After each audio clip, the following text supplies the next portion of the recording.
Good evening, ladies and gentlemen. Glad you're watching. Thank you so much for choosing Tembe TV tonight. This is your open forum political discussion show, a show that gives you an opportunity to air what you feel and think about the latest development on our political front. Well, a lot has taken place today. The family of one RAILA Amolo Odinga receives pastoral visit from the interfaith religious leaders, claiming they have come to pray for him and encourage him, even as they applaud him for the choice to go to the Supreme Court to challenge the election results and be able to seek out what is the underlying truth behind all the appearance of all that you're being shown. And of course, there has been overwhelming evidence and overwhelming claims of Kenyans and how the rigging of the 2022 elections took place. Everybody has something to say, and that is all about Kenyans. They will always find what to say almost on anything and everything. I don't know what do you have to say about the claims of the rigging of the 2022 elections. Some arrests have been made of the IBC staff members who aided the process. Things are getting thicker and thicker, I suppose. And Kenya Kwanza is pushing for a quick swearing-in ceremony.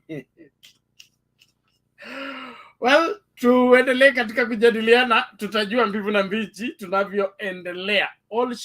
All eyes are shifting now from IEBC all the way to the Supreme Court judges to be able to give a ruling, or rather judge the matter and give us the way forward as a country. Thank you, everybody. Well, let's get talking. The link to use to get in the studio is right now in the comment section. All you need to do is click on it, allows StreamYard to configure for you the camera as well as the audio, and you will be in this space for us to get talking. Thank you, everyone. We're glad you are watching, and we're here to see to it that everything works together for our good as a nation, and we're all getting to the bottom of everything that transpired on the 9th of August 2022, going forward at Bomas, and now we are at the Supreme Court. What is going to happen, and how will this thing be ruled out? Karibu kila moja, asante sana kwa wote ambao mnajumika nami. Fia Allah, thank you so much. Salome Mbone, karibu kwa show. Joy Njoki, karibu kwa show. Kuna Martin Kalu, karibu kwa show. Kuna Nectar Nyambane, you are welcome. Dahir Abdi, karibu kwa show. Abraham, I'll just call it Ahmed. That name gives me problem every day. I will learn it better. Merili karibu kwa show. Jane Awori, nane huyu anaitwa Matau Lintari. Karibu sana. Kuna Beatrice Ambale, you're welcome. Ven Sakias, alafu kuna Patom Omos, karibu sana. Kuna Joy Njoki, karibu kabisa kwa show. Kuna Favour, kuna Flow Makoha, karibu sana. Asante kwa wote ambao mnajumika nasi katika mjadala wa usiku wa leo, tunapojadili masuala kutembelewa kwa Raila Odinga na viongozi wa dini. Alafu wa Kenya wameamka na story mrefu kuhusu vile rigging process took place for the elections in favor of the president-elect. Well, it is just for us to discuss, even as we await the 7 judges at the Supreme Court to rule over this matter. Well, as Kenyans, we are free to ventilate on the same and be able to get to the bottom of everything according to all that is required. Kuna hii Modi Vincent Kiblankat anasema we have moved on. Nothing more. Ruto is the president-elect. Haya, mambo kama hayo. Kuna Tony Ezer, kuna Veronica Auja, alafu kuna nani huyu kwa I'm Blessed, kuna Nectar, kuna Ben Otieno, kuna Lydia Sitati. Okay, kuna Fatma Lugogo, alafu nani huyu Charles Kondue, alafu kuna Kipruno Langat Dom, kuna Duke Moses, kuna Lipa mdogo, kuna Ezra Osiaimo, kuna Robert Muheso Mamisu, alafu kuna Jirongo 12 aya, kuna Nyanza nani huyu. Okay, the link to use to get in the studio is now in the comment section. Make use of it if you want to be here. And when you're coming on the show, on the screen, please make sure your camera is on. That is only condition. Your camera must be on, and they must both be well configured. Kuna John and Ziu, your device is not well connected, so we will not be able to add you until you correct it. You get out of the studio and fix it, then get back. And the only way to fix it is allow StreamYard to fix it for you. So, John Ziu, you can't be added. Your device is not well connected. Please fix it if you can get me. Asante sana kwa wote ambao mnajumuika nasi usiku wa leo tunapoanza mjadala wetu ambao unahusu kutembelewa kwa Raila Odinga na viongozi wa dini.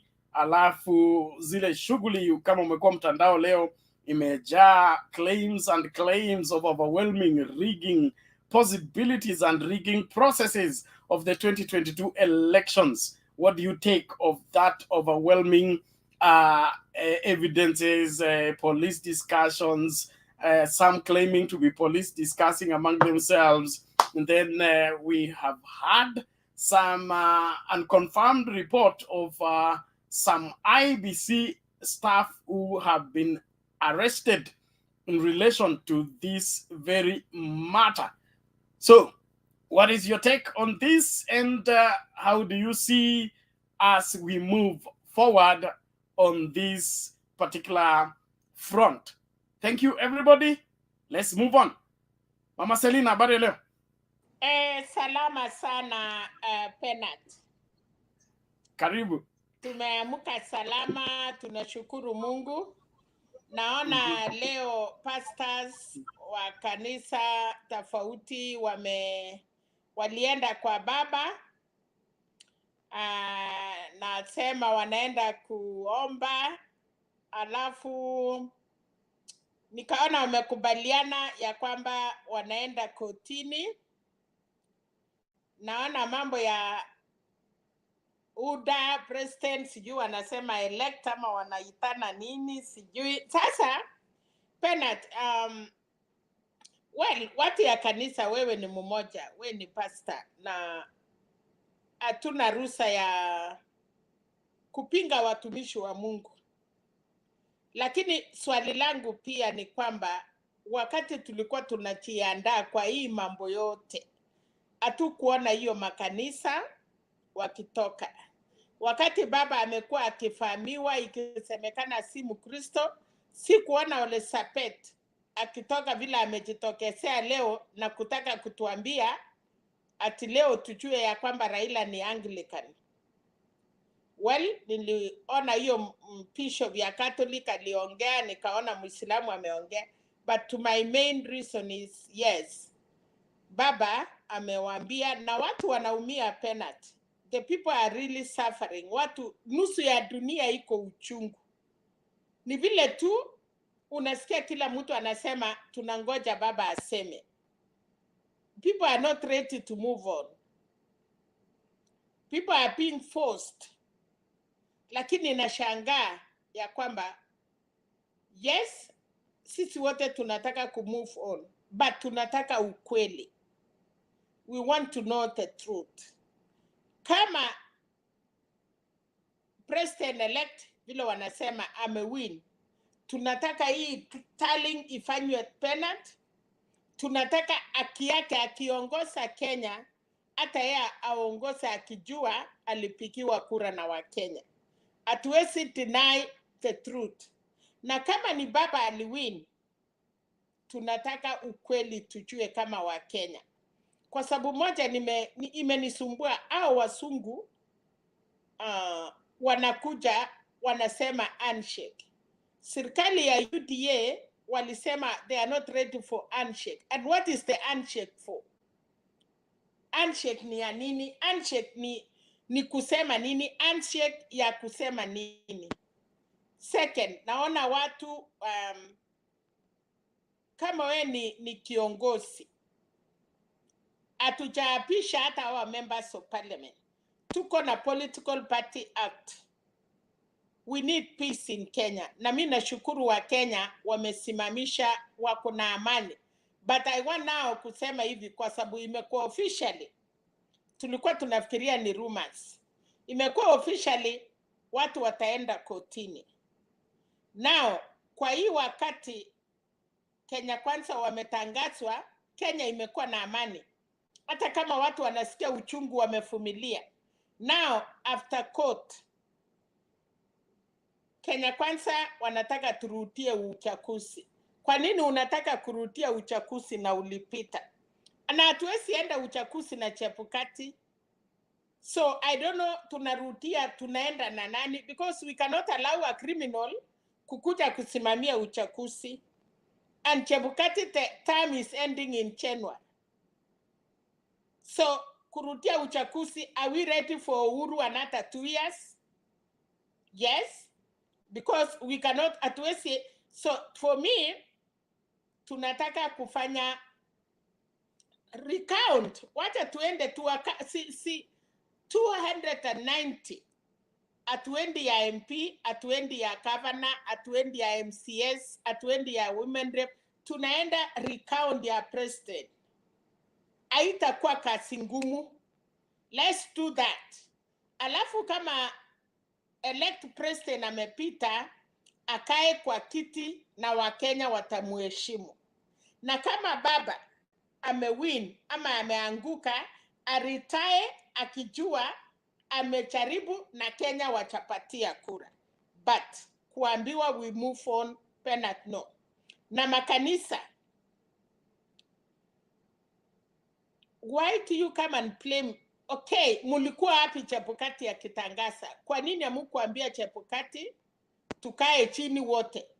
Now, commissioners wale wawili hawa wa Somali wanasema walichapwa wako kuwa. The 4 commissioners were not there. Hawa wawili pia ni kuonekana ya kwamba wanasema so Chebukati peke yake, hata ingawa katiba inamwambia hivyo. Tukiruti mambo ya 2017 kotini. So this is a country hatutaki msaada sana ya watu ya nje wakuje watuchoche. And again, serikali ya UDA, because I cannot recognize ama KKA, kuongoza nchi ni rahisi sana. But I want to remind, sisi wengine tumekuwa MC ile Karara, naona Penya Kaka is not young. Naona kuna watu hapa wanajua wakati ya Moi. Kuna wakati unaweza kuwa president na watu wafiche mali yao, pesa ikose.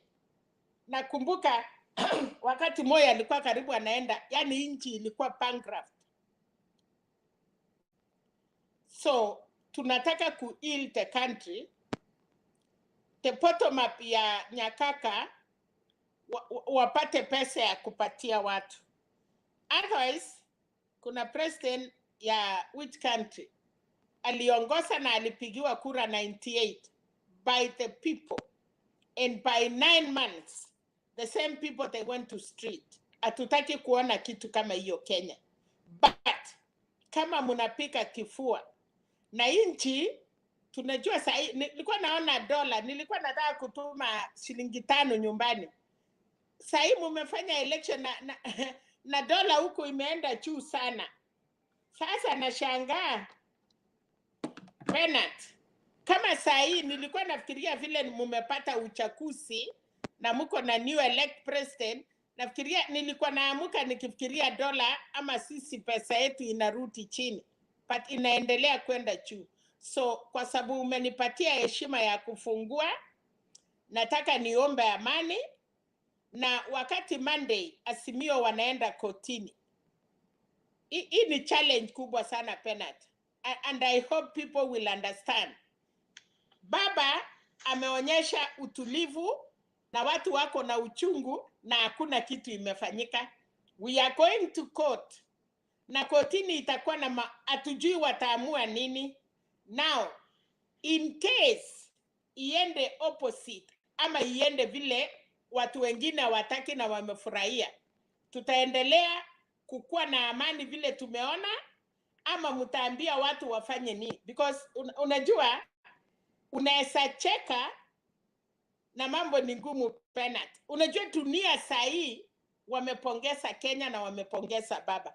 I wish Monday tunapomaliza mambo ya kotini waseme turutie ama waende recount, kwa sababu kura 200,000 you will be sleeping kama umeshinda mwenzako na kura 1,000,000 ama 2,000,000, lakini penalty 200,000, 100,000, na kila mtu anajua chenye imefanyika.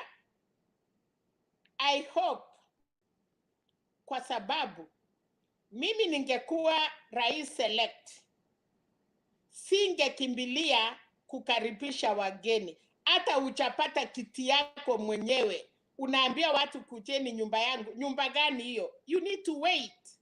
Unataka kukua na hiyo sword, uwezi kusema kuja kwa nyumba yangu na hata we mwenyewe kiti ya uchaketi bado unasimama. So kuonyesha ya kwamba Wakenya ya kwamba hauna democracy, you are coming to kill the democracy. Angefanya hivi, angewachana na political parties, aongeleshe wale MPs wenye watawili kufanya kazi na yeye. Akisha apishwa kama rais, wakienda sasa kutengeneza mambo ya parliament, yes, inasema you can join a party 3 months to after election ama 6 months. I want you Bernard to tell me how watu wameingia chama ya Kenya Kwanza today. Is it in our political party act? No. So unaonyesha nini watu? I wish wenye wanasimama na Kenya Kwanza they could have wait. Unajua mama, kichwa ya mtoto imetoka, badala akae chini mtoto atoke anasimama. What do? You kill that baby. Thank you so much. Okay, asante Mama Selina for that start out. We appreciate it, and we look forward to engaging further, even as we continue to ventilate on matters arising from the 2022 August 9th elections. And with all the overwhelming claims of rigging and all these political party players who are playing differently, what do you take of all this? And we appreciate the wisdom that is in the house today of all the people who have been around for a while, who have experience, will be able to guide us in matters as they develop. So I want everybody around the world, as you tune to Mtembei TV, make sure that you invite 1, 2, 3, 4 people to participate into this entire process. It is just talking. We want to vent out whatever that is on our chest in order for us to start one healing. Of course, we will not ask you to forget and move on. We are moving to the Supreme Court. That is the on moving. From the Supreme Court, Mama Selina asked, what next? Let us cross the bridge when we get to the river. So let's deal with the Supreme Court first. Then after the Supreme Court, we'll know what other measures. But I know there are many things, there are many ways to kill a rat. So they will come up a way forward from all this. And one of the things that I'm praying for is that we'll get out of this a better people, a better country, having made progress, not having been pushed back into the past that we don't want to look at. So thank you, everybody. On the comment section, please, let's keep it sane. And don't watch alone. Please invite somebody to watch with you, even as we discuss. Supreme Court is where we are headed for us to deal with this stalemate, and from there we'll know what to do. Naomba sasa tumsikilize mzee Karara achangie kwanza, alafu tutasonga wengine. Asante. Wacha nisalamia mzee Karara. Habari yako mzee? Siku mingi sijakuona. Unaona mimi nimekuwa president elect pia. Kwa sababu siku hizi unaweza kuchukua kuwa president elect. Wewe keep wewe.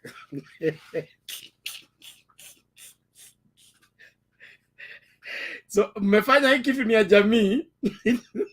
Anyone can be president elect now. I mean nimekuwa president elect. See, I was voted in yesterday in the middle of the night, so it's constitutionally okay. I'm president elect. Good. Chebukati anafanya kazi. Sawa sawa, asante keep for that one. Let's mzee Karara inaonekana na shida na network. Tumsikilize Ronald Ochuang. Is it Ronald Ochuat? Are you there? Hey, tafadhali tusikuje studio alafu tuende ziara. Tutakuwa tunafungia mtu ambaye anataka kuchangia. Kelly vipi? Salama ndugu yangu. How are you ba? Amwel. Karibu. Unanisikia? Unafunga ukifungua sijui nini. Wewe umekuwa sawa? Sasa iko sawa sasa. Hapo sawa, endelea. Ndugu yangu bana mimi nimeona mambo yakanishangaza kabisa yani. Kile naweza sema baba angali ako na watu wake. Na tupo tayari kuendelea na msimamo wa kukaa mahali baba hapo.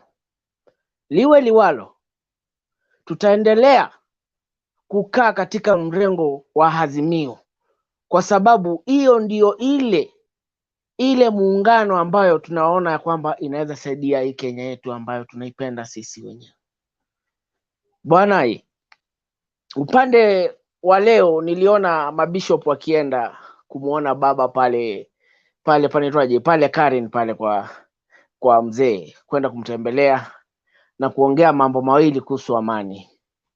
Ndio, amani sisi tumeiweka kwa roho yetu. Tumeumizwa kwa roho sana as supporters of baba, na tunaendelea kuumizwa zaidi wakati tunaona mambo hayaendi vile yanapaswa kwenda katika hii election ambayo iliisha. Ukiangalia, ndio kila mtu ako na haki ya kumwabudu Mwenyezi Mungu, kila mtu ako na haki ya kuokoka, na kila mtu ako na haki yake ya kufuata ile yani dhehebu fulani ambayo mtu ambayo ataweza yani kuendelea katika maisha yake upande wa kuchuzu to serve and to worship. Tukiangalia Kenya yetu iko na madhehebu mengi sana. Iko na misikiti, iko na makanisa, iko na temples. Lakini ukiangalia upande wa ulingo wa Ukristiano ambao sasa sisi tupo, hapo ndiko kuna segemnege kabisa ndugu yangu. Juzi ulisikia some of bishop and pastors calling Azimio supporters mashetani. Surely Benas, katika karne hii mabishop wengine ambao sijui they are led by their wanaongozwa na Roho Mtakatifu ama ni Roho Mtakatifu. Ukiangalia wakati huu jamani, imefikia mahali ya kuitwa mashetani, kuita supporters wa mtu fulani mashetani. Ukiangalia vile tulipiga kura, baba alipata kura mingi katika Kenya yetu, kura mingi zaidi. Sisi wananchi wa Kenya tulijitolea, tukaamka asubuhi na mapema. Kama mimi nilikuwa saa 9 nilikuwa kwa line. Hata ni mimi nilichora hizo line za polling station. Na watu wengi, wafuasi wengi wa baba tulikuwa hapo. By saa 12 tuliweka kura zetu pale. tukapigia Kenya, tukapigia for change of this Kenya and what we want this Kenya to be. Tukaonelea kwamba mrengo wa Azimio ndio mrengo ambao sisi wenyewe wa Kenya tunaukubali na tunautaka, na tukaenda tukaweka kura zetu pale. Mambo yakafanyika, akina mambo mengi yakafanyika, wakaangusha mzehe. Wacha nikuambie, those people who are pastors who are calling Azimio supporters mashetani, they are doing a big mess, a very, very big mess, because Kenya belongs to all people in this country. Every Kenyan love this country, but Wakristo ambao wameshikilia madhehebu na wasii, na nawaonya, tafadhali msijaribu kuingiza mkuki kwa nguruwe katika wafuasi wa baba mkiwaita mashetani. Tumevumilia sana ya kutosha, tumeumia mioyo yetu ya kutosha, tumelia kilio katika maisha yetu ambacho ni kilio ambacho hakitawahi isha katika maisha yetu. Imetuumiza, imetukwaza, na hata hatujapoa. Munaanza kutuita mashetani?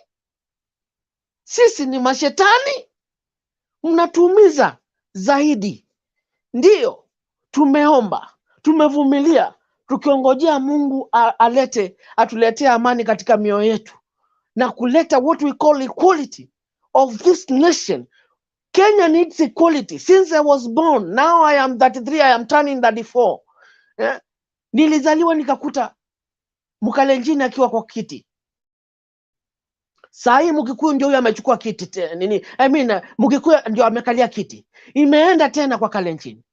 Kwa kweli katika karne hii Kenya ni ya jamii mbili. Hiyo ndio ile maswali ambayo inaenda katika roho yangu na katika akili yangu kila wakati. Nimesononeka ya kutosha. Hata kukula, mzee Bernard, kukula kwangu ni shida. Nakula tu, naona tu chakula ya mtoto wangu ndio inanishikilia. Nataka tu nakunywa tu uji tu kila wakati. Kwa sababu yale mambo naona Kenya hii, ukabila tulikuwa tunaona umeisha. Lakini mzee Bernard, let me tell you, ukabila bado. Kenya iko katika nyungu ya ukabila. Na bila kumaliza ukabila katika nchi yetu, amani ndio itapatikana. Lakini amani ya roho ya wanaazimio itawakwaza milele daima, kama equality won't be in this country of Kenya. For real, I'm tired of seeing this. Nauliza tena, sasa ni miaka 10 ingine sasa. Let's say tuseme ya kwamba koti yetu ikatae kusema ya kwamba haya mambo yakwenda vizuri. Huyu jamaa ambaye anasema is the president elect aingie hapo tena miaka 10. Then usikie tena hiyo kiti imerudi hiyo side nyingine. Kweli katika karne hii Kenya ni ya makabila mawili kweli? What are we training our kids? What are we training this nation? What are the people who are leading all churches in the Kenya doing if they are not preaching to end the tribalism in this land? They should start with preaching about to end tribalism so that amani katika nchi yetu ya Kenya ipatikane. Hasa amani ya roho, mzee Bernard. Tumekwazika ya kutosha. Tumekwazika. And if church, if Muslim, if Hinduism, and if all kind of the religion would come back to their senses and preach to end tribalism, my brother, ndio tutakuwa na amani Kenya, lakini amani ya roho haitakuwa, ndugu yangu. Tutaendelea kuweka vitu kwa roho, na tukianza kusema yale maneno ya kufanya nini, ya kurekebisha hii nchi yetu, tukisema kwamba Kenya does not belong to two tribes, unaona sasa watu wanaanza kusema ya kwamba tumeanza ukabila. For real, Kenya can't be like what I am seeing now. Tunataka we come back to our senses, we end tribalism, tuangalie mbele, tukuwe tunaweza chagua kiongozi ambaye anaweza linda nchi yetu ya Kenya. Upande wa kotini, Mzee Bernard, I'm waiting eagerly. Niliposikia kwamba baba anaenda kotini nilifurahia sana, kwa sababu ukweli umeanza kujidhihirisha wenyewe. Leo nimeshindilia kuingia kwa Facebook, natoka naingia katika mitandao Twitter nini nikiangalia. Mzee Bernard, ukweli unaendelea kujitokeza. And mimi niko na amani na koti zetu. Mimi niko na amani na koti zetu kamili kabisa, na inajua watatenda mambo mema, na inajua watafungua wananchi macho. Kitu kingine, huyu jamaa anaitwa Chebukati asijaribu kuachiliwa hata. That man belongs to jail. Always ukaleta matokeo katika ukumbi wakati mambo iko serious, na wewe uko peke yako, au uko na wale makommissioners wengine 7. You are alone as Chebukati. Na unakuja hapo na kakaratasi kako na certificate kako kakutafuta, sijui likatoa wapi, sijui kalitoka wapi, ama kalitoka Venezuela, I don't know where alitoka wapi nako kakitu. Then kwa ghadhabu zako, na sijui kama ni nini, sijui ni kujipenda ama ni nini, una announce kile uli announce. Mzee Bernard, Kenya won't be like this anymore. Wasiachilie koti hii mambo iende namna vile iko saizi. Chebukati must pay for the evil doing what he did during that day of announcing the result. Nashukuru sana bwana Wajakoya, hata yeye amekataa hizo result. Nashukuru sana kwa mzee Raila Odinga kwa kukataa pia hizo result. Ni Mwaure tu ambayo sijui anaomba Mungu gani, kama ni yule Mungu naomba. Anyway, inshallah mimi nashukuru. Lakini kama alisupport mzee Ruto, sawa, tamatisha. Mzee Ruto, wacha nitamatishe. Kama alisupport mzee Ruto kwa kujua ya kwamba he was in the wrong way and the wrong path, and he knew very well that this election were not free and fair, may God deal with that man. Tuko na uchungu Mzee Bernard, tumeumia ya kutosha. Kenya need to come. Serikali ya Kenya inataka kusimama imara. Kenyan people need equality. We have 46 tribes in this land of Kenya, and we need equality, Bwana Bernard. Wacha niongee kwa hayo kwa sasa. Equality is what we need, Bwana Bernard. Nashukuru. Sawa Bwana Kedi, tunashukuru. Asante sana kwa muda wako na kutoa yale kukera moyoni. Naomba tu tutulie kila moja tafadhali. Nashukuru baba. Thank you. Mute your mic. Thank you. Let us focus. The process of going to the court is valid, is within this constitution, and not just Raila Odinga. Anybody can go to challenge those results in the court of law, in the Supreme Court. So you don't even have to be the one that was in the race or the one who contested in the race. So it's nothing between Raila Odinga and William Ruto. It has everything to do with IEBC getting a budget of 40 billion Kenya shillings to 41 go and conduct a sham election. So that is where we need to focus, because we get into a place whereby we turn this contest to be Ruto versus Raila, or Raila against Ruto, and we trivialize a very serious matter at hand. You cannot obtain 40 billion Kenya shillings from the taxpayers, then go to conduct this kind of election that ends up into a contest in a clear way. So it is important that we begin to focus and think rightly, so that we don't bring about animosity about this, that this is just the normal Raila Odinga who does not accept results. He's always contesting results, and that is what he is doing. This has nothing to do with Raila Odinga and not accepting, not conceding. It has everything to do with the process of us getting president-elect. Was it above board? Was it accurate? Then there's somebody here claiming that the servers are open, the portals are open. What is in the portal is not what was in the portal. So don't carry us to be fools. There have been arrests of IEBC officials even today. So don't fool us. If you are a blogger and you're on payroll, your days are numbered. that UDA blogging business is not going further. You be here for Kenya. Don't be here for your limited understanding mind and push a narrative that you can't even substantiate by yourself. It is a matter of, did we get president-elect through the right process or not? If the process is faulty, the results are faulty. And that is it. So we must all insist on what is right, especially when it is 40 billion budget undertaking. That money was handed over to Chebukati. What did Chebukati use the money for? Bernard, to come and give us three from 34As that are different in the same portal. Is that the reason why we gave him that money to spend? Let's wake up and begin to think the way we ought to think, not this kind of reasoning. Well, I appreciate everybody. Hold on. Thank you, President-elect. Hold on, Your Honor, Your Excellency. Hold on, please. It was a quick question, Bernard. It was a quick question. You know, the budget of my election last night was free.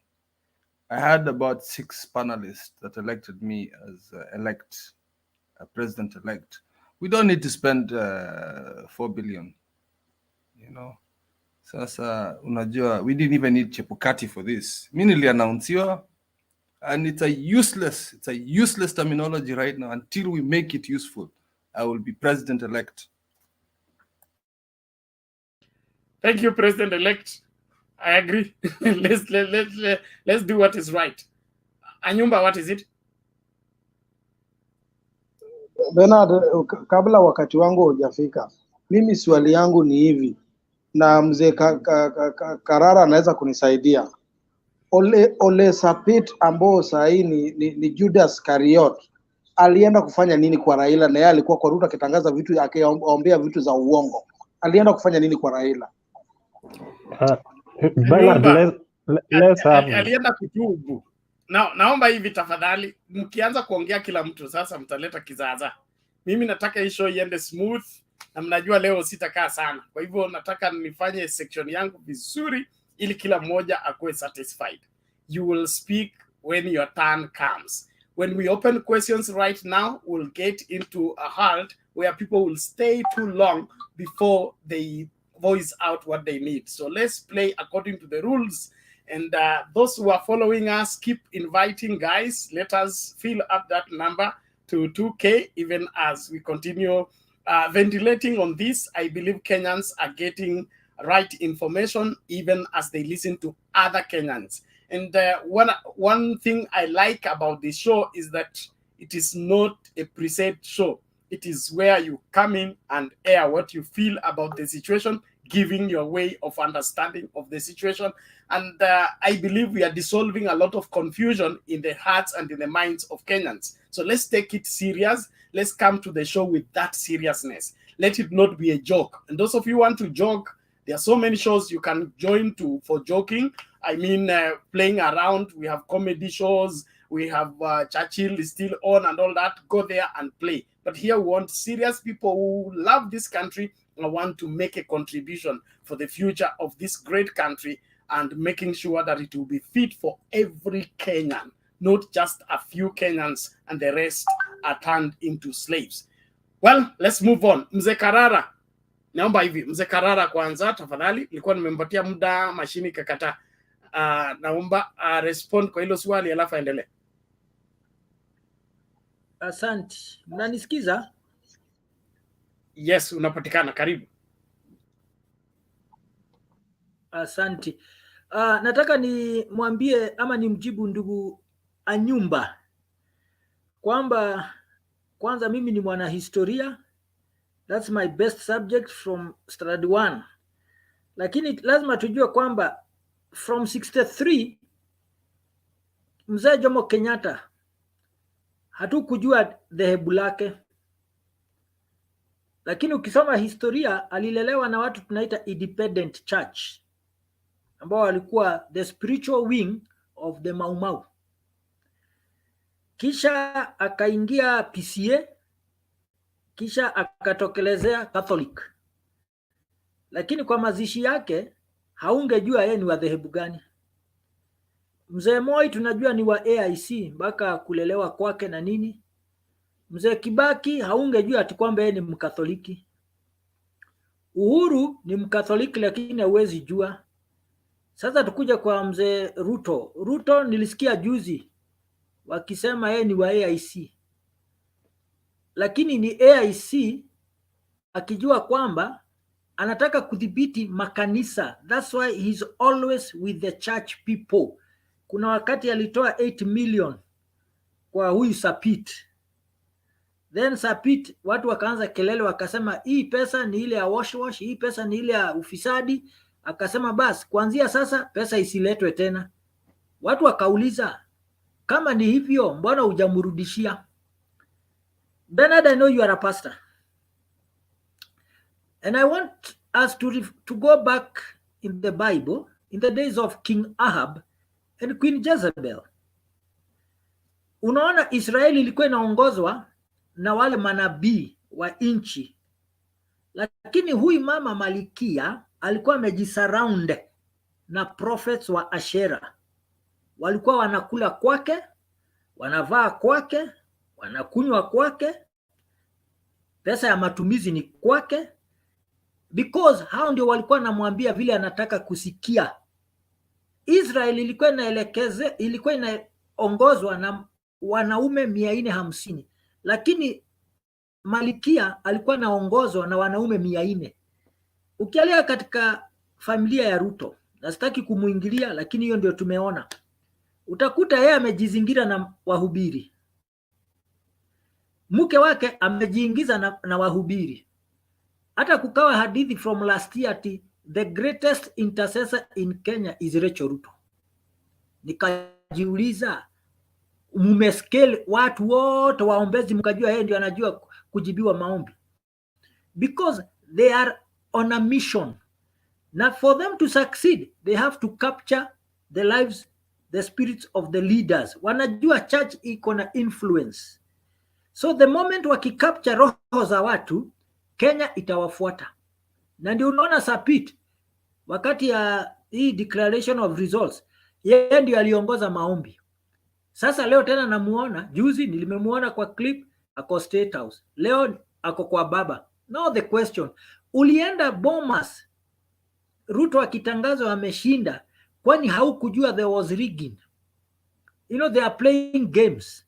Some of these preachers, sisemi ni wote, they are playing games. Wako katikati ya ani hutoa mingi. You know, they are human beings. But ni wakati ujulikane kwamba Mungu amechoka. God is not going to entertain more suckers on the pulpit. Tunataka sasa tutoke kwa pulpit, tuende kwa altar. You cannot go near an altar when you are defiled. Lakini madhabahu imepika, is a platform where we have entertainers, where we have anybody who has an agenda, unajikuta kwa pulpit. God is not after a pulpit, he is after a holy altar. Now this election, I see the hand of God. Anataka kufagia na kuosha ili Kenya itumike kama kielelezo that God is not a joker. So let us stop mocking him. Sawa.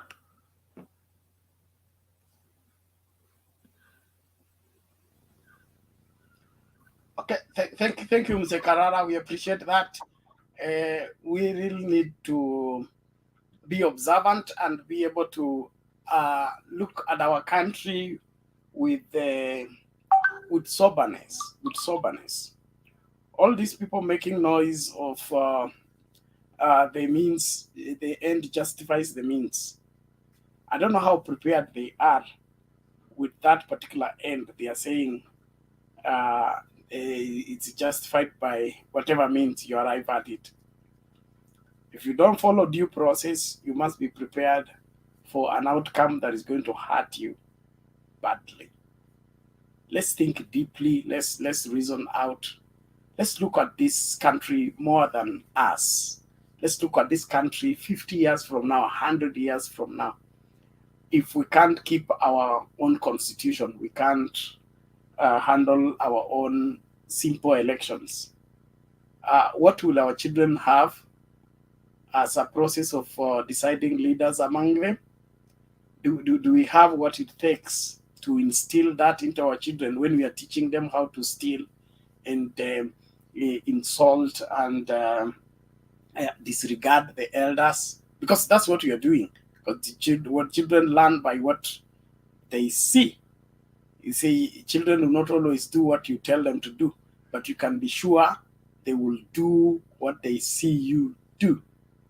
And so if you want to be part of civilized Kenya and Kenya of the future, you must be part of what instills right discipline. And the right discipline is due process. Let's have an election that we can tell the result when we go forward, and we can tell the same results when we go backward. That's what verifiable means. If we go this way, we find the same figure. When we go this way, we find the same figure. But if we approach it differently and we are not ending up with the same figure, there is something wrong. Let's find that thing and fix it, not to make noise. WG.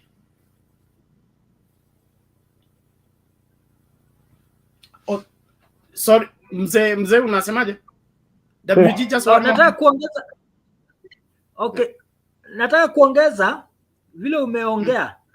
I always tell people the number 2, ile mbili, it is the only number that when you add by itself, it gives you the same answer as if you have multiplied it.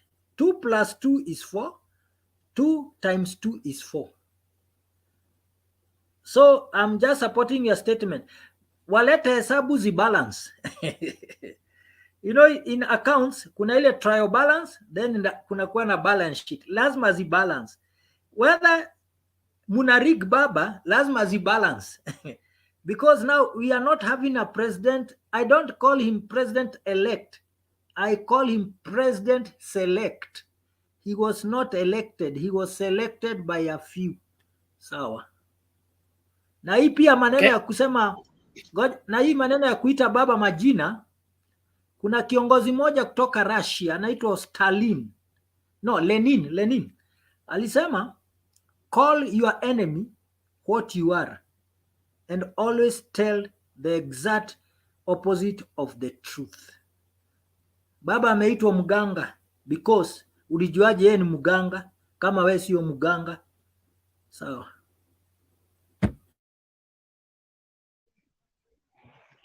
Asante sana Mzee Karara, to appreciate that, and let's all learn. Let's come here to learn, not just to faint and call people names. Avoid that, please. My blogging system is on. If you don't behave yourself, especially on the comment section, unaenda. Asante sana. WG, endelea tafadhali. Yes, good evening, everyone. Can you hear me? Yes, we can hear you. Go ahead. Asante. I want to disabuse one a comment from the speaker who spoke before Mzee. I don't know, I can't read his name, the other guy, and who was bringing in the context of tribalism, the two tribes, you know, being the dominant people ruling the country. I don't think that should worry me. I'm saying that is not my worry. Currently, it's not my worry. I want to say that sometimes it could be away from those two tribes.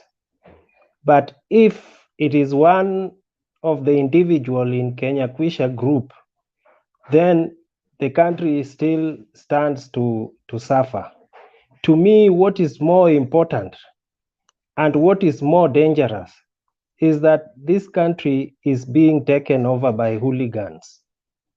It's being taken over by rascals, political cons, and people who will stop at nothing. Someone just said here that the end justifies the means. It doesn't matter how you get your money. It doesn't matter how you get the seats in parliament.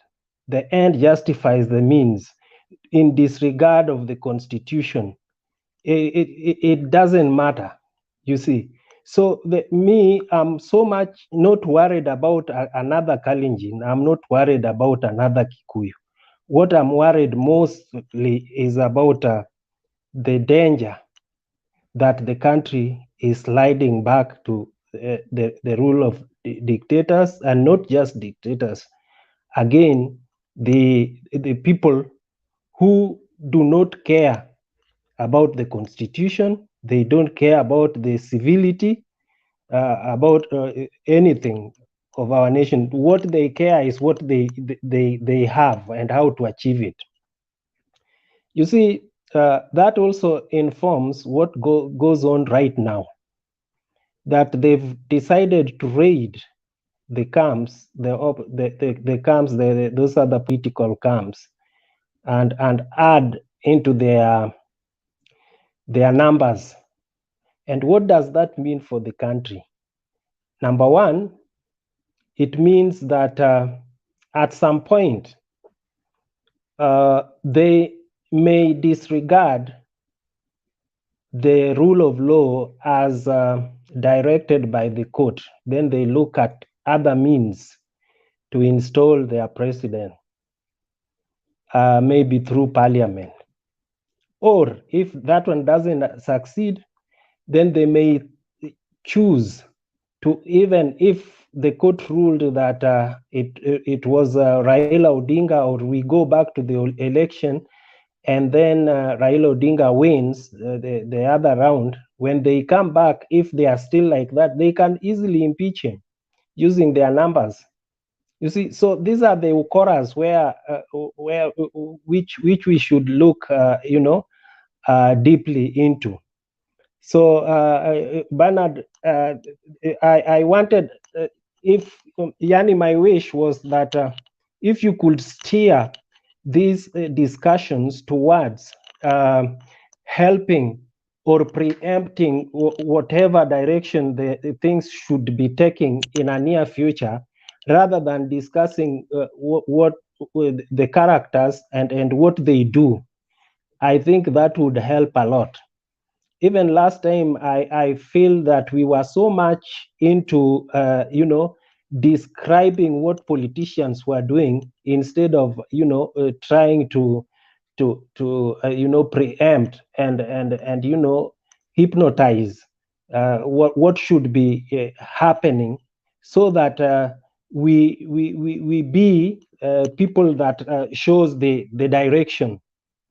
So at this juncture, I think we need to begin looking at that. What can Azimio do to overturn the tables? Looking at the critical crisis right now. Right now we have challenges as Azimio. The other guys, you see, they are already raiding the other camps. They orchestrated the pronouncement, because that wasn't IEBC. When you see it was Ole Sapit bringing the hall to order, then Chebukati came in, escorted by Ruto's bodyguards, Ruto's regiment, bodyguard regiment, are the ones who are controlling that scenario. So it wasn't an IEBC business as such. It turned into a Kenya Kwisha business. So we need to discuss, where are we as Azimio? what should we expect? What direction should our leaders adapt? Every other leader in Azimio has gone under. They've disappeared, while the other camp is very busy. They are meeting daily.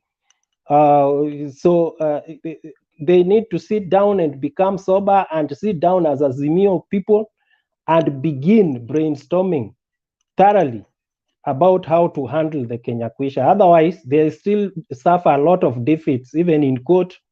And when things come up out here on the ground, they will still be beaten.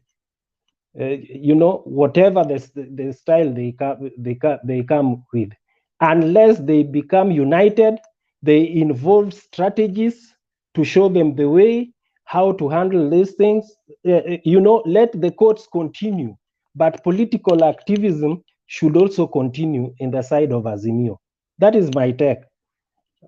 Unless if someone has some question, maybe I can come in later on to chip. Okay, thank you, WG. We appreciate that approach. And what is at hand right now is not just the pursuit of evidence, but the balancing of the evidence, because the Supreme Court doesn't have forever to hear the case. The case needs to be decided as fast within the shortest time possible. So the less bulky your prayers are, the better. So all that is needed is to be concise and to the point. Was the election credible, able to give us president-elect or not? How do we tell whether it was credible? Can we go and retally? Because if we check it forward, it's not adding. We check it backward, it's not adding. We check it sideways, it's not adding. Then it's faulty. If it's faulty, what is the way forward? On the other hand, we can all share our opinions in the way we think and or look at the things. But of course, we should also trust our experts, trust our lawyers. They are able to deliver that.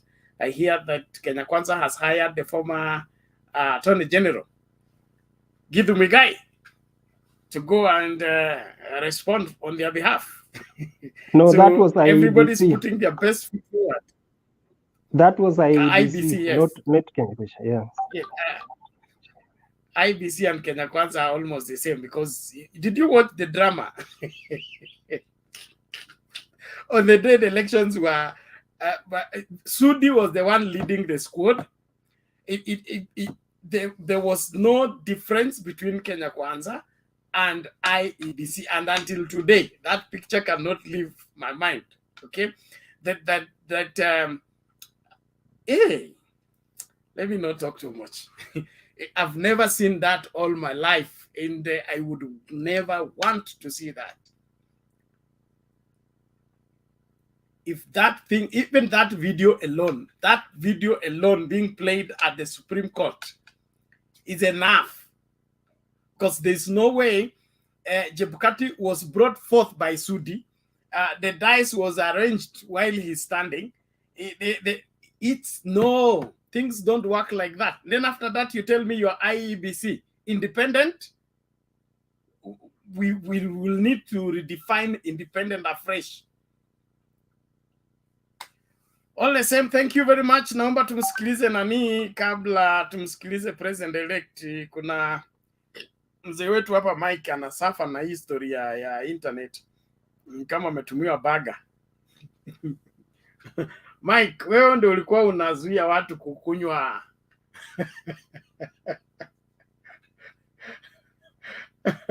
dawa ya mende.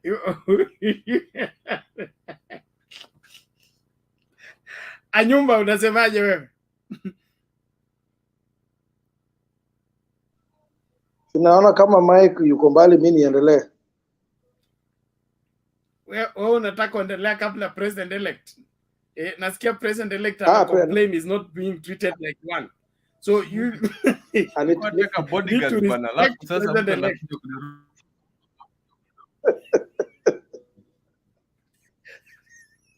Ayumba. Acha nikwambie kitu. Bernard, kabla Mike akuje, I'll make it very short. Hii Kenya bana tuna vituko. Yani, you know, nimeona I'm in a few chat groups.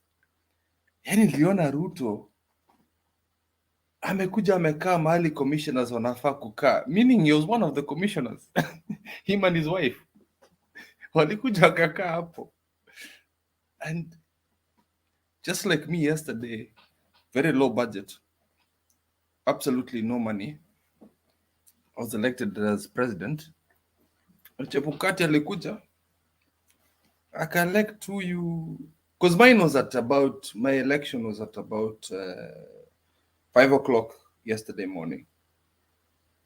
This morning actually, alafu election ya Ruto ilikuwa after the constitution says it's not supposed to be at 5. So hata mimi nilifanya the way UDA expects to happen. You can be president-elect in Kenya. It's become so useless that anybody in Kenya can be president-elect so long as somebody can. You know, Maribu, you've spoiled it. Aina hiyo flavor, aina hiyo utamu yani. You know, ukiona watu wa UDA, about 6 of my colleagues last night, they all came, 6 of them, from Alex to Julia to Makiadi, everyone getting abused by UDA people. Why are you abusing us? Tumekufanya nini? You're abusing Bernard. I see the comments there. I watch sometimes. You're abusing us. Si mumeshinda. Uchungu ni nini? What is the problem? Why do you come and attack us? We have this small community of people that support Baba. We're licking our wounds. We're trying to get hope. Yet you come to a forum and try and hurt us. Are you trying to, sometimes I think that the other side, sisi tunapigania hii uhuru ndio tuwasaidia pia nyinyi. Lakini you keep pushing us. You keep hurting us. And what I don't understand, are you trying to get pain from us? Are you trying to really injure us? We didn't invite you to this group to come and we want to hear your opinion, yes, about your win, whatever you think it was a win. Let us heal. Let us have hope on our own. Why don't you form your own chat elsewhere where you can discuss your celebration? Mbona mu celebrate? That is what I don't understand. Mbona nyinyi mu celebrate? Mnakujanga hapa kutuumiza. You're abusing some of our elected MPs. You're abusing some of our elected MCAs. You're abusing some of our governors. You're poaching our people. You're doing all these things. What is it? Mtatuachia nini kwa hii nchi? Mtatuachia nini? You want to take everything. And you think that is fair. For us, our win was even we wanted a very strong opposition. Lakini mnakuja hapo mnatutusi. Mnakuja hapo mnasema, wengine wanasema ati sijui, even coming into my tribe as Kalenjins yourselves, you Nandis, my tribe, my people. Mnakuja ati mkiibiwa na Mnandi, haiwezi kuchukuliwa. How does that make me feel as a Kalenjin? Are you calling me a thief? Are you calling Mama Selina a thief? And you're proud of it, yet you know what was done was injustice. Because the Western world wants us to fail so that we depend on them. Yet you're happy about that. Oh, we need to get rid of the Chinese. Wamefanya nini? Afadhali Chinese walifanya kazi na uhuru na bado tunaona results hapo, yet everybody's like, Nairobi is the greatest city in East Africa. Mutakuja kujua when we can't maintain those roads, when we cannot maintain those infrastructures, kwa sababu watu watakuja kuwaibia. Ile siku unga itakuwa 2,000 Kenya shillings, and we are fighting for that. And the worst thing is people are dying in the background. We had a person die the other day from Embakasi. Now there's an ICT, I cannot confirm that, ICT person that has disappeared. Is this what we want to be as Kenyans? And the worst thing you're telling me, as person who wants to come and help my people, maybe as an MCA, Bernard alinionyesha clip ya MC analia. Do you expect that person to pay money to come and lead you?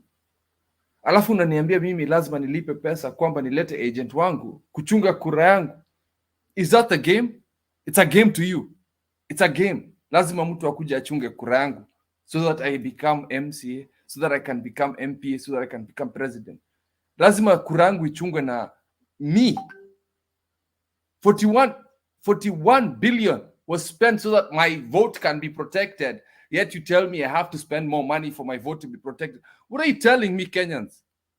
Oh, ODM did not have any agents? Seriously, Kenyans, that's the argument? That RAILA did not have any agents to protect Central, or RAILA did not have any agents to protect Homa Bay? Is that the argument? The protection of my vote should be the IBC, not Raila Odinga. Who cares about Raila protecting my vote? It's IBC that protects my vote. Sorry, Bernard. Nitakuja baadaye because I'm really... It's okay. President-elect, take it easy. It's okay. We will sort this thing out. This country is our country and it's not going to the dogs under our watch. So everybody take it easy. Everybody please keep your mic mute. History ya kwa mute kabla ya hujaitwa jina lako. You are going against the standing orders and they will ban you from the studio. That is it. Thank you. This is our country and we will not go to the dogs under our watch. There is Geoffrey Ruto. Nasema force Raila in and we will meet him in the House and the Senate. And what gonna happen? Those are empty threats. Do you understand the title, the People's President? You think you can impeach Raila when he is president? Then there will be no parliament, there will be no Senate. So just learn your manners. We will not sanitize what is evil and make it right when we know it is wrong. That is not valid. Secondly, your empty threats don't add up. If you really won right now, mungekuwa bado mna dance, mna celebrate. You know that your win cannot even hold water. You're afraid to the core because the Supreme Court is calling for scrutiny. And it's not just calling for scrutiny. Your lawyer was on the Twitter crying that there is forensic audit by the Chinese company on the election. So just hold on, wait for the Supreme Court. This can be the beginning of an end of somebody's era. I'm not prophesying. I'm just warning. Don't be too quick to dance because this song can be very short from where I sit. Now let's listen out to this before we bring in a new Oga Mike has come, but let's listen out to this. Kuna watu wananisumbua na hii story. Nataka tu kucheza hii audio kwa sababu hizi video nazo zina kizaza. Okay, let me just play it in video form. It's a still video. To the degree that I can play it, then we'll see.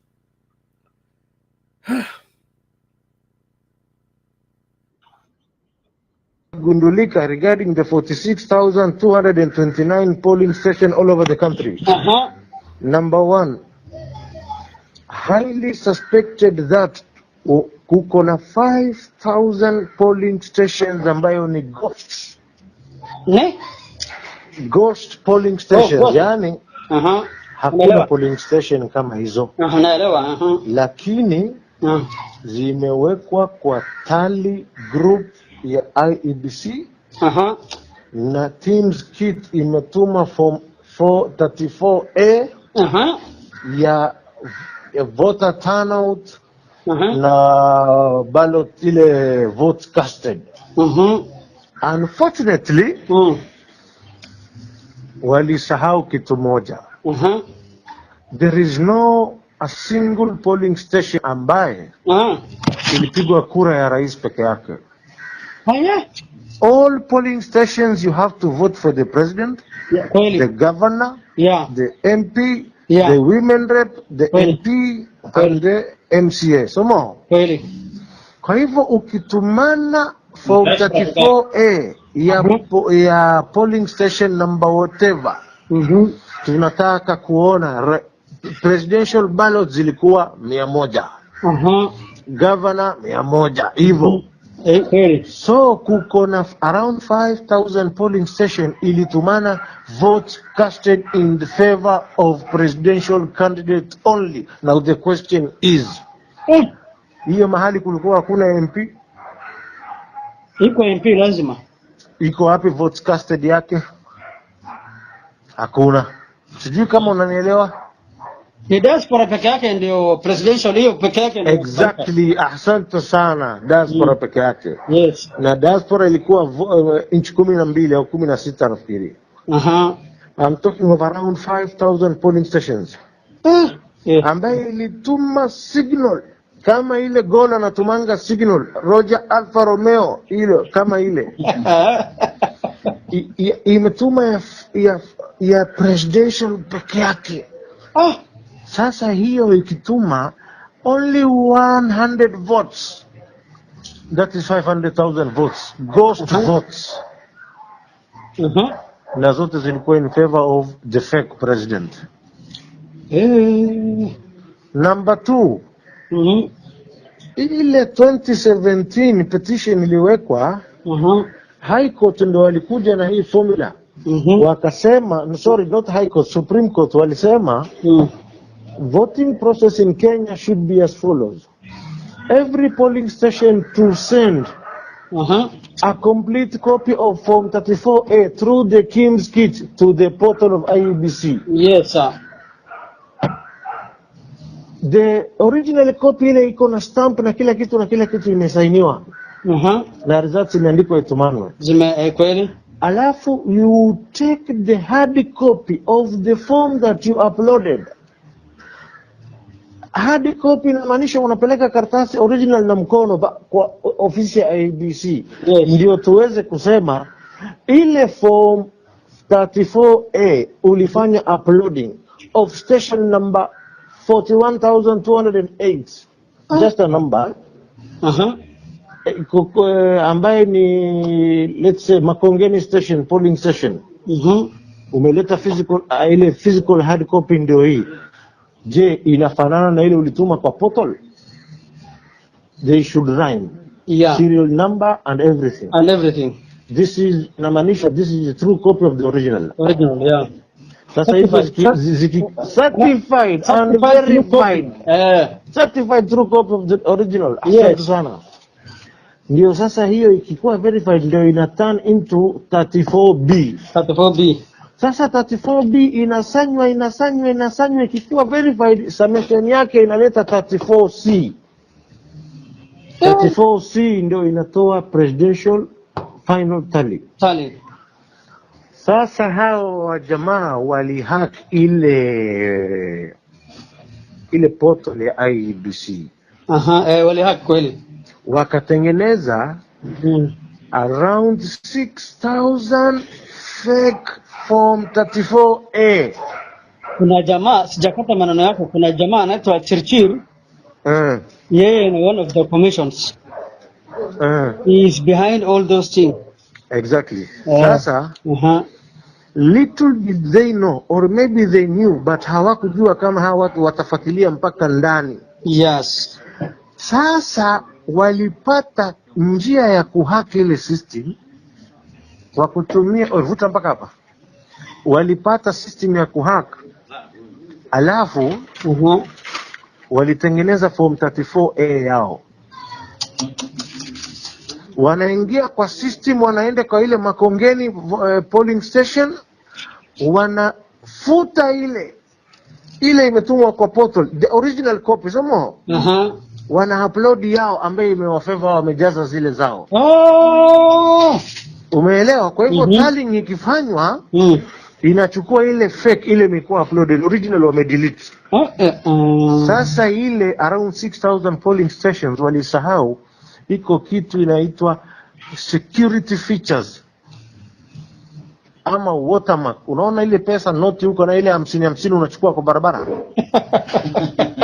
si iko na watermark, Shetani iko na serial number. Unajua I am always giving real examples, yani ile example ambaye mtu ataelewa. I'm getting mkubwa. Sasa ile shilingi 50 huko naye iko na serial number Kweli. na iko na alama ya simba, iko na alama ya ile line ya katikati, Kweli. iko na security features to make it a legal tender. Legal tender. Sasa ile form hao mawali walibadika ile yao fake, haina hiyo security features. Kweli. Sasa tukifanya tabulation ya form 34A, tunaona mbona hii uploaded hii haina security feature, hii ni ya nani? Ni zile fake. Little did they know kuwa watu walikuwa washa download original zamani. We have the original copy that was uploaded, so the current copy that iko kwa portal sio ile ambayo tulidownload jana. Umeshika? Na kuelewa bro. That is why uliona ule Gladys Sholei alipatikaniwa pale kwa Bomas. Kwa Bomas. Kweli. Uliona watu wengine kwa Bomas wamekaa kwa kiti wanafanya tali, wanatoa makaratasi chini wanaweka kwa meza na ile wanateremsha chini. Umeona? Niliona. Ndio hizo sasa. Wow.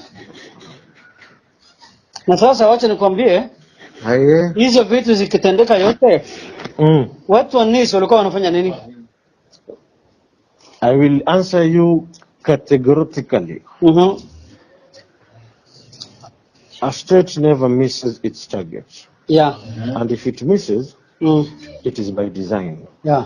Ukifuata ile kitu nimekutumia mara ya mwisho, these people knew that hawa watu watafanya vile watafanya. So wacha tuwaachie room wafanye vile watafanya. Wewe ukiona mtu, wakati ulikuwa askari ya kawaida, tulikutoa traffic kidogo tukakuweka GD. Sasa wakati tuliweka GD, ukipita mahali ukiona mtu ameshikilia bangi na mkono, usikue na haraka ya kumkamata, si ndio? Ngoja awashe, apige puff 4-5, ikifika nusu ndio sasa tumkamate. Tukimkamata tuko na exhibit aina 3. 1, physical exhibit ya the principal material. Number 2, evidence hata ya harufu. Na tukitaka number 3 tutakwenda kwa dialysis, tukupime damu, blood culture, tutaona particles ya bangi iko kwa damu. Sasa hawa state waliona hawa watu wameshika bangi na mkono. Wakasema wacha wawakishe hiyo bangi. Wamewakisha bangi. Wamevuta, wakati sasa ile wamesikia raha, imeshika kwa steam, kichwa imekuwa sawa sawa. Ndio tumeenda kuwakamata. Na kamatwa. Umeelewa sasa? Umeelewa kabisa. So make the trap, lead those people into that trap. Wakiingia kwa trap, funga mlango. Sasa wameingia kwa mlango, tulingoja hawa washerekee ushindi ndio tupeleke kotini tuambie, unaona, this is how they did it. So even if we do a rerun, tutafanya rerun na IBC gani hii ambaye it bungled the other one, the 2017, and it bungled again, so we give them a third chance to bungle it again. These people don't have proper credentials to run an election. Kwa hivyo the court will disbandle. Enyewe haitawezekana. Kura itafanyika bila IBC. Enyewe Uhuru now is gaining more months to rule the government. Ndio nilikuwa naambia huyu mwenzangu sahi hapo Bulo. Hata nilimwambia Uhuru atarudi mpaka 2024 hata. Itaenda recounting ama itaenda kudisbandiwa ama nini? Kwanza ile kitafanyika itakuwa nullified. Hii kitu it is null and void, haina uhalali ndani yake. Alafu waende recount. Sasa tunataka kwenda rerun. Lakini hatuwezi kwenda na rerun, hatuwezi kuanza safari yetu mpya wakati hii bus tayari iko na mapancha, iko na engine failure, iko na kunguni ndani, hata roof yake haina valid document. Kweli. Driver hana license. Hata insurance yake ilikuwa expired, but alikata commercial na hii ni ya PSV. So you dismantle the whole bus and bring a new bus, and having a new bus iko procedure ya kufuata. And the country cannot go on without a sitting president. Yeah, very true.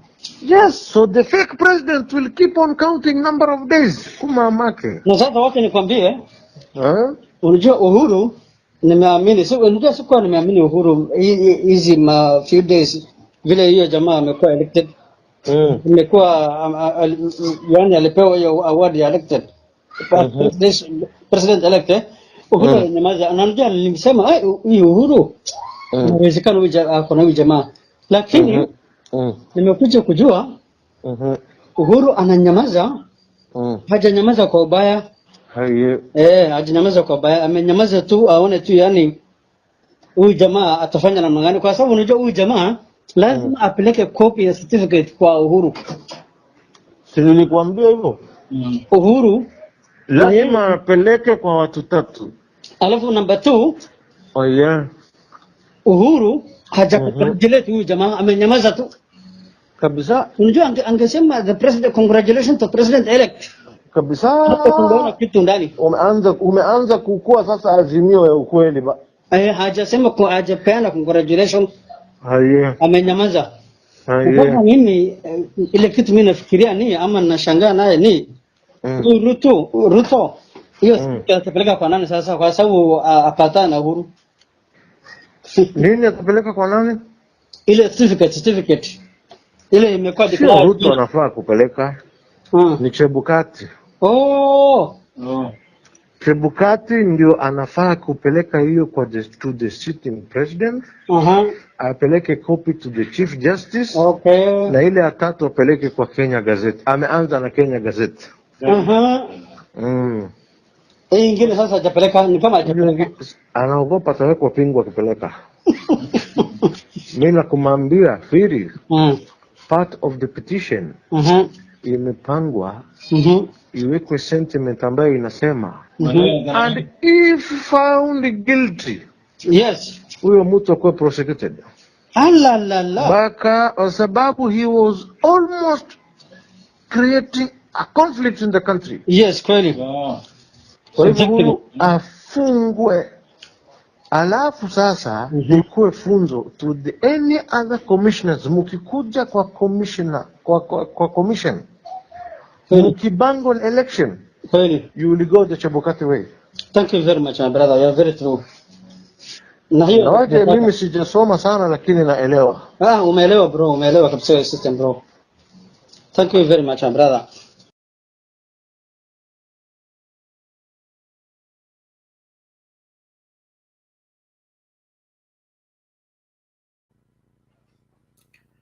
Okay, that's a leaked audio. We don't have the confirmation of the authenticity of the same, but it carries with it some of the things that we are talking about. And so I thought, after too much pressure from the people who pushed it, I've received it from over 10 people saying that we have to play it. And so I decided to play it because other channels have also played it.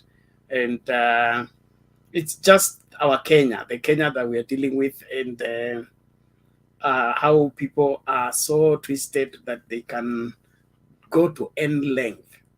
Because I cannot imagine how you can devise that you will go to you create 5,000 polling stations, fake polling stations, 5,000 polling stations, and be able to get Kim's kids for those polling stations, and be able to send fake results to the portal, because you believe you will follow them in the portal and change the original with the fake ones, and then be able to get those new originals to bombers of Kenya in the tallying center. Look at that systematic way, wash way of doing things. Is that what you want to have as a government that defeats its own law, defeats its own justice system, defeats its own set rules of determining leaders? Hey, Kenyans, let's begin to think wider than this. Na kuna huyo Kwalo Eric anasema Bernard, wacha ujinga, kwenda huko, Ruto ni prezo, upende usipende. We've been hearing that since, so it's nothing new. Yes, WG, what is it? Very shortly, Bernard, even with the 5,000 additional polling centers, if that is true, then there was only a difference of 250,000 or less. It means that Baba was really ahead. And therefore, I want to debunk some myths that is going round again, that even if the results are declared null and then people sent back to re-election or another round of election, that Azimio are going to lose because people have been demoralized. There will be nothing like that. I want to say that the moment the court will declare that the thing has been nullified, you will see the motivation, you will see the spirit of people jumping up. And therefore, I'm not scared that people let whatever happen ahead here happen. Azimio will take it.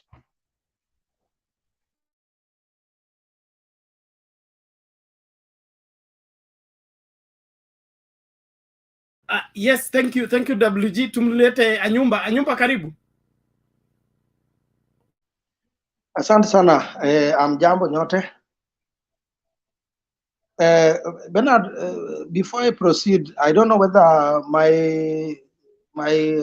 don't know if I can call him my grandfather, Karara. Maybe he has something to say before I proceed.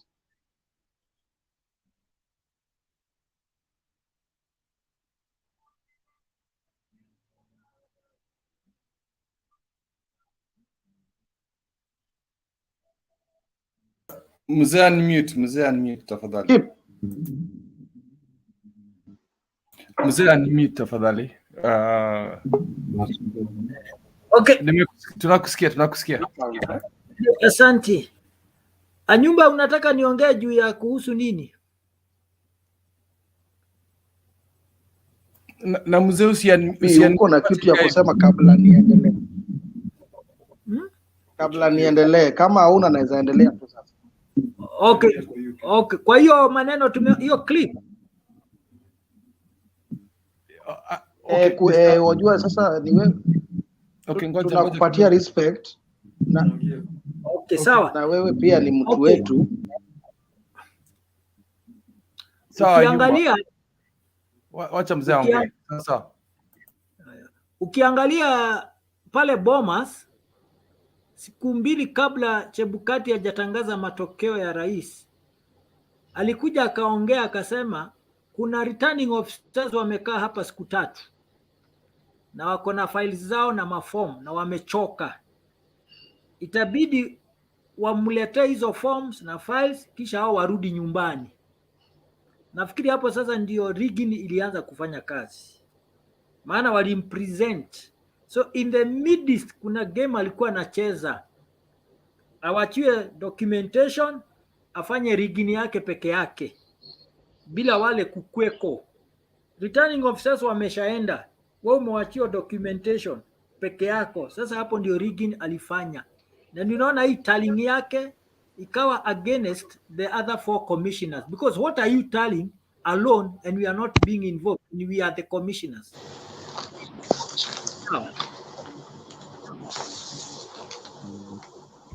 Asante sana mzee. Wacha niendelee sasa. I think maybe Chebukati doesn't understand what we call commissioners. He only believes that commissioners is only one person alone. I think maybe according to his understanding, maybe he understands something like that. But ningependa kusema hivi. Ni vile Bernard yuko kwa simu. Bernard ni mtumishi wa Mungu. Kuna msemo inasema kama hujawahi kuwa kwa giza, hata ukiona mwangaza uwezi shukuru. Na kama umewahi kuwa ndani ya giza, ukiona tu taa wewe unashangilia. Sasa hii Kenya mahali imefikia watu group of 5 people or 10 people wanakaa alafu wanafanya kitu kimabavu na tusahau to move on, ati tuzingatie amani. Nani aliwaambia hatuna amani? Tulianza kukuwa na amani before election, before 5 years, na bado tuko na amani. Ile kitu tunalilia ni justice. Justice ndio hatuna, kwa sababu election ambayo ilifanyika tarehe 9 haikuwa election. Wananchi walifanya mambo yao kikatiba. Mimi nikiwa mmoja wa wale wananchi, waliambiwa piga kura, rudi nyumbani, nenda ungoje matokeo. Kwa nini watu ambao na matumbo yao na Wakenya ambao hawajawahi kuwa ndani ya giza wanashinda wakitukana watu ndani ya Facebook, ati nyinyi mkubali to move on, ati Raila Odinga kubali to move on? Nani aliwaambia hatuna peace? Peace tuko nayo bwana, wawache kutuletea. Sisi tunataka justice. Ruto kama anataka kuwa rais, hakuna mtu amekataa. Na akikuwa rais, hatakuwa rais wa Kalenjin na wa Kikuyu, atakuwa rais wa Jamhuri ya Kenya. Niliona Sudi anaongea kitu kingine ya ujinga, ndio ujue Sudi hajaenda shule na hakuna kitu anajua. Sudi anaongea kama mtoto mdogo alizaliwa jana. Ati nyinyi watu wa Azimio sijui na nani, nyinyi mulifikiria muko na deep state sijui na nini, sisi tulikuwa na Mungu. Kama ulikuwa na Mungu, kwa nini umeiba?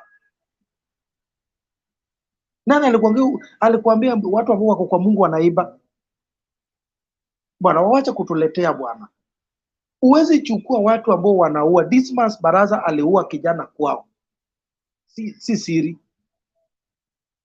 Na hii group ya Ndindi Nyoro sijui na Imani Chungwa sijui na nani, alafu unatuambia hapo ndio kuna uongozi.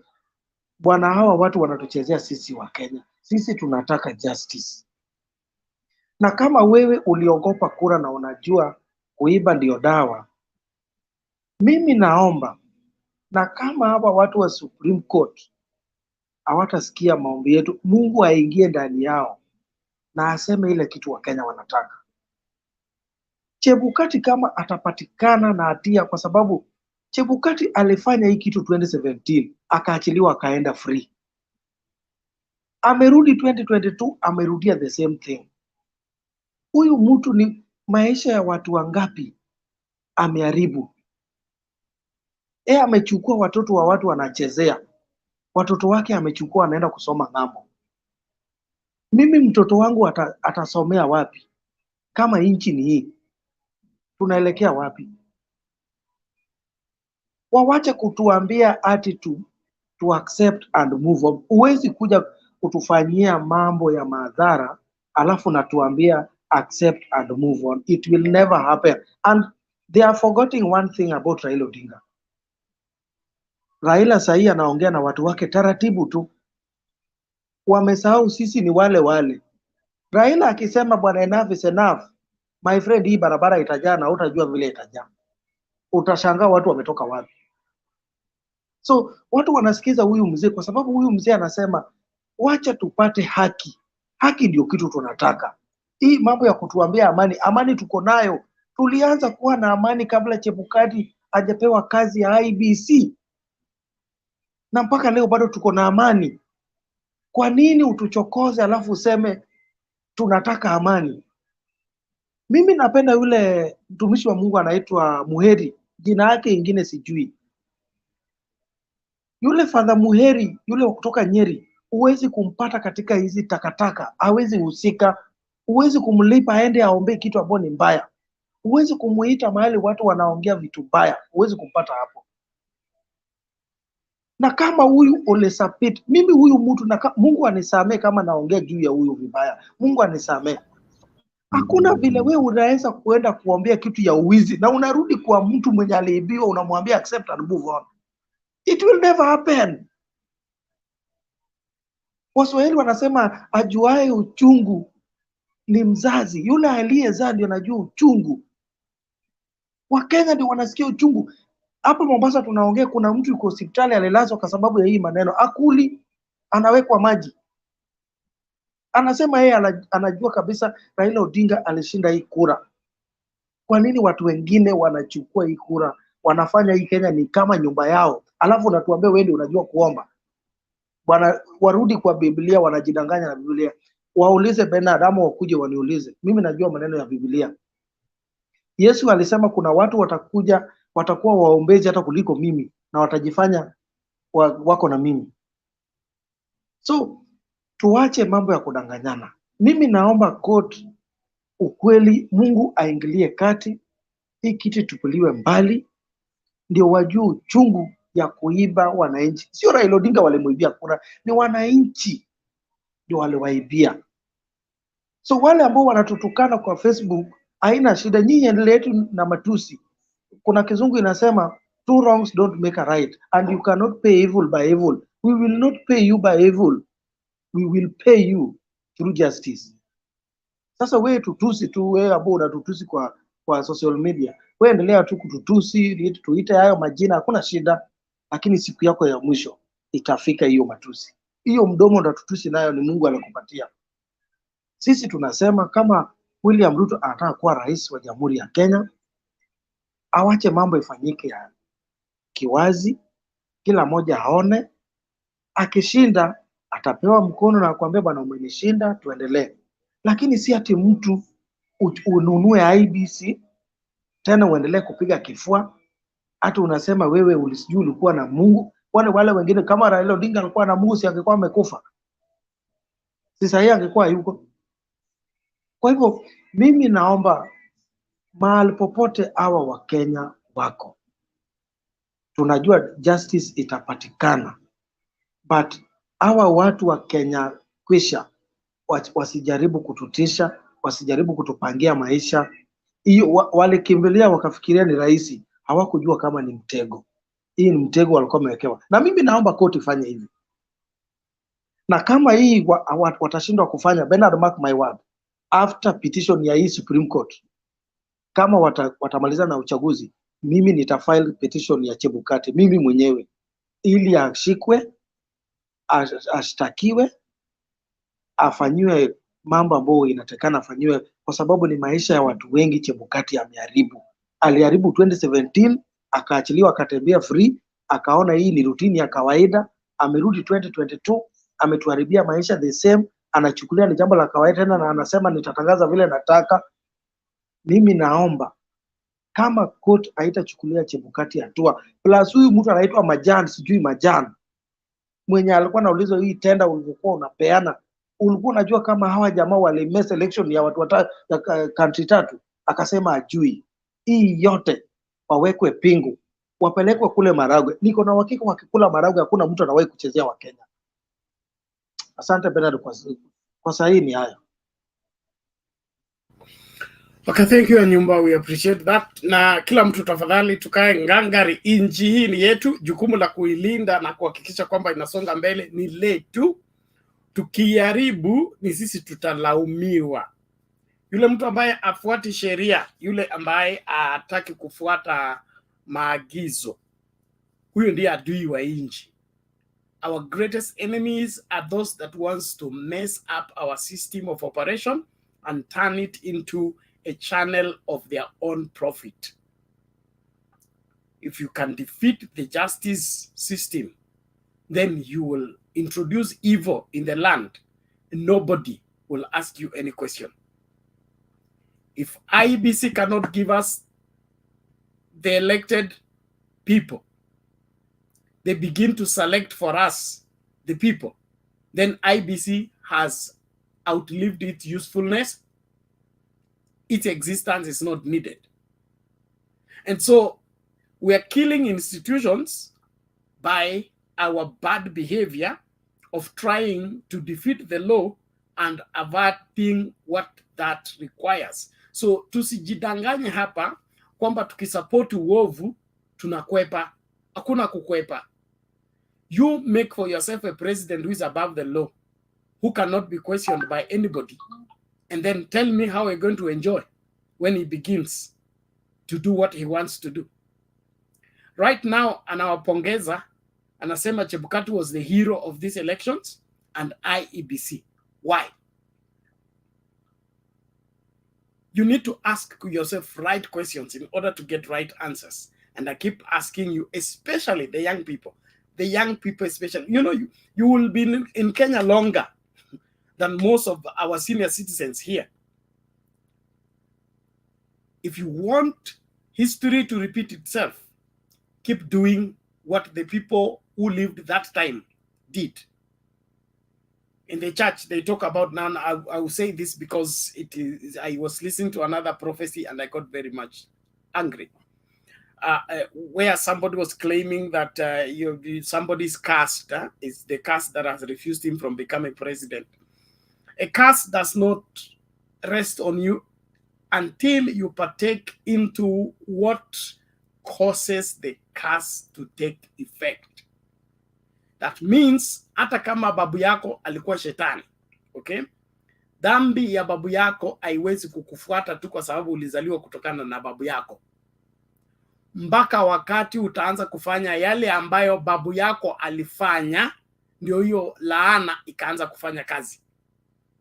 So it is not that you come from a bad background, you must have a bad life. The way the preachers who don't have understanding, the way they are teaching, that if you come from a polygamous family, you have these demons. If you come from this particular section, you have these witches and all this. All that is nonsense. It's all a scheme to get money from you. They say you bring these 1,000s, then I'll pray for you, and then those curses will go. There is no curse without a cause. There's no curse without a cause. And so as a people, we will not repeat what our forefathers did and not suffer from what our forefathers suffered. We allow the rule without laws, we will suffer exactly what they suffered. Don't be a supporter of evil because you participate in destroying the nation. Let's follow justice. Let's embrace that what is right. That's the only way for us to move forward. So those fake pastors and fake preachers who go around claiming this and that, Chebukati must be held to account. He should tell us where he came up with those figures, because even in the portal right now, it's not the figures he declared that are there. He has changed them. So how many elections did we conduct? How can we be having figures according to everybody? Leo figure he, we have declared elected president. Then when we go to upload, the figure has changed into something else. Kwani hizi kura zilikuwa zikiongezeka zenyewe ama kuna watu walipiga kura after bombers, wengine wakaongeza kura zingine ili elected president akuwe elected by this other new figure? Yani mnaona wa Kenya wajinga sana. Chebukati should be, if I was the president, Chebukati should be arrested. He would have not left Bomas. Angekamatiwa tu hapo Bomas. Au anaenda na certificate wa kidance, ye anaenda kamiti. But I hope they have an elaborate plan for him. But in my opinion, from Bomas, kamiti. Ajitete akiwa kamiti. Kama ungekuwa lenient na yeye wampeleke Nyat House, akaekae hapo, kwanza akisubiri, vile temperature iko. But all in all, this country is not going to the dogs. Serikali hii nchi haiwezi kuachiwa watu wa wash. Not under our watch. So whatever it takes, we must get our country back on its right track.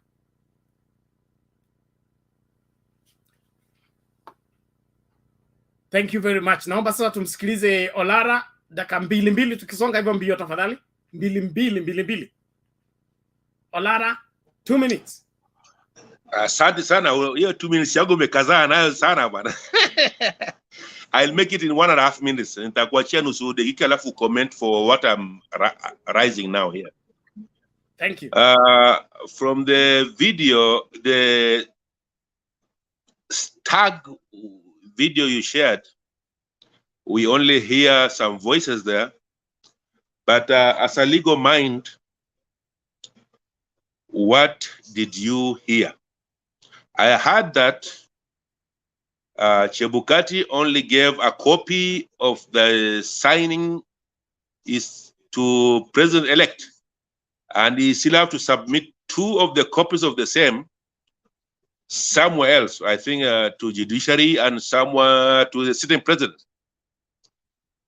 So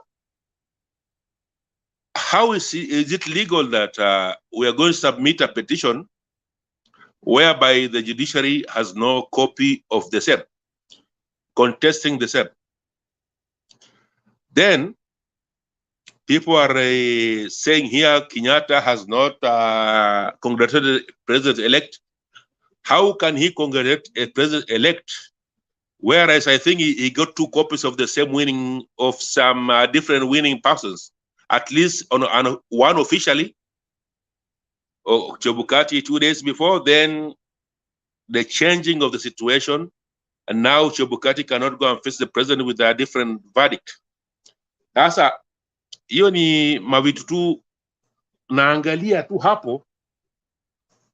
I don't think High Court has anything to defend or to weigh opinion on. These are clear 2 illegalities. And as per constitution, I think the copies should be submitted immediately after announcement, i.e. Chebukati's job after that is not to look after anything else, is just to go and fulfill his mandate as a returning officer for presidential election. He should just henceforth go to Chief Justice and submit a copy, and go to Head of State and submit a copy of the same. Then realize this: Chief Justice was not even in attendance in the Bomas, neither the president. So, who was the party? Olara, let's just be real with each other, man. Because, you know, not party hope, but there's no quantification of what you're saying. Brother, I really like you a lot, but content. Sasa, I'm coming, bana. Ilikuwa naanza tu, sijachemka. I'll give you the real thing now. The real thing is nullification is not the answer for this next petition. It's a nullification with something else. This something else, the processes are not followed accordingly. Alafu, in the same context of the same video, if there are diligent intelligence in this country, which I think is under executive should go and look out of those 5,000 claimed polling stations. This is where the country will be healed now. You get you get the footprints, especially digital footprints of somebody who created that thing, and when it was created, and when was filled with results. I understand that the forensic, there's a rumors that forensic is going on, and this one should not be rumors. It's something should be mandated by what? By a court. We can go, government can just go and get an affidavit from the court that we are going to do a forensic audit of the same. And that one, as we are consuming the petition, should mature by time. Then it should be included into the into the petition as a good evidence from partial government institution. Asanteni sana kwa sasa. Okay, thank you, Bwana Lara. And it's good. Forensic audit can be taken without even a court order. A presidential order is enough. IBC is a Kenyan property. It's not a foreign property. And nobody from from executive or from the judiciary would be trespassing, questioning IBC. IBC needs to be accountable to Kenyans. And so we have right to check out whatever they have hidden in there. If there are 3 Form 34As from the same polling station by the same IEBC, that IEBC needs to be folded up and the people involved taken in.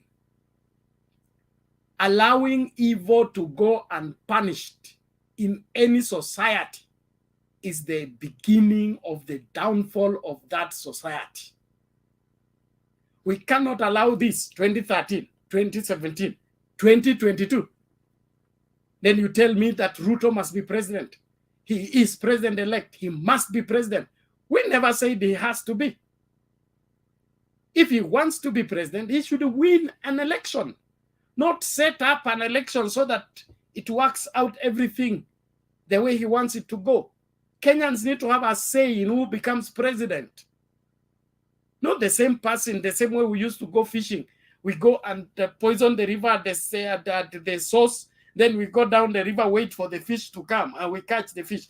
That's exactly what this game that Chebukati is taking us into. Yeah, anaenda kuset vitu huko alafu anateremka huko China anakuja anasema I will declare whatever I have. You have from where? You are only mandated by Kenyans to speak on behalf of Kenyans. Saying anything Kenyans did not say is not being a returning officer. There is a reason why you're called returning officer. Returning means you have been sent. Okay, you are bringing back the results of what you have been sent.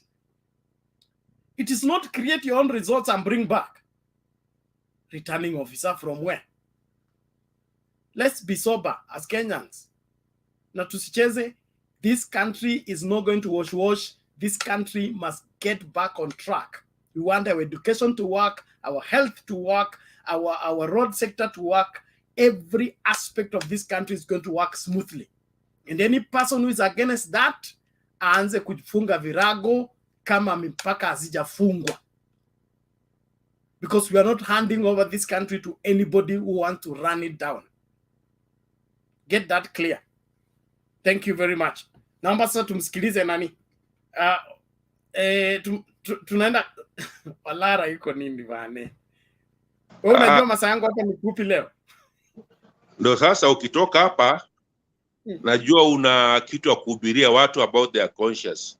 So I see some of the leaders who are congregated in the bombers and facilitate the announcement and then went back to Karen, to Ruto's place and endorsed the announcement, are now praying for the peace.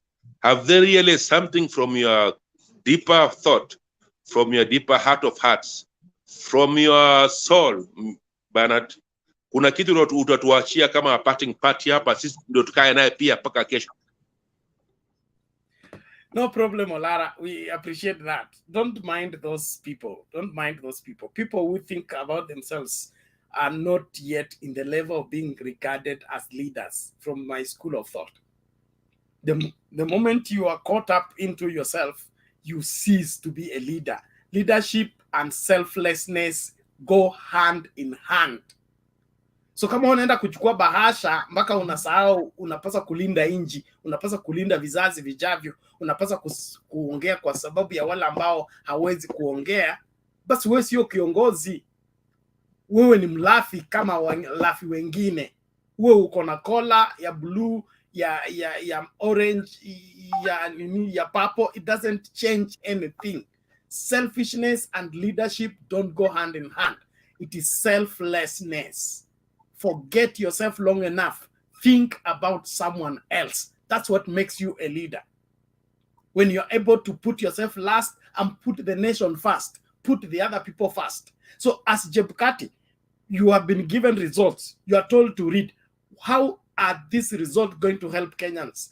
How is this decision going to help the rest of the country? That should be what preoccupies you, not you, how much have I banked? Has it confirmed with my bank? Imeingia? Okay, bas kama imeingia, wacha tumalize deal. We think about here, we don't think about after here. So whether you are a church leader, you are a bishop, you are a reverend, you are an archbishop, if you think about yourself first and other people last, you are not a leader. Wewe ni mlafi kama walafi wengine wote, na hiyo unamhitaji Mungu katika maisha yako. Go back to the cross and repent and start afresh. Hakuna haja kujidanganya. Christianity and selfishness don't go together. We don't have people we call selfish Christians. There are no selfish Christians. You are either selfish or you are not a Christian. Okay? To be selfish and to be Christian don't go hand in hand. For you to be a Christian means Christ first, then everything else follow. So you deny yourself, then you follow Christ. So all these people parading themselves in long robes and claiming to be church servants, when they are speaking for themselves, they are pushing their agenda, prophesying the way they want. That is not the display of Christianity from the biblical point of view. And I can take that on anybody, anywhere. Let church ministers go and find their walk with God so that they can lead people to God, not lead people to their stomachs and being bought cheaply with dirty money. Jojo Chen, karibu tafadhali. Mr. Bernard, habari zenu? Tuko poa, karibu. Hata mimi niko tu, naona vile show inaendelea, so iko sawa. So me, if I may ask, tuliona siku yenye Chebukati alikuwa na ngoma huko nyuma, ngoma italeta kizaazai, itaharibu video. Hebu mianezima. Zima kabisa tafadhali. The copyright people will take down the whole video, will lose the whole show because of that. Nini? Unmute. Okay, if I may ask, niliona on the very day Chebukati alikuwa anatangaza result. Chebukati bodyguard mwenye alikuwa nyuma yake alikuwa personal bodyguard ya Ruto. Alafu huyu Ole Sapit leo nimemwona kama ako karibu kwa Raila. Huyu jamaa anatafuta nini? Hata tunasendwa yeye ni mhubiri aina gani? Kama yeye ndio tayari awakise moto Kenya ile siku, walikuwa wanatangaza Ruto na yeye ndiye alikuwa mbele hata wakati Chebukati alikuwa anatangaza. Kama walikuwa sawa kama Bomas imechafuka, kwa nini awange airesa? Sasa leo alikuwa kwa Raila. Siku ile walikuwa pale wakaenda kula nyama kwa Ruto. Leo alikuwa ameenda kufanya nini kwa Raila? Hiyo kitu hata inanishangaza, hata nimeshangaa sana kuona huyu jamaa kama anaweza enda kanyage kwa Raila mguu. Na ile siku tayari awakise moto Kenya mzima. Na yeye ni mhubiri mwenye anafuata sheria vile inafaa. So bado niko kwa show, tutaongea baadaye. Okay, asante. Labda alienda kutubu, msimchukulie sana. Ukimkosea mtu unaenda kumuona polepole, alafu unaomba msamaha, unamwambia unajua ni njaa, alafu anaona vile anaweza kusamehe. So let us not be hard on him. A repentant person should not be stopped from repenting. He says godly sorrow leads to repentance. Hiyo ndio maandiko. Na si eti tukubali makosa, lakini ni muhimu tu also makosa yakifanyika tukubali jinsi ya kutoka katika ya makosa, kwa sababu mahala tuko hapa ni mahala ambapo ni pabaya. So we need to find a better place. How do we get to that better place? We need to make better decisions based on better thinking, which will help us heal faster. And one of it is forgiving and building bridges. those building walls right now, poaching people into their political parties so that they become a threat. Those are not out to make Kenya better. They are out to make Kenya their empire. They are loot, they are whatever, their property.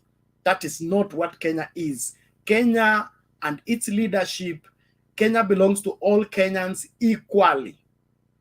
To sao manene ya president, deputy president, Kenya belongs to all Kenyans equally. And the people in charge of the Kenyan affairs are doing that on behalf of Kenyans. The president is the president of Kenya on behalf of Kenyans. The deputy president is the deputy president for Kenya on behalf of Kenyans. So he needs to understand that Kenya doesn't belong to him because he is president. No, Kenya belongs to all Kenyans. The president ni kama kampuni, tuseme KCB, okay, belongs to the shareholders of KCB. But wako na CEO ambayo wamemhaya kuangalia maslahi ya nini? KCB. President ni yule CEO ambaye tumehaya to take care of our resources as Kenyans. Na sisi kama shareholders tunaweza kwenda kufukuza CEO anytime, especially kama ni CEO na atengenezi profit kwa kampuni yetu. So nyinyi mnapaswa kuangalia hii kitu vizuri. Kuwa president haimaanishi you are the owner. You are not the owner. You are a CEO. You've been hired by the shareholders to take care of those resources in that period of time. And if you don't perform well, we will call an emergency AGM. We send you away. We hire a new CEO. So the really custodians of Kenya are the Kenyans, not the politicians. Let's get it clear. Ili isikue ati kufanyika president umefanyika kitu kubwa ambacho sasa kila mtu akuje kukuabudu. Thank you very much. Naomba tusonge mbele. Kuna nani huyu? Thank you Jesus. No. Fen umekuja saa hii, relax wewe. Saa hii hapa na umeinua mkono mapema. Ngoja kwanza. Naomba tumsikize Bernard dakika mbili. Nataka kumaliza mkururo wangu ili nikitoka kusikue na yule anayenidai chochote. Asante sana. Asante sana Reverend Bernard, namesake wangu. Nina mambo mawili ya kusema kwa haraka. Na cha kwanza ni kwamba Kenya hii si ya mtu. Kenya hii ni yetu sisi wote. Lakini Kenya hii mahali imefika sasa, wale ambao tunataka tuwaaminie uongozi, tuwaaminie maisha yetu na pesa zetu, wameanza kujifanya kutuliko kwa akili. Na kama Wakenya lazima tukatae. We have to refuse. Because mimi I'm asking myself, why did I go to queue to vote? Why did my sister, my brother from all over the place go to vote? We vote because of two reasons. One, we vote to remove contention between people. Because in a case where we have got 7 contestants, wanataka ugovernor, we vote so that the one who has got the majority of numbers emerges the winner, anakuwa declared. That way, tutakuwa tumetoa contention. And number 2, we vote to bring in freshness. Hawa watu wamekuwa kwa bunge 5 years. Sasa we want a new team. We either maintain mwenye alikuweko or we bring a new person. And in doing that, we are bringing in new energy, new blood, new ideas, new people. It's freshness. Hata kama alikuweko miaka 5 au miaka 10, lakini tena amevotiwa in, it's freshness. Lakini Kenya, every time we go to vote, we actually amplify contention. Na hii contention huwa inaletwa na watu wawili. Inaletwangwa na the corrupt contender ama contestant na referee. Because 2013 alikuwa ni referee. 2017, in fact 2017 hata sitaki kuongea kwa maana it was a very dangerous merger. ilikuwa ni mambo mbaya sana huko, hata sitaki nikaenda, hata it's just good that kulikuwa na handshake. Kwa hivyo mimi ninaomba ya kwamba as we go to petition this case, ya kwamba the 7 judges will do in fact wafanye due diligence, and I'm praying ya kwamba the lawyers wa Azimio watapeleka a watertight case ambayo iko sealed, ambayo ni poa, kwa sababu we don't want an illegitimate president, we don't want an illegitimate leader, because 2017 ilituletea a lot of illegitimate things, illegitimate products. We vote so that we have people who are legitimate, people who are true, people who are good, people who can serve us, people who can listen to us, people who can represent us. But in this case, when you look at the elections of 2022, hawa ni watu ambao wamejiimpozi kwetu, na njia ya pekee ni koti itusaidie. Koti itusaidie. Mimi nimepiga kura, I have surrendered my sovereignty. Wewe umepiga kura, you have surrendered your sovereignty. Now, because I've surrendered my sovereignty, I don't have the power to talk. My power was through the casting of a vote. Sasa power yangu ya hiyo vote inataka kumeza maji. Kwa sababu kuna mtu mahali ambaye akona pesa nyingi, mtu ambaye akona ushawishi mingi, mtu ambaye akona rafiki mmoja. Hiyo mimi nakataa. Na George ameongea kuhusu huyu au wahubiri ambao wakati ambapo kura ilikuwa inatangazwa mara ya kwanza, walikuwa pale wakipeana maombi barabara. Tena leo wanaonekana wameenda, in fact it was an afterthought, kwa sababu it's like they didn't actually plan to go and see RAILA. Kwa hivyo bado tunasema wahubiri wawe chumvi ya ulimwengu huu, wawe mwangaza wa ulimwengu huu. Kesho kumbuka tuende kanisani, at least tuendelee kuomba, na tunajua ya kwamba mambo yatabadilika.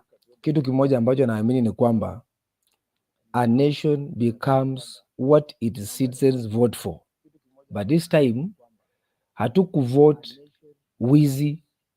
We voted for good leaders, we voted for ideas, we voted for beliefs and values ambazo tulijua ziko ndani ya Raila Amolo Odinga, and this was his time.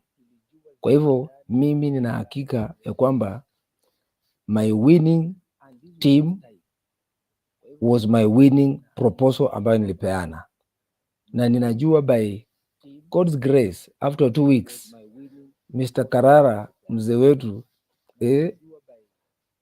tutakuwa tunasherekea kuona ya kwamba tumepata ushindi. God willing. Asanteni sana. Okay, thank you Bernard. We appreciate you, and you are still having that echo. That means mashine yako inasikiliza kwa kuili, ama unatumia Bluetooth, which is not well coordinated, but we got you clearly. Thank you for the message, and we look forward for the positive response from our judges at the Supreme Court when we place our evidence before them, and our prayers, which we know will sail through, because we are tired as a country to live a lie. We can't live a lie forever.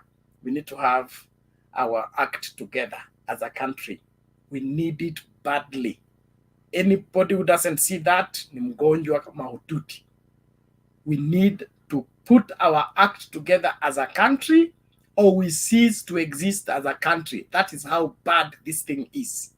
Those of you who are playing that you can take the presidency and run away with it and nobody can do anything about it, that is not going to work. That's not going to work. So please, take it easy. Understand Kenya. understand Kenya. The Kenya today is not the Kenya for Tawala Kenya, Tawala. It is not.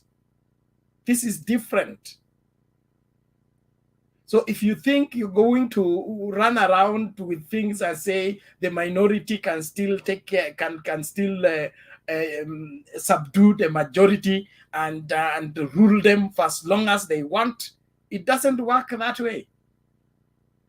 It takes more than, you know, displaying power to rule.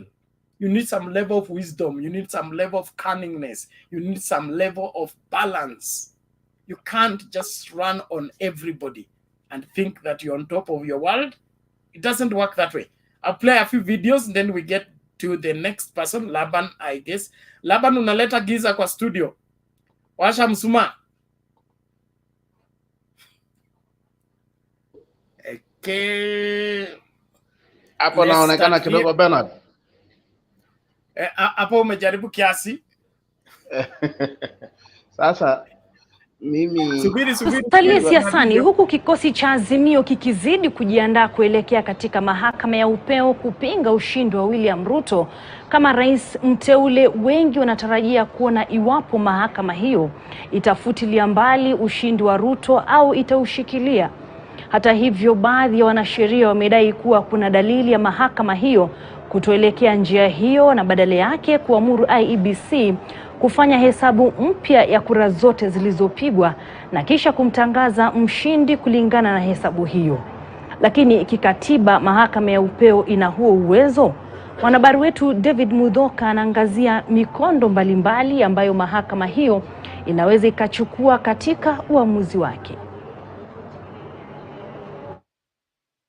Mnamo mwaka 2013 baada ya Raila Odinga wa CORD kugaragazwa na Uhuru Kenyatta wa TNA na William Ruto wa URP debeni, Raila alielekea katika mahakama ya upeo iliyoongozwa na jaji mkuu wakati huo Willy Mutunga kupinga kushindwa kwake. Ila hakufua dafu baada ya Mutunga na majaji wenzake kutupilia mbali kesi hiyo, ikiwa na maana Ruto walikuwa wameshinda kihalali.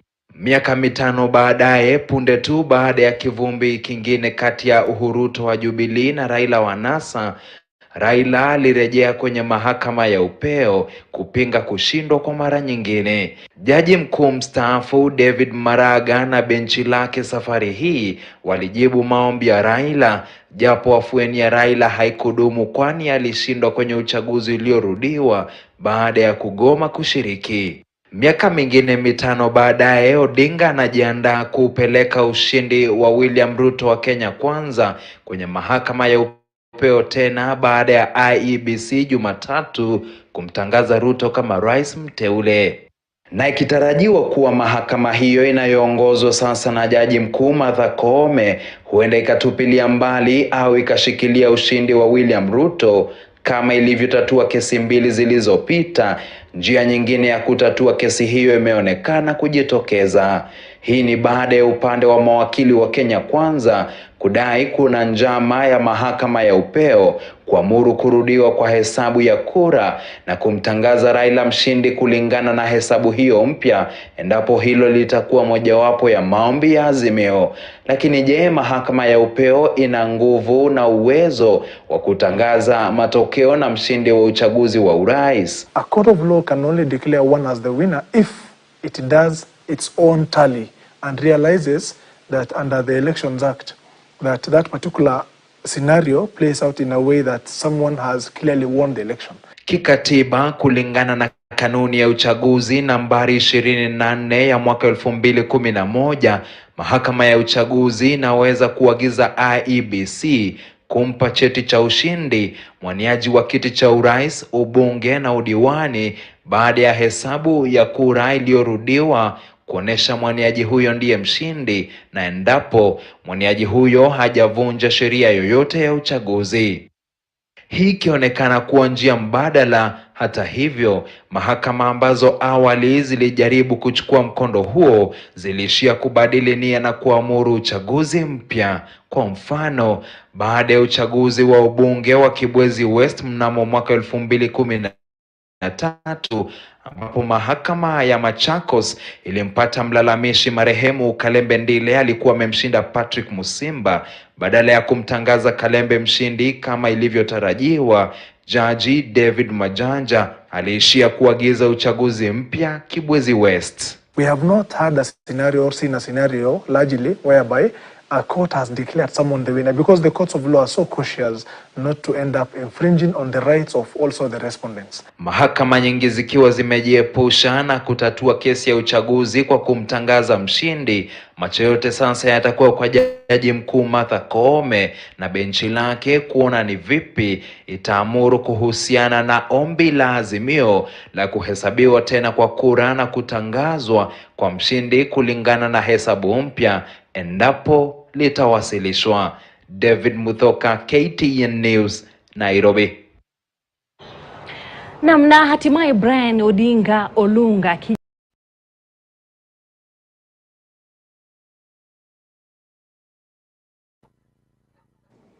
Hey, hapo Bernard, hapo. Sawa, asante Mama Selina. Utuwekee ya Abdul Nasir. Kuna statement Abdul Nasir anatoa na ni panic kwa watu wengine. Sijui utuwekee hiyo tuone pia. Okay, let me find it. Thank you very much Mama Selina, nashukuru kwa mchango wako, maoni yako. Nashukuru wote ambao mko kwa comment section. Tafadhali keep it clean. Tufuate sheria, hakikisha kwamba wewe ni Mkenya mzalendo anayeheshimu sheria na unataka haki itendeke. Tusikue tu wa Kenya ambao wanashabikia maovu na wanashabikia yale ambayo hayafai. That is one way of destroying our country and destroying the future of our children and our children's children. For us to preserve their heritage, we need to uphold the rule of law at all costs. The rule of the law, the rule of law at all costs. I want to give to Laban. Changia tafadhali ndio turudi kwa Victor. Nitamaliza na Mgambi. Mimi nianze kukunja jamvi. Yes, asante sana Bernard na wenzangu wote hapo kwa panel. Mimi naweza kuwa na maoni tofauti kidogo, lakini yangu, na baada ya huu uteuzi wa William Ruto kutangazwa kama yeye ndiye ameshinda, nafikiria ile kitu ilipangwa na ikafanyika vile ilifanyika, kwa sababu stakes were very high. So what these people expected ifanyike ni violence.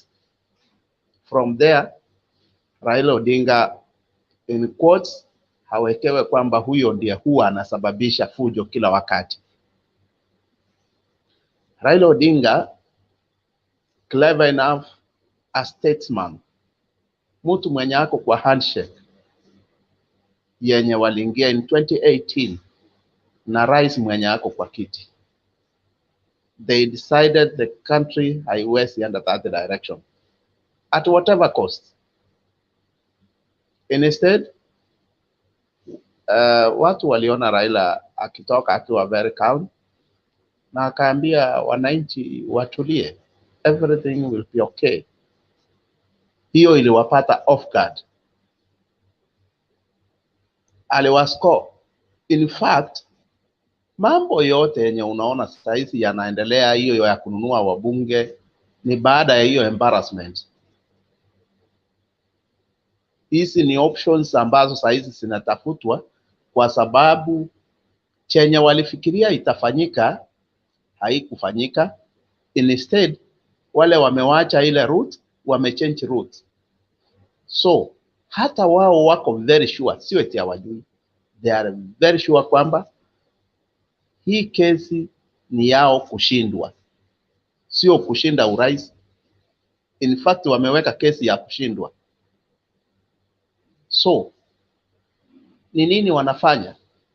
Ni yenye wanafanya kwa sababu wanajaribu kuimarisha National Assembly na Senate, kwamba hata kama Raila atakuwa declared kama winner, wawe na majority. That's what they are trying to do. Lakini ukweli ni kwamba Raila Odinga hata leo mimi naweza taka kutetea Ole Sapit. Personally, Ole Sapit kitu yenye ilikuwa inaendelea Bomas, naweza nikasema ndio yeye ni kiongozi wa kanisa, inawezekana hata hakujua.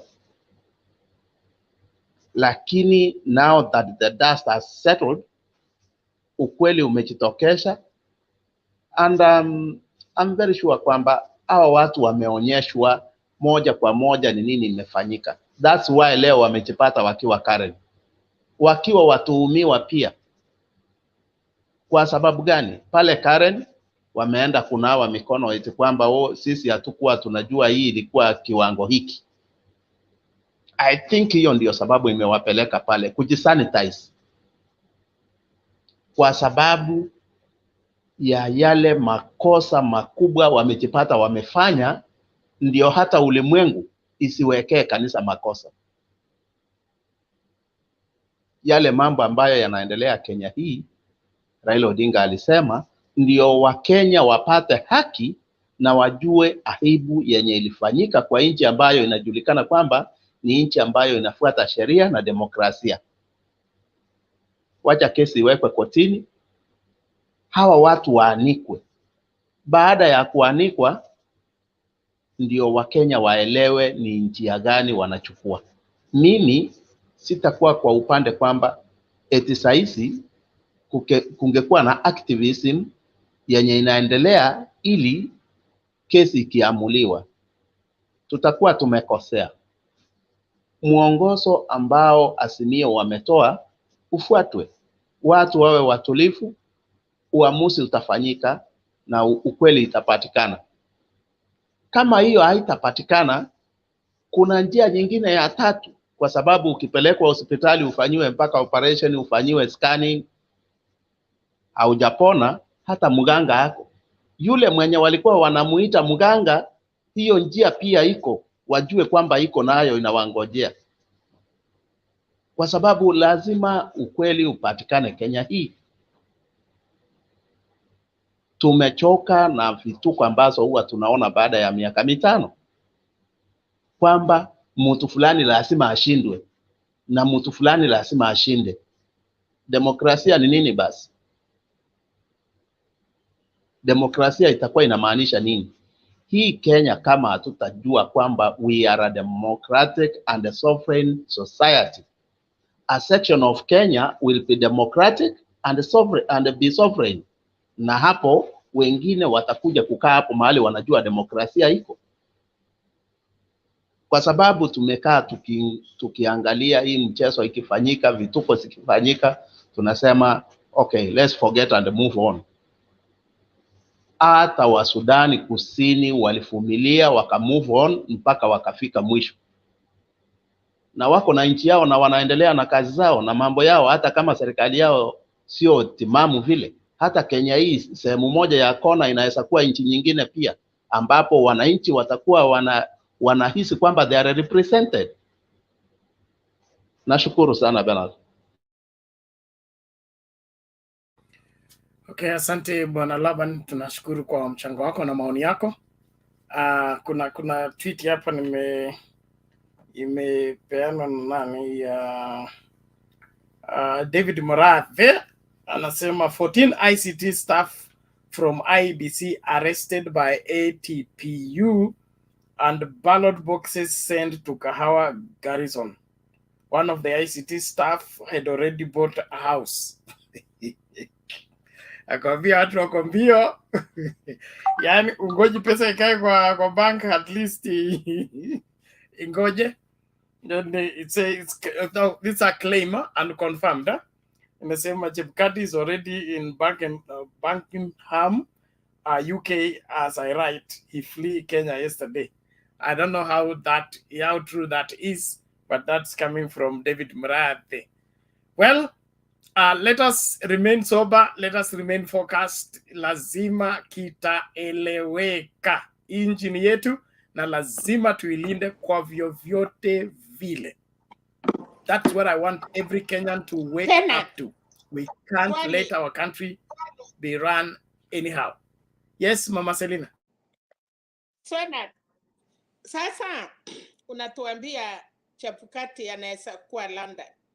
Kutafanyika, tumesikia hiyo rumors, but nauliza, akitoroka amepeana certificate na bahati mbaya atoroke, what will happen? Kwa sababu uwezi fanya haki ama ufanye uongo na utoroke. Kama ametoroka, si ni kumaanisha alitenda kitendo mbaya. Hapo tu ndio nataka tujue kidogo at least. Kenya is a signatory of Commonwealth countries. Chebukati atakuwa repatriated back. Si hakuna kesi. Haina shida. Hakuna pa kujificha. Kama anahitajika atapatikana. Kwani sisi tuko kila mahali, tuko Interpol, tuko everywhere. Hata FBI itatusaidia. Nauliza sisi we are not limited. No, nauliza kwa sababu watu wanaenda kotini on Monday na returning officer ya IPC ametoroka for example. Then isemekane labda mrutie uchaguzi for example. Nani anafanya? Kwa sababu kama mwenye nyumba ametoroka. Ipi?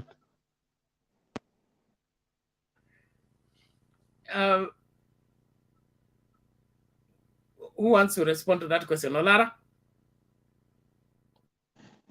Yeah, Marcelina, Chebukati hakutoroka. Ni kama ni kweli mambo ametoroka, ni ametoroshwa. Na ambao wamtorosha hata kwa mwingine itakuwa ni sisi tu tumtorosha, lakini inchi ibaki peaceful. Serikali ndio utorosha mtu, serikali ndio mpeleka mtu pengine. Managing the results, Chebukati's life must be protected. By whom is the question? By whom is the question? Who torokad Chebukati? Because Chebukati, before the election started, his life is within NIS, presidency.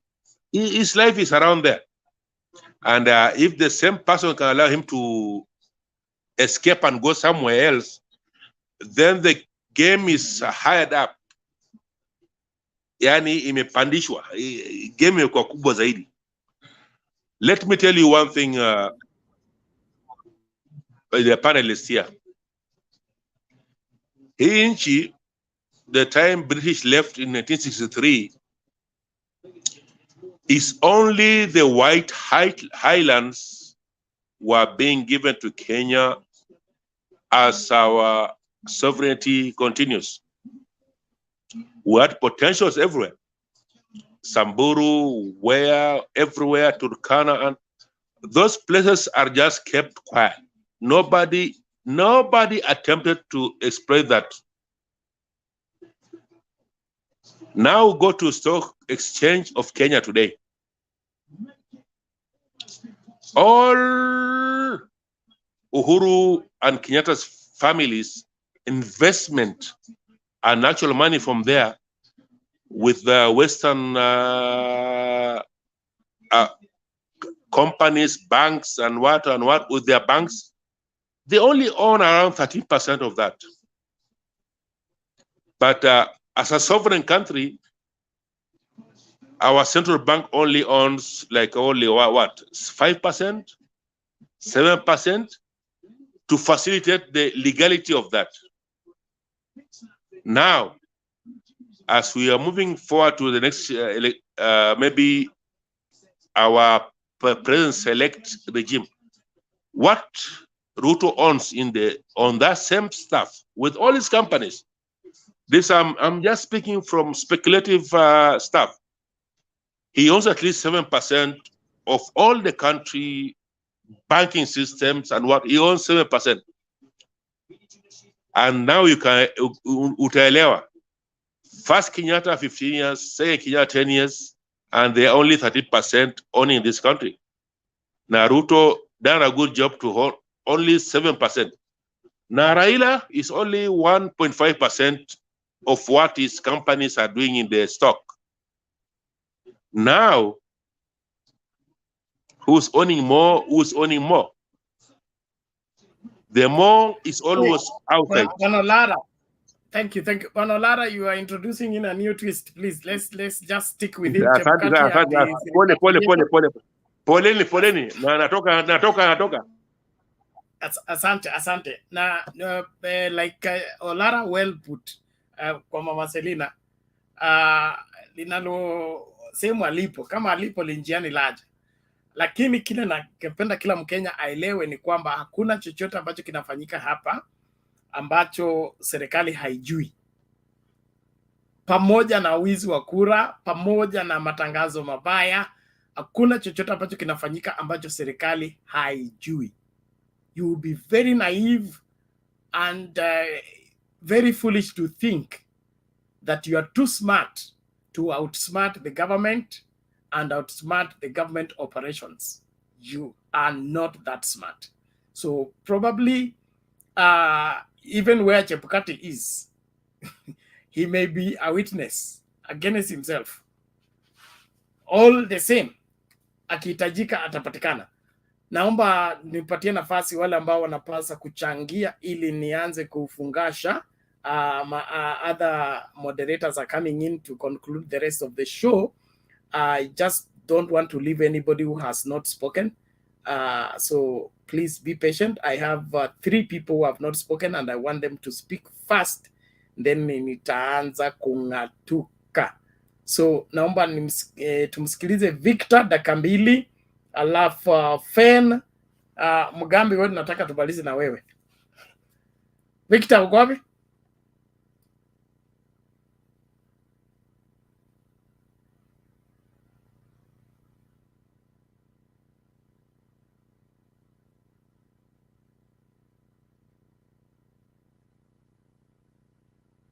Victor, unmute. The mic is beside your name on the screen. You click on that mic beside your name on the screen.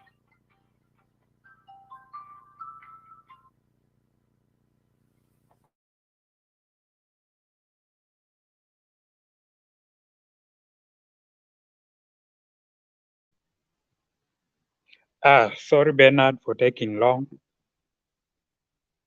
Okay, mine is to say, for me, I'm a bit disappointed with Azimio, because right now that there is no evidence for that case. They're going to take to the Supreme Court, and yeah, they are good lawyers, but these guys will go and disappoint themselves, because I expected that day Raila was addressing the nation. I expected him to say things to do with the hacking, doing all those stuff. I expected such things.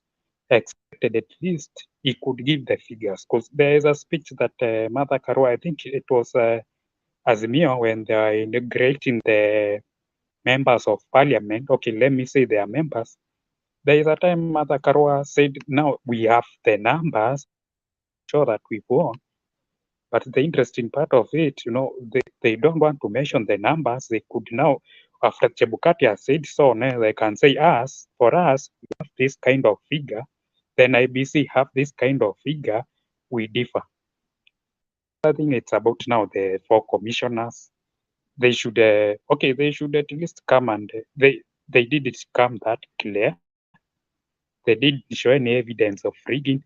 And more so, let me tell you, the IBC chairman, Wafula Chebukati, has a responsibility of tallying by himself, even without involving a commission. He has an option of delegating it to the other commission. So you can just board the word option. He has the option, but he can still do the tallying by himself and also announce the results by himself. But now he can come and call the commissioners. After that, they tell him, now I have this figure. This is what I have. This is what I've gotten. So I'm going, there is a 50+1. There's what? Okay. So I think the 4 commissioners, I think, were not aware that that was a ruling by the Court of Appeal some times back, that the ABC chairperson can tally and can do everything by himself. Then Okay, mine, I have not much to comment, but for me, I think as in these guys, they are very good lawyers, but they should at least find a very good evidence. If it's about the system, wangesema kitambo, no, they should have said kitambo, they say, no, the system has been hacked. Yeah, there was an hacking by the there's a time Marjan was speaking, saying that there were almost like 200 attempts of hacking the system, but it didn't go successfully. But also, okay, lastly, let me say on, even Azimio, I cannot say they are not that good, because these guys, even they had a plan of rigging the election, but unfortunately they found that the election is iliibua kitambo. What I can give an example. You give two people here watermelon, then sasa you tell them when atamaliza wa kwanza, I'll give him maybe 1,000 shillings. Then sasa, I am taking it with Ruto and RAILA. So RAILA is there. There's someone who is giving him kawatermelon kako karibu kuisha. So the moment he is exchanging and the moment RAILA anarudisha hii full, then Ruto comes and picks hii. Ruto anamrudishia hii full. So when RAILA akipinduka atapata, it has already gone. So that is what happened. Okay, so mine, I'm just commenting about that. That was what I can say. Then about, I had someone talking about Victor, I don't want to take on you. Victor. Yes. I don't want to take on you, but let me just conclude. I mean, you have not substantiated your claim that Azimio had a plan to rig the elections.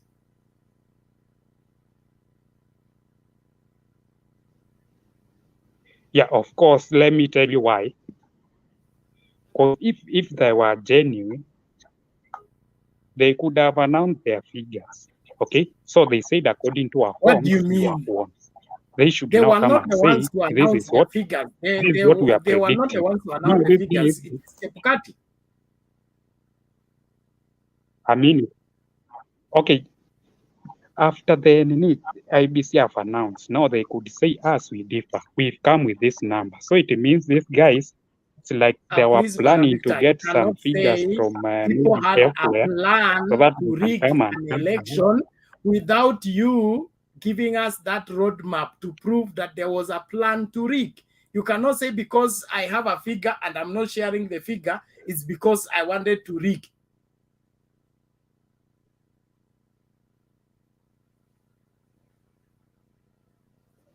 Okay, let me tell you one thing. Excuse, maybe you have, let's say you have, maybe you have this number of votes, okay? Then the Bwana chairman Victor, comes and my announces. question is And very simple, Bwana Victor. unfortunately, what you have Please, does not really what you are the giving chairman me has. a probability. You have the You right made to a claim. say, Please I have this. substantiate the claim. Yes.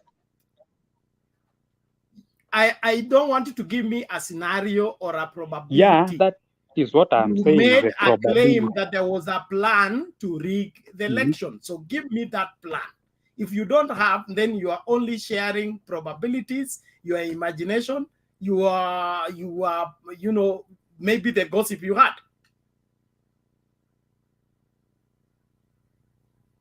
So do you have a proof that there was an elaborate plan by Azimio to rig the elections? Okay, if for you me, don't have, there is then a what you're saying probability. is just a room. Not probability, please. Let Okay. us leave it there. Thank you. Mm-hmm. Let's leave it there. Thank you. Fen Omondi.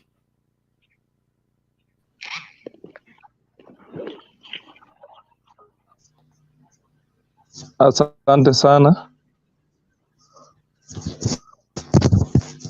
Yes, you can hear. Asante sana. Hope mnanisikiza vizuri. Okay. Nikianza na huyo Victor mwenye ameenda, nataka nimwambie Raila si mtu anaweza plan kurig kura. Hata kama ilikuwa, lakini si mtu huwezi mwambia aibe kura. Raila ni mtu ambaye ana believe about democracy. That's why unaona vitu zinaenda hivi. So nikianza kabisa, sitaki ni hiyo mambo ya petition nitakuja kumaliza nayo. Tuangalie hii kitu ilianzwa na wapi. Kuna mahali tu tulikosea mahali sisi kama wa Kenya, na tukaangalia, ndio maana mambo zikakuwa ngumu kabisa. Cause nikiona kitu ili happen at Bomas, I saw a lot of things there, na niliona hii kitu, this thing was planned even 3 years down the line. Au watu walikuwa na plan A to Z, walikuwa wanajaribu hii, ikishindikana wanajaribu hii, ikishindikana wanajaribu hii, ikishindikana wanajaribu hii. So wakati Uhuru na Ruto waliingia kwa ofisi 2013, nikianza hapo, hao watu they had burden ya ICC, kitu ya kwanza. Na wakati waliingia kwa ofisi walisema nitaenda 10, mwingine ataenda 10. Haya, handshake ikaingia katikati. Ikawa ni kama Ruto anaona ile 10 yake inafanya nini? Inalemea kuna venye inalemea. Naona. So this guy has tried a lot to enter. Na kitu niliona ili happen, ile ni kama coup d'etat. Ile haikuwa hata ni vote rigging wenye watu wanasema. Cause Chebukati ni mtu aliletwa kutangaza. Kama if you can play that video. Ni mtu aliletwa kutangaza. Kwa hivyo hata yeye Chebukati alitangaza hii kitu akiwa ako kwa situation nyingine tofauti. So I had a lot of people talking about Raila yeye angeiba, Raila so naona vitu kama hizo. Wakenya unapata mtu mzima ameketi chini anaongea kitu kama hiyo. So Wakenya tukue waangalifu sana kabisa. Hiyo tu peke yangu ndo nikana. Okay, thank you, Fen. Just hold on there. Thank you so much. Mute your mic. Shiko Sema. I would want to tell Fen Omondi that the first handshake was done by Uhuru Kenyatta with William Samoei Ruto because of the Kikuyus that live in Rift Valley. So, hii ya Baba na Uhuru, that was the second handshake. I don't know whether it's my time, whether Bernard niongee, then mi nataka kulala. Can I go ahead? Yes. Okay. Now, what I would want to say Mbona mapatanga Shiko privilege? Sasa umeanza kunikuuliza hata na mimi na nilikuwa huku. Be comfortable, you've been elected.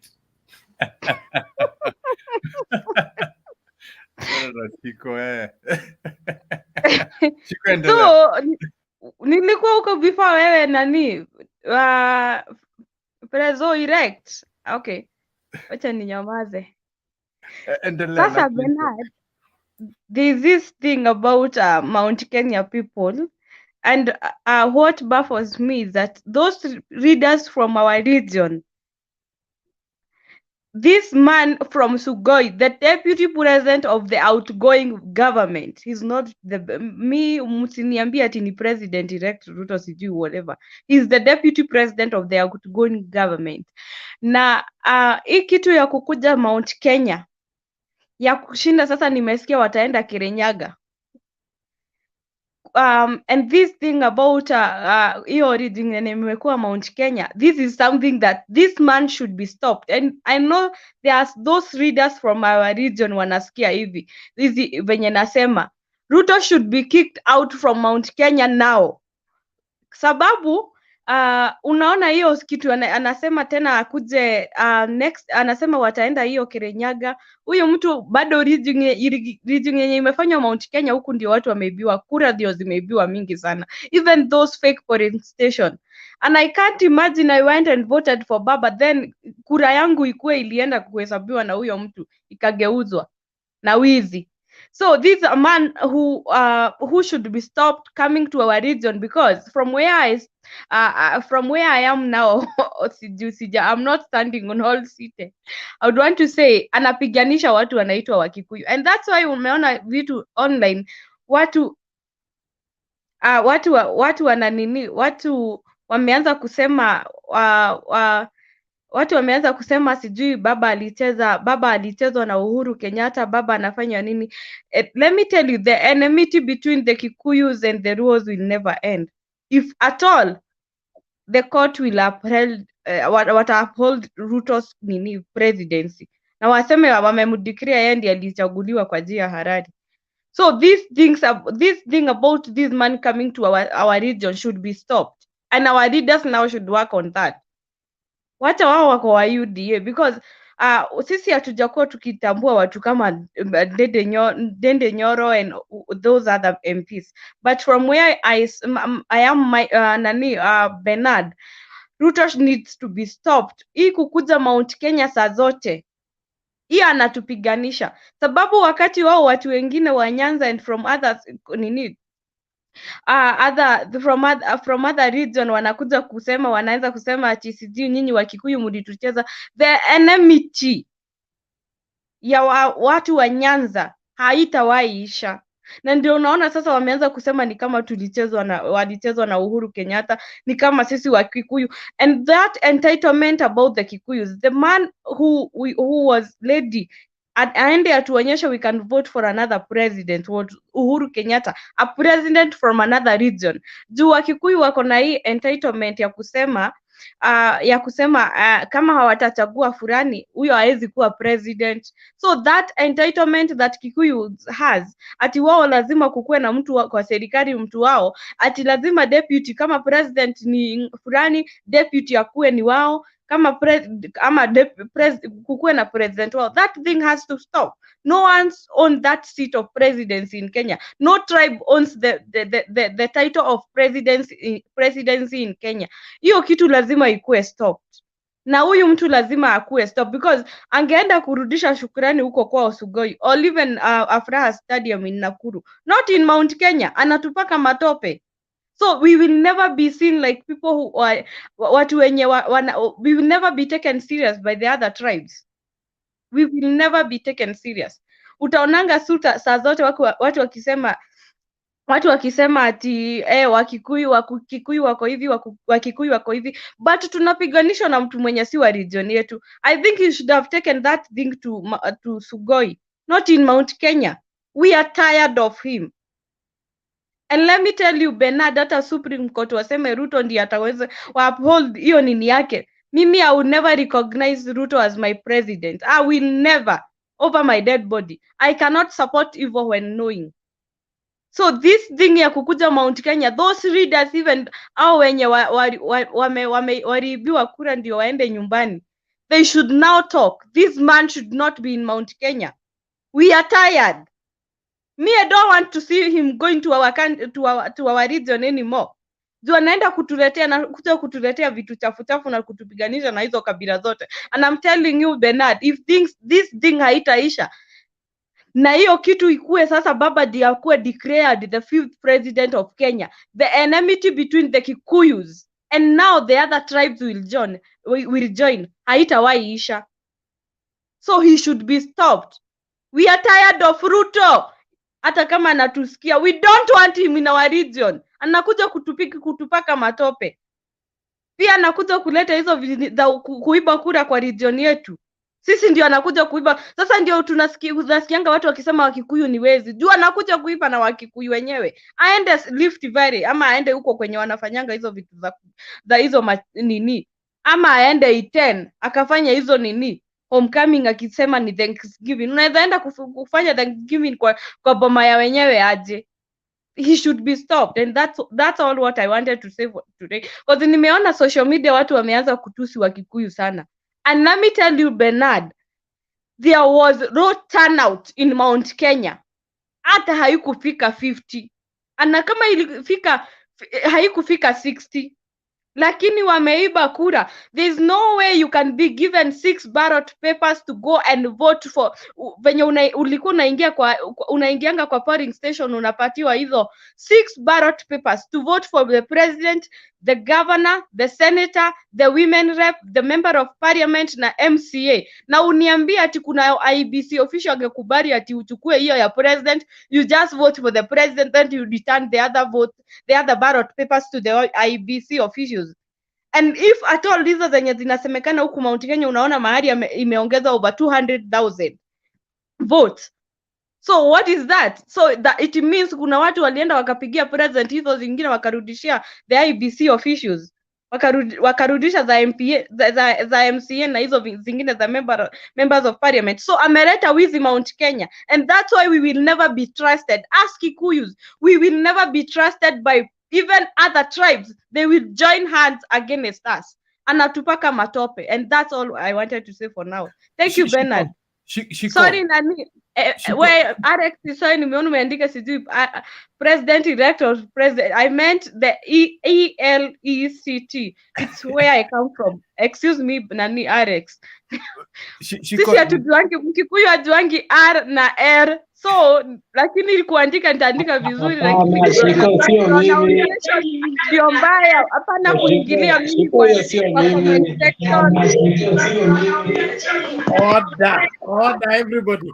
Niko na swali haraka kwa Shiko. Nasikia kulikuwa na MPs walikuja huko, alafu the Republic of Kalenjins walikataza Wakikuyu kuingia for 2 hours. I'm happy. I'm telling you, I will never recognize Ruto as my president over my dead body. I would rather stay in opposition. And if Baba is going to retire from politics, IBC naandika wanitoe kwa hiyo register of the registered voters, I will never vote because I cannot support evil. I will never recognize him as my president. Hii kiti ni ya Baba. Kama Kipu unataka kuniambia kuna watu wa Mount Kenya waliamka walikaenda kupigia president kura na hawakupigia women rep na kwanza Kiambu. Walikuja kuiba sana Kiambu. Alafu kwenye Baba wako unapata kama alipata 111 votes, amnapewa 11. What is that? And I'm telling you this. Uhuru has a case to answer for those people who have been supporting Azimio na venye tumetusiwa na hao Wakikuyu. Hata yeye ako na maswali ya kutujibu. Mother Koome should also listen to hear us. We are so many people who are in Azimio, and majority of Mount Kenya people didn't go to vote. That's a fact. Hawakwenda kuvote, and that's why kumekuwa na hiyo reading. So hata wao leaders wenye waliangushwa na hao watu wa UDA watokelezea huyu mtu afukuzwe huku Mount Kenya. We don't want a snake anymore in our region. You should go to Sugoi. Aende huko Eldoret afanyie hiyo Thanksgiving huko. Juu anataka kutupaka matope sisi wa Kikuyu. Na ndio unaona tunatusiwa kwa social media. Tukiambiwa sisi ni wasariti. Even our president is being insulted. We are tired of Ruto being in our region. He's not our son. Thank you. He's not he's not from our tribe. We don't want him. To hell with him. Hatumtaki, shidwe pepo baya. Asante Shiko, asante. Huyo ni Shiko, na yeye ni Shiko peke yake. Yeye ndio representative ya Wanjiku wote wa hapa na wa inji, na amesema ya kwake. Kama una ujumbe una bebeanga ujumbe William Ruto, beba ujumbe pereka. Hatakiwi kula, anataka kupanga kwenda kwa sababu hawataki kupaka matope. So if you are one of the bloggers, carry message to the president elect and tell him the people you claim elected. He's the deputy president of the outgoing. He's not the president elect. Hiyo ni yake na Chebukati. But not stop pissing off. Mwache kutupiss off na mtembee hizo title mmeanza kuandika huko ati president elect. What is that? He's the deputy president of the outgoing government. He's not the nani alimpatia hiyo certificate? Hiyo tunaiendea mpaka kwa boma kwake. Hiyo tu itakuwa anaiona. One day he will say he touched that certificate of ya kupatiwa na Chebukati, lakini hakuwahi kuwa president. To hell with him. We are tired by the way. Sawa. Nimeambiwa hata Mohamed Abkadir ananiambia sema Ruto only. Don't say the other things. I'm well guided. My people, please let's relax. Temperatures are rising. Let's cool it. Thank you, Shiko. Thank you so much for your submission. I believe we are doing well. And if we achieve anything in this show, we want to come up with a new breed of Kenyans who are not willing to let go this country in the hands of wrong people. If that is going to be achieved through this show, I will have made it. We want to have a new crop of Kenyans who refuse to follow the people who want to pervert the law, pervert justice, pervert the electoral system in order for them to be installed in power. Those people need to be rejected. They need to be banned from participating in any election. The court need to come out clear. Any person who is guilty of participating in any election malpractice, and it is clearly proven that is the one who induced it, let the person be banned from any elective position for life, so that watu wajue election IBC haiko hapo kunini kutoa makaratasi na kutangaza. Ijulikane kwamba IBC iko pale kuhakikisha kwamba processes zinafanya kazi vizuri. Wale viongozi wananchi wanachagua, hao ndio viongozi wanafanya nini, wanaingia. So let the courts be serious on this one. Wasikilize hii kesi kana kwamba ni mchezo. Hatutaki Kenya iongozwe na wakora. Hatutaki Kenya iongozwe na Bernard, there's this guy, Bernard, kindly. Bernard, there's this guy on the comment section anasema sijui ati wao hawawezi enda kunini shetani. I think you should block such people. Who is ati Raila ni shetani? Let me tell you, and I would want to tell those people from Mount Kenya, most of them are religious, and that's why unaona wanakuja kudanganywa na pesa, and the church has been used kukuja kudanganya watu wa Mount Kenya, mkiambiwa watu ni waganga. And I would want to tell you, John Jenga, ukiona baba wakimuita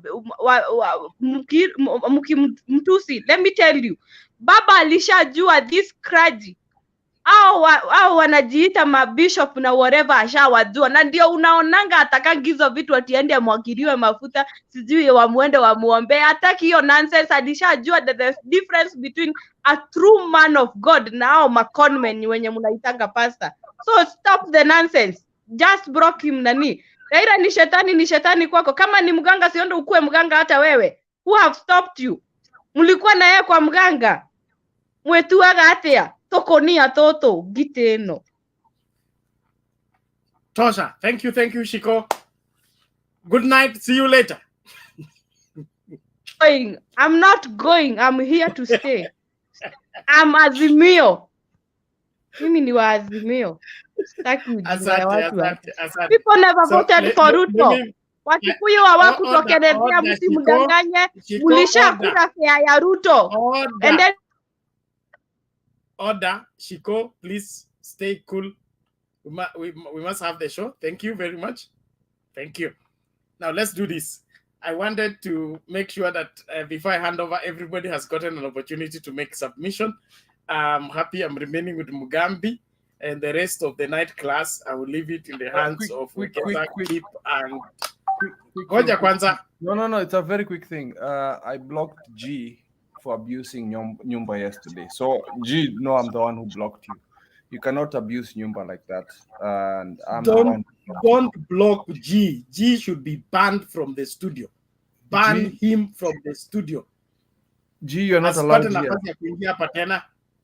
You're not allowed to abuse senior people in this show. Na ni mimi nje nimekuban. It's me. Look at my face. It's Kip. Elected president, please. Preso elect. Okay, let's do this. I was saying I will listen to Mugambi, then I'll sign out so that we proceed with the night class. Inaonekana mtu amebeba groundnuts anataka kulia hapa. Alex, wewe unajua kuna njaa Kenya? Mugambi, karibu. Shukrani bwana Bernard. Wananchi wazalendo. Mimi ni moderator erect bwana in the room. Amjambo. Yangu yatakuwa machache. Mugambi. Thank you. Yangu yatakuwa machache. Na subira yangu imekuwa juu sana. Nimesubiria takriban zaidi ya lisali moja, lakini ndio hivyo subira uvuta heri. That way I sit, Mi naona nikizungumzia tu mustakabali na msimamo wa nchi mahali ilipo, I can only see 3 possible routes for a country. One of them being a nullification of election, where nullification inaweza katupea the 2 routes among the 3 nimesemea. One of them, tuendelee Raila ashinde, achukue usukani aendelee, or Ruto to win maybe, and Uhuru to refuse handling over the power. And the other possible route, it may be court to approve the election and Ruto to pick over. I think Bernard is not good to underrate any of the routes, because there is high possibility any of them can work. There is no unlikely way among the 3, either to have Raila leading, that is after nullification of election in case we go for a rerun. Second one, Uhuru to continue the leading despite approval of the election by courts, because I heard of him talking of not handing over to thieves, and actually to my knowledge he meant that in case Ruto wins atampea mamlaka. Kwa hivyo upo uwezekano Uhuru akaongoza, and maybe to point out, I've seen these people have gone in drawing bones. Watu wamerundi, kila mtu anajipanga kivyake, anapanga timu yake kivyake. I have seen Uhuru and doing some kind of a reshuffle here and there. Nimeona akiwa na appoint maybe new military these leaders, parastatal maybe managers, and I think that should tell us that there's something that is going on that maybe we don't know.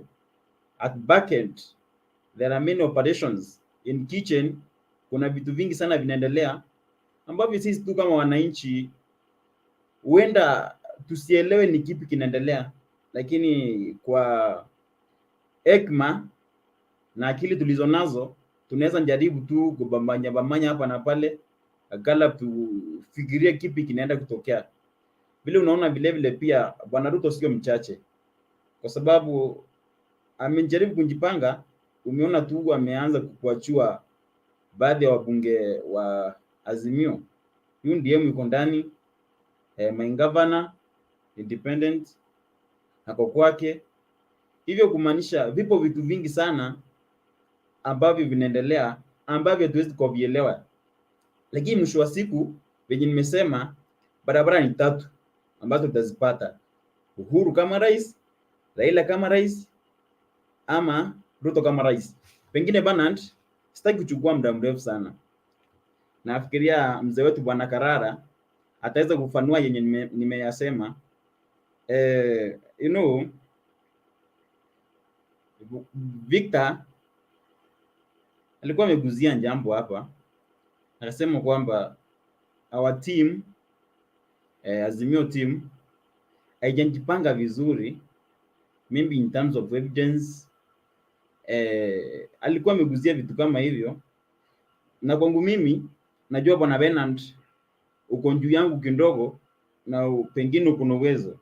You know, there are many evidences, kuna ushahidi mwingi sana kwamba kura ziliibiwa, ushahidi ambao utawezesha pengine to find our lawyers. So if it happens maybe kukue na njia mwafaka ambapo ule ushahidi ambao uko na wananchi unaweza maybe pengine ukapeanwa. I know very well citizens have evidences. And beyond evidence, they have ideas. You know, it is very hard maybe to collect all those ideas and file them up from social medias. But at least kama kungekuwa na channel fulani tuambiwe tutume ushahidi ambao tuko nao, kura zikihesabiwa vile kulikuwa kunafanyika, some agent uko na pushua nje wasione chenye kinafanyika, you see, and maybe behind the material evidence, ideas themselves ni enough to facilitate the case in court.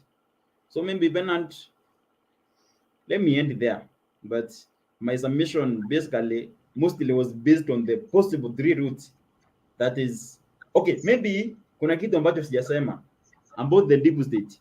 You know, Bwana Bernard, I'm thinking of this. Script would have gone wrong. Script would have gone wrong. But I believe in flexibility. I believe in flexibility. How?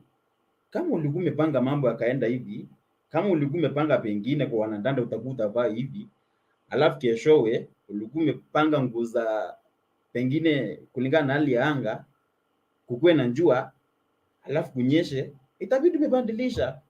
And I think that is maybe what deep state should be working on. Venye nilikuwa nimetanguliza hapo awali, kuna vitu vingi sana ambavyo vinaendelea ambavyo hatuwezi kuvielewa. Hivyo, if script could have gone wrong, maybe it is high time now they start preparing for something afresh. Kama pengine hatukuwa tunafikiria huenda maybe rais akatangazwa, tulikuwa tunaona upo uwezekano wa rerun, and maybe as per me huu ndio pengine ulikuwa mpango wa deep state, lakini kama hukufanyika, basi I think there is a flexibility now waanze kupanga in future what will happen, maybe in those court of Supreme Court, the 7 of them, pengine hapo ndio wanafikiria wanafaa kupanga most at least ndio. Asante Bwana Mugambi, inaonekana you are out to spill the beans.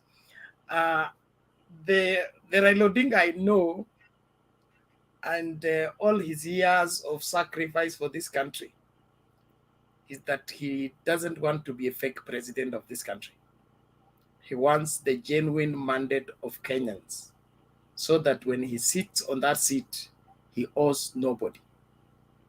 That is the Raila Odinga, the Democrat I know. So, story ya kusema deep state tilled the election in his favor, no. Did he depend on the deep state giving him power? No. That is all imaginations. What I would... Hey, I thought tulimaliza, kuna nini? Nataka tu pengine kukunjibu tu just to compliment on what you have said. Let's look back. How rais wote ambao wametutawala wameingia kwa mbinu gani? Wameingia kwa barabara gani ndio wakaongoza? Na ndio wamesalia kuwa marais ambao tunatambua. Hivyo kusema Raila hahitaji baadhi ya watu pengine kumwezesha kuingia, ni sawa na kusema tu asiingie. Kwa hivyo kwangu mimi, huenda pengine tukogopa tukusema in public domain, but the truth is that you can't get there without being facilitated. No, Mugambi, that is not the Kenya we are advocating for. That's not the Kenya we are advocating for. Wewe ulifanya mtihani wako wa KCSE, ukapeana karatasi yako kwa invigilator, hata hukujua ID number wewe invigilator, akaenda na karatasi akamark, akarudisha majibu. Certificate hilo nabeba hiyo, huku supervise vile hizo figures ziliweka, hata you did not do verification. But that certificate is valid because the NEC system is working. The election system need to work the same way. Hii story ya tusaidie tu push tutengeneze, hiyo ndio corruption. Na hiyo ndio inaharibu nchi. We need to have our system working so effectively that when you cast your vote at the polling station, that vote is in the custody of IEBC, and it is safe. Whatever it said had to be protected mpaka ifike Bomas by IEBC officials. No need for agents, no need for observers. That is the country we are looking out for. And Baba, being a Democrat that I know him to be, he's not comfortable taking the Bible and swearing to be president of Kenya, knowing at the back of his mind that he did not win the elections, that somebody massaged numbers to help him become president. He would not want to do that. If he needed to do that, he would have already become president so far. What I know is that he wants the mandate of Kenyans, the goodwill of Kenyans, to make him president. And the Kenyans have not disappointed him. They have gone to the ballot every time. They have voted him in. Only the bad elements in this country keep overturning what the Kenyans have said. That is where we need to stand and ensure that our vote need to count, not a few bad elements people who infiltrate the system and mess up the decisions of Kenyans. It is not Raila Odinga they are robbing. It is our right, it's our voices, it is our decisions that they are robbing. We need to see them for what they are, not Raila Odinga. Because when you trivialize this and make it a Raila Odinga affair, that is how they say it is Raila Odinga trying to stop William Ruto, Uhuru Kenyatta trying to stop William Ruto. It is them corrupting IEBC so that it cannot function independently. It becomes their property. In the process, it will never do what it's supposed to do. We go for a by-election, they decide who wins. We go for any election, they decide who wins. Why? They have captured IEBC, made it their extension of UDA party. Did you see that video? Get that video and watch how Sudi led the coup at Bomas, stood behind Chebukati. The bodyguard of the deputy president was the one standing behind Chebukati when Chebukati was making that particular announcement. Even on that premise alone, that election need to be nullified because Chebukati gave announcement under duress. He was surrounded. All diplomatic invitees had already gone out of Bomas because it was chaotic. Tuwache system zifanye kazi vile zimepangiwa kufanya kazi kulingana na sheria. Wale watu wanataka kuhujumu the functioning of systems need to be arrested, jailed, and punished properly for the same. Now, so, that is why I'm saying, Bana, that is why I'm saying, Baba needs space to put all that in practical. That is what I'm advocating for. What I know, Raila has will of the people. And no one who can oppose that. Baba has the will of people, as majority. That is what I know. If it happens, vote their accountant from the time we started maybe vying, kura moja moja moja, all the time he has been winning. That means already akona will of the people. What he needs is space to put in the practical of what we are saying here, Bernard. That is why I'm saying what it takes for him to be there, then he should advocate for it, not to go in another route when he knows, of course, he has lost. No, follow the right path. That is maybe like associating himself with the people from the mountain. I think that was one of biggest maybe milestone of Baba to do. Trying maybe to create that relationship with the business people. And I think that is the deep state. That is the path to follow. So, as per me, provided kusikuwe violence, Baba should use the effective path to sit there as the president, and then we start seeing all these things of a Kenya without corruption, you see, of a free education, a universal care, and all that things. So I don't think, surely, maybe we might fear to say it in a domain, in a public domain, but the truth is that Baba now should not maybe keep entertaining on the smooth way of obtaining that thing, which has been proved to be impossible. Hey, Mugambi, you need to shift. You're not shifting. Understand. Okay. But I can talk in your language. Oh, yeah. The slogan for Azimio inaitwa nini? Inawezekana. It is possible for you to ascend to power without corrupt means. And that's the only way you will fight corruption. The moment you pay me as an IBC official to help you massage figures so that it makes you president, even if I lift the Bible and say Kenyans have spoken, it's the voice of Kenyans behind my mind, I'll still know it is the IBC officials that made me what I am. I owe them. They will tell everybody. So I will not be able to execute my mandate freely. Inawezekana kuwa rais Kenya bila ukorofi, bila udanganyifu, bila kusaidiwa na IEBC. All that is needed is for let the systems choose for us what needs to be chosen according to the voice of the people of Kenya, the way they went to individually to the polling booth and cast their vote. Let each vote speak individually. Baba did his job very well. He did his plans very well. The way he worked with Mount Kenya was superb. The problem was at Bomas. Let the problem at Bomas be fixed. And let the right winner be announced. Let the criminals be taken to court and to jail thereafter. Lakini tukisema haiwezekani hapa Kenya, au lazima ukue mwizi ndio ukue tajiri, lazima ucorrupt watu ndio upate njia. No. There are many people who are running church here through dubious means because wanaamini hawezi kurun church Nairobi bila kutumia hizo mavudo na hizo prophetic eyes za kuona watu walivaa underwear gani, wanaoga na sabuni gani asubuhi. All that madness is taking place kwa sababu kuna watu wanaamini they cannot do church the Bible way. They want to do church the way it works. Not everything that works is right. We are here for what is right.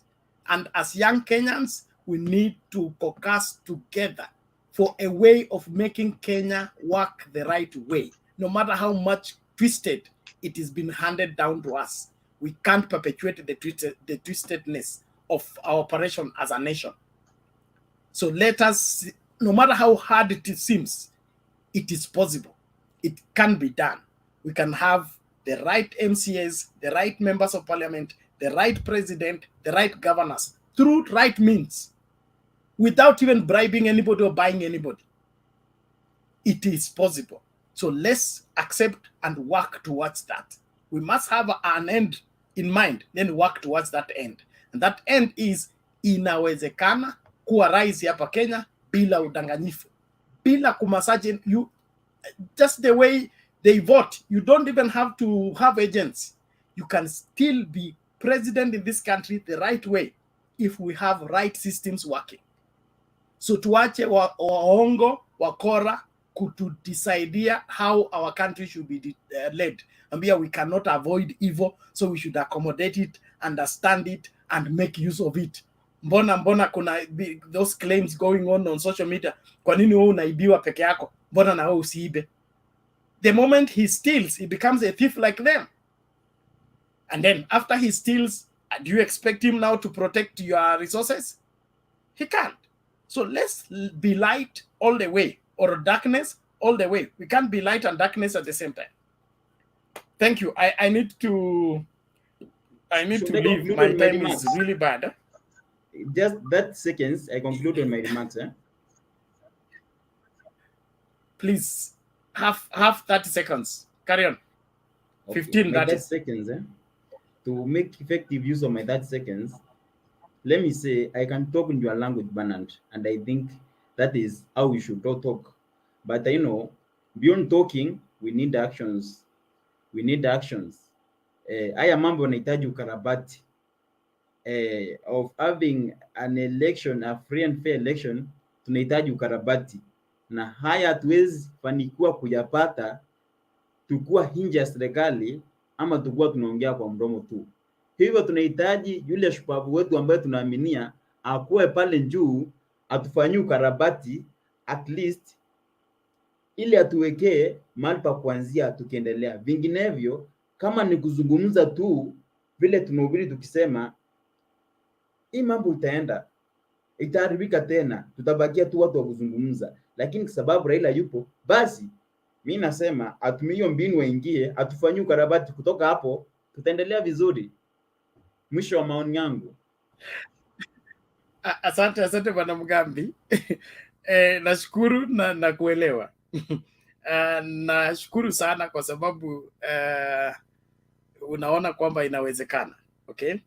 Cha muhimu ni kukumbusha tu, kama wewe ni mwanafunzi mzuri wa Biblia, wa historia, umejua ni mangapi tumebadilisha tukiwa nje ya serikali, ambayo serikali ilikuwa imeswear it can never happen.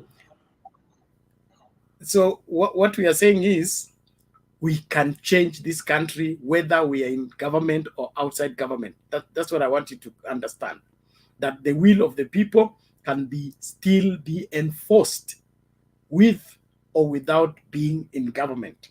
But being in government makes it easier, okay? But that does not mean that without getting power, we will not be able to enforce things. The new constitution came out of that. Devolution, we're having it today without being in government. There are things we can get done. We just need to have strong-willed people who have a passion for this country and want to do the right thing. The moment we rally ourselves together and begin to enforce that, things will begin to work. Let us chart the way in that direction. In my opinion, we are not far from hitting the finish line. Just a little push from here, things will fall in place. Tusikate tamasai. Let's not let the thieves, the mikoras, the wash run us out of town. Refuse to be run out of town. It is wash that will run out of town. It's thieves that will run out of town. It is crooks that will run out of town. The rest of us will be here to defend this country to the last person. Thank you very much. Wanawekesa, asante sana, karibu. Sorry kwa kuweka sana. Naomba uchukue kiti na uongoze conversation. Alafu Asante Bernard. Yes, class yako inaanza na Alex, ndio mwanafunzi peke yake ambaye hajaongea. Alafu of course Mzee Karara akona comment on what we have said so far, but all the same nani anasema huyu Ladema ako wapi? Alex Wekesa, everybody's crying Ladema na simuoni kwa nini? Tafuta yeye, fungia nje kabisa. Mbona nasumbua wengine? Okay, thank you. But all in UDA bloggers, when you see them here, block them. Don't even discuss, don't warn them, because they are on a mission to change the narrative of what we are discussing so that it suits their agenda that somebody must be president. He has to be president. He must be president. That is not going to work here. We will get president based on the election process. Ameonekana kwa hapa. So blogging is part of it. Watu or wherever, block them, ban them. Wakikuja kwa studio, ban them out. He show, he chart a way forward for this country that is going to be clean and well understood by Kenyans, and will get the required support to make this country a better place for anybody to come and live, invest, and grow into being great. Asante sana. Wekesa, thank you. Every other person, asante sana. Tuonane ile jioni tukianza show nyingine. Mungu awabariki. Tuonane church. Wale mko Nairobi, mkuje church yetu. Unajua kule iko? Thank you Bernard. Sikukuona Karen na niliona bishops wameenda huko. Acha wa mabishop hao wakora hao. Mimi sitaki kusikana nao.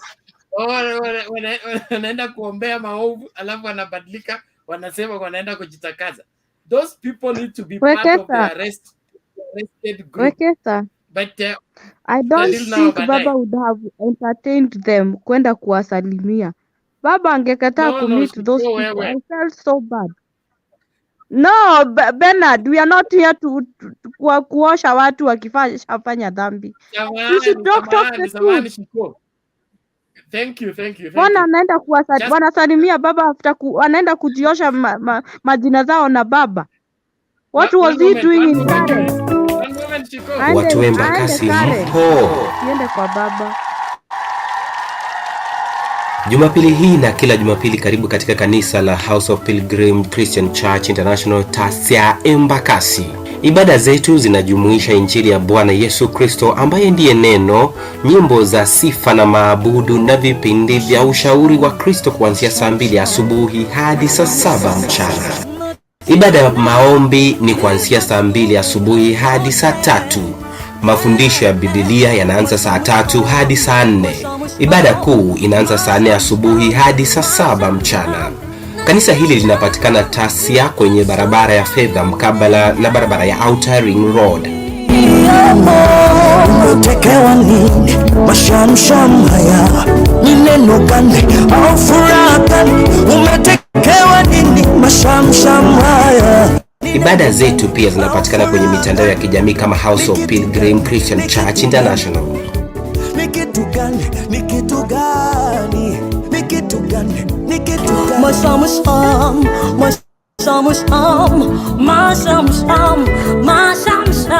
naziona nipozuya yote. Maono yetu kuu ni to be model church exhibiting excellence in fulfilling the great commission of our Lord Jesus Christ. Njoo tuabudu pamoja, kwani imeandikwa binadamu hataishi kwa mkate tu, na tuliumbwa tumwabudu. Karibu.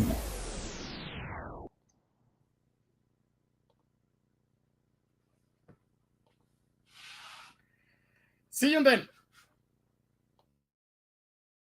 Okay, thank you, Bernard, for leading us up to this session. Have a wonderful Sunday. Okay. Before I bring in Alex, I just wanted to have 1 or 2 comments. One, I will respond to some of the things Mugambi has been alleging. I found him completely out of order. First, he needs to understand the candidature of one Raila Odinga and why even he settled on Martha Karua as the running mate. This ticket came in as a clean pair of hands that we wanted to use to restore this nation to the right course. Maybe I wanted to ask him questions that will provoke him to think. What if Mandela bribed his way out of the jail, 27 years? What if Martin Luther the King bribed his way out of the assassination of, and he survived the political turmoil of the day? You know, sometimes it's very easier to call the shortcuts, but will you live up to the dream of what you're pursuing? So Raila is not just hungry to be in power, but he is hungry to see the purpose and intentions of the things he has been fighting for come to fulfillment. In other words, it's easier to when it comes to a choice between do we lose Raila Odinga and have the position, or do we lose the position and have Raila Odinga? We will rather have the Raila Odinga, because even when he doesn't have power, he still has demonstrated his statesmanship and has stood with this nation. So our focus was never to make Raila Odinga president through the shortcuts, but actually to run the whole race and finish it well and receive the crown.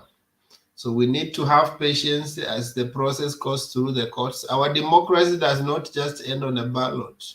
Our democracy happens in every other sector of our institutions. So this is always the right. Raila Odinga is the only maybe politician who has tested the democracy of our judiciary. He has been a frequent guest there, and through him we have seen some of the rulings that have never been witnessed on the continent of Africa. So while we are disappointed, let's appreciate that this process is out to sanctify all our institutions. We pray that the jury will be of great honor to grant us our prayers and make this nation proud again. People like Kina Chepkati, people who deserve to be behind bars. They have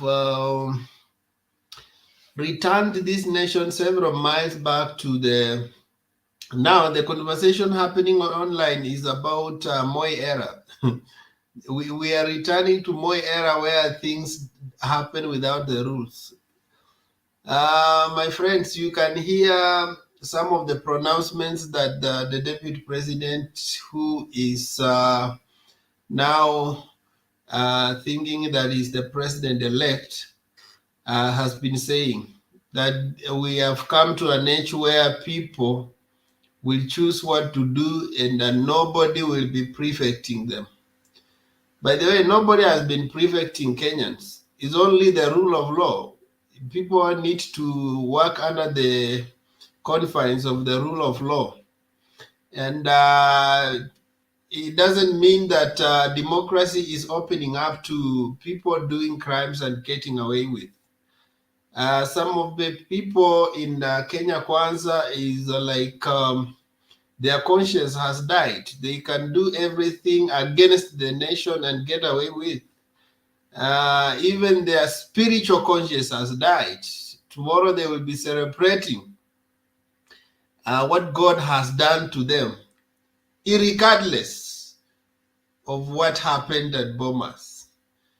I think, and that's why Kenyans are struggling to understand the men of God who are in Bomas and who are in Karen. It's because they are not drawing clear distinction between what you stand for and who you are. Gone are the days when Christianity was known by values. Nowadays, we are known by pronouncements and mere confessions, mere statements of faith, Bwana asifiwe, and we stop there. We don't go deeper and display our character values that people have been looking for. So this is what Kenyans are struggling with. So thank you. Let's keep the conversation going. But I know that beginning next week, which we will be restoring our hope again as we go to the Supreme Court. Alex, I was told you are the first person to make submission, then the rest have already made their submission. We can do a second round. Alex. Background yangu bado iko na kelele kidogo. Okay. Yeah, so maybe ndasikia wasia wa hii ni sawa mama ni Karara. Hii mtu bado anashanga. Hiyo ni sawa mama ni nani? Hiyo mzee sielewi ni nani. Karara, how are you? Niko mzima bwana Wekesa. Yes, tuambie mambo inaendaje? Sawa. Wacha niwapeleke down lane memory kidogo tu. From 1971 tulikuwa na coup ambayo iliongozwa na speaker wa Chief Justice the late Kitili Mwendwa, mumewe Winnie Mwendwa, Niva Mwendwa, akishirikiana na relative yake alikuwa ndio army commander, alikuwa anaitwa Joseph Ndolo, lakini haikufaulu. Mzee Kenyatta aliigundua, lakini wakawacha kazi, lakini hakukako kesi ilifunguliwa. Then 66 kukawa na coup ya pili katika ruling party KANU, ambaye Jaramogi akawa neutralized. Instead of continuing having one vice president of KANU, wakasema wanataka 8 each province. That was a coup within the party. Then 82 there was a coup, ile wengi wanaijua. Then 84 there was another minor coup. Mimi naongea ni kutoka Nakuru na ilifanyika pale AFTC, which is today Kenya Military Academy, lakini watu hawakuijua. Then there was this major reshuffle within the military. Haikutangazwa but it happened. Then hii sasa ya juzi ilikuwa Monday ama Tuesday, it was a coup. What Kenya Kwanza and Chebukati did, walipindua serikali ambayo ilikuwa imechaguliwa kidemokrasia lakini haikuwa imeapishwa. That was the coup. And that's why you see the state is so quiet, because they know mulijikuta mkitenda tendo la treason. How cometh kila mtu ana matokeo? Nani Kenya hana hiyo matokeo? Then you come and say no, huyu hajashinda na huyu ndio ameshinda, na mwenye ameshinda ndio tunasema ameshindwa, na mwenye ameshindwa tunaambia ndio. That is a coup. Na ndio unaona serikali imenyamaza, because what it will do itashangaza wengi. As long as President Kenyatta is the president, ataenda nyumbani na watu wengi ambao wengine hatukufikiria. So ni mzuri tuone mambo ikifanyika ili tusome. Yasipofanyika hatuwezi soma. Kesho vile tutaishi kesho inategemea vile tutawaza leo. Lakini tukianza hii mtindo ya kupinduaga serikali ambazo zimechaguliwa kihalali. Nirudi nyuma kidogo niseme 2017 na tofauti ya 2022 ni moja tu. That 2017 Uhuru na Ruto walikuwa kambi moja. 2022 Uhuru na Raila wako kambi moja. Nani mwenyekiti wa chama cha Azimio? Ni President Uhuru. Uhuru hataenda nyumbani ambapo akijua chama yake imeshindwa. He will do anything that it takes him to do. Uchaguzi tukaenda salama, tukapiga. Matokeo yakawa streamed day and night, tukajua nani mshindi. By Wednesday yoyote alifuatilia uchaguzi wenye walisimama watu 4, by Wednesday alikuwa imejulikana mimi nimeshinda ama nimeshindwa. Ruto alikuwa amejua ameshindwa ama ameshinda.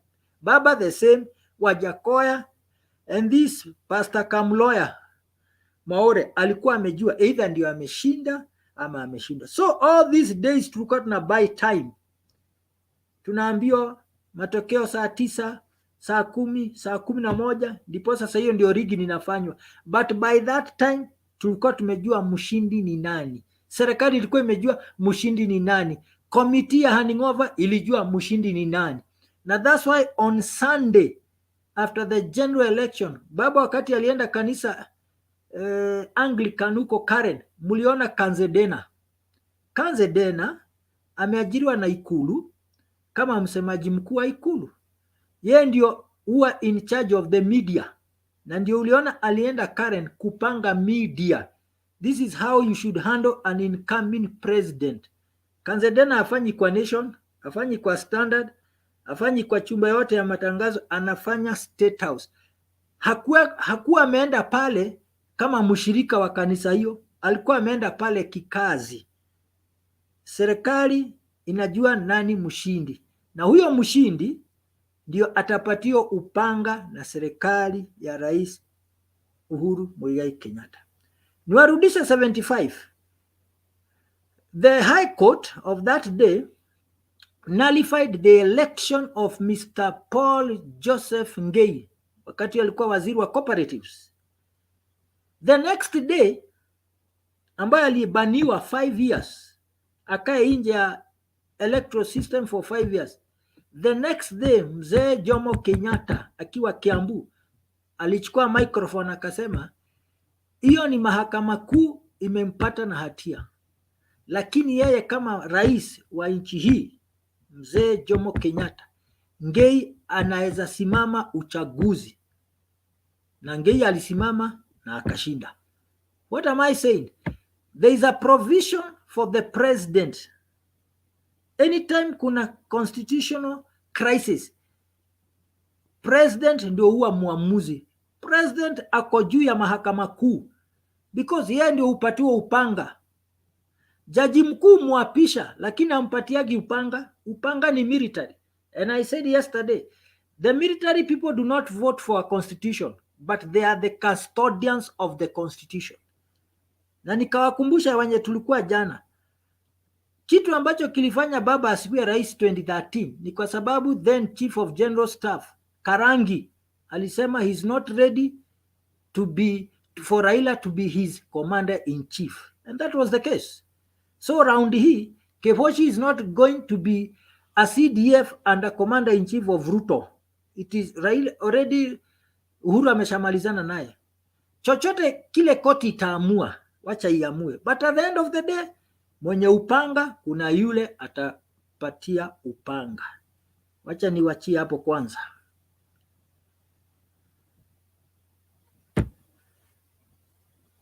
Okay, thank you. Alex, disappear. Mama Selina, how are you? I'm fine. Yes. Nimesikia maoni You can mazuri. make your input and then we go to Laban. Yes, nimesikia maoni mazuri kutoka Karara. Na ninaona kuna watu wanajaribu, ingawa wanataka kutumia ni kama ako na sisi, lakini wako na information tofauti. But Penat, we want to thank God. Amani yenye watu ya Azimio kwanza wameweka, we don't take it for granted. Watu wana machungu lakini wamevumilia. Na ni kwa nini Penat? These people walikuwa nafikiria wakifanya hivyo watu wataenda street, lakini wametulia. It is their turn. Baba anaenda kotini. Wacha tuone how they will behave. Because this is si mchezo. Kotini wanaweza amua chochote. Na baba anasema hakuna amani bila ukweli. Tunataka the truth. Wacha tuende kotini ihesabiwe penalty. Kama umeshinda, baba atakushika mkono na ataambia Wakenya endelea. Lakini rigging, na nilikuwa nasema, mnakumbuka nilikuwa nimesema, baba hakuna kitu anataka. Baba si ati anataka kukuwa president, ni msaidie nini? He has already seen it. Ameona yote, uchana yake yote, maisha yake yote. He has been there. Kukuwa rais si kitu rahisi. Baba amekuwa hapo, anajaribu kututengenezea. It is us. Tunacheza.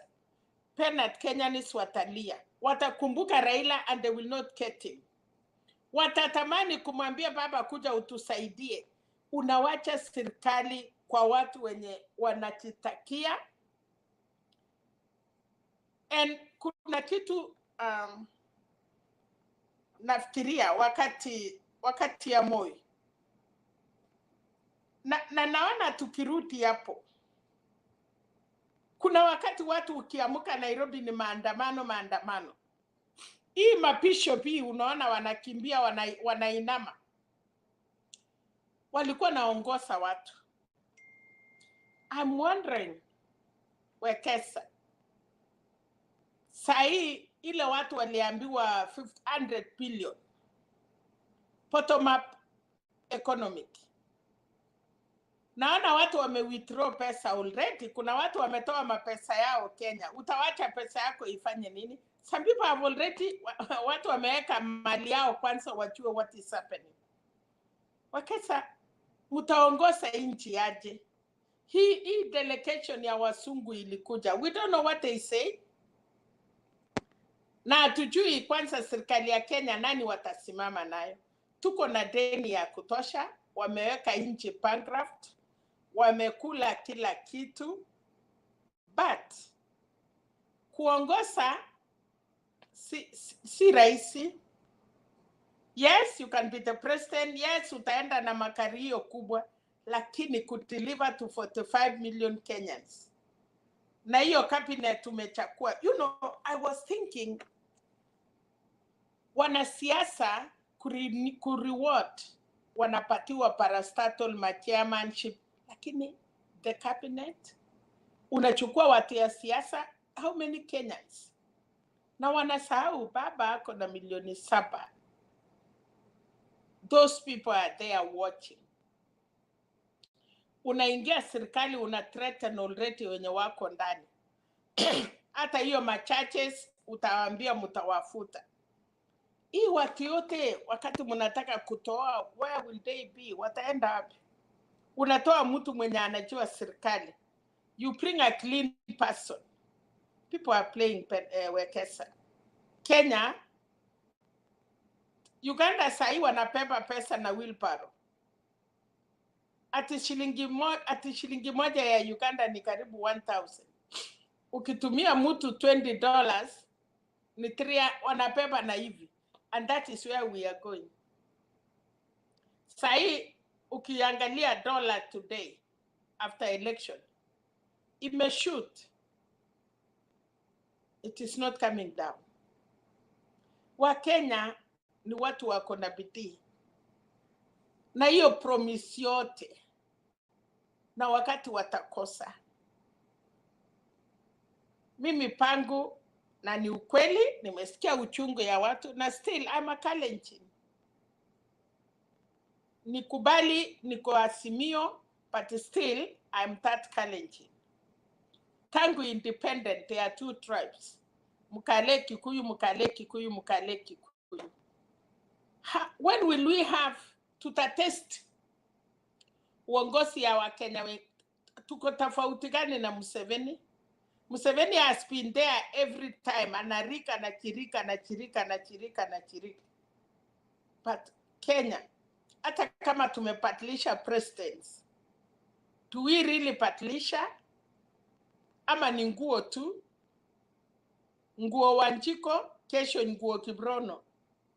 Kesho ingine nguo Njeri, kesho ingine nguo Chepet.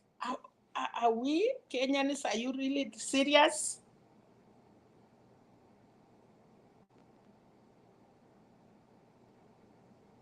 Na wanapiga makofi. Na si ati it is the numbers we see. If it was the numbers tatungeongea. But wakasa wacha ifike Monday, baba aende kotini, we still have hope. Na nasikia mnasema Chebukati yako sijui wapi, sijui nini. Kwa nini anatoroka kama ametangaza kitu ya ukweli? Na nani ametorokesha? Na sitaki kukua na propaganda. Nimeona lawyer Ahmed Nasir vile anaongea. Wakasa ametoka ama amekutwa. So naona Ahmed Nasir anasema ikienda kotini ni ngumu. They know what they did. Na mimi nataka kujua baba, we cannot go back to election. Hatuwezi enda rerun kama Chebukati ndiye chairman. No. Hatuwezi taka hiyo machungu tena. Tuko na uchungu ya kutosha. Tell us something else. Recount, isabu kwa sababu tutakubali. Wacha tuisabu hii 290 constituencies. Kwa sababu hatuisabu kura ya dunia, ni ya president peke yake. So wacha tuisabu pole pole. And then from there tutajua mshindi ni nani. But I don't think tuko tayari kwenda rerun. Wesi wakikuja boma yako na unarudi na unaambiwa usifunge mlango, na hiyo wesi ndio watakuwa, utalala kwa hiyo boma. You cannot. Hata paka ikikusa kitu utaruka ukifikiria wameingia. So the best thing I think, najua Martha Koome wanapenda Kenya, the judges wanapenda Kenya, and they know what is happening. Na wasichukue right ya kwamba ati Raila ameambia watu wanyamase, ama wasione hii kitu kama ni rahisi. Ati they cannot do nothing. Hapo ndio tutajua Kenya iko na amani ama we don't have peace. After this Supreme Court. Well, Papa ame-maintain watu yake na wametulia. Kenya Kwanza tunataka kuona in case, kwa sababu haikukua haki, in case mesa ipatlike, will they maintain the same peace? Wataropoka, wataenda street, watatusiana, watafanya nini? Kama wanakuja kututusi hata kwa mtandao kama hii ya Mtembei TV, 700 people are coming, wengine wana threaten watu.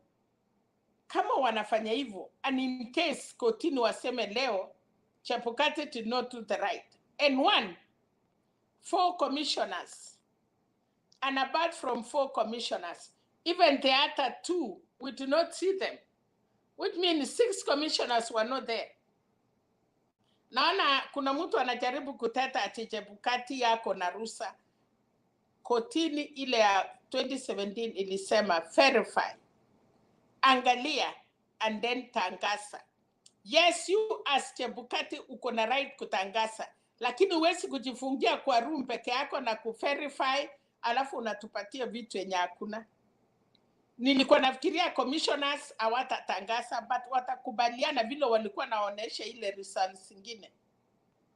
Anyway, nashukuru bibi ya Chebukati, she talked the truth as a mother.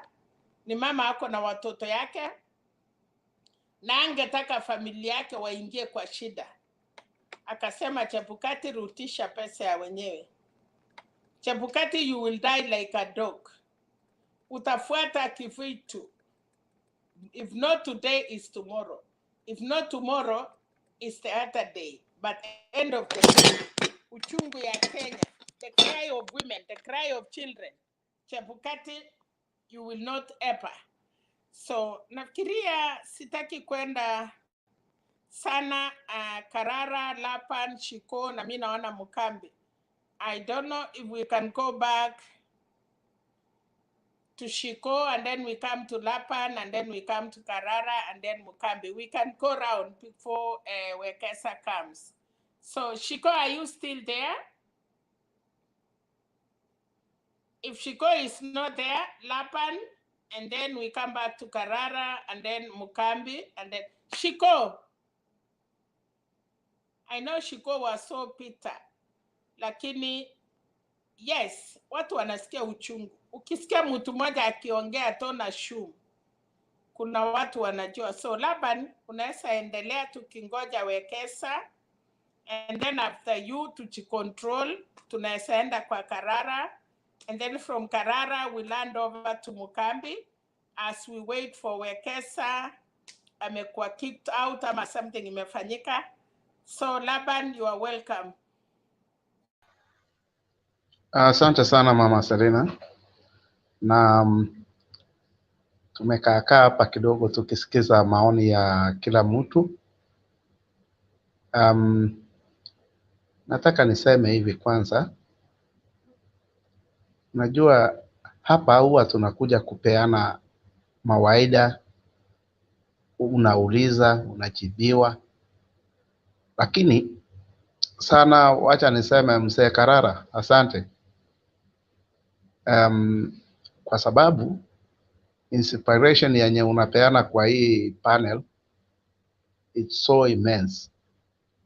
Na wengi wanakuja hapa kwa sababu ya matusi.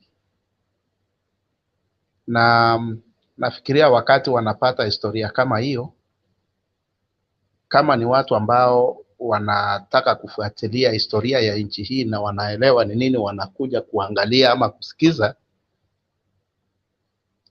watu wataelewa mahali tumetoka. Sana ningelitaka nilizungumzia jambo moja, kwamba ni kama sisi wa Kenya huwa tunasahau kwa haraka sana. Nchi hii mahali iko sahi, sio eti iko mbali sana na 2007, lakini naona watu wamesahau. Watu wameanza sarakasi. But let me hope kwamba watu by then they were below 18 years, they were not eligible voters.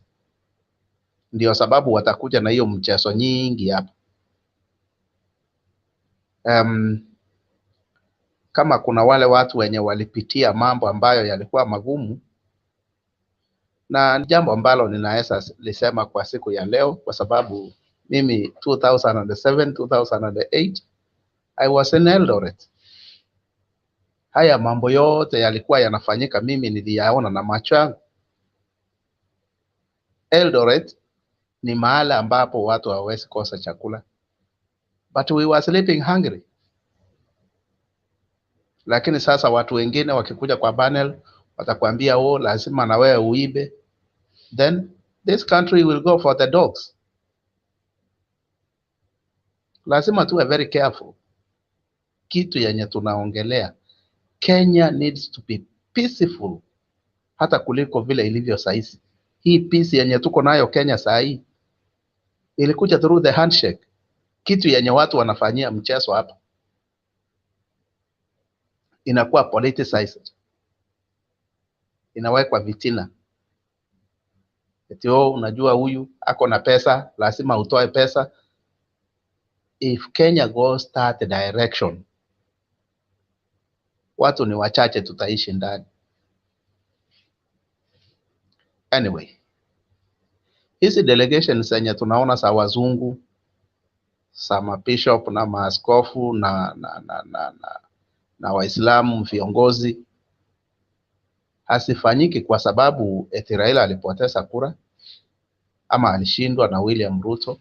William Ruto hana uwezo wowote kushinda Raila Amolo Odinga kura ambazo ni zimefanyika katika mazingira ambayo yanafaa.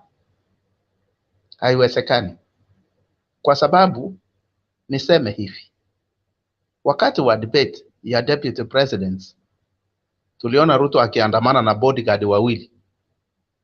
Mmoja ni mama mboga na mwingine ni mtu wa bodaboda. Hao watu walipotea after that scene. Walipotea, hawako Kenya hii, wanaishi dunia nyingine. Magari ambayo Ruto aliandamana nayo kuja kupewa hiyo certificate yenye iko purported kwamba alishinda, huyo mama mboga hawezi kuwa ndani ya hizo magari moja yao, ama huyo mtu wa bodaboda business yao iliisha na campaign. Hiyo ni dhihirisho ya kutosha kwamba power ni kitu tofauti na vitu zenye tumekuwa tukionyeshwa nyuma. Hizi ni sarakasi tu, na kiongozi yeyote mwenye huwa anamalizia kuongoza nchi katika hali ya kidikteta anaanza na mambo matamu ya pesa kwa hizi makanisa. Hawa vijana, huyo mtu akikaa pale mutalipa hiyo deni, mutalipa hiyo pesa alitafuta. Sasa ni tujiulize tu, ni kiongozi mgani tunahitaji? Kiongozi ambaye anataka kupeleka nchi ya Kenya na wa Kenya mbele. And I'm very sorry, huyo kiongozi ni yenye huwa ufanyiwa kejeli na wananchi wake. Wengine wanakuja na language ambayo ni ya kubalance. Hawataki kuonekana pande hii, lakini wanaonekana wako pande ile. Hiyo sio uzalendo. Mkenya ambaye ni mzalendo unasimama kwa yule kiongozi mwenye unaamini. Mambo ya kusimama katikati eti hautakiwi uonekane mahali huko. Kuna nchi zenye huwa zinakubali vitu kama hizo, na ni haki ya kila mtu kufanya vile. Nchi ya Kenya inastahili kuwa na heshima na wananchi wake wakiwa wanapendana na wameshikana wakiwa kitu kimoja, vile mababu zetu walifanya wakati tulikuwa tunapata uhuru, na ndio tukapata huo uhuru. Sasa hiyo uhuru inafanyiwa mchezo. Lakini nchi yenye tunatarajia ama kwenda mbele hapa, kwa sababu kufikia Monday kutakuwa na kesi kotini. Na leo jana Raila Odinga alisema Kenya kuwa na amani lazima watu wa Kenya wapate haki ya ile uchaguzi yenye walienda. That's a very serious statement kwa mtu mwenye ameambia watu waweke amani. Na wengi wanaweza kosa kupitwa na mazungumzo kama hayo, lakini mtu akikupata atakwambia huyu ni mgumu hatoi pesa.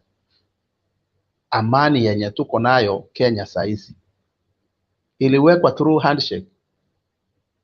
Rais mwenye yako uongozini na Raila Amolo Odinga. Hiyo si jambo ambalo ni geni ama watu hawalijui. Hii nchi ya Kenya ikiharibika sehemu moja, kila mtu anakuanga affected. Lakini watu huwa wanangojea hayo maofu kwa sababu hawana mahali wanaweza yafanyia, na huwa wanakuja kuyafanya wakati wa uchaguzi. Kwa sababu hiyo ndio nafasi peke yake wenye huwa wako nayo. Matusi na kiburi ambayo inaendeleshwa katika nchi ya Kenya saizi ni matusi ambayo hayapo. Mtu ukichukua uongozi, heshimu wananchi wa Kenya wote kwa jumla. Wale wenye walikukosea wasamehe na nchi iendelee mbele. Anyway, mimi sioni kama niko na mengi sana. Nilikuwa bado nataka niendelee kusubiri nikiwa tunangojea maoni ya wengine, na nafikiria ilikuwa tani ya Mugambi kuongea, lakini naona ni kama ameji-excuse kidogo, hoping kwamba anarudi. Mzee Karara, unaweza endelea na kushikilia ama kama Selina kuna jambo tukiwa tunangojea Mugambi.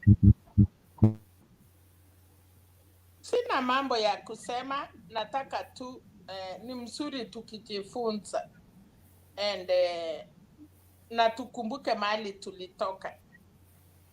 Watu wanasema kama umai fukuzwa na nyati, ukiona ng'ombe nyeusi ikitokea unatoroka. But our people, kifua, ucheuri ndio unaona wakati watoto yetu ama sisi wasasi. Hii watu wako hapa yote najua ni watu waliheshimu wasasi, na si msasi ni ule amekusa. Mtu yote alikuwa mkubwa ama rika ya baba yako ama mkubwa ya baba yako. Ukiwapata kwa njia unaondokea, unawasalamia na mkono mawili. Lakini mahali imefika hata ukiingia kwa kari mtoto mdogo anakuambia amelipa. Na unaona msee anasimama. Actually, the generation we have, ama the country we have in another 10 years, ama 20 years, Karara, sijui tutaendeleaje. Because kila mtu amekuwa na haki, watoto wamekuwa cheuri, wasasi ni cheuri. We are in a generation. Tuko kwa generation yenye watamaliza nchi. Nchi ni yao. Acha sahi Raila ni babu. Hakuna kitu hiyo msee anataka. Na jamii yake wako na pesa ya kuweza kukula. Na jamii ya Uhuru wako na chakula wanaweza kula mpaka hata another 200 years. They can even go outside the country. They can run their businesses na hakuna kitu mtafanya. The same as hata tribute Ruto. Familia yake wanaweza toka Kenya na waishi vizuri. Lakini wale watu maskini, wale hata kununua hiyo unga ya 100, hiyo shilingi 100 imewashinda. Yani, do we really think tukiwa Kenya, Somalia is not safe, Sudan is not safe, Uganda is not safe, Tanzania tuliambiwa na Mkufuli marehemu ya kwamba wa Kenya mumekula ugali mumemaliza mahindi Tanzania. Tuko na jirani gani? Yani sisi wa Kenya tukikaa chini hivi mambo ya ukweli ikiumana, kwa sababu viongozi wanaweza piganisha wa Kenya. Where will we run? Huyu Mjaluo, Mkikuyu, Mkalenjin, Muluya, wale maskini ya mwisho, tutakuwa tunapigananga kwa barabara tukitafuta mahali ya kutoroka. We don't have another place. Kenya ni kwetu, na kwetu ndiye iko na amani. A lot of countries, ukiangalia Uganda wanalia, wangesema tungekuwa kama Kenya. Somali the same, Tanzania, na sisi wa Kenya kwa East Africa. Pesa yetu, wase wetu walitutengenezea nchi mzuri, na vijana wanaenda kumaliza. Saa hii tunang'ang'ana, sisi ni wase, na ni kwa sababu ya Mungu anatuweka. But this country, we are crying for our kids, our children, our grandkids. Unashangaa, yani Mungu alituumba, na unasikia uchungu sana kufikiria in 10 years to come, kama kutakuwa na uchungu Kenya, ni matumbo yetu itakuwa inasikia uchungu, because we have these children. Na hii watoto hawana heshima. Hii watoto wamekataa kufanya kazi.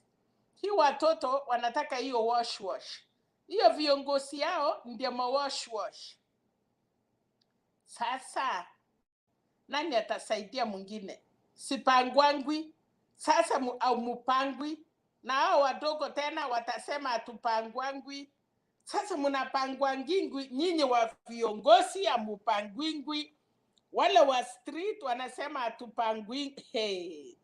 Yani, can you imagine? Unaweza sema kitu ukifikiria unacheza, but itakuja kuhurt. Mimi Karara na nalaumu kanisa. Na and by the way, tunakubali kanisa kwanza. Mungu anisaidie, labda hakutaka niseme hiyo. Kwanza tulikuwa na utamaduni zetu. Kikuyu walikuwa na vile wanakaa, Wajaluo walikuwa na vile wanakaa. Hakuna kabila Kenya hawakukuwa na heshima yao. Hakuna kabila Kenya hawakukuwa na wanajua Mungu yao. Mimi nakumbuka kwetu, kama hakuna mvua, kuna vile watu walikuwa naomba mpaka unaona inanyesha. Nilikuwa naona samani watu wakikosana wase wanaitana. But can you imagine today? Hiyo vitu yote, na hii kanisa ilikuja ya samani, ilikuwa kanisa mzuri. Sisi tuko huku nje.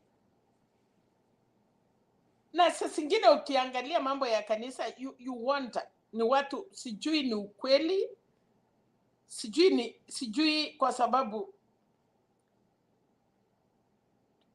mwenye alianza hiyo maneno. Yani unajua sisi tumekuja, nashukuru wa Masai, at least Turkana, si watu batu mnaona ati wako remote, wame maintain their culture, na uwezi pata watoto yao wakicheza ama wakipita wase. Hii makabila mmekuja kuambiwa Jesus is coming, mnafunga macho,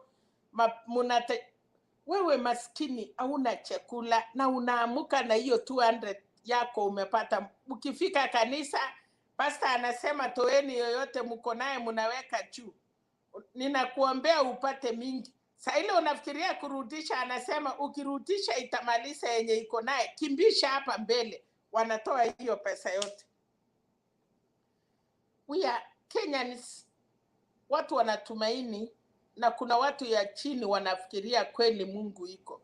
Lakini sasa tumeambiwa election ya Kenya na makanisa na wale wamenunuliwa magari na manyumba, wametuambia Mungu ametuchagulia one of us.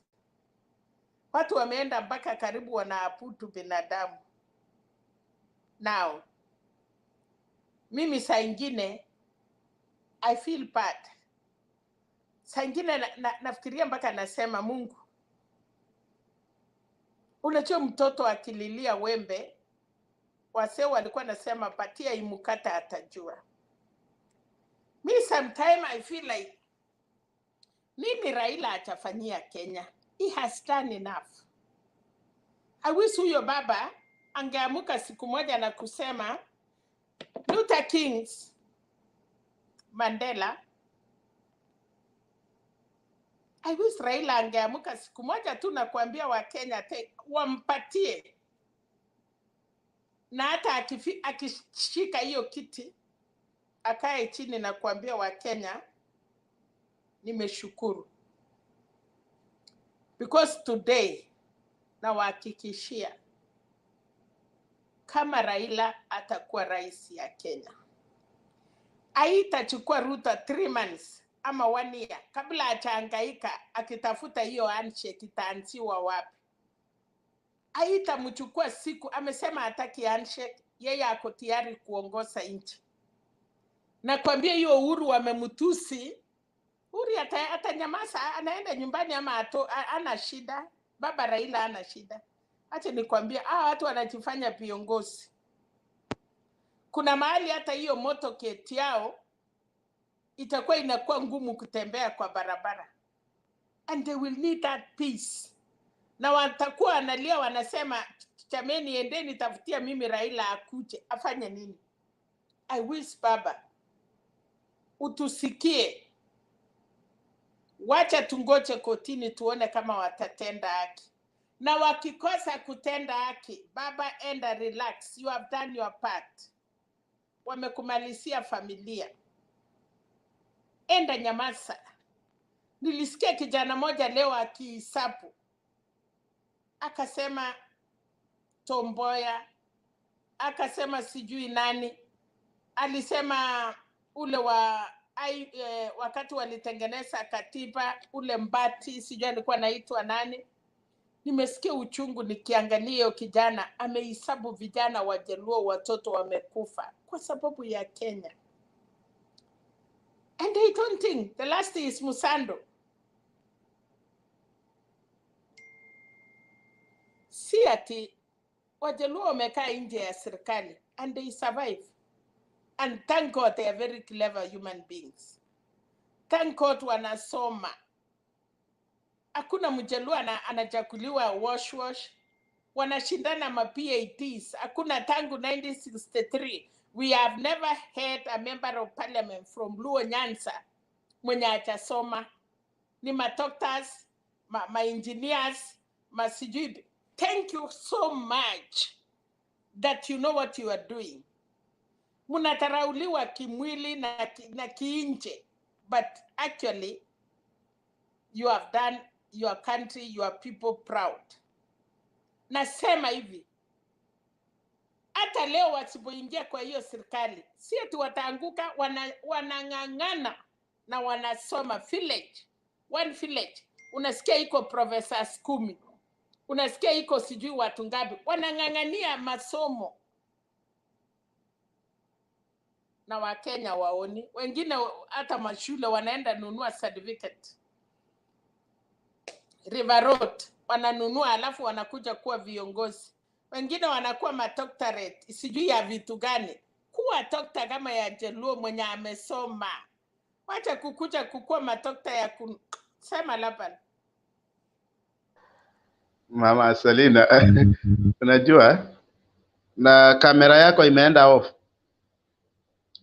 Sasa mimi hata vile umeongea hivyo nimekumbuka kitu moja, kwa sababu wewe ni mtu wenye unatoka around that area ya Nandi na ninakujua vizuri. Na kujua tu kwa sababu umesema mahali unatoka. Siku moja kwa hii show, ile hospitali kubwa yenye iko Eldoret, Moi Teaching and Referral, madoctors wengi pale ni kabila gani? Kenya mzima ni Wajaluo, maprofesa, mashule, university. Lakini hawa ndio hata usiongee, wachana naye. Hakuna hii matikiri ingine, angalia. Hii watu wanatuambia political angalia sijui ya environment, sijui niko na TPA. Ya Jaluo ni ile ya ukweli, professor. Wanashindania advocate, state councils, sijui ya nini. Hebu niambie Mjaluo ila anakuja kutuambia ati niko na degree ya nini sasa. Mniambie ile rais hata Mama Selina anaweza kuwa naye. Ile rais tunaendanga tu na kuchukua. Wacha ya elimu. Hii watu wote wamechana hizo ya uchinga. That is why wakisema point. That is why wakikucha hiyo parliament. Na mimi nataka kushukuru Uhuru Muigai Kenyatta. Wajaluo, hata msipochukua hii kiti, mwambie Uhuru kwa hiyo handshake ametengeneza Nyanza inakaa kama inchi. Alafu sasa kwa sababu ya devolution, make your counties, make your people proud. Wachana na watu wenye hawataki kujua Kenya. I can say that. Me after hii mambo ya kotini, nataka kuambia Luo Nyanza ama watu ya Nyanza as at all. Hamujaenda kwa inji, hamujakrap kwa watu, hamujafanya chochote. Tengenezeni kwenyu na mtulie. You people are very clever. Wacha wenye wanaimba hapa na watoto yao. Uniambie watoto ya Wajaluo yenye wamepotea, yenye tunasikia wanapigiwa nduru barabara kama yetu. Those are children wanasikia watu yao. Na ndiye sababu wanasema kama wewe umesoma hata ukuwe na hiyo PhD, wanasema baba anaitwa baba. Unafikiri imekuwa ngumu Wajaluo kukataa Raila? No. Ni kama Wamasai wanajua heshima. Na Mungu atabariki.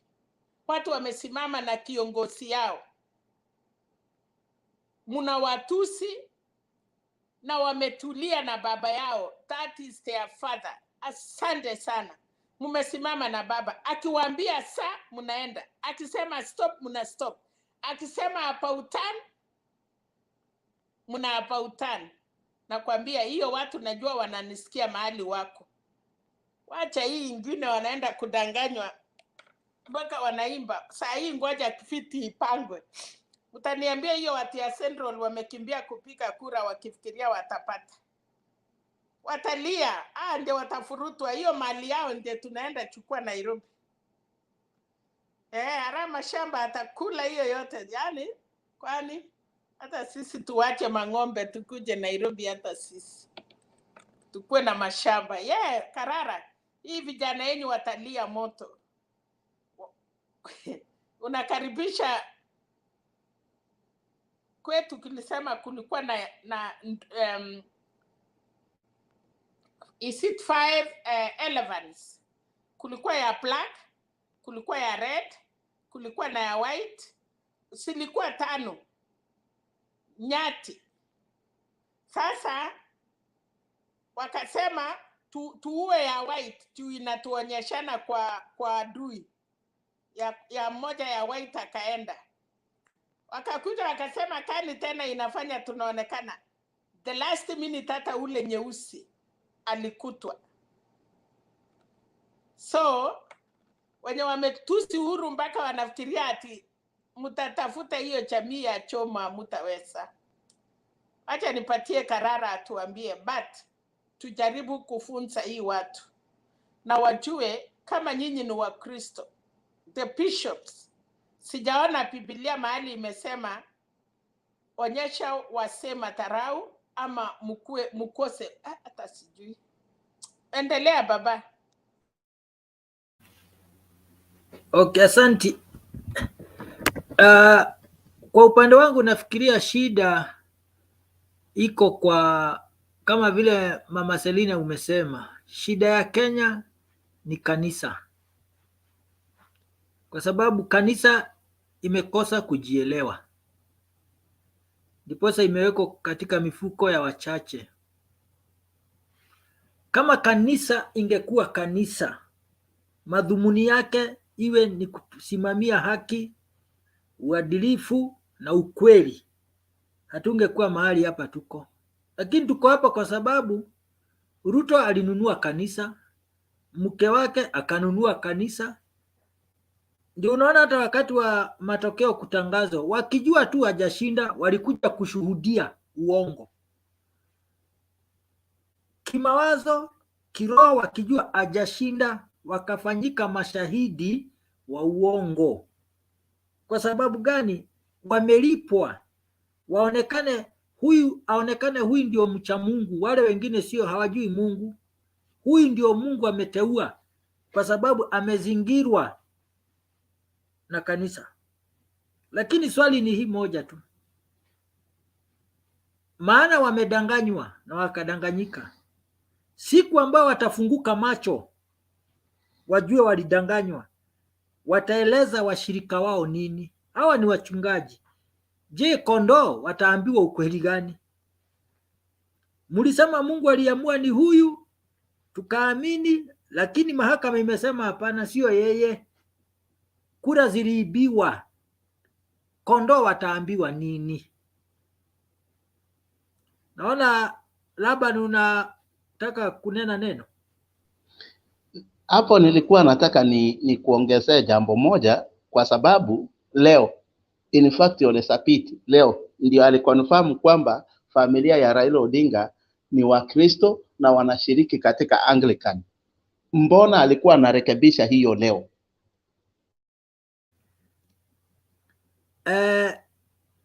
Sio tu Raila Muanglikana, hata Martha Karua ni Muanglikana. Sapit ndio ule tu alipelekewa bahasha ya milioni 8 tukiona tu kwa TV. Alafu watu wakateta, hii pesa sio wash. Akasema sasa pesa isiletewe kwa kanisa. Swali aliulizwa, ulirudisha? Milioni 8 ulirudisha mahali ilikuwa imetoka, ama sasa umesema isiletwe maana wana Kenya wamepiga kelele? Kanisa imekosa kuwa kanisa. The church is not the church. Hii tunaona ni enterprise, ni mtu na kampuni yake. Unataka kuinvest, kwa hivyo lazima udanganye watu ndio walete pesa, na wewe mwanasiasa akija unahubiri vile anataka kusikia. Na Paulo aliandikia Timotheo katika Biblia akamwambia, mwanangu, usiwahubirie kile kitu wanataka kusikia, wahubirie kile kitawachoma masikio, wahubirie haki. Kanisa siku hizi hakuna haki. Kanisa siku hizi ni siasa. Mwanasiasa anaenda mahali anataka kutukuzwa. Mwanasiasa anataka mahali ya jina lake litanenwa. Mungu na yeye amenyamaza. Mimi husema wakati dunia iko katika hali ya hatari, Mungu huwa haongei, lakini huwa anaongea kwa matendo. Mwaka huu Kenya yetu Mungu amenyamaza kwa sababu ya maovu ikiongozwa na kanisa. Ndio unaona hata uchaguzi imefanyikana vile imefanya kwa sababu kanisa ilinyamaza. Lakini baadaye tu, muda si muda, Mungu atatembea na watu watajua kweli Mungu alikuwa kwenye Kenya hii. Niwauliza, kuna swala hapa lilifanyika kama majuma mawili kabla hatujapiga kura. Wale wajamaa kutoka Venezuela tukaambiwa wameshikwa, mara wamepatikana na makaratasi, lakini hiyo yote tulikuwa tunaambiwa na CID.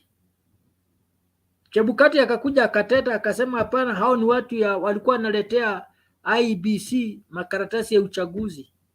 Nani anajua kama hao watu walikuja kama wageni wa serikali kuambia vile Chebukati na Ruto wamepanga? Nani anajua?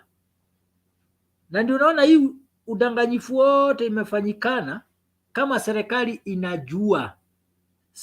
Intelligence walikuwa pale, wanajua wewe utafanya hii, wewe utafanya hii. Serikali ikijua tu, yani wizi, mlipanga wizi, serikali ikakubali mpange, mfanye, mshiriki, ndio ikuje iwanase.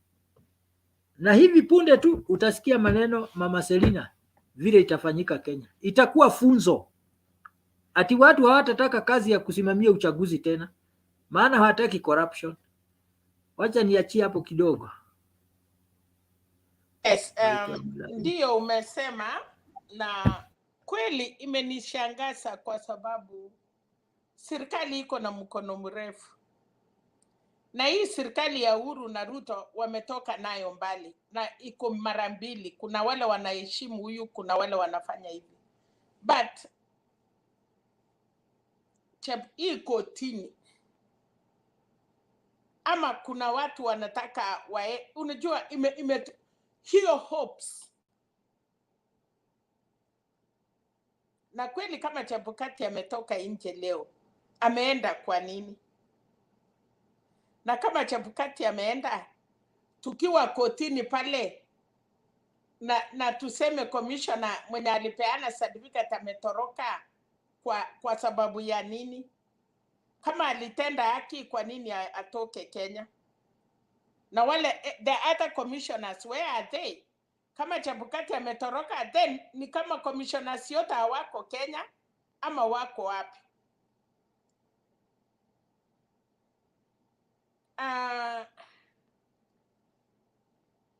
Hii Kenya yetu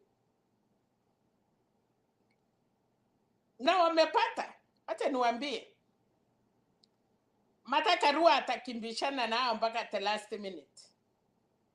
Wamepata. Huyo mama si mchezo, na mimi najua Ruara, unajua.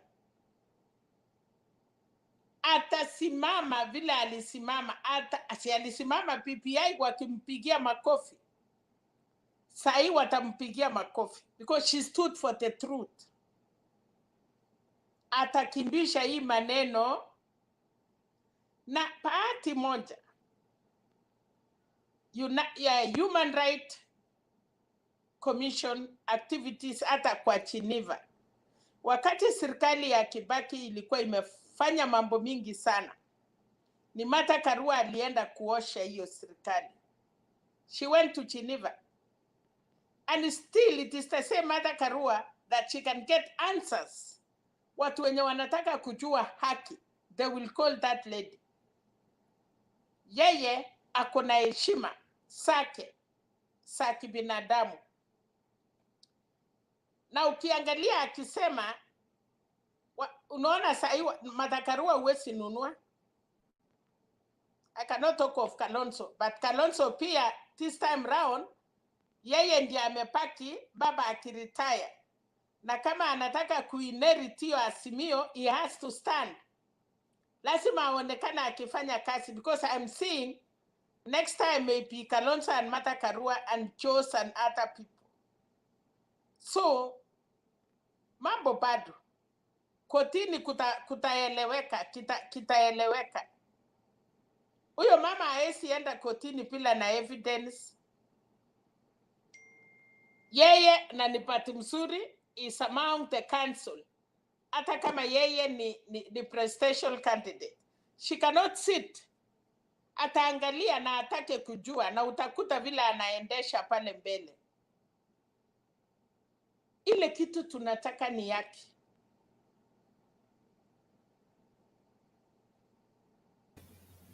Ama rudi chini kama kiongozi, tafuta wenzako, ambia nimeingiza mpira. Kama nilishika na mkono na rivaria kuona, it is a call. Kwa sababu hata hii mpira kubwa kubwa, kuna kuanga na makosa imefanyika, na unaona rivaria na assume.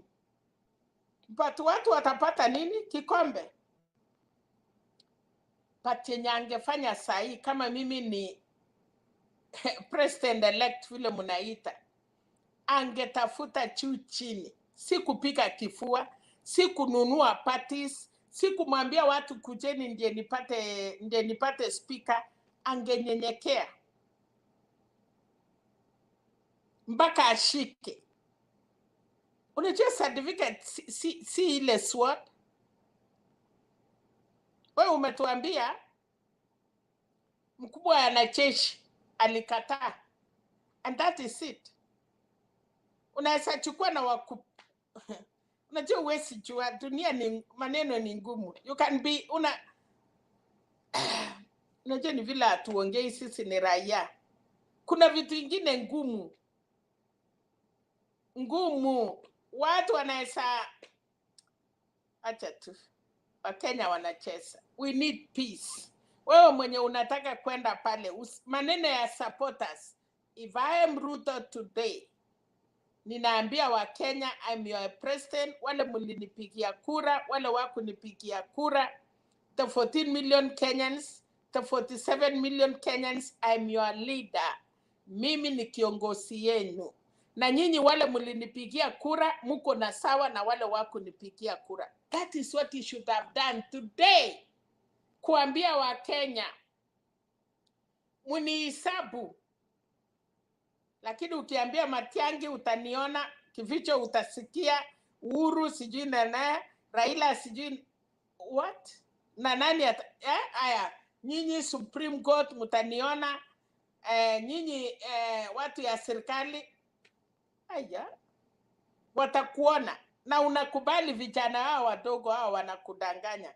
Kama umeshika inchi, asimame na ambie wa Kenya. Na hata hiyo Raila amwambie Raila, baba mimi ni mtoto. We are Nilots. After all, hii Chaluo na Kalenjin wachinga sana. They are Nilots. Hao wengine ni River Nilots, hao wengine ni Island Nilots. Wangekaa tafuta wasee waende wakae chini waseme, baba unajua tulikuwa tunamenyana. Mimi ni kijana yako. Lakini sasa unakubali? Haya, unaweza chukua inchi na watu waweke pesa yao na uambie sasa put on up. Uende sasa wakina mama mboga wakupatie pesa ya kuunda serikali. Watu ya pikipiki, bodaboda. Hata ile umeweka, hata kama umeweka pesa, iwezi run the country. Wesi kuja US bila approval ya watu. Maequity na matachiri, watu wanafunga pesa yao kwa sababu unawataka kuwamaliza, nataka kunyang'anya mali zao. Unawacha saa hii, it is the right time.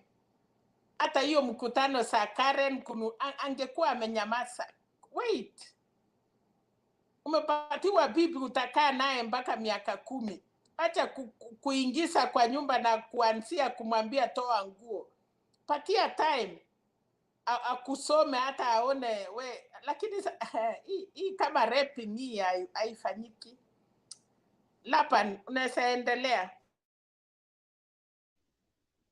Sasa kwa hilo swali lenye umeongelea, unakumbuka hawa Mount Kenya billionaires wakiwa wanaendelea na kuongea, wakiwa wanakutana kwa mahoteli, mambo yenye William Ruto alikuwa anaongea, eti watu watano hawawezi kaa kwa kona mahali waamue kuhusu nchi.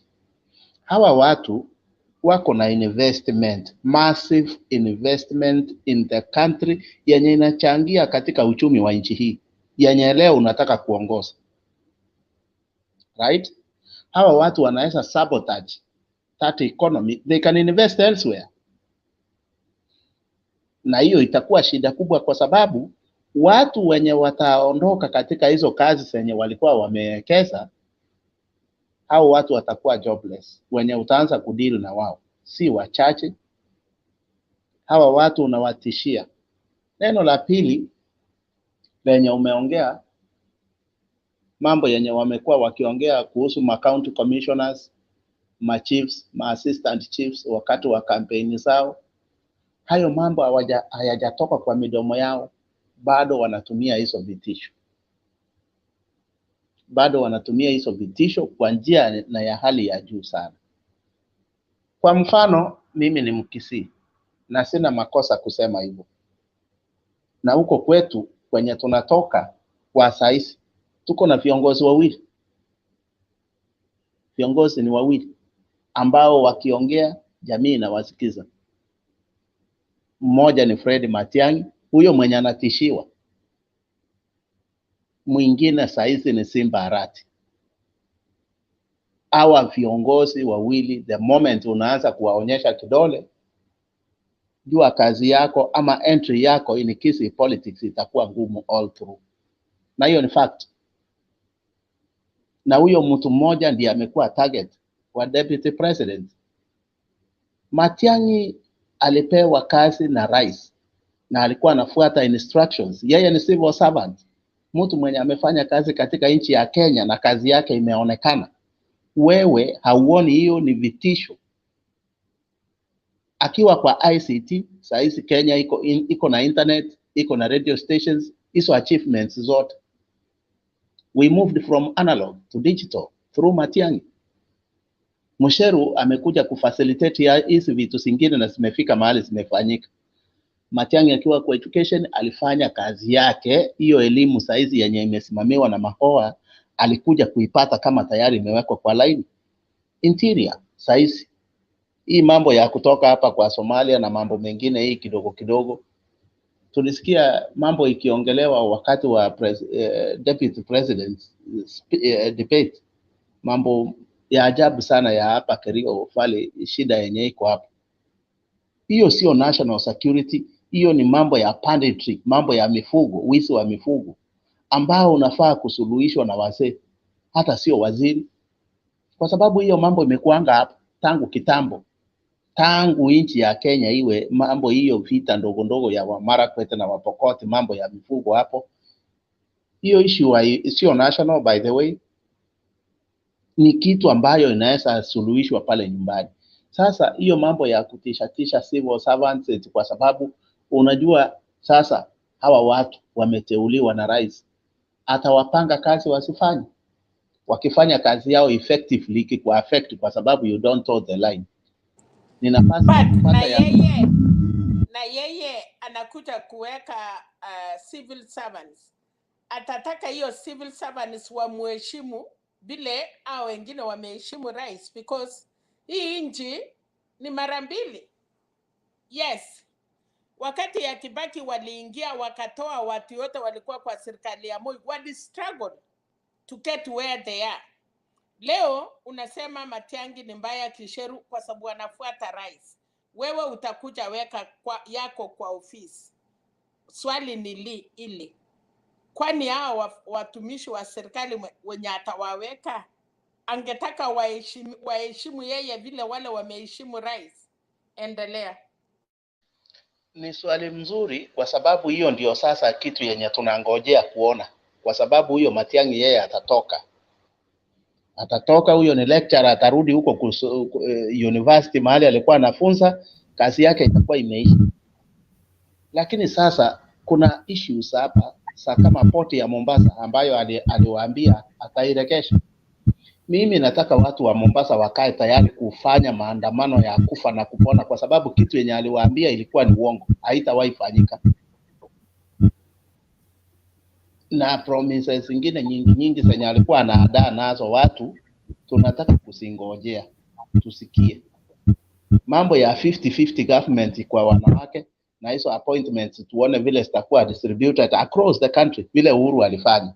Isipofanyika kwa hii mdomo ikiwa yako. Hii cabinet amejaribu kutoa sahi. Umeona wamama ngapi 50-50 hapo? Naona kama ni wamama wawili. Sasa umefunga kamera. Sasa hayo mambo yote ni mambo ambayo tunangojea kuyaona, kwa sababu kurani government, mzee Karara, wewe ni mzee na unajua kabisa ni ngumu, haiwezekani na ni ngumu. So ile kitu yenye iko ni sisi tunaendelea kungojea na tuone vile atarani hiyo government yake yenye amejipiga nayo kifua hivyo. Sisi tunataka kuona kitu cha kwanza aregeshe bandari ya Mombasa, afunge Naivasha, kwa sababu hivyo ndivyo vile aliwaambia.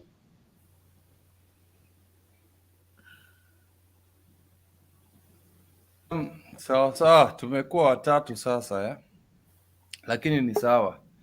Lakini kwamba nataka kwamba hebu switch off, wacha niseme kitu kidogo. Nilikuwa nataka kusema kwamba unajua kuna ile promises Ruto amesema, na kuna wale watu Kenya wajui tunapigania freedom ya Kenya, na ile freedom tunataka kupigania sasa ni ufisadi. Tutaki ufisadi nyumbani, hatutaki ufisadi, tumechoka na ufisadi, na that is the freedom we are fighting for right now. And when we're fighting for that freedom, it's the kind of promises that Minjo president-elect, by the way, si Ruto. Kwa sababu tunasema kwamba kama Chebukati anaweza kuja hapa kusema yeye ndio president-elect in the middle of the night after the proper time that IBC was allowed to announce the president-elect. Mimi nilikuwa nishapewa president-elect asubuhi saa 6 asubuhi jana. Sasa mimi ndio president-elect wa Kenya. Na kwamba kama president-elect nasema if we had promises from Ruto whereby Mama Mboga atapata sijui 50 billion, bodaboda atapata 50 billion, tunangojea hiyo pesa.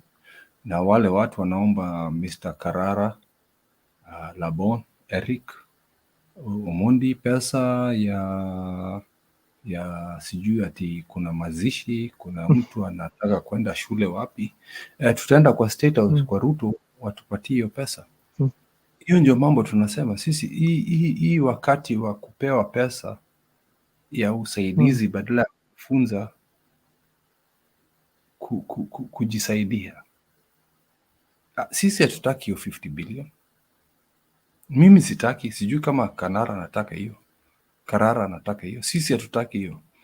Ile Kenya tunataka ni ile inchi ambao hatutaki ufisadi.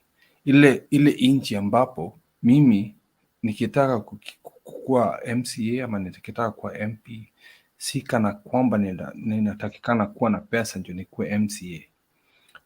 Kuna situation ambapo mimi mtoto wangu amegongwa na gari kwa sababu ile sheria ya barabara ilifanya mtoto wangu agongwe, ndio nitakuwa MCA, alafu nitaenda huko kwa miaka 5 nitengeneze sheria ambapo mtoto wangu hatagongwa na gari tena. Alafu nikimaliza hiyo na sheria hiyo imewekwa na imeapishwa, nimemaliza kazi yangu na nimeenda na nitarudi kufanya ile kazi nilikuwa natakikana, kwa sababu na uchungu mtoto wangu aligongwa na gari. Lakini hawa wanakuja hapo kwa sababu wanataka kukua matajiri, kwa sababu hawa ni watu wa ni ma MPs ama ni ma MCAs. Hiyo ndio shida tuko nayo Kenya, kwa kwamba wale watu tunaita MCAs, ma MPs, sijui nini, wakuji hapa kutufanyia kazi. Mimi nataka watu ambao wana hiyo passion ya kulinda nchi. Unalinda nchi ndio kwa una ile moyo wa kukuja na sheria ambayo itatutengeneza kama wananchi wa Kenya. Lakini kama mtu anakuja hapa ndio akuwe anaitwa mheshimiwa, Kenya tunaenda direction mbaya sana. Ndio nakwambia Ruto ni mtu ambao hatutaki kama rais wetu. Mimi nimesema hiyo. Na mimi maisha yangu sijui itaenda aje, kwa sababu huyu mjamaa anaua watu kama inzi. Na sitasema kwa uoga, nimemuogopa. Na nataka kusema hivyo kwa sababu sijui, kwa sababu naona kama mtu wa ICT ameuliwa, sijui kama imewekwa hapo kwa matandao. Alafu tunaona kwamba kuna mtu wa ICT, sijui kama ni ukweli, lakini yeye pia maisha yake imeenda peponi. So Kenyans, hatuwezi kusema kwamba hii ni mchezo wa mpira, kwamba ati kwa sababu Raila kuprotect votes zake ama kufanya votes zake ziprotektiwe huko Nyanza ama zikuprotektiwe huko kuprotektiwa huko Central ndio alishindwa. Kweli hiyo ni ngwana? Hata hafai kukuwa na agent. Raila hafai kuwa na agent anyway. Hata mimi sidhani nataka kusikia kwamba Raila na agent anyway. Mimi nataka kusikia kwamba mimi naheshimu hiyo tume ya IBC. Unajua vile tunakuanga na shilingi 1, shilingi 3 ama shilingi 1000, kwamba hiyo shilingi 1000 nitapatia mzee Karara atakuwa amekubaliana hiyo pesa nimempatia ni ya ukweli, na hiyo kura yangu inafaa kuwa hivyo pia, kwamba kura yangu ni kama hiyo shilingi moja nimempatia, kwamba atanipatia mkate kwa sababu ya hiyo. Kura ni kama pesa. Kura ya kila mwananchi wa Kenya ni kama pesa. Umeelewa? Na huyo nasikia kuna mjamaa anaitwa hapa Amazing Grace, wacha ama nitakublame, nitakublock. Kura ya mwananchi ni kama pesa, legal tender, whereby it needs to be trusted enough that anytime I vote for a particular person, I know my vote is counted. Mimi sijui kama vote ya Labon, vote ya Omondi, vote ya Mugambi ama Omondi huo mwingine ilihesabiwa. Did we count that vote? Ama ni kwamba kwa sababu tulikuwa tunacheza hapa karata, sijui nani aliblock hii, sijui nani alifanya hivi, inakuwa kama mchezo. Haifai kuwa kama mchezo. Ile mambo yote tuliona Bomas ni kama mchezo. Ni mchezo wa karata tulikuwa tunacheza, sijui kama aliblock, sijui ilikuwa deep state.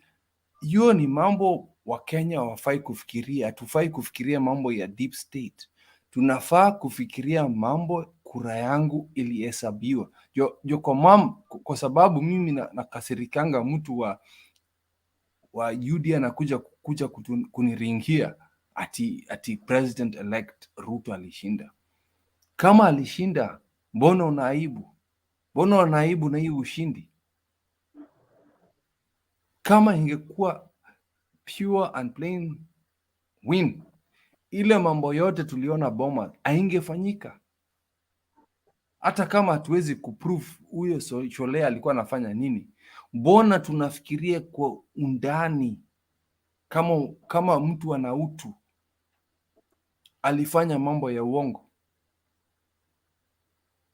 Kama binadamu niambie vitu yenye vilifanyika huko Bomas ilikuwa vitu za utu. If you're proud enough to tell me that things that happened in Bomas were fair, that a president and his wife sit in a seat meant for the commissioners, the deputy president sat with his wife in seats that were meant for the commissioners, and you tell me that is fair? You tell me that it's fair that Chebukati's bodyguard was Ruto's bodyguard? Is that fair? And please, Kenyans, do not blame any police officer that protected Chebukati. Do not blame any police officer that followed instructions from Ruto. It's their obligation to follow what Ruto said. They are servants of the state, and Ruto is part of the state. Your deep state, Ruto is part of the deep state. So do not blame them for what they did on Tuesday, and do not think they've betrayed us. They did what they needed to do. They're told by their boss what they needed to do, and they did it. Sasa musitubuthu polisi yote ama mtu yote ako military vile alifanya on Tuesday. They were supposed to do what they did. Follow the orders of the deputy president. Na muache hivyo. Haya. Asanteni. Nani alikuwa next?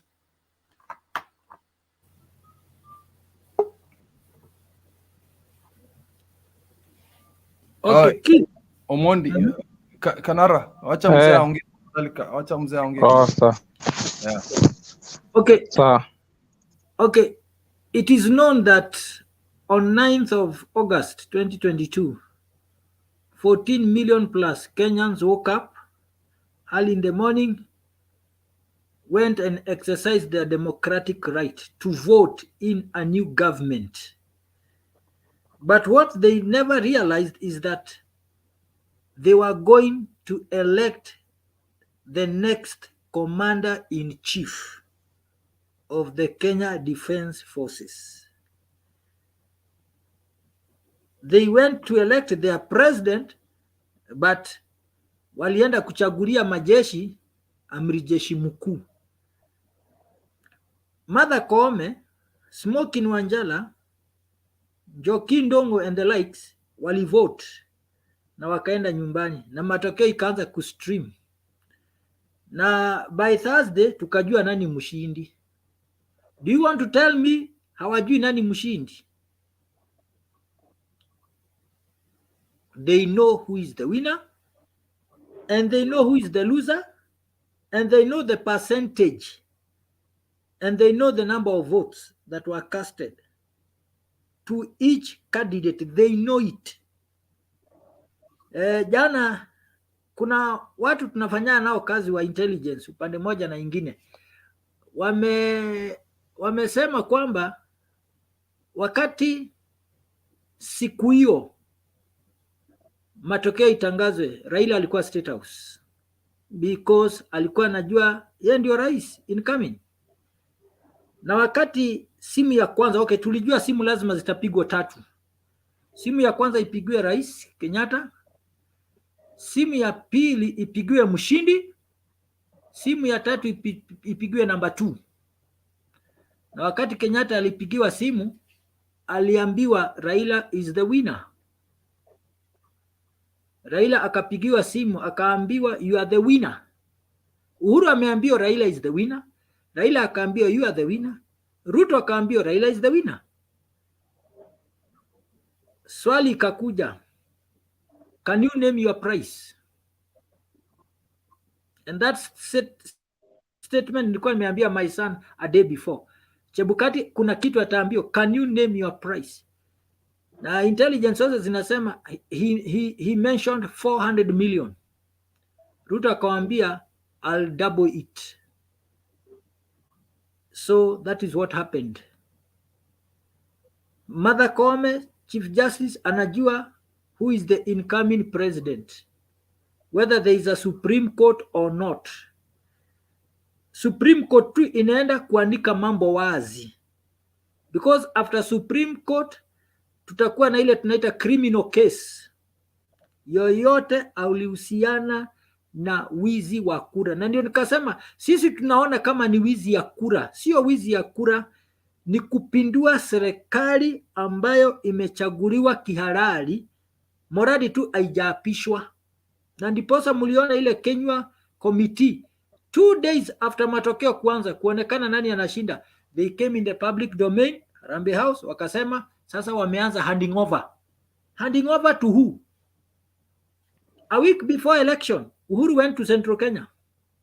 Akawaambia na Kikuyu, muamini msiamini ni Raila na Karua. Akarudia na Kikuyu akasema muamini msiamini ni Raila na Karua. Alikuwa anaongea hivyo bila kujua. He knew. Some days before election akatembelewa na media za stations za Kikuyu State House. Akaongea juu ya sword. Akasema sword ina mambo mawili. Sword ya kukumaliza na sword ya kukuprotect. Yeye anataka kuachia watu upanga ya kuwalinda, sio upanga ya kuwamaliza. Naachia hapo kwanza. Asante sana mzee Karara, lakini swali yangu ni kwamba hii panga, this word you talk about, it was Raila. Does that mean that Raila and Uhuru already knew who was going to be president, and the fact that at that day, the reason why we were waiting for Raila is the fact that they changed their mind the last minute. Not the state, but Chebukati. We already knew Raila was winning, but the last minute, ile wakati tuliona Orengo, tuliona chief agent nje, walikuwa wamejua wameshindwa, alafu hizo 18 polling stations haingekuwa imeongezea Ruto ashinde. Niambie, hiyo ilikuwa najua kwamba Raila, Uhuru na Ruto walikuwa wamejua nani ni mshindi on that day. Okay. Mshindi alijulikana on Wednesday, wakati tallying ilianza kuonekana direction inaenda wapi. Na mkumbuke wazi, intelligence walikuwa wamesema Raila is the winner. Intelligence ilikuwa imeongea a month or a half, na this PS of security anaitwa Kefisho akakuja kwa Citizen akaanza kuulizwa, akasema mimi naongea as per what intelligence have told the government. It is Raila who is becoming the 5th president, come what may. Intelligence wezi kosea. Wakati ulikuwa break, tulikuwa mimi na Misiani na Mama Selina, nikawaambia kitu. Nikawaambia, do you know the 2 Venezuelans who came were visitors of the state? Ama hamujui? Hao walikuwa wameletwa hapa na serikali. Were they Venezuelan or they Turkish? I thought they were Turkish. No, the 2 Venezuelans ambao walikuja na some papers of IBC. Venezuela. Yeah, they were Venezuelan. They are not the Turkish. Ni mahali makaratasi ilikuwa printed. No, Greece. The first one in Greece. Am I wrong? Yeah? Greece. It's Greece, but I think those people were Turkish. They were Venezuelans. They were Venezuelans. Yeah. They were Venezuelans. Yeah. They came as they were invited by the state. Wakuje wawaambie kumepangwa nini na nini na nini. Lakini state ni state. State kuna game inachezaga. Wanatangaza kwamba wamekushika, maana hamukuwaona, hatujui walikuwa warefu, weusi, wafupi, wanono. Then later kukawa na mvutano katikati ya CID na Chebukati. Chebukati anasema, oh, mmeshika watu yetu. Akaulizwa, watu yenu namna gani? Kweni Kenya election na Venezuela tunashikania wapi? The story went haywire. 2 days later, Mutiambai akakuja akasema, now they have peace with IBC. Wametatua shida. Shida gani? The Venezuelans came and told the state, hii na hii na hii ndio imepangwa. So the state ikanyamaza, ikasema bas, kama hivi ndio imepangwa, wacha turuhusu wapange ili tuanase kama wamefanya. You see, they didn't want to lay an ambush because this is something to do with security. Nafikiri muliona ile clip hata Bernard aliicheza ya wale wanasemekana CID na polisi mwenzake wanaongea juu ya vile ilipangwa wizi. Na nikakubaliana. Aliambia huyu mwenzake, si unajua wakati polisi wanataka kukushika na bangi, wanakushikaga aje? Wanawachilia wewe ukae naye mpaka uwashe, upige puff kama 5, alafu wakushike. Why? Hakuna mahali utaruka because they have the evidence. Serikali ndio imenyamaza because wanataka Raila aende kotini ndio information itoke to the public domain, so that when we start arresting people, hakuna mtu atasema fulani nimeonewa. Hakuna Wanjiku atakuja kusema fulani ameonewa. Hii ni kitu serikali iliruhusu because Kenyatta akona machungu. Kenyatta akona machungu. Alisema juzi, nitaenda nyumbani na watu. Imefika wakati watu waanze kujitayarisha waende nyumbani na rais. And it is known that koti inajua nani mshindi. Inaenda pale tu kisheria, lakini inajulikana nani mshindi. Whether Ruto ana plan yake B ama C, hata behind his mind he knows he lost this election. He lost it. Na kitu ya ajabu ni kwamba Kikuyus of Kiambu and the other tribes, they gave Raila 210 1,000 votes. Hiyo ni kitu ilimshangaza, with an apathy, yet they voted 210. Nakuru tulimpa 170, na yet last 2017 alikuwa na 111. Hiyo ilishtusha Ruto, na kwa hivyo akaanza rigging mapema, akajua if there is an apathy na baba anapata hizi kura, ni kusema anachukua. So Ruto knows, ni vile tu ataki kubali, because we say power is very sweet, lakini the sweeter it can become, the bitter it can turn into be. Wacha niwachie hapo kwanza. Thank you very much, Mzee. I think I'm still very shocked about what happened with the elections, because is it that the more money you have in Kenya is the more you become into a leader? I don't understand. If you don't have a cause in Kenya, you cannot run for any election, you know. And as president-elect, keep real. I'm going to talk to Phenom Omondi atuambie, in this election. Hey, Kip. Yes, Mama. I'm sorry, wacha nitoke. Naona kuna mtu amechange, si mimi nimechange hiyo china. Wacha nitoke nirekebisha. I think somebody is trying. Unajua I was kicked out. Weenda, I know what you're saying. I know, usiseme hata usiseme, weenda utoke urudi. I know what you're saying. Wenda ujifiche. Okay. Asanteni sana. Wacha nikuulize swali kwanza. Niulize.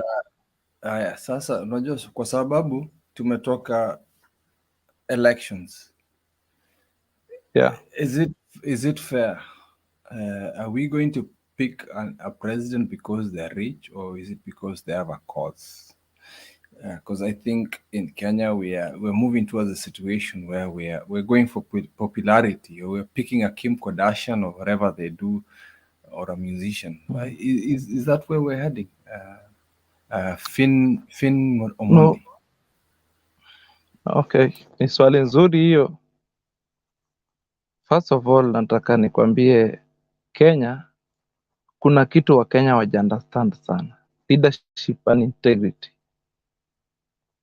Hii kitu wa Kenya understand kabisa, sababu kama wanaweza chagua mtu sababu wako na pesa, inamaanisha hawaja understand constitution yenye tuko nayo, yenye natulinda. There's a clip circulating audio, sijui kama mmeipata kama hiyo yenye Bernard alicheza, lakini ni watu wameongea Kijaluo. Sijui kama mmeisikiza. One of those guys alikuwa anafanya kazi ya IBC. Alikuwa one of the guys wenye alikuwa anafanya tally. Na ule mwenzake mwingine ni mtu wa kijiji kwao. Sasa anajaribu kumpigia kumuuliza, tunaona Chebukati anakawia tu na saa 9 inafika. Kwani nini na happen hapo? Usituambie nyinyi mko kwa ground, nyinyi mna count hizi vitu. Na it's a very long clip, almost 10 minutes kama wanaongea. Waliongea before Chebukati atangaze. Jamaa akasema, hapa tuko hapa lakini mambo si nzuri. Sababu mimi hata naona hata mambo yangu ya kuja nyumbani itashindikana. Ndio huyu mwenzake akamuuliza, kwani nini mbaya? Si utuelezee kitu ina happen juu niko na mabeshte marafiki wanajaribu kuniuliza niwaambie update juu nilishawaambia kuna mtu wangu wako kwa IBC ndiye anatali hizo vitu. Ni Mjaluo toka side ya Siaya County. Sasa nakawaelezea leo tumeanza kazi hiyo, sasa ni hiyo siku result inakuja. Tumeanza kazi asubuhi vizuri. Tumeendelea na kazi venye tumekuwa tukifanya. Kufika lunch time tulikuwa na leo ni Cherera ndiye alikuwa ni supervisor wetu kwa room. Sasa tulikuwa tunatali. Tunaendelea na tallying. Cherera ikafika lunch time, Cherera aka break for lunch ndo Chebukati akamrelieve kuja ku take over lunchtime. At that moment chief agent Azimio chief agent na Ledamo Lekina walikuwa wamekuja na wakaona vizuri Raila ako na 50%, Ruto akiwa na 48. Kwa hivyo wakina Ledamo wamerudi. Ilikuwa ni saa saba. Ilikuwa ni saa saba ambapo alisema kuna almost 26 constituencies ambapo hazikuwa zimekuwa tallied na kuwa verified. Kwa hivyo Cherera wakati alibreak kwenda lunch, yeye pia aliona vizuri Raila Odinga alikuwa mbele na 50%, Ruto akiwa na 48.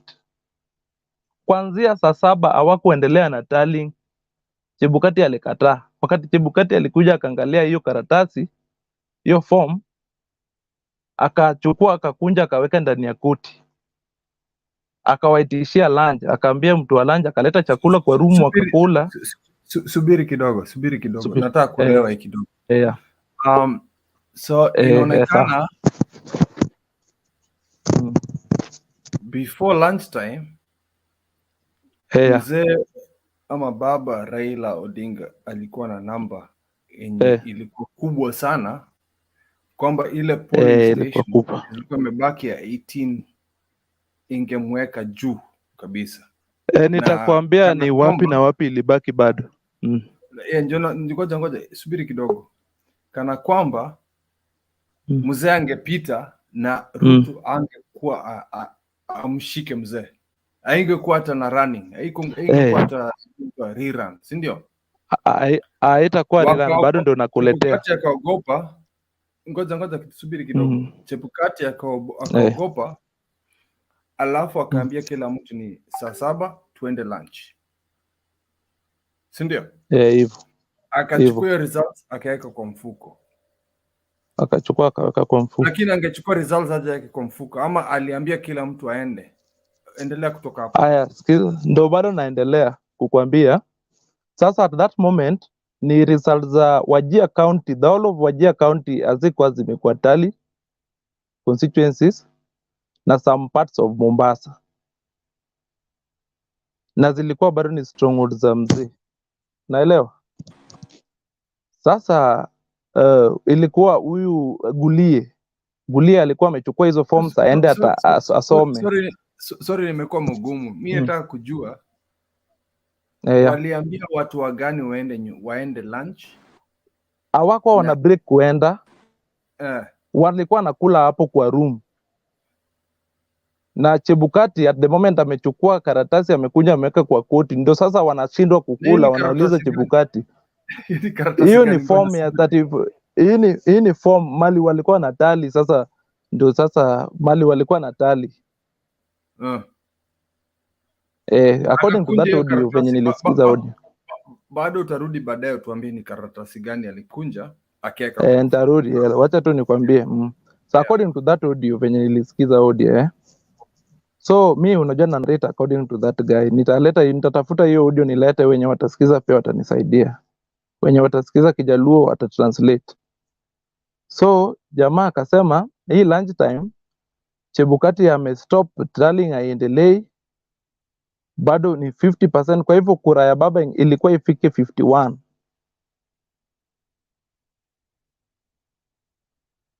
Sasa Cherera amerudi, anauliza ni kwa nini mmestop.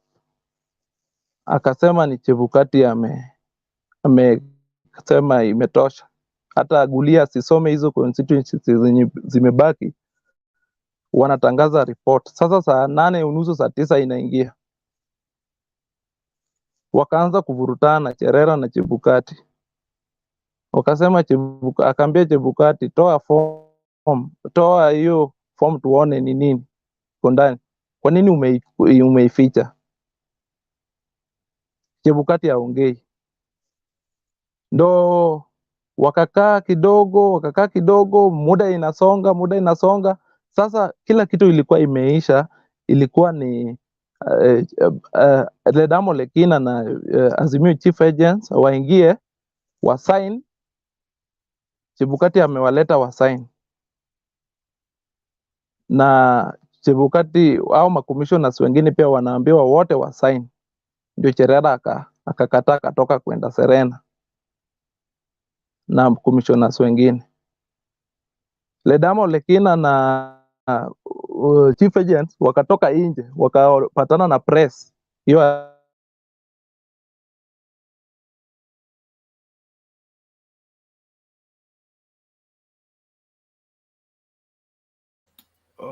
Simski. Oh, sorry. Kwa hiyo form kura imekuwa ikiibwa. Unanisikia? Ulikuwa umetoka kidogo lakini endelea. Sawa. Ndio nasema sasa mambo inabadilika hapa, mambo inabadilika juu huyu mtu anasema kura zenye Chebukati anasoma ni ya Ruto, 50% ni ya Raila. Jena ndiye amebadilisha kama Kivitu 207. So akarudi Chebukati kidogo, wakafungiwa kwa hiyo room, wakaambia wasitoke. Anasema security ikakuwa tighten kabisa hadi hawawezi toka nje. Chebukati akashikwa akachukuliwa kwenda kutangaza result.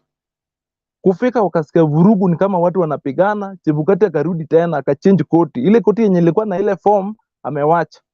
Akachukua koti ingine. Akarudi kutangaza result. Kidogo wanasikia watu wanasherekea tena. Chebukati kurudi akamwambia nyinyi sasa muende nyumbani, tutawaita baadaye. Wakauliza tunaenda aje? Na tuko na form zingine, vitu hazijaisha. Kwani nini? Hawajui ni kama Chebukati ashatangaza huko juu walikuwa wamefungiwa kwa room. Chebukati akasema kazi imeisha hapa, mtapigiwa, mtaitwa tena, mtarudi. Juu alisema yeye alifanya accountant na ilikuwa atapate kazi baada ya hiyo sababu alikuwa anafanya interim. Alikuwa anafanya hiyo tu nini, but alikuwa apate kazi baadaye. Sasa amesema akashindwa hata kukuja nyumbani, ana chochote. Akaongea na rafiki yake akampea lift hadi town. Akatoka town kwenda mali anaishi Madhari, kusaidia mlango 10. Kwa hivyo huyo mtu aliambia mwenzake vitu bado ni vingi sana, watu wasione ati hii kitu hata Uhuru amenyamaza, amekalm. Uhuru aliongea na venye mzee amesema, mzee Kiara amesema hapo, waliongea kwa simu. Kuna simu ilikuja ilipigwa State House na Uhuru aliongea. Uhuru akaambia sijui ni Chebukati sijui ni nani on Friday. Alisema Chebukati kama hajatangaza mtu ambaye inafaa atangaze, hajafanya ile uchaguzi nzuri, haezi peana sword of power, hata exchange power.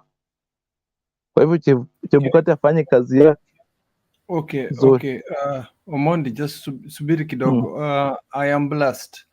Ukiendelea kutuspam, I know you mean good intention, lakini nitakublock ukiendelea kutuspam. So be very careful on the comment section. We have to be very careful. So let's be Kenyans. You might be with us, but your comment ya kurepeat, don't spam us. We get your point. Endelea Omondi. Sasa niendelee. So huyo alisema mambo ni mingi sana kabisa, na kuna vitu a lot bado itatokea tu baada ya hii uchaguzi, na tusione Uhuru amenyamaza.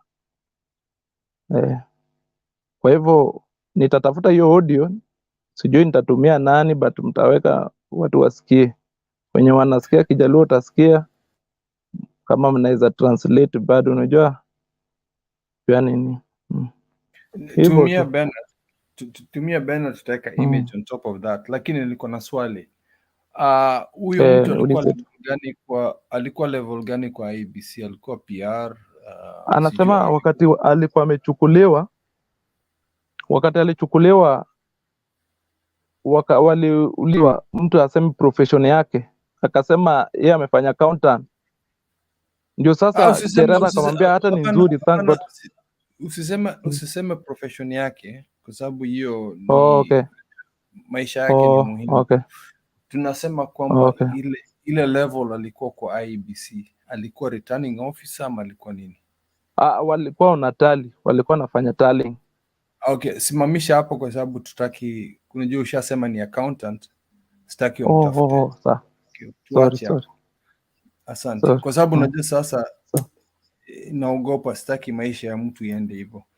Haya, asante sana Omondi, lakini kana sisi bado nataka kusikia story kama hiyo bado. Najua uko na zingine. Asante sana. Inaonekana mzee Karara anataka kusema kitu. Age comes with privilege.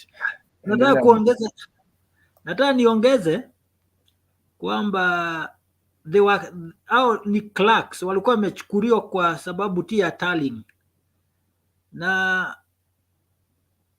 from the information intelligence we have is that a quarter of them were taken there by the intelligence, kwa sababu ilikuwa imeshajulikana wizi ita happen, so the government chipped in some intelligence come in as clerks. Sijui mnakumbuka tulikuwa tunaona picha zilikuwa zinapigwa huko ndani, unaona huyu mama Sholei amebeba kamfuko, mnakumbuka? Mara tunaona clerks wengine wanatoa makaratasi kwa meza, hiyo yote hizo picha zilikuwa zinachukuliwa na intelligence because walikuwa na information kutakuwa na rigging.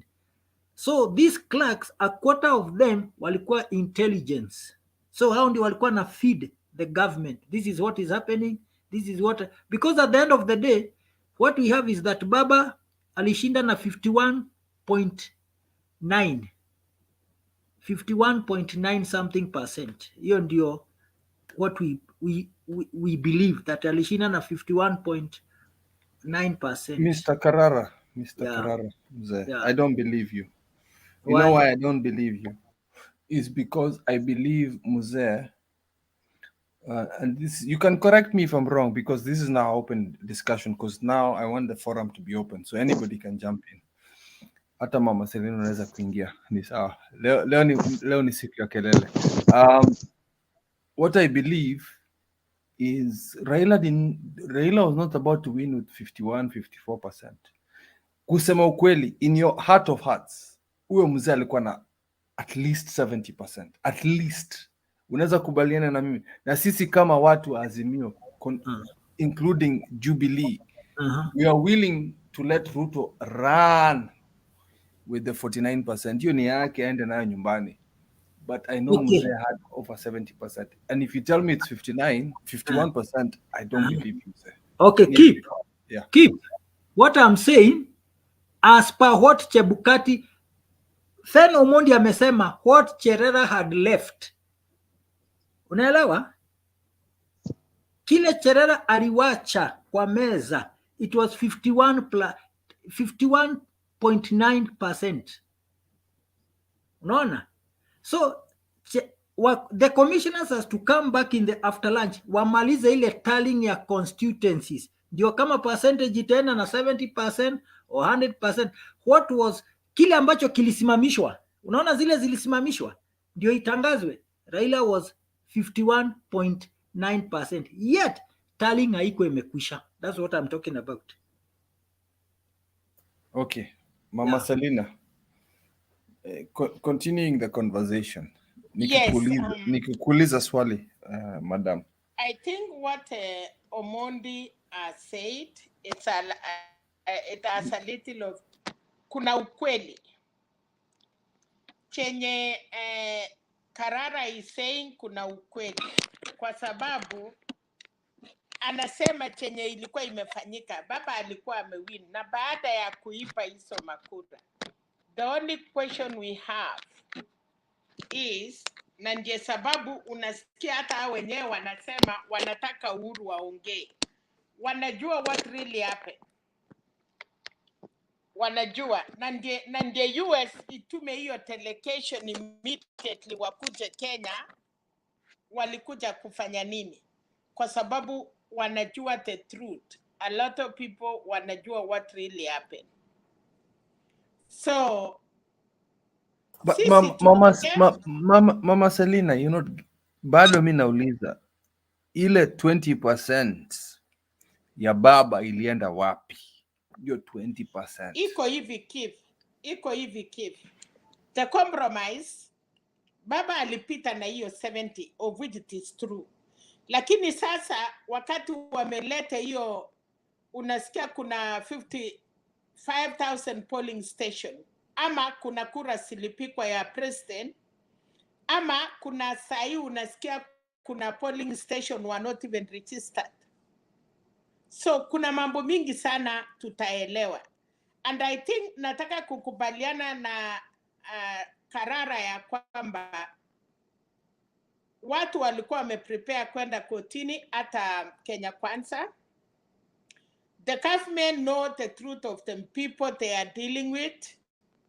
Na ndio wanataka, unajua saa ile unataka kutolewa uchi, wanakuacha ndiye at least watu yako. You know now, vile tumesema kuna 7 million watu walipigia baba kura. Wanafumilia lakini wako na uchungu sana. Kuna these people from church wameambiwa huyu ni Mkristo na ni mtoto yetu. We have also a lot of people in that side yenye wangetaka kujua the truth.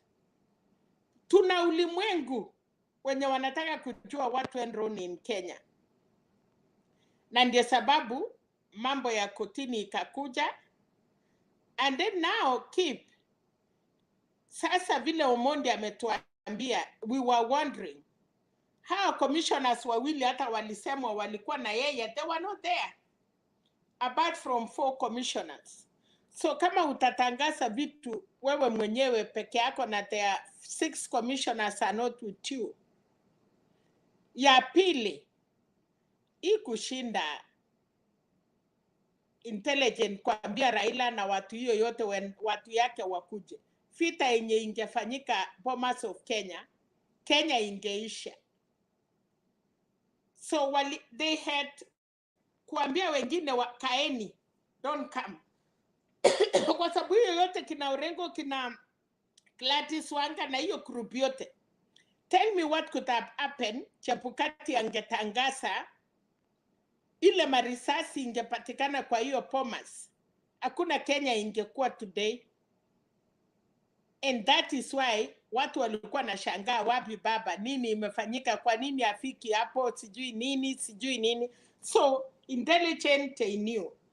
Na sasa na wakaandol na baba hakutokea, na watu wakaambiwa wanyamaze na wamenyamaza. Mpaka sasa jana ndio wakati hata Kenya Kwanza wameamini kumbe baba anaenda kotini. Ndio Abdul Nasir amesema hiyo mambo Kenya Kwanza hawana chance kwa sababu serikali iko na all report.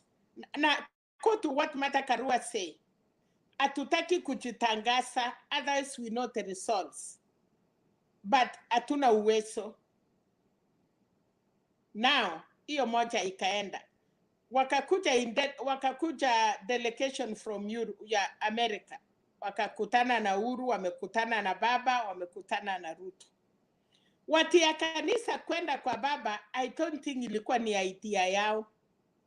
Lazima kuna mambo imechulikana na they feel sorry and wanataka kuapisha, kwa sababu hawa watu ya kanisa wameenda kusema tunajua what really expired. Sasa wengine wakitaka kuongea, hawa watu wenye walifanya makosa kupeana ndio wanaenda tena kuongea na kusema tunajua what happened. Ni nini ilifanyika? Kama mlisimama kuomba na kusema Kenya Kwanza wamechukua, then leo kama makanisa yote tena Catholic na hiyo kanisa yote wanaenda kuambia Raila na Azimio, and that meeting, hata kama wanatuambia walienda nyumba ya Raila, what was Martha Karua doing, what was Kalonzo doing? So wameenda pia kusema ukweli. Sasa wakati mambo itatangazwa, hawa kanisa wameenda kusema na huyu huyu ya ACK Ole Sapit amesema we know what really happened. Ni nini hiyo? Na amerudi kutangaza ya kwamba Raila akichapwa wakati wote na Martha Karua, hakutoka kusema hawa ni Wakristo wa kanisa yake, and today he has come out to confirm to Kenyans, because kuna mambo itafanyika, and vile mambo itafanyika anataka kuambia Wakristo like, no, you are lied, this man is a Christian. So I think mambo ya kotini na nilikuwa nimesikia pale Kenya, nilikuwa napigiwa simu, nasikia wameambia watu wanataka iende rerun, na wengine wanasema basi tunataka kura isapiwe. So there are people also in the other side now wanasema okay, wacha isapiwe tuone ukweli, lakini wameenda kudanganya watu ati ya kwamba ati kotini wanataka kuapisha Raila bila kufanya kura. So nimeongea na watu, nasikia kuna wenye pia wanasema kwa nini Kenya Kwanza wanataka twende rerun? Kama wewe uliwin na mimi nimeenda kotini, kwa nini unataka ufuate mimi? Kwa nini usisimame useme I'm a winner? But why do you want to go rerun? Ndio tena ukuje uipe. Na watu wanasema we are not ready to do that with Chebukati. And Chebukati anaenda retire January. And kwa yeye, kwa constitution ni yeye peke yake na anamaliza 10 years. So na kama Chebukati ametoroka ama atafungwa ama atakuwa na criminal cases, na huyu mama nasikia Mama Selina, ngoja Mama Selina na Karara, nikuulize swali moja tu, both of you, kwa sababu nyinyi ni maseniors hapa. Mugambi tutakuja kwako, subiri kidogo kwa sababu senior moment. Mbona atufungi watu wenye wamevunja sheria ya IBC? Mbona kwa mafikirio yeni kama seniors, mbona atufungi hao watu? Mbona tunaendelea kuwaleta watuchungia kura kila wakati kutoka 2002, 2007, 2013 and 2017? Mbona wanakuja sasa tukifanya rerun tutaleta Chebukati, tutaleta wale returning officers walituibia kura tena? Mbona hatujafunga mtu hata mmoja mwenye ameiba kura yetu? Hiyo ndio swali niko nayo. Kama sisi wa Kenya, mbona tufungi hao watu? Hiyo ndio inaniumiza sana. Hakuna mtu amefungwa kwa sababu ya uchaguzi. Kip, kuna swali moja. Wakati commissioners wanafanyiwa interview, wakati Chebukati anafanyiwa interview, he did interview as Chebukati kama returning officer. The commissioners wamekuja kufanya interview kama commissioners. And hakuna vile unaweza toa Chebukati, unaweza kumulipa. So powers yenye Chebukati yako naye ni katiba imempatia. Alafu kuna kitu moja umesahau. Out of 100 and something returning officer, ulisikia most over 90% wanatoka community yetu, na waliwekwa 2012 wakati hao watu Uhuru na Ruto waliweka kwa hiyo office ndio waweze kusucceed, and those people are still there. So na ya pili, sahi this is the right time. Siku ile ingine 2017 walienda kotini, badala ya kustakiwa individual, kotini ilipatia Chebukati that in 2022 general election tungetaka urekepishe ABCD. They were given. Kuna mambo mingi sana walipatiwa that Chebukati was supposed to follow, verify, count na commissioners, because wewe ni Chebukati, but alikuwa naambiwa verify with other commissioners, not you as individual, of which Chebukati did not do that. Kuna mambo mingi Kip. Lakini mama, mbona mtu hajafungwa? Mbona mtu hajafungwa? Utapeleka kama sasa ungepeleka Chebukati kotini aje. This is the right time on Monday. kama presidential candidate wanapeleka kesi kotini. Tunaanza sasa hiyo shida ya kina Chebukati. You cannot take it kotini saa hii kabla mambo. Sasa wacha tuone kwanza walifunja nini? Sheria gani ilifunjwa? Na ile ilikuwa ya 2017, we compare with now and people will go to court bila hata huruma. That is how I see. Ndio nimesema sasa, unajua sasa ndio nimesema Mr. Karara, ni wakati wa wewe na Mama Selina kucheza karata. Ndio sikiza sasa. Nataka kuongeza vile mami anasema. 2017 hatukutaja Chebukati mahali. Tulitaja IEBC. Lakini raundi hii hatutaji IEBC, tunataja Chebukati. Kwa sababu gani? Madhara ambayo yametokea, madhambi, tunaona mkono moja wa mtu anaitwa Wafula Chebukati. Ile tuliona IEBC, hatukujua kama kulikuwa na rigging 2017, hatukufafanuliwa rigging ilifanywa na nani na ilifanyia kwa ofisi ya nani. Lakini kama 2022 mpaka commissioners wenyewe wanalia, wanasema makosa ilifanyikana kwa ofisi ya mwenyekiti wetu. So mwenyekiti wetu is the suspect, is the culprit too. 2017 Maraga and the other judges walisema aje?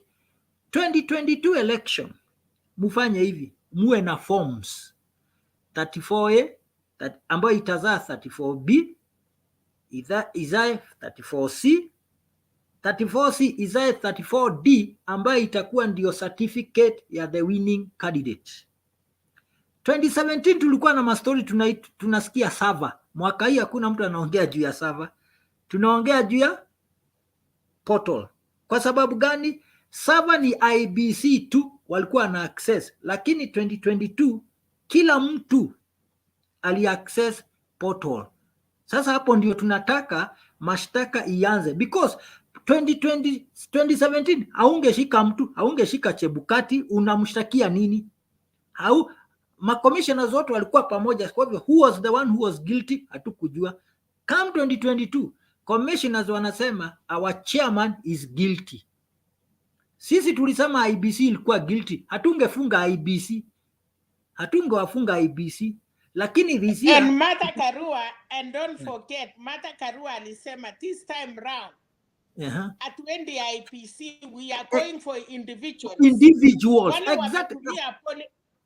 Na wale wametumiwa polling station. Alafu tuliambiwa pika picha kwa polling station. That is the last results. Na wakienda kuhesabu, wakienda kotini, wanataka ile ilikuwa inatoka polling station. Hapo ndio mahali tunaanzia vita. Exactly. Alafu kuna kitu ingine, keep 2017 na 2012 tulikuwa naona screen kwa Bomas vile matokeo inaingia, unakumbuka? Lakini mwaka huu tuliona kidogo tu alafu ikazimwa. Hata vice chair lady aliuliza ni kwa nini screen zilizimwa, kwa nini haikuwa nini progressive? Tunaona matokeo. Chebukati alisema zizimwe ndio nini aanze kukuke hesabu. Kwa sababu gani? Kama kipa alikuwa anaongoza kwa screen alafu Tukuk ameshindwa, si watu wataleta outcry. Lakini sasa ni screen zimwe, aingie kwa ofisi aanze kupika hesabu. And then KTN ilikuwa na results yake, Citizen iko na yake, NTV iko na yake, na hata Plopes. So na raia. Lakini kitu inanisaidia na kitu yenye Martha Karua alisema. Immediately IEBC kabla ya Chebukati kufanya makosa yake, all parties walikuwa na results. So ile kitu mnasema sahi, as you are talking, watu wengi wanasema ile results ilikuwa kwa polling station has been changed. Na kama una change, wanasema kama ulikuwa umetuma results, haiwezi change. And then again we have this, tumejua ya kwamba serikali iko na mkono mrefu. siwezi kukuita mwisi kabla sijakushika na chochote. Kama umekuja boma yangu na makuku ama kondoo inapika nduru, the first day, the second day, kitu ya muhimu mwanaume anafanya ni kushika mshale na kwenda kwa boma ya ng'ombe kujificha. At least aone what is happening. Na wakati umefungua ng'ombe ama umefungua mbuzi ama umechukua kuku mpaka unashikwa naye, ndio watu wanapika nduru, neighbors wanakuja, unapatikana naye, uwezi throw, unashangaa tu unakuwa naye. And that is what the government of Kenya has done. Kwa sababu they are tilling. Unajua nyinyi, sisi watu wasee, na tunakubali, as from ninakubali, nimeona serikali ya Moi. Nimehusika kwa serikali ya Moi tangu nilianza kupiga kura samani, lakini ile niliingia ndani ya wakati ya serikali ya Moi ni kama 92. Ndio nasema nilijua watu wa Skoingo, na nikaendelea mpaka wakati Moi aliretire. Nikakuja serikali ya Kibaki. Na hiyo ya Uhuru nimeona vile wamefanya, hata ingawa ninaona. So at least nyinyi kuna vijana wamekuja, hakuna kitu, you have to have history. Lazima ukompare. Uwezi kuja kuniambia Ruara na uchui maisha ya Ruara kutoka akiwa 18 mpaka 56. Unataka kuniambia unajua Ruara kwa sababu wako na 57 years. You want to tell me najua Mama Selina today, but you don't know my life. You don't know the struggle. So ukijua mimi kama Mama Selina, unajua huyu mama amechange from here, ameenda from this one. Sasa shida ya vijana ama shida ya most people in Kenya 30s ama tuseme 30 na kurudi nyuma, walisema we don't need history. So serikali, hakuna vile serikali itakataa history. Wanajua huyo saa hii ukisikia Musalia unasikia nani, what we call this, Watangula. Kwa nini wanalazimisha? Wanataka Uhuru waseme kitu. Why do you want? Kama Uhuru hataki kukupongeza na umewin, kwa nini unatakia nini mtu anaenda nyumbani? And I'm telling you, hata mwanamke akiwa na bwana kwa nyumba, mama ikifika mahali msee ananyamaza, mama anasema unipike ikwishe, because mtu akinyamaza you don't know what is happening. Wewe mwenyewe unaropoka, unakanyaka vitu, unapita, unaenda chikoni, ndiye mtu aongee. Hakuna uchungu keep. Wacha niwaambie today, vile serikali imenyamaza na Uhuru amenyamaza hivyo, baba ndio hiyo pia amenyamaza mpaka kanisa wameenda. You don't know. Hiyo hakuna kitu inaua maisha ya mtu kama hiyo. You don't know what is going, na hakuna mtu anakuambia. So Kenya saa hii, alafu wafuasi ya baba wamenyamaza na wakiulizwa wanasema tuko na uchungu, but tumetulia. Can somebody tell me what do you know about it? Nini inafanya hii watu wanakuanga kwa barabara wamenyamaza? Na watu ya Raila, wacha niseme, mimi ni Azimio, mimi ni na Kenya. Mimi ni mtu ya Martha Karua, and I cannot shy to be na Kenya. I will be with that lady because that is my part from 206. Hakuna kitu ngumu Kim today. Ati wewe umepatiwa certificate, hauna security, proving. Nataka sijui kama kuna watu wako hapa ya US. Wakati Donald Trump alikuwa kwa ofisi na Joe Biden amewin na wakablokiwa, hakuna information walijua. Hata kusongewa kwa ofisi, they were not there. Ametengeneza shole, naitwa nani hii mama, sijui secretary, sijui Muturi. Yes, you are there. Transition. Hakuna mtu anakuita, hakuna mtu anakuambia sijui nini, sijui kama wanajeshi wanaendelea kutrain, sijui kama wanaendelea wako Nyayo. Acha niwaambie, Nyayo Stadium kuprepare for the new president. If you don't know anything, huwezi jua. Hakuna, yani Kenya watu wameshangaa. And it is true, kwa sababu kama ilikuwa ni ukweli, 4 commissioners, and then the 2 commissioners are nowhere to be seen, hawakusign. Chebukati anasema ati walichapwa. Kwa nini wakusign na wewe? So if you are 6 against 1, what will you come and tell people? Ya pili, Okay. watu Mama ya... Selina. Yes. Mama Selina. Yes. Najua you know it's a bit unfair that we don't know who to blame about the commissions. So at this we time, are blaming Chebukati. We don't look. Don't blame you and commission. Karara, you and Karara And are even taking us. Ruto. Well, And no, even no. today, Brother, I blame. don't blame Ruto. I'm gonna blame the 2 of you. Aliitwa. Kama wazee umetulet down, both of you. Sasa mnasema, hey, huyu Eric bana tamtoa sahi. Eric. You two mnatuchukua round and round because I do not understand what the 2 of you are telling me right now. Mbona tuwezi mfunga sahi? Why can't we lock Chebukati now? Unamfunga na nini? Umempata na nini? Ngoja. Sasa the 2 of you mnatuchezea akili hapa before I bring Douglas. The two of you as our senior citizens, you have to explain to me how for 20 years we have not locked anybody up. Wewe Mama Selina na Karara utuambie mbona mujafunga wacha mtu? niseme ndiye Karara Ninyi wawili aseme. mujafunga ngoja, mujafunga mtu. Mumefunga nani? From Wacha Kibaki sasa. to Uhuru to Raila, I hope. Mbona mjafunga mtu? One, keep. Serikali ya Kibaki, Martha Karua was there. Ruto alikuwa na Raila. Na walinyang'anywa kura KICC. The sitting government walikuwa in favor of Kivitu. Baadaye Kivitu aliongea na ameenda.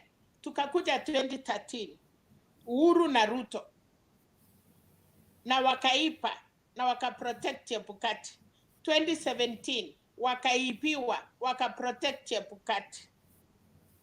Now kotini walijiexplain, wakasema na akaambia I will revisit. Uhuru mwenyewe aliambia kotini ya Kenya, mume nullify my election, I will revisit. So one, keep Baba Raila Odinga today, mimi nasema hivi, huyo msee ana hasara, but angekuwa savior ya Kenya, kuwarekebishia, kukuwekea hii maswali unatuuliza leo, ingeisha na huyo msee, ya kwamba wakora yote na katiba ya Kenya isimame, kesho wakienda retire wapate nyinyi. But ukiniambia Ruto mwenye aliipiwa kura ama Uhuru mwenye aliipia kura angemfunga Chebukati, no.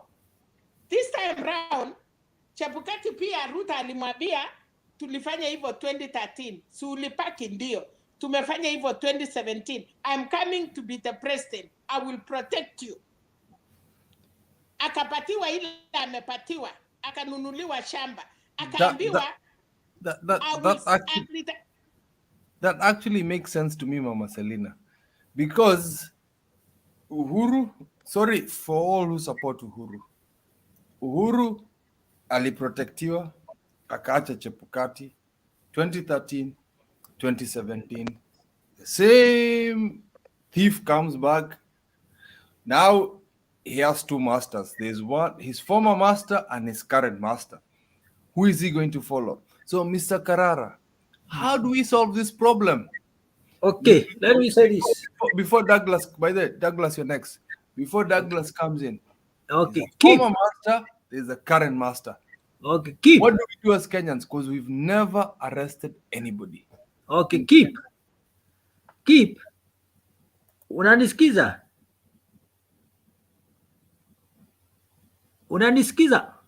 I can hear you. I can hear you. Okay. Kuna kitu unasahau kwamba kuna kitu tunaitaga state. State. It does not operate vile raia wanataka ioperate. State is a machinery. Unaweza iba leo na ijue umeiba leo, lakini ina right ya kukuja kukushika after 15 years. Na hautasema kwa nini wakati niliiba hamukunishika. As long as iko na evidence, it can arrest you anywhere, anyhowly, anytime. Tukuja hapa, wakati nilianza juzi, nikasema 2017 kulikuwa na mikora wawili, Uhuru na Ruto. Wakaibiwa na Chebukati. 2022 mkora moja ameshaokoka. Huyo sasa anasema hakutaibiwa kwa sababu mimi siko kwa ballot. Hiyo ndio mvutano iko. Uliniibia mimi, lakini 2022 siko kwa mashindano. Niko kwa mashindano kama chairman wa Azimio. Na Azimio haitaibiwa kura. Unaelewa? Tukuja hapa. Unauliza ni kwa nini hawajaishikwa miaka hiyo ingine? Nikuulize. Kenya tulipata uhuru 1963. Ni kwa nini hatukupata 1961? Why? Because kila kitu huenda na wakati wake. Hatuwezi sema mimi nilizaliwa some 56 years ago. Why was I not born some 60 years back? I don't know. Kila kitu iko na Biblia inasema kila kitu na wakati wake. Kila kitu na wakati wake. Hakuna kitu mbaya kama vile mama anakuambia uibe leo, usahau kwamba ulikuwa umeiba. Utaendelea na hiyo trend ya kuiba. Lakini a new dispensation ikuje, wewe uzidi kuiba bila kujua kwamba state ilibadilisha mambo. Ati ukiiba tunakunasa. Leo hii Chebukati anajipata kwa shida because mwenye anamlipa he's facing the outgoing president. Na wamekuwa sasa maadui. Sasa ni wakati Martha Karua alisema we are going to the individuals. We are not accusing IBC. Wewe uliweka kidole, wewe ulikula, wewe ulilipwa, wewe uliomba. Hao ndio wanaenda kushikwa. State haioperate kama shule. Ati ukuta imeanguka headmaster mbio. State has all the intelligence. Intelligence is everywhere. Hao nakwambia a quarter of the clerks walikuwa intelligence. Everything that was taking place. Nikuuliza kitu. Uliona wakati Madam Chirera anaongea, TV screen ilikuwa nusu yeye. Upande lingine ni Chebukati. Why? Because ni intelligence ilikuwa ina flow. Ati mtoke mwende Serena kabla ajaanza kutangaza. Na kabla tu ajatangaza mutoboe maneno. Ndio Kenyans wakuwa wamejua elections imekuwa rigged. That's why the vice chair with the other 3 commissioners walitoka wakaenda Serena. Swali, nani aliwapeleka Serena? Si ni serikali? Okay, sorry. Okay, nimeelewa. By the way, hii itakuwa debate Karara na Mama Selina. Subiri kidogo, bado sijamalizana na nyinyi. I'll tell you why I'm driving this conversation hapo. Kwa sababu nagongwa na ma comments but they don't understand where I'm going from. Na nakuja kwa Douglas sahi. Douglas, umesikia hapo Karara, umesikia Mama Selina hapo. Wametupatia excuses. They've both given me my excuses, my seniors. What is the solution? What do we do next? Because every year we hear, it was this person, this conspiracy theory. What do we do as Kenyans? Because I am still asking the same question. Nobody has been jailed. Nobody has been made as an example in Kenya so that elections are not stolen again. What is the solution? Because Ruto can do this again. Sasa vile mi naona hii maneno iko, it's a system that has continued to roll out, a system that has continued to protect and defend people who are doing wrong. So it has already created a state of impunity. There is impunity in Kenya, period. If you're well connected, you can get away with anything, and there are people willing to protect you because you are assisting them in certain ways, either to get power, either to get rid of other people, or do something to their benefit. And if they have power, they will protect you. So we don't have the rule of law.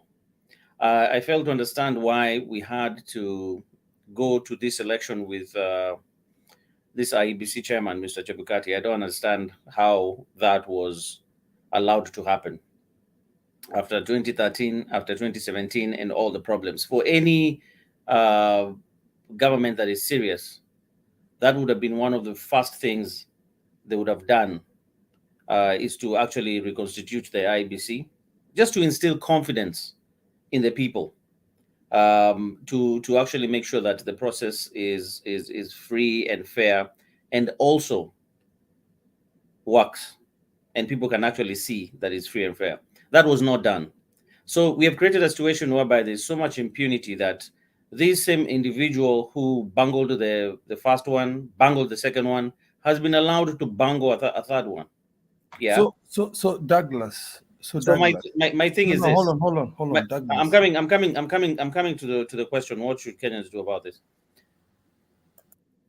If you realize there is no way as citizens that you can be able to make this change, because even the political elite have their own interest of keeping this system on, because even the person who wants to run after wants this kind of system. If this can assure me I can go in quickly and just be announced and things are done like that, I want this.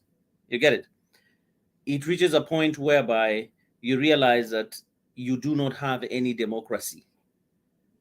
Okay? So the only solution is with the people. The people are the ones who are supposed to say, we do not trust, we do not believe in this institution, we do not believe in this illegality, and we shall have civil disobedience. Okay? Talking about not going to vote, not respecting that process until changes are made. Not recognizing if it's a forced government up to the people, not recognizing it's illegitimate.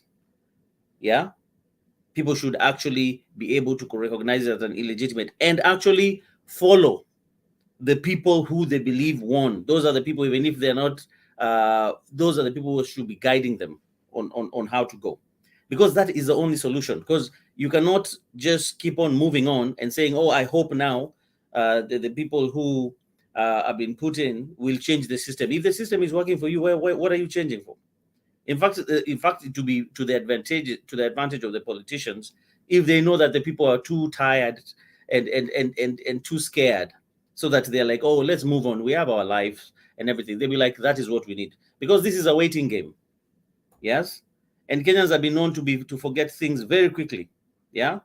It just takes kids going back to school and start shopping for school uniform and everything and going back to the system, and people will say, man, you know me, I have a life. Let me just continue living. I need to go to work. I need to pay fees. I need to take care of business.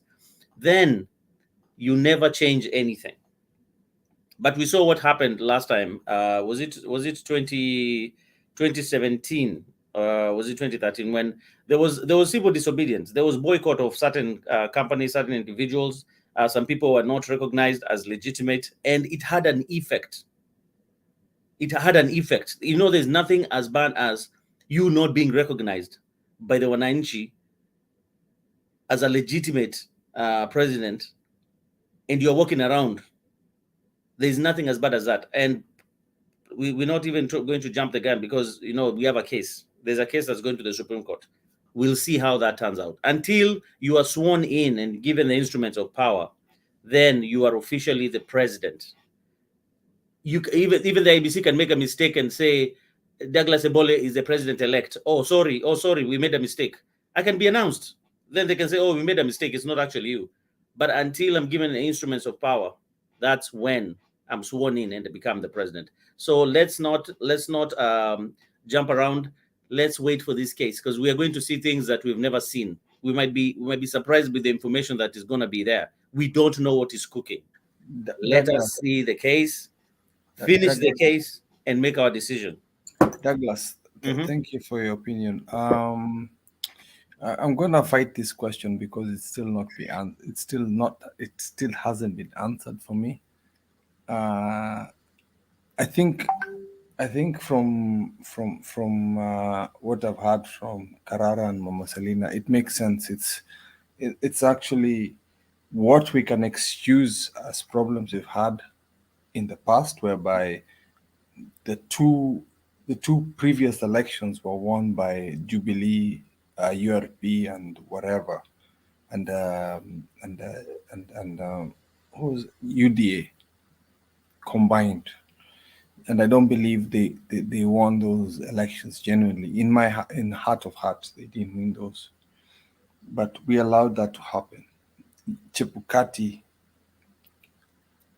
did all these 3 elections, including the one we are in now.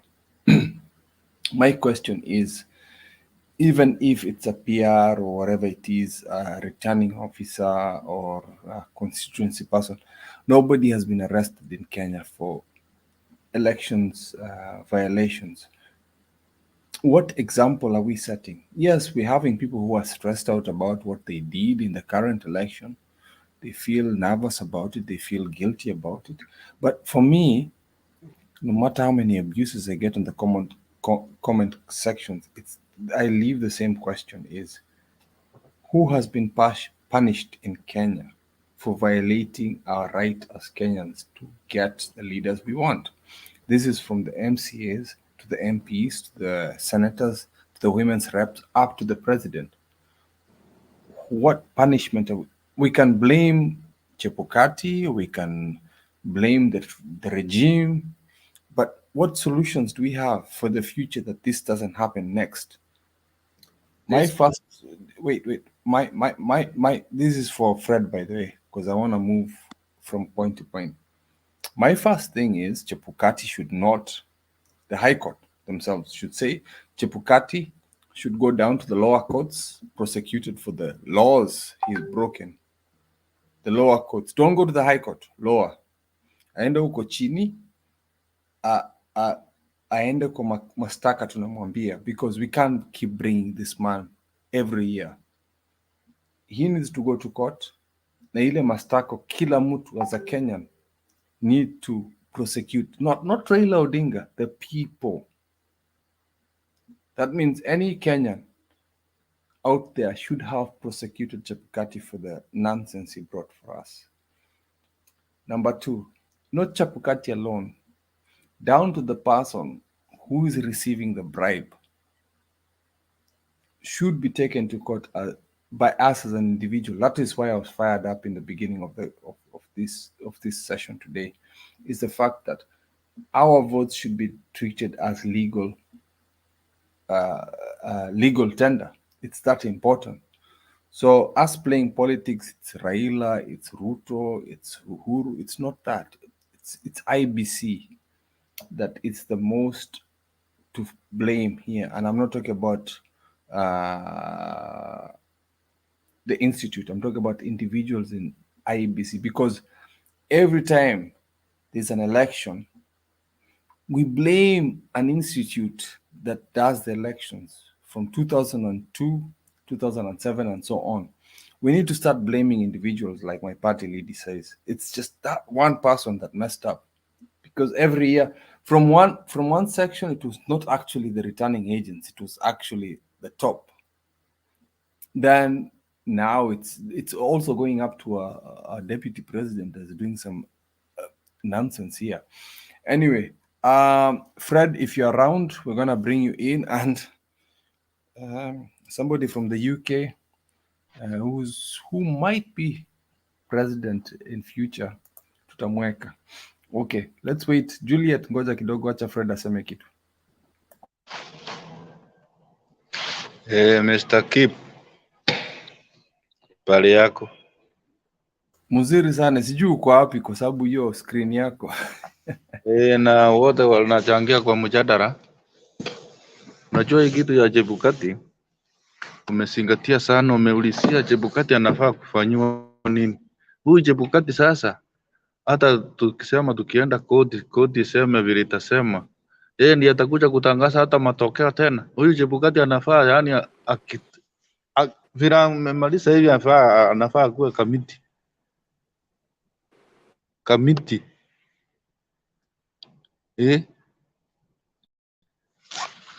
Sasa unajua tumeenda uchaguzi mara mingi sana, lakini swali ni Chebukati tutamshika aje kama wananchi wajaenda for the last 15 years since 2013?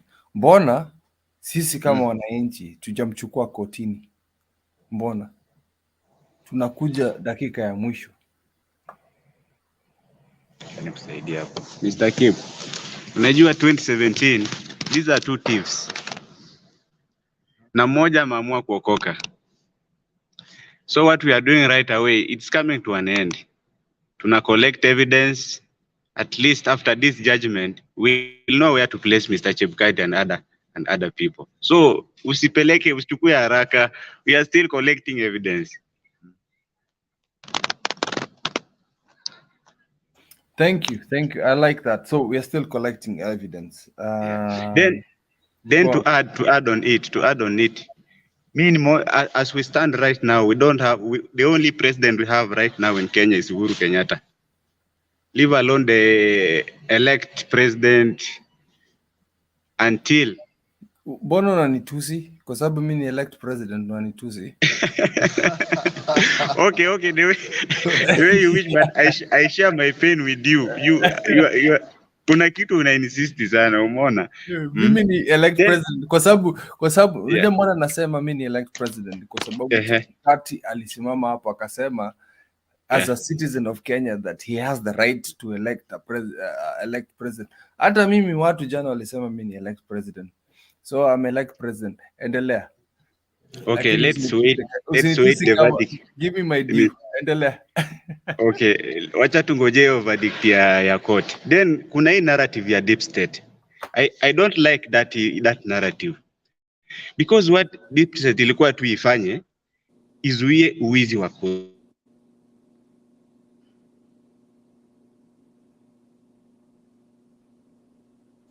Sorry about that. We'll leave my boys there. They're gonna come back. Mama Selina, subiri kidogo tusikie your daughter. Tusikie your daughter here, Juliet, who's going to join NAC Kenya. Karibu presidential candidate. Hebu tuambie. Greetings everybody. Asante sana. Real and I think President-elect. President-elect, keep real. I think that's a good title. I'm thinking about that one. Yes, and greetings to everybody here. Kila mtu, Anthony Kamau, Mama Selina, lovely to see you. Douglas, Ebola TV, and Karara, asanteni. So yes, just to comment, yangu ni kuwasalamia kwanza, and back to this same topic, Raila receives pastoral visit from interfaith religious leaders. I'm quite pleased to see that actually, personally. Nafikiria ni kitu mzuri kwa sababu, faith leaders, you need to uplift people. Saa zile wako chini. So me, I was really happy to see that. I think that to see the background of different faith leaders going to different leaders, or it's quite interesting. Kenyan politics is very interesting. Lakini kwangu, I feel that politics and church, or even faith groups and all that I know politics is every day, but I always say leaders needs to be very careful in your statements, especially as a church leader, because when you have to choose kama wewe ni political leader ama kama wewe ni unazingatia mambo ya kanisa. And I think those kind of boundaries are important in an African setting. Otherwise, then tunakuwa na mambo ya how do you then bring greatness in our community and build those bridges that are harboring us into development. So in economic terms and political terms, I feel that religious leaders really need to understand politics and church, even mosques. Somehow, I always question that. I think in creating awareness that people should vote, that is great, but ikija in telling people where to vote, I feel that is interference personally. So I've got a strong stand on that. I think that everybody knows my stand when it comes to issues of what I said about Chebukati, Wafula. And Mama Selina kept saying to me, wait until this election is gone. And I kept asking voters, why should we? Because there was a lot of candidates in that presidential candidates. And I kept saying that what is going on behind the scene is unacceptable. And my stand still remains that way because Thank you, Juliet. So if you can allow your mother, Mama Selina, to rebut you on that question, because I want a debate between the two of you. So don't go away, because you usually run away. Mama Selina. John, can I just finish? I think it is important if I finish. Otherwise, I will forget what I was saying. You finish in 30 seconds, then you let That's your fine. nilotic mother akuulize swali. 30 seconds. Now, Trust me, I'm very strict. Okay, Juliet, as you continue, umesema ya kanisa, and again, as somebody that has been outside the country, what was the purpose of US sending delegates to Kenya? Unaweza kutusaidia pia hapo. Umesema kanisa, yes, tutakuwa na swali, but can you also tell us what is the interest of these people from diaspora, from US, wakikuja Kenya? What was the main reason for them coming at this time? Na wakukuja wakati ile tulikuwa na vita. Thank you for that question.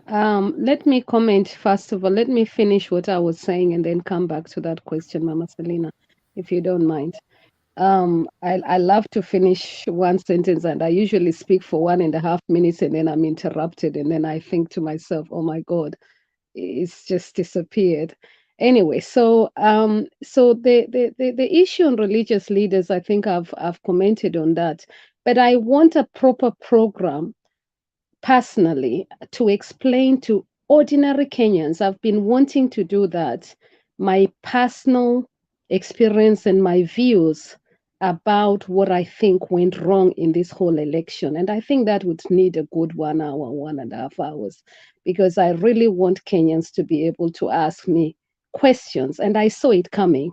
And I kept saying that ordinary Kenyans should be given accessibility. And Mama Selina will back me on that I said it several times, because I felt that elections was already decided, and I felt that it was important for Kenyan voters to understand that what was going on is not acceptable. I felt it, I said it, and there was actually only very few bloggers or even very few people who could bring. Thank you, Juliet, for I told you so. The problem is, it's not about I told you so, I told you so, I told you so. You asked a question.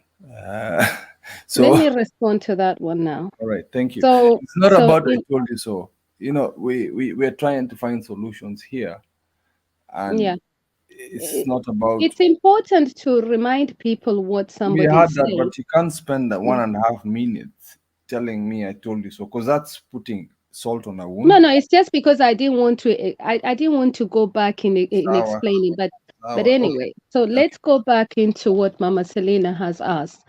Mama Selina asks a question about what the visit is all about. Now, you know,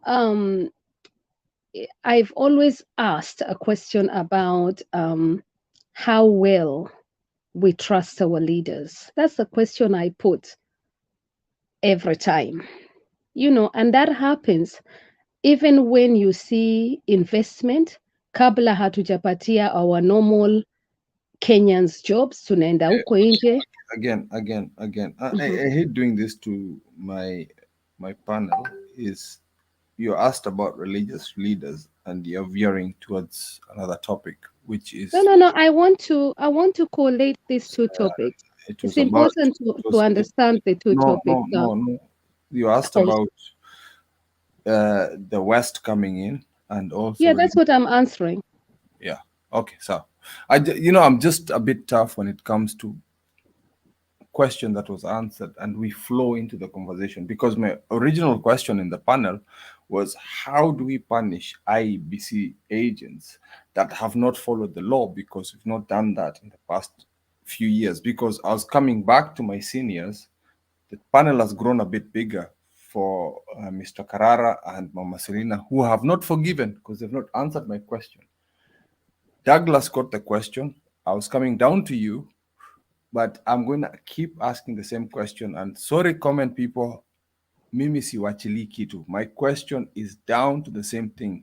How are we as Kenyans get a solution as to where we don't repeat this nonsense again in the next election in 2027? Because my question is, Chebukati atafungwa. I cannot hear about I told you so's. And if it's the religious leaders who are the cause of the problem, how do we find all solutions for that? So the question that you're asking, first of all, is important to one thing, that because I was just coming in and then you called me, but it's important to understand what you've said is very important about handouts. It is something that I mentioned, that I don't like handouts. This idea of handouts has corrupted Africa. It has corrupted Africa. And that is what is happening, not just in Kenya, but right down with, when you hear recycled, those were the words I used, recycled old politicians corrupting the system. That is what I said in this platform. And so your question is absolutely valid, Prezo, because ukiuliza, what is corrupting Kenya? It is these handouts. Eric Wekesa, who he was interviewing me, kept asking me 40-something billion Kenyan shillings. And I asked him back, why should Kenyans spend something billions and there are people who are starving? How? Cost of living has gone up. And I was quite serious about this.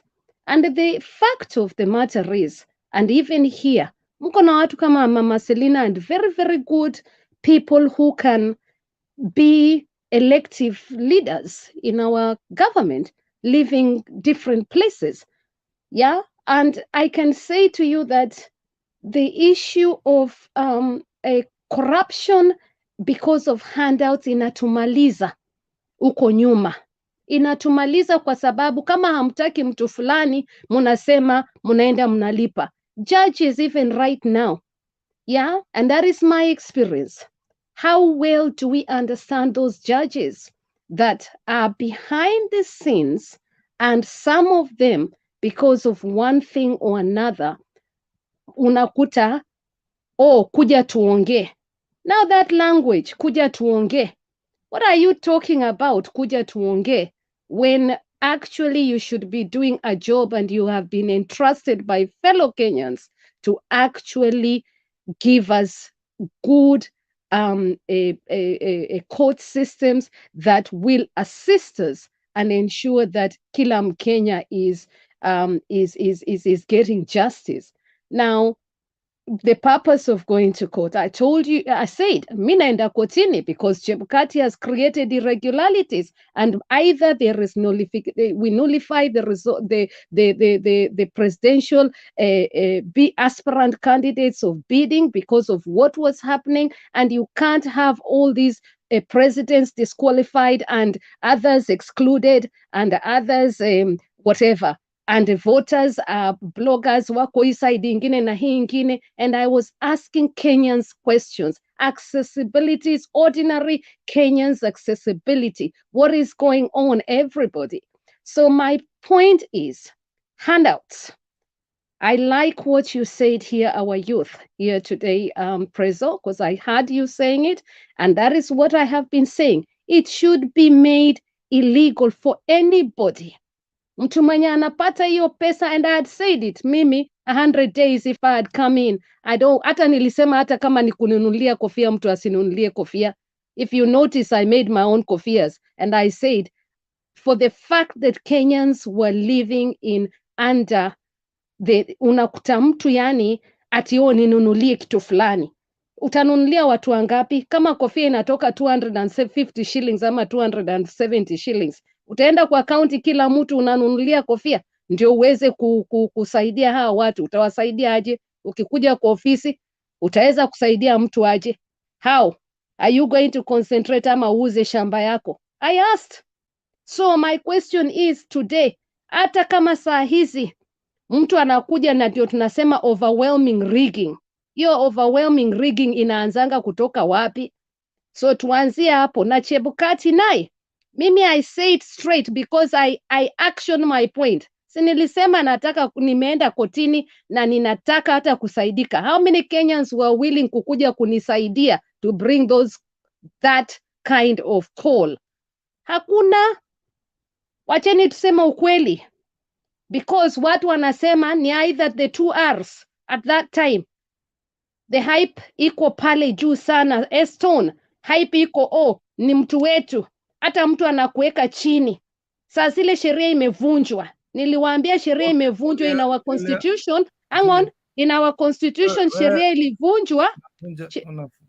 Sheria ilivunjwa ati wamama, niliwaambia our constitution states that 2/3 gender rules of political party lazima ipitishwe, na nikawaambia both sides hazikufikisha. Kwa nini ule jaji alipitisha? Hiyo sio corruption? Jiulizeni. Thank you. Thank you. So mkijiuliza na tujijibu hiyo swali, huyo jaji mwenye alipitisha hiyo, hata Chebukati mwenye hao wawili, in that condition in itself, tuanzie hapo. Chebukati has broken the rules. Thank you. So kama hata tunaenda kotini na tunasema Raila anzia ku-appeal, where do you start the appeal for Raila? You start the appeal from equal accessibility. So ukienda kwanza kusema ati vitu hazikuhesabiwa vizuri, watakutolea printouts. So my point is, where do you start the where do you ask, where do you come in? And for me, where the grounds are, the grounds for solutions are for Raila is to make a case. Thank you, Julia. Thank you very much. Anthony, and comment section, if you're me away, I'm doing this for free. I'm not here at 3 o'clock in the UK. Mkuja kuni abuse. It's really funny. Sometimes you guys, munataka issue ikufe, and some of you Azimio people, I really get really upset with that. Munataka niende sahi, it's fine, it's cool. I'll leave it with the Stone PK because I'm not feeling it. You don't understand. I've come here to do it, to help the channel, to help you guys to understand how we're going into politics. And some of you are my friends, and I'm getting really annoyed. And I'm asking relevant questions because I'm asking, what is the next solution? What are we going to do next? So anyway, Anthony. Yes. What do we do next in terms of fixing the next election? Because I've been watching videos from 2002, 7, 13. Yes. We have the same answer every time. Raila and Agongwa. Why? Yes. What do we need to do? It's because of the issue of the heart. Until we sort out our heart, and the church is the issue. And today I saw Olesepe. People have been saying throughout that Raila is not a preacher. He's not a church guy. And he was quiet. And today he came and said, oh, Raila is a member of my church. And I'm like, dude, People have been saying that Raila doesn't go to church. What have you been waiting for? So it's an issue of ungodliness. And the issue has started with the church. I did an experiment this week. And I was like, man, all these saved people keep on saying that, oh, the evangelicals keep on saying, oh, Raila doesn't know Christ. So I made a flyer in my Facebook. I said, for the next 7 days, we are fasting for Raila and Mama and the nation. So God can reveal the truth. I was blasted with the Christians. Guess who inboxed me? A Muslim inboxed me and said, I'm praying with you. I'm fasting with you. And I said, oh, the issue is the legalistic Christians who have given their heart to ungodliness. They don't study the Bible to show, hey, we have to love one another. So the issue that is going on in Kenya is the Christians who have given themselves to ungodliness. If they are so judgmental, they say, oh, how comes Baba is not a Christian?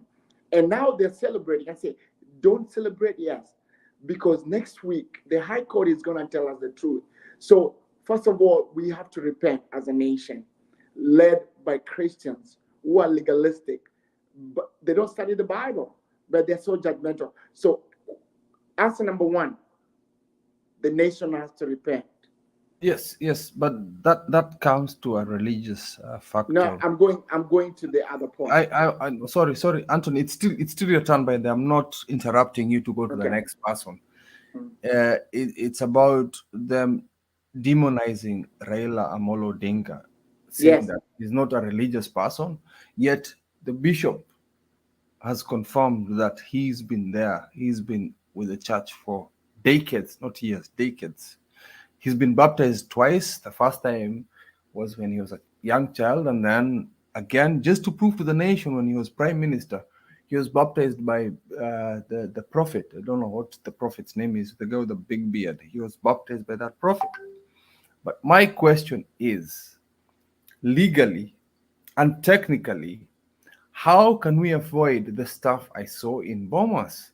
How can we get legitimate results? Let me answer you on that. MCAs, all those things.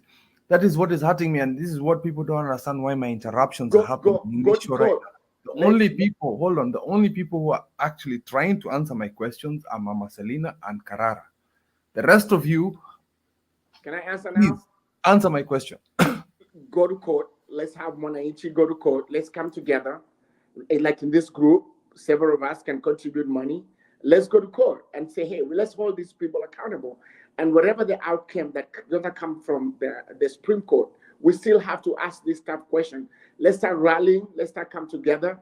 We as citizens, we can start saying who can stand on our behalf. Like I say, Juliet is ready to go. Let's come together and support her and say, hey, how can we do it? And we start, I like what you say, let's go from a lower court and hold these people accountable. I think I like that part of just going ahead and start having cases and say, hey, we want to hold these people accountable because it's been a reputation.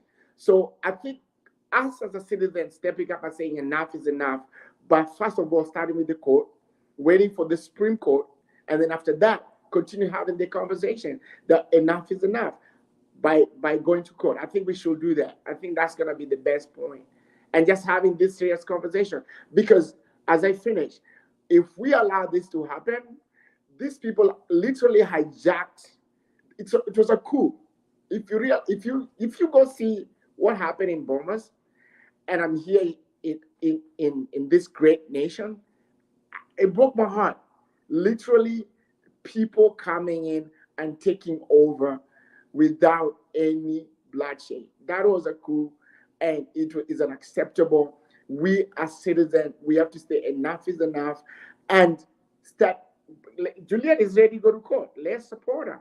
Juliet, let me know how much money you need. I can give her $20 or $30, and we can go from there. So I think I like what you said from the beginning. Let's go to the lower court and hold these people accountable. And then after that, I don't know what Baba is going to tell us, but whatever Baba tells us, I think we should be ready. I hope I'm able to answer. I think Anthony, you've made sense. I like that. So, Stony PK, if you can pick up from from where Anthony has come in, because it is something that I want to insist on. I think comment sections, you have to allow me to do this, is how do we cure the country from having the repeat results every year from 2002, 17, 2002, 2007, 13, and now we're seeing the same thing again. Why is the pain there, yet the High Court had come with a judgment every year that was supposed to fix a system? For me, I'm just really, for me, my solution is people need to be arrested. People need to go to jail for this 20 years. I even hope that the capital punishment comes in watu wanyongwe, because this is serious. People are losing their lives for this specific cause.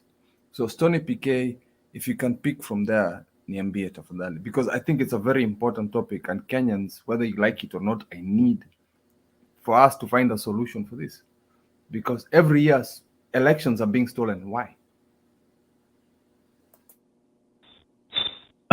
Thank you. I hope you can hear me, Prezo elect. I can hear you. Thank you. And then let me take over, because I'm getting annoyed with the comments. I'm not happy. Take it easy, bro. Well, I hate telling someone to take it easy because it's a terrible phrase. Wacha nikwambie tu tuliza tu hivyo. I think that's a better term. What I want to say will help you hang on. Our country, we are all sick.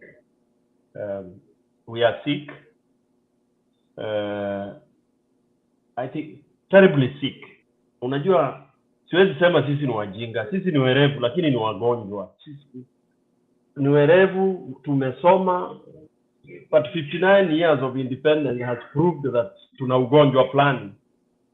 Because we have cured in terms of masomo, people are really read, by the way. Kenya ranks very well worldwide in terms of books, chewing books we have. But ujinga, I would have to talk. There is a degree of sickness, and that sickness is corruption. I always say in any platform that, and I'm saying this for every Kenyan, our first name is corruption. We have acquired it. We were not born corrupt, but unfortunately tumeoshwa na damu ya corruption. Hata kama utaki, unakuta tu umebandikwa hiyo jina. Remember those of us who are a little bit older, how Nigeria was revered. Whenever you saw a Nigerian, those of us who are a little bit, maybe 40 plus, ungesikia tu mtu anaitwa Ojuku, unaanza kuangalia mahali passport yako iko, kibeti yako iko. Ninaongea na Kiswahili ndio nisije nikaambiwa nina kajeli nchi fulani. So ukisikia tu mazee unakaa karibu na mtu wa kutoka hapo, kitu ya kwanza unaanza kuangalia where your valuables are. That is now where we are. We have overtaken that. Why am I saying this? Why am I being hard to ourselves? Is that we cannot do things for so many years. 50, 60 years is a lot, my dear Kenyan. 60 years is a lot when you are not able to fix a problem. And then we pretend, and we have very useless and stupid phrases we use. Jameni, we have to move on with life. Then you move on towards Shonde. You are moving on towards Kinyonga. We have to do away with some of these phrases. Like, for example, let me give an example how you get rid of phrases.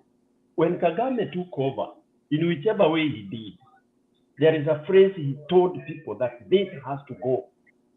A phrase ya kusema wewe ni muhii, ni Mrwanda, wewe ni Mtusi au Mhutu. Hiyo alisema, whether you guys like it or not, anybody who says that or just a mention of that word. And he said, I don't care whether you talk of human rights, he said, I'm fed up with human rights rubbish because they were never here when we slaughtered each other. Okay? Because they don't help you. In fact, they want you to kill each other so that they do their business. And that is there. That is true. So in Rwanda, that by itself helped. Then the next one was I've forgotten the quote they did, the Truth and Reconciliation Rwandese way. They did it their own way. They said to hell with UN designed modules of peace, promotion, conflict resolution. They said that can go to the gutter. They did it their way. The so-called civilized world was calling it, it's like kangaroo court. People are prosecuted in their scenes of crime, in the villages where they slaughtered each other. That is where people are prosecuted.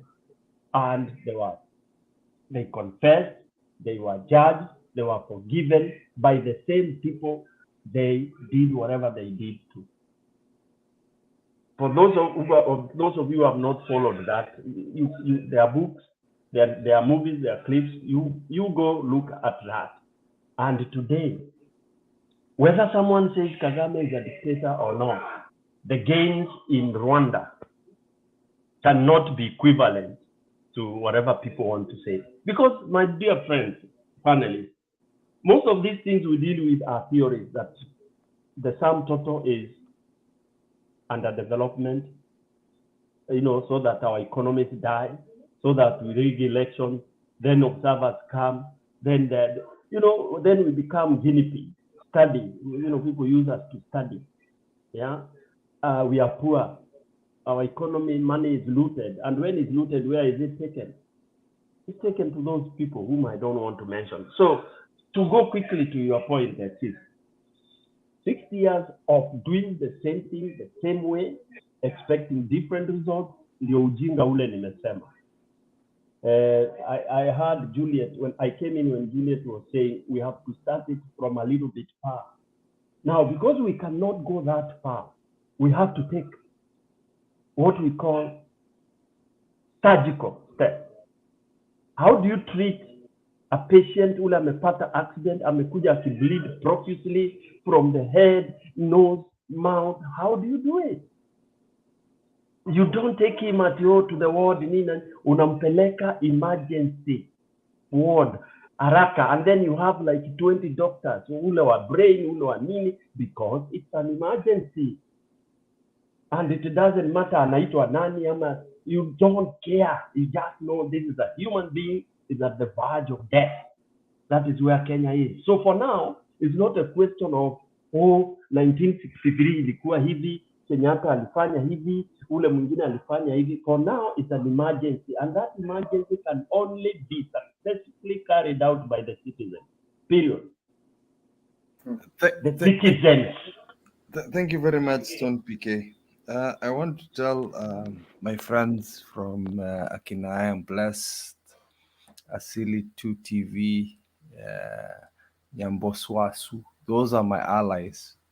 And mukianza kunigonga, it's not good, because I'm a volunteer, by the way. I'm not being paid for this. And if you hit me, munani demoralize.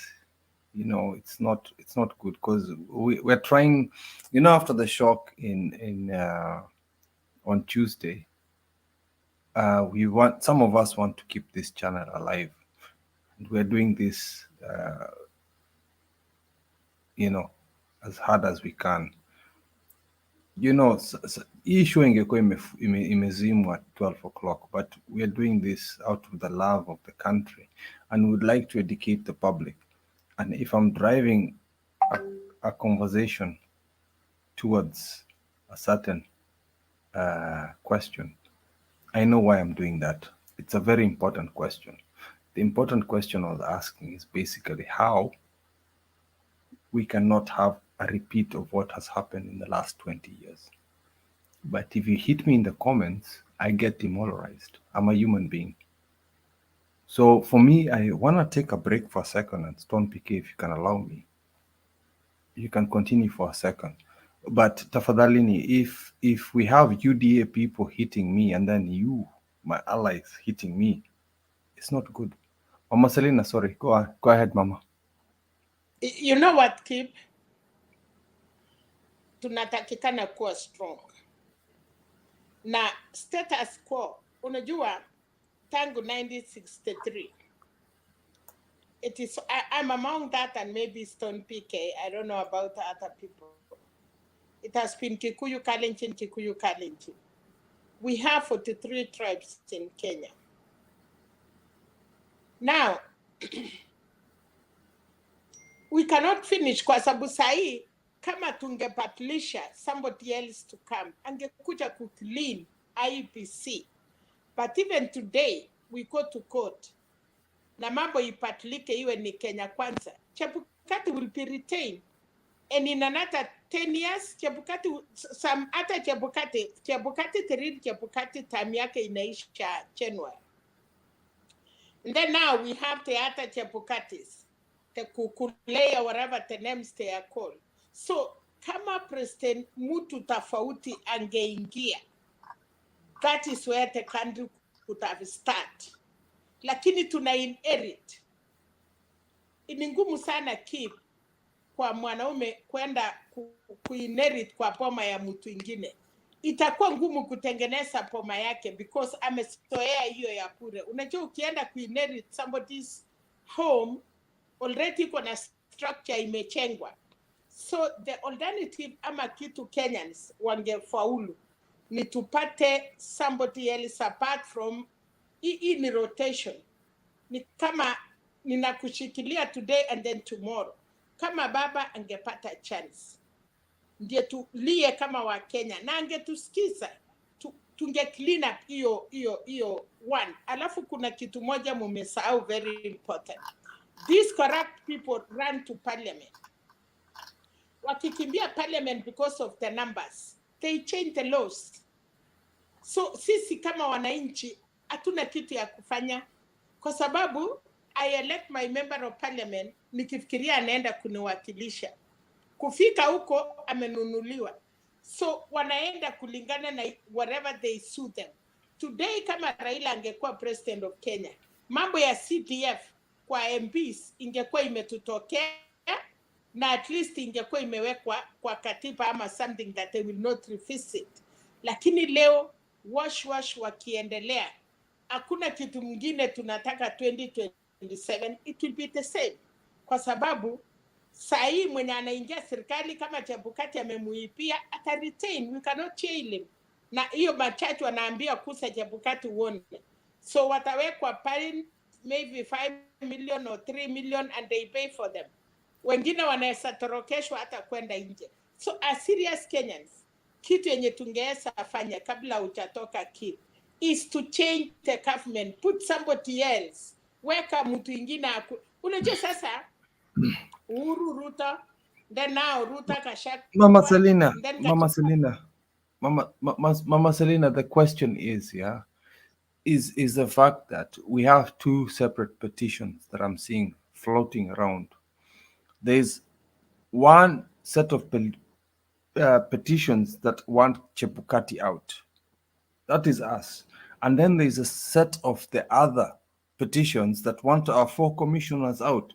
So it's confusing Kenyans. Is it like a football team or football game whereby munashika mtu wetu, ushika yetu? So it's Kenyan politics for me. What did the other 4 commissioners did? The 4 commissioners say we are not colluding with you, Chebukati. And the 2 wametoroka. So, okay, wacha wote waende kotini. Hatutaki iwe ni Chebukati peke yake. But our commissioners wakutangaza, hawa commissioners waliambia Chebukati tufuate vile kotini ilisema. Let us verify. Turitike sisi wote tutangaze the winner. Chebukati alisema he is going to announce. Na hata ukisikia vile alikuwa anasema, aliambia let's meet in the court. So, hata kama unajua mwisi, ukisema huyo mwisi, kama watu wengine hawajaona mwisi mwenyewe anaambia wenye wanakimbia ndio ule mwisi. So that is how it is. Let all of them go to court. Hawa wengine watasimama na haki yao. Na Chebukati because he's a victim, tutamupata. But the problem is, kama kotini aite one kid. kama kotini watatenda haki kwa Raila ya kwamba he wants election or something, hata hii ya kupeleka Chebukati will be useless. But the question, Mama Selena, is yeah, there is the court issue. But my problem is it's a parliamentary game right now. Our people are saying they want to go and impeach Chebukati. And then the other side is saying they're doing a petition to impeach our 4 commissioners. They're even forgetting about the other 2, the Rendila and the Somali. It's becoming a game of,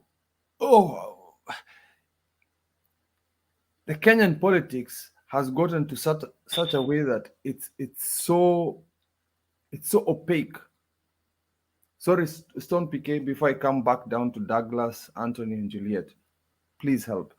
I'm getting really confused. It's more of a checkers. You are a genuine Kenyan. You are dealing with politicians. You are dealing with liars. It cannot come. Watu wenye tunajaribu. Unajua shida Kenya ni hivi. Kuna watu genuine kama Raila. Na kuna wakora. Na I see you now, Kip. Wewe si mwanasiasa. You are really genuine heart. Mkenya anasikia uchungu. But if you deal with politicians, now Ruto amenunua parties. Apate winning team in parliament. So yeye ako UDA na members of parliament. Anasema UDA was mine. UDM ni yangu tulitengeneza na Chirongo sijui what. As we are talking now, okay. Kwanza for these small things, wacha tuombe Mungu ya kwamba hii ya Raila, the main one, petition hii ya Raila, let that one go through. Alafu from there, then tutakuja kutengeneza these other structures. But as for now, we are talking. Kuna mtu anaendelea PC ita ninafuta huyu nachukua huyu nafanya hii. So wewe, you are a genuine Kenyan kama huyu Juliet. She wanted to be the president of Kenya, but alikuja genuinely. You are dealing with a society yenye uongo imeongoza. Unaambiwa numbers. They are not even saying numbers. What are the numbers? So I think your questions are good, but we are dealing with the wrong things. So wacha kwanza tuombe kotini. Let all our prayers tuangalie Supreme Court. And then from there, PK, Selina, Juliet, Kip, and other Kenyans, Kinawa Matata, now they can go to court. And then again, we educate our constituencies. Ya kwamba kama Kip amechaguliwa na anaenda nunuliwa, we have that recalling. We can recall them in our constituencies. Lakini, tuta recall if we have the right president in the power. We cannot recall them kama tuko na corrupt leaders. So your questions are good, Kip, and we can continue and continue. But what do we do? Can we go fast? Tutengeneze, inasema tuue hii swara kubwa. Wacha tushike hii swara kubwa, and then tunarudi tunajua what to do. Otherwise, you are talking the truth. Ndio sababu unaona unachapwa. People don't understand. We still have good people in Kenya. Patu tuko na watu genuine in Kenya. They are not even new majority. Lakini the few wakora wachache ndio wana silence. You know, if you silence a good person, anakasirika na ananyamaza. So I think Stone PK and Kip, after this we need to educate our people. Lazima tusaidiane mpaka watu. And again, Kip, we are dealing with your generation yenye wataki kujua history. That is where you guys have a problem. Kama mungekubali history, mungejua where we came from and what nini tunaenda. So I think Stone PK, I don't want to take a lot of time, but tafadhali tujaribu kujua vile tutasaidia the young generation. Hawaelewi, ndio wanasema atupangwangwi. Even the president is not a pangwangwi. Even the people he will lead awata pangwangwi. Sasa, how will they lead? Mkubwa hawezi pangwa, mdogo ya street hawezi panga. How will you lead a country? Kwa sababu lazima kuna mtu mmoja ana lead. So wewe Chemetari upangwangwi, your supporters wapangwangwi, haya all of us atupangwangwi. Look what we are going and look what you are doing, you young people. Can I say something before I go? If you don't mind. Tony, 1 second. Tony, could you take over the show for a few seconds? Yeah, mimi nataka kurest kidogo. I'll be adding people if you need anybody to be added. So just give me a few seconds. I have Take a break, bro. Take a break. Hiyo ni sawa. No, hamna noma. I have allies wamenigonga hapo kwa comments bana. Wewe tuliza tu, achana now. Don't read those. Those are rubbish. Don't read. The problem is those are my allies.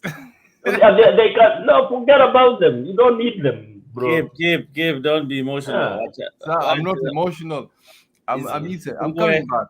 You don't need allies who are not supportive. Achana now. Sawa. I mean, sawa, bro. To connect Kenya for life. All right. I'll see you in a second. Yeah. I'm still in the background. I'll be adding people. Yeah, I'll be there to add people. Yes. All right. Thanks. Can I say something before I go? Somebody wants to go. Yeah, Anthony. Go ahead. Go ahead. Yes, I want to speak from my heart, and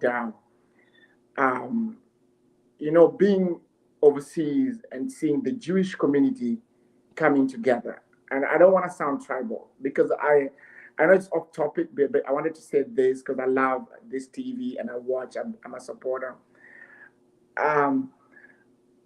The other tribe, I support Baba and people. Oh, these guys are Luo, whatever. But I'm not. I'm from Nyeri. I'm from Karatina. I was born in Karatina, Nyeri. But I love Baba. So my advice for other tribes is for all those years. 2 tribes have ruled Kenya, my people with Kalenjin, the Rift Valley. So my advice for the other tribe is to step up and start coming up with their own product. Like a Jewish community. The Jewish community, there's a program in CNN last night with Dana Bash that said the Jewish community have their own center in Chicago to check on their cyber and security. So the other tribes have to start thinking about their own development. Like now, because of the governorship, they can start thinking about their own banks. They can start thinking about their own security, their own development. Because at this rate, the 2 tribes are going to rule Kenya for a long time. The reason is because of the number. As I end, in this United States, what's going on in Europe, in Canada, the other tribes are stepping up, like Mexican in America. They're giving birth like crazy, 6 kids, 7 kids. So the other tribes, like Luo, they have to start producing kids like crazy. 7 kids, start having kids. Kisii, start producing 10 kids and all that, so that you can overcome. Otherwise, start thinking about your product, what you can do as a community to overcome. Otherwise, these 2 tribes are going to rule for a long time. So I wanted to say that the Jewish community in America are united. They're doing great things, development. They're taking on their own security. They're building their own mansion. They're building their own companies. That's the only solution for the other people. If you can't get the presidency any longer, let's think about, you guys start thinking about how you can develop yourself and have your own companies. Otherwise, it's going to be a long way. So I wanted to add that before I leave. If anybody has a question, make a comment. That'd be great. Thank you. I saw Douglas shaking his head. Yes, I really want to give you a rebuttal to what you're saying. And I think, some of the things that you've said, I don't agree with them. First of all, it doesn't matter if the country is run by either tribe or 2 tribes. What matters is that there are proper elections, people are elected, there's a president who cares for everyone in the nation. Okay, and it's happening because look, I came out of the election. My point was, anybody can be president. That is wrong, Douglas. That is okay. Wrong. No. Twisting my thing. Since 1963. No, so I'm sorry, PK. No, hold on. Can I clarify? Let me clarify. No. Let me clarify. I heard what you said. Let me clarify. I want to go back to it. Let me clarify. You're talking about the other. You're talking about other communities. Just hold on. Let me clarify. if it came out I wrong, heard let me clarify. I heard what you What said. my point, it doesn't matter who is the president. But the other tribes, I have to step up and start building their own development. That's what I meant. So that they don't have to look at the bigger picture of being presidency. They can be satisfied in the governorship by having their own banks, having their own developments locally. That was my point.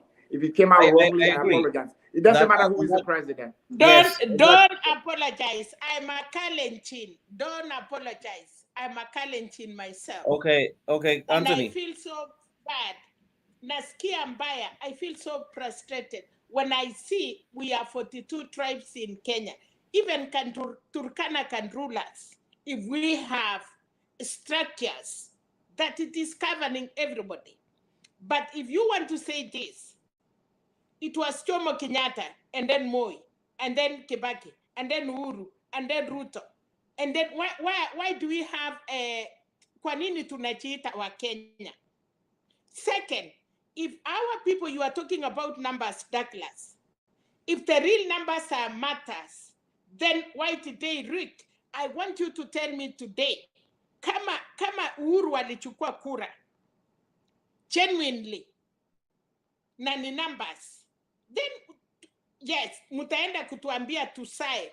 How could, but now my question is, mumekuwa na system, you know, system hii imechengwa. Deputy President was in government. It is not like he was outside. Amekuwa running, amekuwa kwa serikali na Uhuru like this. Raila mwenyewe 202 because of hiyo mambo ya Kano. He is the one, ile election moja ilikuwa mzuri. He is the one he lead Kenyans na kumwambia Kibaki tosha. I wish he could have knew that day kusema Mudavadi ama kusema Kalonzo, the seat could have kept from Kalenjin and Kikuyus and go to another Kenyan. So, as a Kalenjin, na tumetoka wapi? Where are we coming from? Kabla ya handshake, Douglas, si ati ni kitu imepotea? Where were we? And do you think Kenyans wamesahau? These people are acting and they are chatting. Ukisikia Martha Karua alisema, tunafuata kotini na tunafuata political other things. I'm telling you, sahi watu wametulia kwa sababu ya kotini, they want to see what is the outcome. Nilisikia leo Pusia, and I think all of you mulisikia. Kuna mtu kutoka, I think he's from Nyeri, a good person. He has been elected kwa Teso ama kwa Luya as a councillor because of what he did with those people.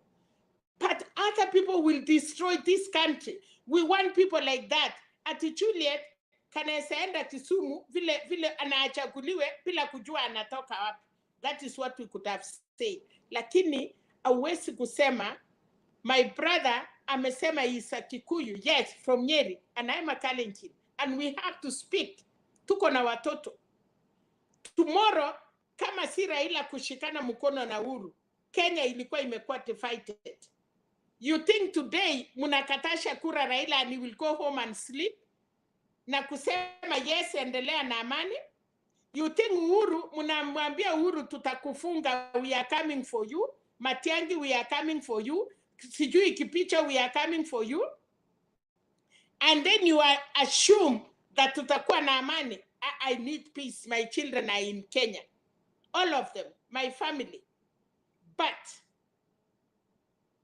hii wasungu niliuliza Juliet. They are not running kukuja kutuambia tulia. These people kutoka makanisa walikuwa ya kwanza kuomba na kuita Raila shetani. Today they are trying to be the angels, wanataka peace. No way. No way. Kenya ni yetu yote. Na usuri ni kwamba kama vitu itakuwa kali, itakuwa expensive to everybody. The bottom up na matajiri, they will take their money. Nobody will give you money to work on it. Watu wataficha pesa vile walificha wakati ya Moi. Some of you maybe you are not there at that time. watu wanakataa kutoa pesa, we utarule country na nini? Amani ni kitu ya muhimu. I say this, deputy president, ile kitu angefanya, anaitwa elect, kwanza angenyenyekea na kuambia wa Kenya, I'm now your father. 7 million ya Raila hamkunipigia kura, plus my other millions. Let's come together, tuchunge Kenya. Lakini unatuambia you don't need an ass shake. Unaweka supporters, nchi ya Kenya itaenda wapi? Wakati ya Uhuru, cabinet ministers si supporters, si politicians. Unashika politicians, unapatia parastatal. And then you choose learned Kenyans. Wale watu wamesoma, munaweka kwa positions, wale watakuwa neutral. Nikiona today PK amepatiwa Minister of Agriculture and he was not a politician, I will be like, oh yes. Nikiona Juliet amewekwa Minister of Gender and Juliet was not a politician, I will be like, oh yes, oh yes. But Kipchumba Mokormen, Kimani Ngonjiri, this woman from Mombasa, ako na minister, Amason Kingi, mayor ya Nairobi, Songo. What are you telling us? What are you telling Kenyans? We need... Mama Julia, maliza ndio Douglas amaliza, please. Thank you. Sorry about that, but let's progress. Douglas, you are trying to say something. Yeah, I was trying to get back to what Anthony was talking about. There's a part I agree when it comes to, and that is why there's devolution. Devolution is meant so that money actually goes to your county, and it's through the governors that money can actually be distributed, and actually development can happen from there. People, yes, should build and start their own industries and everything that requires economic growth. But this is the problem that I had with your statement. One was the issue of, it's been only giving back. Yeah, the giving back, that was one. Then I was coming to that as a second point. But the first one was the issue of, the only two tribes ruling Kenya, the only two tribes. It doesn't matter if there are two tribes ruling Kenya, so long as the systems are working. Okay? It's just, for example, Arendile, who they have a population of 50,000, they might never see a presidency, but they would not feel that they're not Kenyan if the system is included. If they're included in the system, they get services, they are not marginalized. That is one point. The second, you can't tell people to just give birth to increase their numbers. That is very condescending. And also, the standards of living in Kenya does not allow you to have 7 kids. How are you going to feed them? You see? So that is not a solution in itself. The solution is the system. And when we talk about numbers, we don't know the census. This is a political game. Nobody knows the true population of the people of Kenya and the true population of the tribes of Kenya. Politics is controlled. Census is controlled for political reasons, for distribution of resources, for geographic whatever separation and creating of constituencies. That is a political secret. And when the truth comes out one day about the population of Kenya and its tribes, you'll be very shocked to find out we've been misled, because ndo wanaita serikali ni siri kali, wanaeka siri vikali sana. There is so much secrecy that goes on. Even the Ndungu report, who knows about the Ndungu report? We talked about it, but it has not been given out to the public. So this is what I'm saying. The system has to work. When the system is working, and that's why when you have a bungled electoral process like this, it leaves people with a lot of annoyance and people not being able to trust the system, because you saw the election happen and you saw inconsistencies all the way up to the end. Then you're like, no, we cannot accept this. There's too much inconsistencies in this process. The process has to be clean, clear, efficient, and trusted, and seen to be trusted and seen to be working up to the end, so that people can actually say, actually, I think, yeah, I lost. I think I won, because we saw everything and everybody agreed with whatever the system.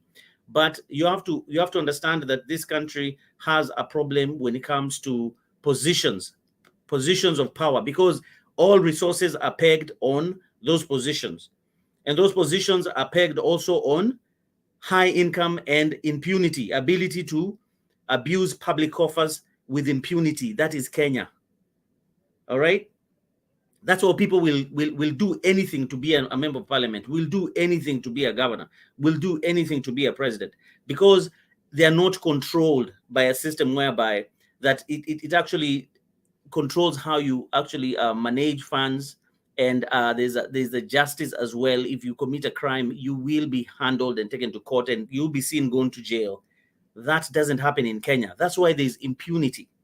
That's why even the Electoral Commission can bungle an election and feel nothing, because they've bungled now 3 elections and more, and they're still there as commissioners. Yeah. So that is the impunity that is going on. So for me, it's more about having a system that works with checks and balances.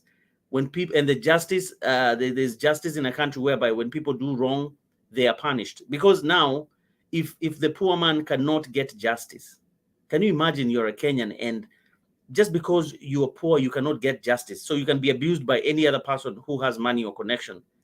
Are you a Kenyan? What does it? How do you feel? You feel like you're not a Kenyan. In fact, you'd rather even go to another country and just be a refugee, rather than being in your own country and you don't even have rights and you can't even be helped by the system. So that is my biggest concern. Oh, perfect. I get the point. Beautiful. Thank you. Thank you so much, Douglas. I saw Matt raising his hand, and then we can have Juliet. Anthony, I'm sure that sounds good. Yeah, Matt, come in. Thank you, Stone PK, and the polling booth. Yes. You're given 6 ballot papers. Yes. So you decide, as you may decide. Yes. That you'll only vote for a presidential candidate. Correct. That leaves you with 5. Yes. Those 5 are not stray. No. They are unused. Yes. You've been given 6, but you have elected to use only 1. Yes. That leaves you with 5. Yes. What we are asking, where do those 5 go? How are they accounted for? It's a simple question. Oh, yes. They're not stray. No, they're not stray. They can only be stray if they have found themselves in the wrong ballot box. And that's the point. Okay. So they're not stray. So you still remain with 5. Yes. Where do you put them? You carry them away? No. How are they accounted for? No, and that's the point I'm making. You vote. You vote for 1, and vote for the 2nd, and vote for the 3rd. You have 6.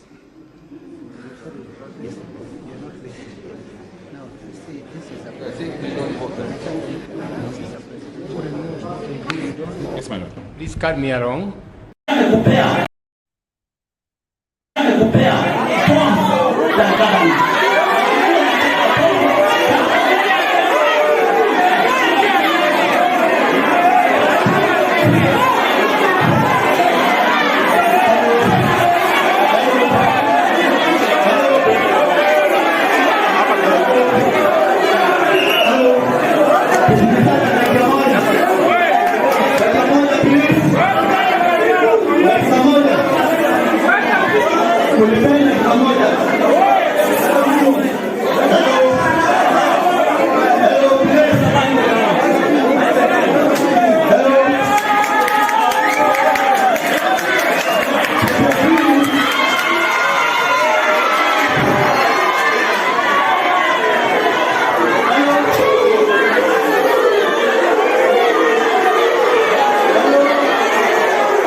All right.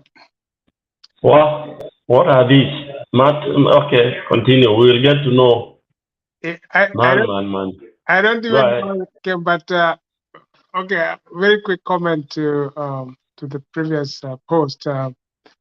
I think it's the most interesting thing that I think we need to take stock of is the fact that our country, the biggest need for our country right now is people with integrity.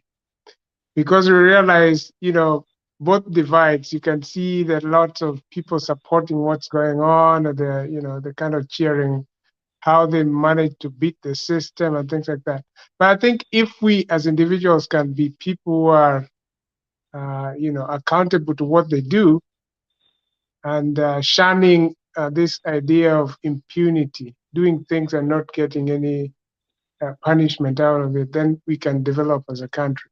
So the first thing is to get rid of corruption as individuals, or even people condoning or abetting corruption. Should avoid all that. You can see the pains at which the lawyer who was being asked by Judge Justice Smokin, he was being asked a very simple question, but he seems to be confused. Just a simple question: where does the 5 ballots go? He's trying to justify a very obvious thing. You cannot go to a polling station and then hide the rest of the 5 or put them in your pocket, because that's an offense in itself.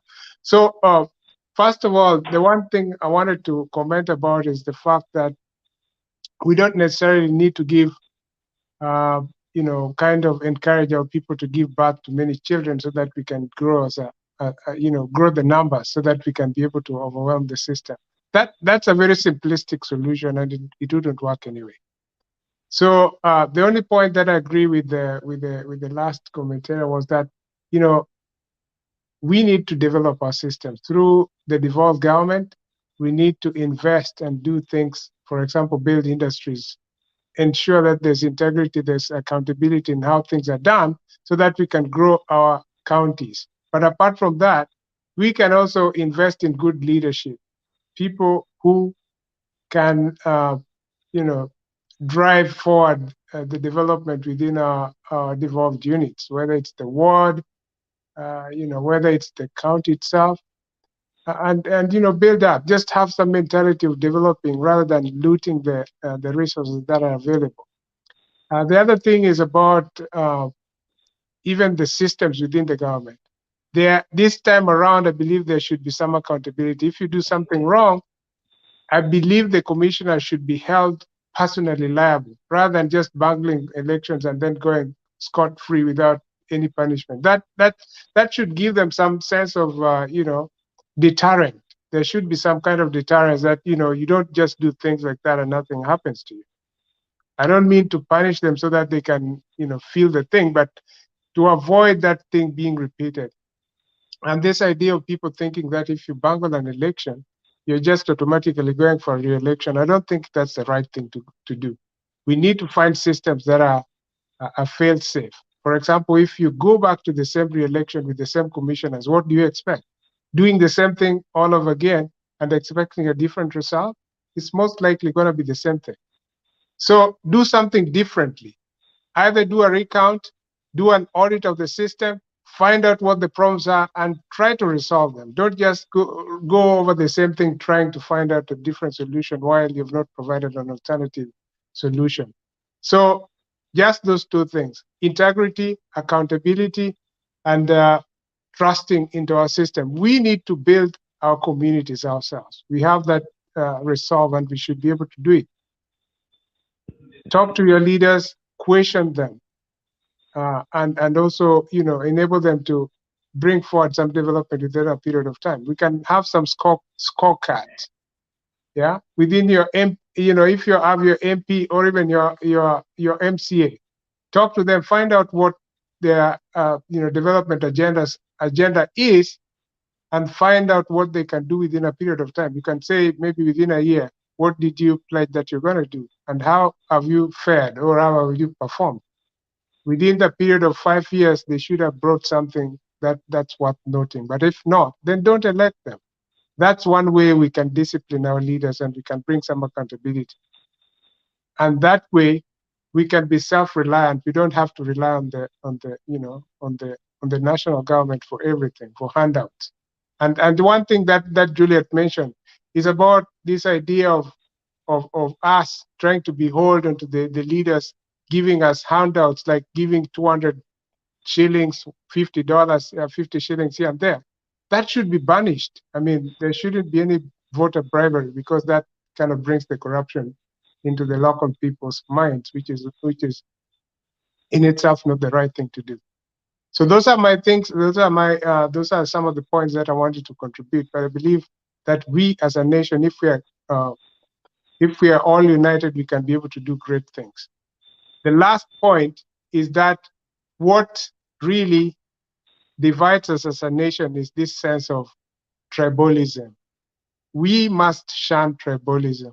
Whether you're from Central, whether you are from Luo Nyanza, we are a nation, we are people together. It doesn't matter whether you're Kalenjin or you're from another tribe. We should strive to do things that will better our country, that will make our country be better, rather than looking at our sectarian divisions that kind of bring us apart. You hear somebody trying to celebrate because their leaders is perceived to be winning. The other person is trying to rub it in and telling these other people that, oh, they will never become leaders and things like that. Those are things that can never develop anything. They're just words, empty words. And I think we as Kenyans should rise above these empty rhetorics that divide people rather than unite them. Because whether you have a leader within your community, it doesn't help you if they don't bring you any reasonable development. So let's look for development rather than things that divide, even if they're words. Thank you once again, Mr. Stone PK and the rest of the panelists. Thank you, Ndugumat, for your contribution. Yeah, that's great. Julia, you had your hand up. Thank you so much, Stone PK. I just want to follow up what Matt has said. And, you know, what Matt is saying is absolutely great solutions they are coming out. And to follow up on the handouts bit, which I'm quite keen to speak about, because it is the essence of starting corruption, and it is the essence of making sure that the whole of Africa, unaletewa, you know, utanipa nini? What are you going to give me? Ndio nikuvotie. That kind of language in our streets. I think, to me, that kind of language is really horrible, and I've said it. And I think that we must understand that parting away with cash, hakuna kitu ya bure. Okay, so hakuna. Na that is the essence of the whole corruption. And some people say, oh, utazoea. Tunazoea nini? What is there to zoea? Tunazoea nini? Tunazoea sasa tumemaliza nchi yetu. Hiyo ndio vizuri PK. So tunazoea nini? So now tunaona behind the scenes what is happening. And Kenyans, let me tell you, I've never seen a passionate community like us. In fact, one of the things I must commend Kenyans is the passion of wanting, or the willingness of wanting to follow politics. That one, you're in a Mary actually, because for once you can see the conversations, but the question is, are they the right conversations on the streets? And I feel that that is something that we need more civics education in schools, and that put back in schools, in all our schools in Kenya, in high school. That would be something that I would recommend, because it is important that the right conversations are happening and the right debates are happening, so that our youths and young people don't get misled with what good politics and what good governance is all about. Otherwise, we are heading to somewhere that I feel young people will be left with nothing. You hear me saying the youth for today, not for future. You keep hearing me saying that. And it's because our youths are left behind, even at this given time, PK. Unaona, my youths, many a times, they are fighting for decision-making places right across our country. And let me tell you, it is difficult to stand in Kenya. I want to ask Chebukati, the amount of money that is paid, where does it go? Many of the youth don't get, hata saa zile mnaenda ati kusimama hapo, usifikiria ati mtu unasimama, alafu ukishapeana hiyo pesa. So you have to go and look for resources for the people who will now help you to campaign, and you've already paid. Corruption iko hapo. That is why I'm saying, mimi sasa mimi nilisimama, mimi nilisema tu vizuri. I said, please, I want Kenyans watoke. All this drama, big trailers and workshops and God knows whatever, you pay so much amount of money. I would rather see it build a hospital, proper hospital in those districts and whatever. Let me talk about the statement on Kenyan election, because somebody asked me about what these people have come to do in Kenya. But I see a statement was put out by the US Embassy on August the 15th. Statement by, and you can find that in the information of the usaembassy.gov. So statement on Kenya elections. So that's not me saying that, but I'm just going to read what it says. Statement on Kenyan's election. Is it too long? Is it too long? Maybe you just give us the link. Maybe 1 minute. Maybe 1 minute. You want me to Okay, read 1 it? minute. Or you give it. Yeah, okay. You can pick what is really key. Thank you. Okay.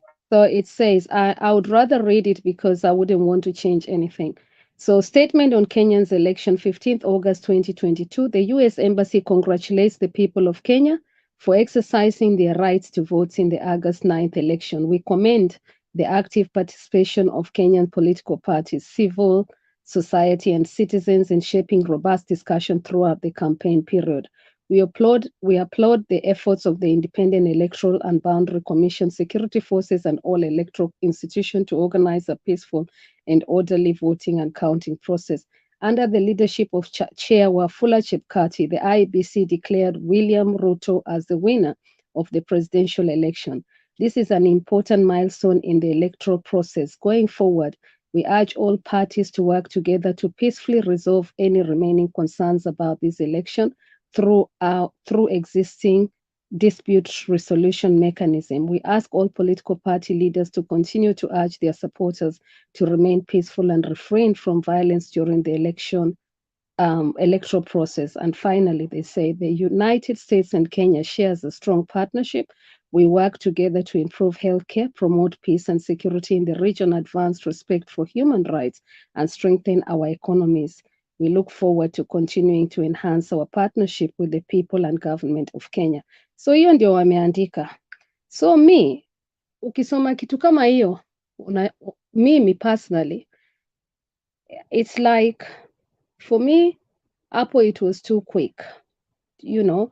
So, and it's very difficult to really comment on issues of embassies, because ukiwa kama diaspora, unaogopa, unaweza kwenda kuapply visa, alafu because ulicomment kitu, alafu kitu ikafanyika. Mnaona sasa already hapo hakuna freedom of speech, because hata unaogopa ku really speak your mind. Mnanielewa pale naongea? Because hapo mnaona inakuwa mtu anashindwa kusema ile ukweli yake. Unaweza kutaka kusema kitu, lakini ile inakufanya unafungika. Kwa hivyo unaona, wacha tu nijaribu tu ninyamaze hii kitu, because naweza kusema kitu alafu ini affect. Mnaona? Sasa hapa ndio mnaonanga nikisema nyumbani we need to strengthen our system.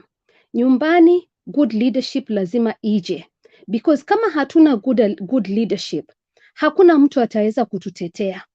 Hakuna mtu ataweza kututetea. Mkienda abroad, watoto wengi sana nyumbani, kila mtu, nataka kwenda abroad. Lakini ukiunderstand ile issues ziko za racism, discrimination, vitu kama hizo, bado mmefungika. Wengine wetu wanataka hata kurudi nyumbani. Alafu unaangalia zile root causes and problems ziko nyumbani, unashindwa.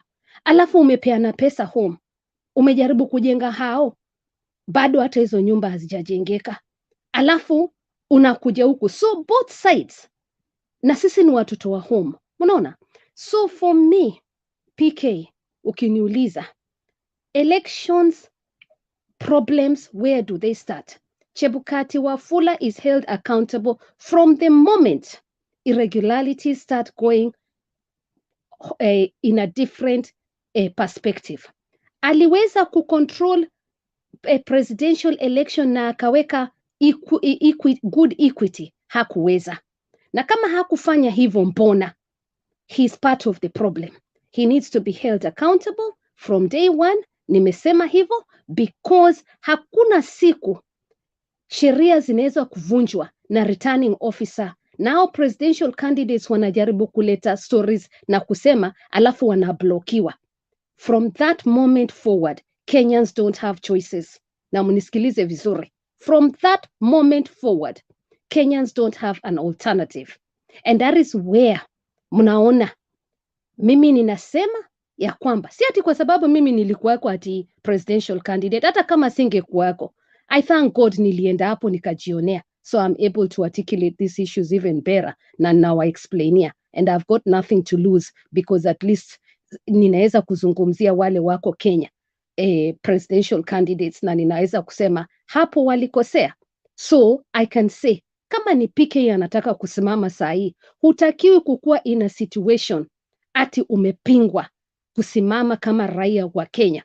Na hapo ndio unaona ninasema Chebukati has the returning officer, lazima aulizwe kwa nini alifanya vile. Na wacheni niwaambie kitu kimoja, na nimesema hivi mara nyingi, GDPR rules sijui mnaziita nini huko Kenya, but majina zetu kama majina zetu sisi kama wa Kenya, hakuna siku zinatakikana kuwa compromised na data. Mnaona database ya Kenya na muniulize, kwa sababu hii ni very, sijui niseme kama ni very sensitive area ya kuongea, but mimi personally I don't appreciate kuona ati ninaona details ya kama Stone PK pale, ama unaona details zangu pale.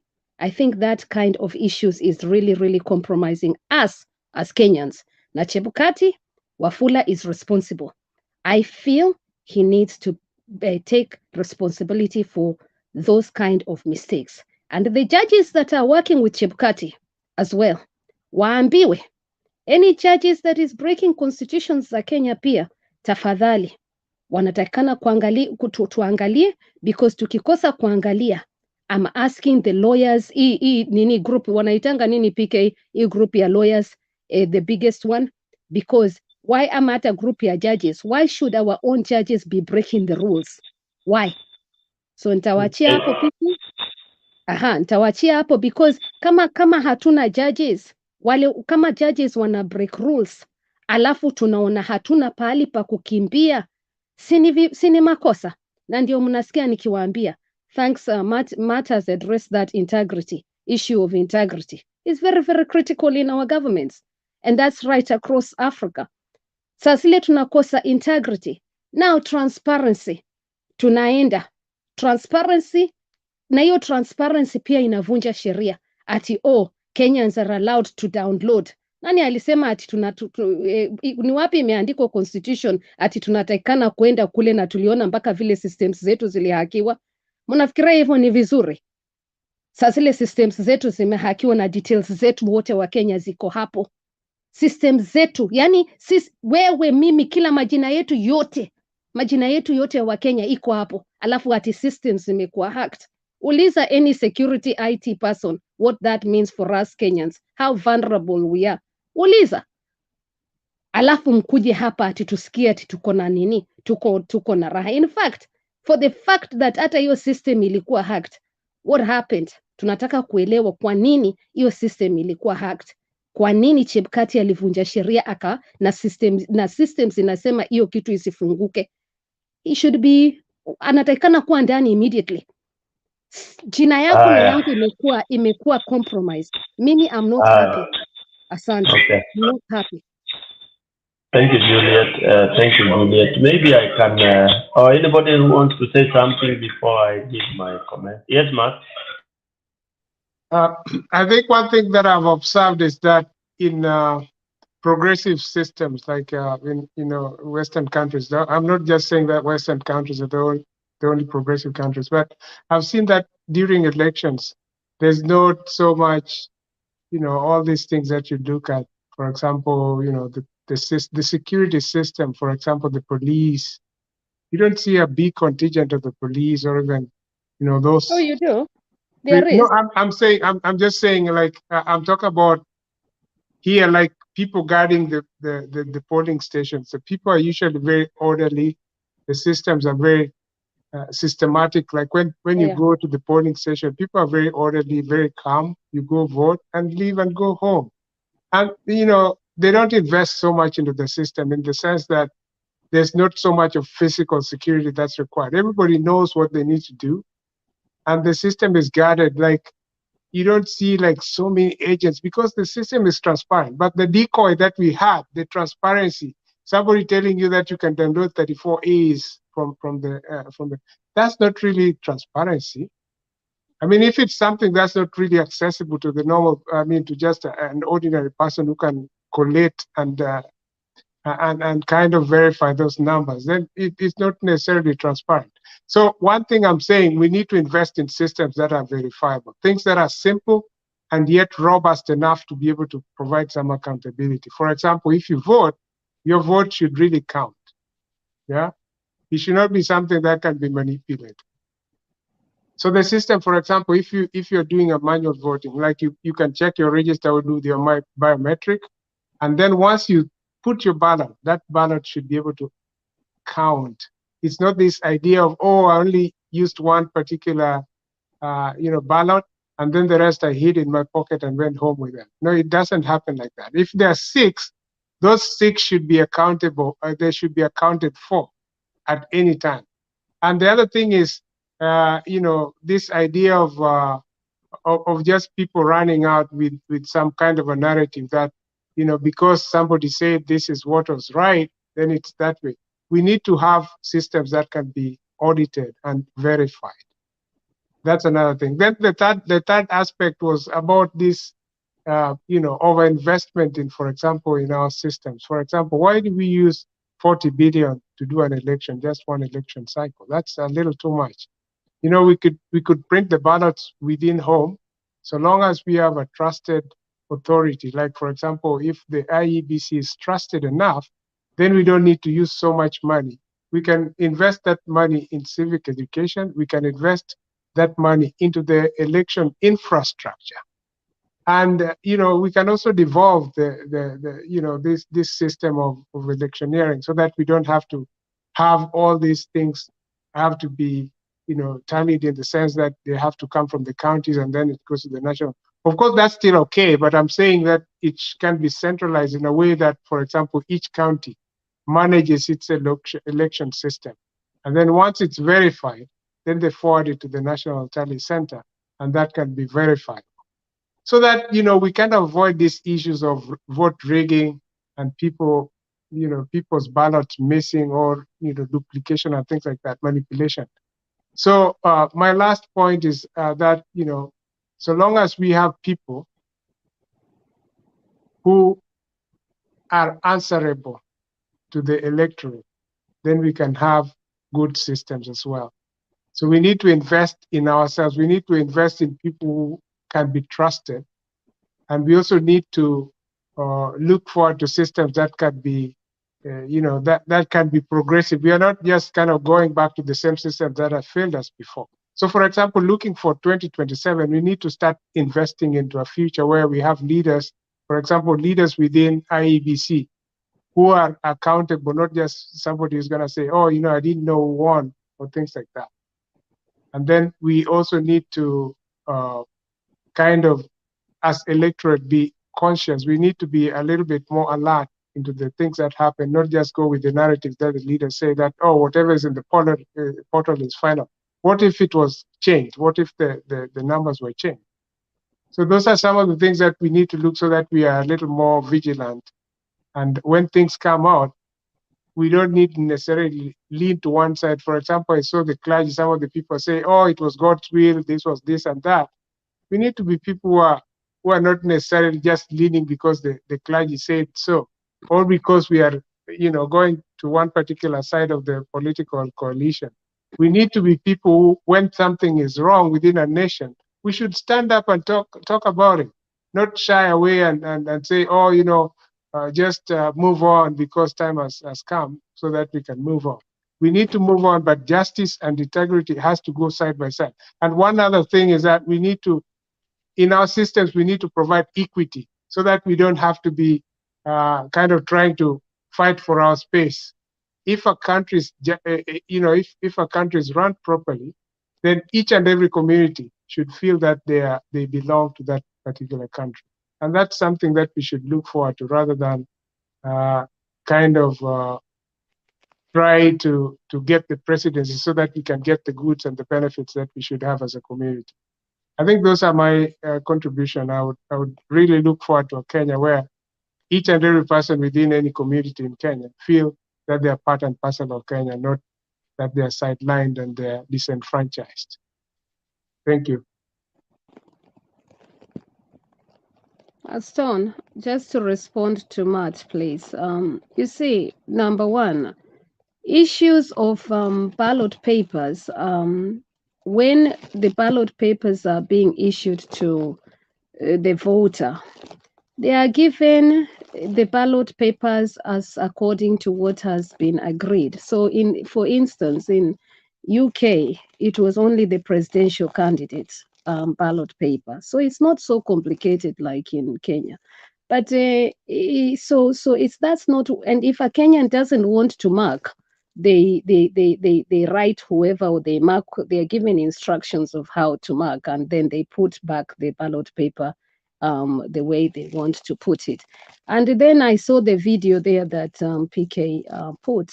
The issue is if they are given those 6 ballot papers, they can choose to either vote for their local leaders, or they can choose just to vote for their presidential candidates. And that is allowed because that's what that voter wants to do. So the issue is not because the candidate has been given less ballot papers or has been given that ballot paper will not be counted. Once you're given a ballot paper, that ballot paper becomes a counted ballot paper at the end of the day, because you come in and they give you your papers and you mark what you want to mark. And of course, you go through the process as everyone else. And that is why I suggested that civics education needs to go back into our schools in secondary schools and allow us to digest these things as soon as watu wakimaliza form 4 tukipatiwa IDs. In my days, we used to get educated those things about the history of Kenya. And we used to appreciate, in fact, we used to look out for being given an ID. Some of us got IDs just when we are finishing schools. The government had a very good system whereby tukimaliza ID wana make sure kila mtoto amepatiwa ID. So you're coming 16, 17 PK. So everybody ends up with an ID card. Unakuwa ni Mkenya. So the issue here is how the rigging shapes up. And that is why I'm saying the rigging starts from the office itself. It is hard to say that because you need to, or seems, let me use the word seems, because we need to look into this evidence and what has just happened to Kenya. And this is a great example of what has happened. Why are we having these conversations, PK? We're having these conversations because for some feel that the language is ni time ya baba. That is the language in the streets right now, ni time ya baba. Okay, and if we really look at how many should we say the constituencies have not been counted, seriously, and Baba will be arguing that hizo sides hazijahesabiwa ni zake, the numbers are his. So that is why Baba would feel that kama hazijahesabiwa, anataka zihesabiwe, despite the fact that Chebukati has gone ahead and announced. That is why those commissioners would probably be saying that no, Baba hajakubali kwa sababu saidi yake zingine pale alikuwa anatakana kuhesabiwa kama ni 23. Is it 23 PK? Correct me. Hazijahesabiwa. So those places pale hazijahesabiwa. Si kama unafikiria ni saidi yako ndio haijahesabiwa. Si unataka ihesabiwe ndio tujue kama itapitisha huyu mwingine hata kama anashindana.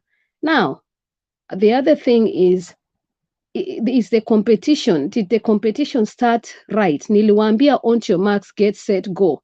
Mnatakikana mweko kwa laini moja, alafu mnaanza kukimbia pamoja. In our Kenyan system, is that what we've got? Election rules say May 29. I think that's what it was saying. Na tunakuta watu wamecampaign kutoka the last 5 years. Chebukati has broken his own rules from day one. Day one. And he needs to be made accountable. Why is it the aspirants are running before their time? Okay, so I leave it there, Stone, and I'll say good night. But equal equity is very, very important for us Kenyans. And okay, Juliet. Okay, finish what you're saying. And finally, I want to address the issue of Douglas. Douglas raised is a very important a question on tribal things. One of them, if not Douglas. But you see, for us to have good competition, you have to have aspirants. Aspirants wasipotokea, they all come from different tribes if you're lucky. Wengine hata mnaweza kuta hata mko tu from one tribe because aspirants hawajatokea. That is why I talk about resources. Kama mnaeka ati resources pahali Mkenya hawezi kuafford ya kuwa presidential candidate in the first place, do we have a foundation that can support a Kenyans if you can't afford? Ndio uweze hata kwenda hapo mtu sasa tuseme tukue na criteria ya mtu kucompete ndio useme mnataka kuwa watu wangapi. That is something that I'm asking. Na hiyo 40 billion nilikuwa nataka kuuliza. Hiyo 40 billion kwa nini wale watu hawawezi? Hiyo pesa inatakikana kuwa ya candidates. Why is it hiyo pesa pengine inapelekwa pali, you know, the two best candidates? Why? Na hiyo pesa inatakikana kuwa pengine distributed. Accountability of our funds. Unaona? So unakuta the system PK is so money oriented, wealth, you know, oriented, and we need to focus on greatness, and our mindset needs to change. PK, our biggest thing is mindsets za voters, where mnakuja kuulizwa na watu handouts. Mimi ninasemaga tu vizuri, mtu akikuja akikwambia handouts, huyo mtu mjue the next 5 years atakuwa akijaribu kulipa ile shamba aliuza yake. Mjue hivyo tu vizuri. Ya, kwa sababu kama uliuza shamba ya mama yako ama uliuza si unajaribu kuchukua ile pesa ikikuja unachukua. Na vile Mata amesema hiyo the structures za accountability hiyo. Kama ni governor unakutanga sometimes hawasikilizani hata na senator. Sometimes hata MP akisema hivi ndio inatakikana. So we've got a serious issue here. MCAs wetu, mulisikia nikiwaambia elect good MCAs because hao ndio tuna deal nao kila siku. Kenyans elect good MCAs. Look around who has been elected right now. Huyo MCA atatuakauntia pesa zetu kwa hizo wards zetu za county zetu nini, tutaweza kumhold accountable. After 5 years what will you have? Kama ni ule alikuwa anawalipa nyuma, unafikiria atakuja hata atakwambia si niliwalipa? Hivyo ndio atakwambia straight, you took my money. Anyway. Okay, Juliet. Hi. Actually, Kenyans we are missing. I appreciate your submission, Juliet. Thank you. I submit. Yeah. I think. Black ameniuliza swali hapo ndio ninaona saa hii. Ngoja kwanza tu hiyo utajibu baadaye. Sawa. Let me make a point here, and then maybe Douglas or you can come in. In my view, the Kenyans have missed the boat. I appreciate your contribution, Juliet. Thank you. But it is your contribution, your observation is so it's for an utopia country. It's not for Kenya. I'm sorry to say this. We are all Kenyan, but that is an ideal situation. And personally, I don't care about what happens in Africa. because before I start thinking of Africa as a continent, I have to put things together in my own village, then move to constituency, then go to Kenya and all this. So the energy, we are supposed to focus on our country. Our country is rotten, I said that. I don't know whether you have come in. The system you are saying, that is an ideal situation. Because the biggest problem is not even the area you are talking about, the Chebukatis and the rest. It begins with me and you as a voter. Yeah. We are totally corrupt because, let me give you examples. I'm sure you know that because you contested. Number one, once you try to declare, you hear people at village level, at your level, at Nairobi, like now you are going for presidential. People dismissed you on day one. They said, Anado. And I'm telling you this is the truth. Anachapa. You listen, whoever is asking Ama Anachapa is a pauper. And I'm not insulting anybody. It's somebody who is living below $1. Maskini wa mwisho ndio unasikia akisema huyo mwanamke hata hana chochote. Kwanza anakuita mwanamke. Ana heshima. Haulizi je, huyu mama ama huyu demu ama huyu tunaweza msikiza jameni. It's very hard. Kwanza you are dismissed on day one. Alafu umesikia hiyo swali anado. Hizo do anauliza ni do za nini? Handout na ile unasema. Okay? Haya. Swali ya pili utasikia amejipanga vizuri. It's still meaning the same. Kujipanga vizuri in Kenya is have you stolen enough money to come and dish out? Haya, tatu unasikia hata nguo zile anavaa unamuonaje? Hata nywele. Hata nywele hata So that is a voter who is so poor, who does not look at what the agenda or what is wrong with him. Because number one, the voter should appreciate ati kwamba shida zangu ni zipi, ni njaa, shule, kama zile zina been articulated by you guys as presidential candidates. You had your agenda. Like now for us, let me add on that Stone, na kuongeza ati kama we ni mwanamke ama kama we ni mwanamume na ameoa ako na watoto wangapi and all those kind of horrible comments. Microaggression, which is what I called microaggression and bullying. That is what I call that. So endelea. So in Kenya, those are very, very, very high ideal. Hiyo wanaitanga ni usomi. And some things are irrelevant. Ameoa, ako vipi.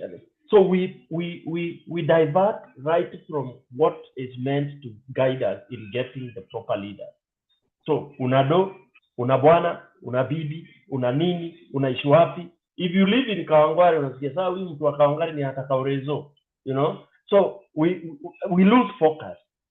Tunangoja sasa ule mtu ataland ya chopa karibu wanatemba. Utatalandi na chopa na pesa. We don't care where that money is coming from. Okay? So if I fast forward, having a community that does not share, or a society that does not care where money comes from, and does not care who is this Juliet, who is this Stone, does he feel us?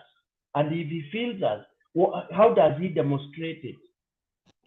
Until we go back to scrutinize that from grassroots level, we will never, ever, ever, ever get somebody who will now bring in the virtues we are talking about, the values we are talking about. Because the values we are talking about is we want somebody who anaweza simamia elections bila kuwa bright, bila kuwa wave, bila kufolta figure. Right from pale kwa pio. And then out of that now, we will have mwananchi atakuwa na yeye amegraduate to a level, is the leader who is elected through that process. Anakuja anaweka foundation that in Kenya, tukija election, it's just business like any other. And this will come from top now. And that's why for us in Azimio, we think with Raila coming in, he will be able to, demystify such these things. Ile election imekuja, unakuja na magunia ya pesa, and all that. That's why some of us have a lot of faith in that. Because once sasa itasemekana, you don't have to have 10 million to contest for member of parliament, you know, and that if you don't have 1 billion, you can't go for presidency. And that you have to bribe you have to have a chain of POs and arrows so that they're able to staff your ballot.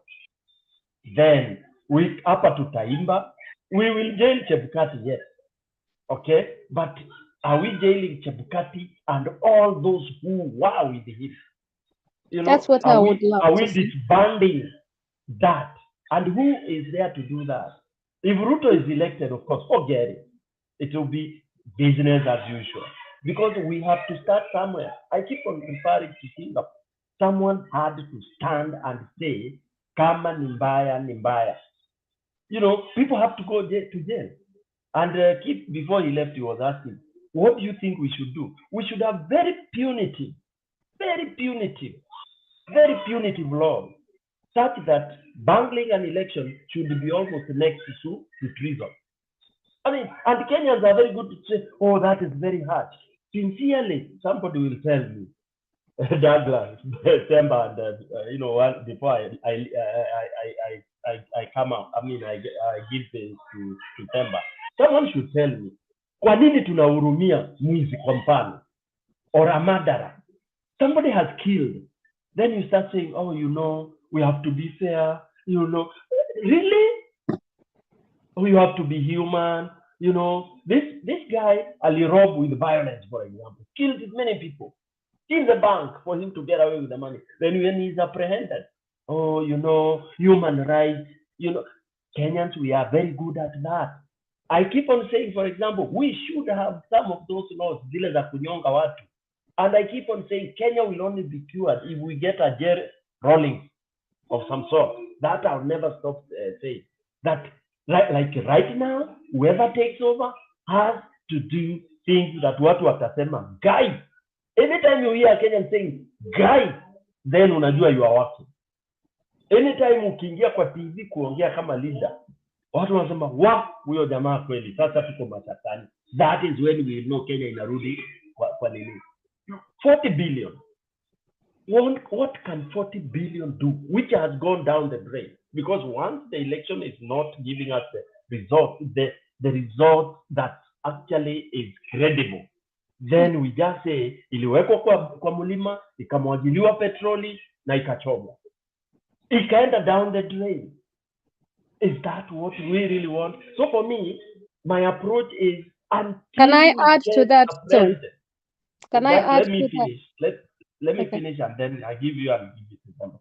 For me, is that until we get the right presidential candidate, because it is the president that will do that. And the answer is a lot in Raila's manifesto, because Raila wants devolution to really function. Devolution will function properly when that money is not stolen. Such that hakuna mtu atataka kwenda kuangalia president ni nani, because if kwetu Embu nina governor moja, maendeleo iko kule, our youth are not even going to Nairobi, hiyo industry it's working. I don't really care what is happening in Nyeri or Nyanza. And whether the president will be from Rendile or from Kwale or from wherever, when things are all right, why are you worried? Let me stop there. You can ongezea where you are, and then I will welcome. No, I was thank you, Son. Nilikuwa nataka tu kuongeza pale unasema, unaona hata hiyo 40 billion or whatever the amount. Do you know that even the agents hawakuwa wanapatiwa anything.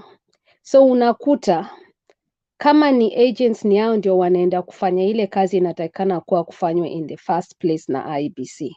So my question is, kama hao hawafanyi hiyo kazi, hiyo pesa ilikuwa inalipwa nani? So unakuta unaona, no, it's important uelewe hii kitu. It's very very important. We understand, Juliet. For sake of time, agents, you have been a candidate, so that's why I know the system very well. I understand. And I know how rotten it is. I know. Yeah. We pay candidates. I mean, candidates pay agents. Anaongea mambo ya saa zile kama for example, Sazile walikuwa na upload picha za watu, tuseme kama mtu wako na ballot paper or whatever, so unatuma mapicha za candidates kwa IEBC.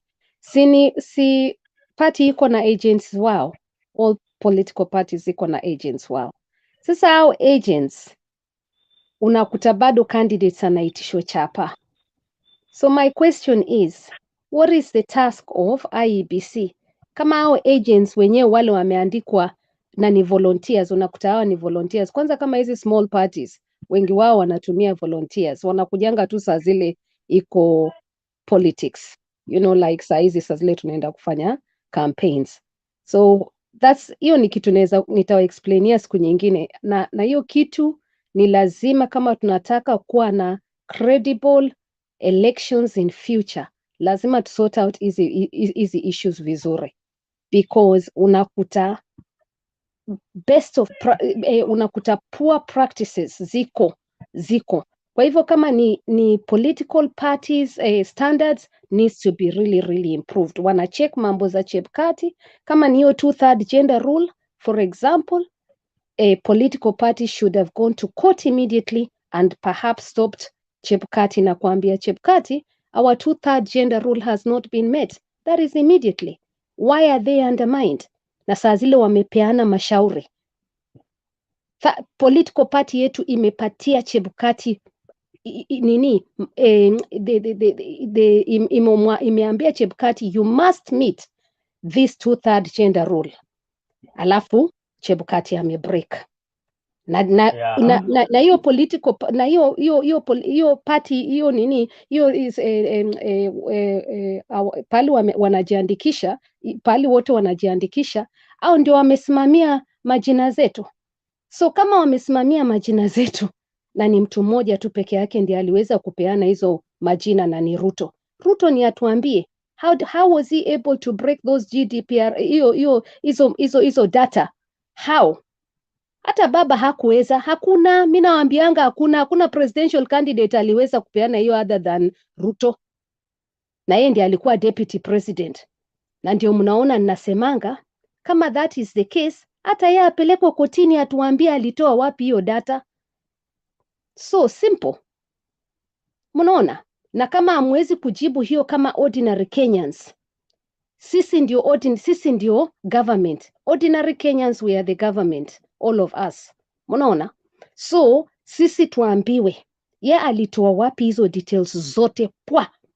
Okay, ye ni deputy president. Okay, amepatia Chebukati. Mimi nataka waulizwe katika presidential candidates wote, hata baba, I respect baba, mimi nimemsalute. Unajua kwa nini? Yeye saa zile ilikuja ni kutoa hiyo pepa, yeye hakutoa, alikataa. That is why I give him my respect. Juliet, let me not cut you short. The solution to all this, you know, these malpractices, whether we ask Chebukati maswali na nini, lakini hizo ni internal politics. Hizo ni internal, sisi ndio tunajua. Hizo ni internal. Sasa hizo ni candidates ndio wanajua. Kwa hivyo acha mimi nijisemee, hiyo ni my personal view. Kwa hivyo ule mtu atanibeba, asinibebe na program yenu, anibebe kama mimi Juliet. Sasa zile nilikuwa kwa candidate na mimi naulizanga hiyo swali, ndio tuambiwe walitoa wapi. Kwa sababu tusipopatiwa hiyo jibu, corruption bado itaendelea. Na I believe itaendelea in the next government, na itaendelea hivyo na hakuna siku tutawahi pata equal equity, kwa sababu wewe kama Stone hakuna siku utakuwa na hizo details za watu, lakini ule mtu mkubwa atakuwa na hizo details. So mimi ninasema ya kwamba lazima huyu when he was minta deputy president, kwa sababu he was deputy president then, so atuambie alitoa wapi hiyo data. Na ndio kama hataweza kutoa hiyo, basi ule judge kama ni judge wakienda kotini, hata hao judges wakwe prosecuted na lawyers wa lawyers au hiyo unasikia hiyo, nakwambia hiyo whatever, kama ni hiyo wanakuanga na their own lawyers. I'm trying to remember the Law Society of Kenya. The Law Society of Kenya. Exactly. So hiyo Law Society of Kenya, mkubwa wao akuje prosecute. Mkubwa wao akuje na Kenyans tumpatie authority, akuje prosecute, na prosecute the right, prosecute, kwa sababu lazima tuwe lazima tuwe na you know, lazima Kenyans wahudumiwe. So kama tunahudumiwa, ni lazima sisi tuheshimu Law Society of Kenya, ndio at least hiyo Law Society of Kenya iweze to make us come back. Why is it that saa zile uko abroad hata uwezi hata kufikiria kuiba? Si tuna watu wengine wamesafiri, lakini saa zile uko home ati mtu akikuja ati anakuambia anakupatia handout, mazee wacha tu basi tu leta dish, lakini unataka kumpatia, na ukikataa, ule mtu unakataa kama mimi ni mbaya because umekataa kulipa. Na vile umeexplain step by step, which is what I was saying, our mindset stone. If vile umeexplain exactly vile nilikuwa najaribu kuexplain. So my point is, hakuna siku unaweza kukuja kwa a society ati mtu hata anakuuliza, hata hajakuuliza experience yako iko wapi. Nimewaambia stories za mayouth mara nyingi. Mayouths wetu hata wengine kama Mungu angewasaidia, oh God, I have seen some creative youths. They only need like less than maybe even $1,000. Na huyo youth unaona kabisa atatoboa na hata asaidie watu wengine. Jiulizeni. Magridi tu matumbo tu ndio tunaona huku. I'm sorry. Mnaona? So Thank you, Julie. I'm sorry to just feel. We hear you, we feel you, but as I said, if we want to climb a tree, we can't do it from. We have to strategize on how to do it, and all these things, as I said, if we elect Ruto, I mean, if Ruto is pronounced the president, you can forget all those what we are saying. Yeah, because there has to be a facilitator ambaye ataingia kwa hiyo mizizi. We can't, there is no other magic. Douglas, Pemba, I want to give it back to you. Juliet, hakuna magic hapa, hata tukuja na theory gani na science gani. If we go wrong on the president this time, hizo zingine zitakuwa ni theory. Bwana Pemba, karibu sana. Yeah, asante. Good evening. Happen evening, all of you. I know Makapila, it could be morning maybe. And na wale wote ambao wametujoin leo, nice to see you all. I just want to start it from what Stone PK umesema on what we need to do, you know, to make the country move forward in a good, in a proper way. I had given about 2 suggestions before. Suggestion number 1 is that we need, as a matter of urgency, I don't know if it will be possible, to make the presidency rotation such that it is not a confine of a certain, you know, they do that in other jurisdictions. You know, if you have seen, like in Tanzania, you know, they are a little conscious of their population, and they try to make it, you know, to accommodate other people. So you find that if the president is a Christian, the deputy is a Muslim. You know, if the president is a Muslim, like right now, the deputy, I mean, the vice president is a Christian. They try to accommodate their diversity. So it's time also in Kenya we made a consideration for that, because as it stands, the other people from other tribes might never, you know, get to presidency, as it were, if we remain with it as it is right now. Secondly, I think I said here yesterday, and I want to say it again. They have said here that Ruto is you know, is strategic and all. I don't think so, because if he has campaigned and has used his money, so much money, for the last 9 years, and in 9 years he could still not be able to get the threshold to a point where he doesn't have to steal the election. Then it tells you that whatever plans he had hoped would work didn't work. And Raila, who only campaigned for about, I think, 2 months or so, was able to give him a run for his money. And Raila has not used as much money as Ruto has in campaigning. So it tells you that Raila's support is very, very strong. And if he had that support that some of you are yapping about here, we wouldn't be having to go to Supreme Court right now. Now we have to go to Supreme Court because even after campaigning for 9 years, he could not even marshal 10 million or 15 million. So that tells you that it is a sham what he says and what he comes to tell us that he knows how to campaign.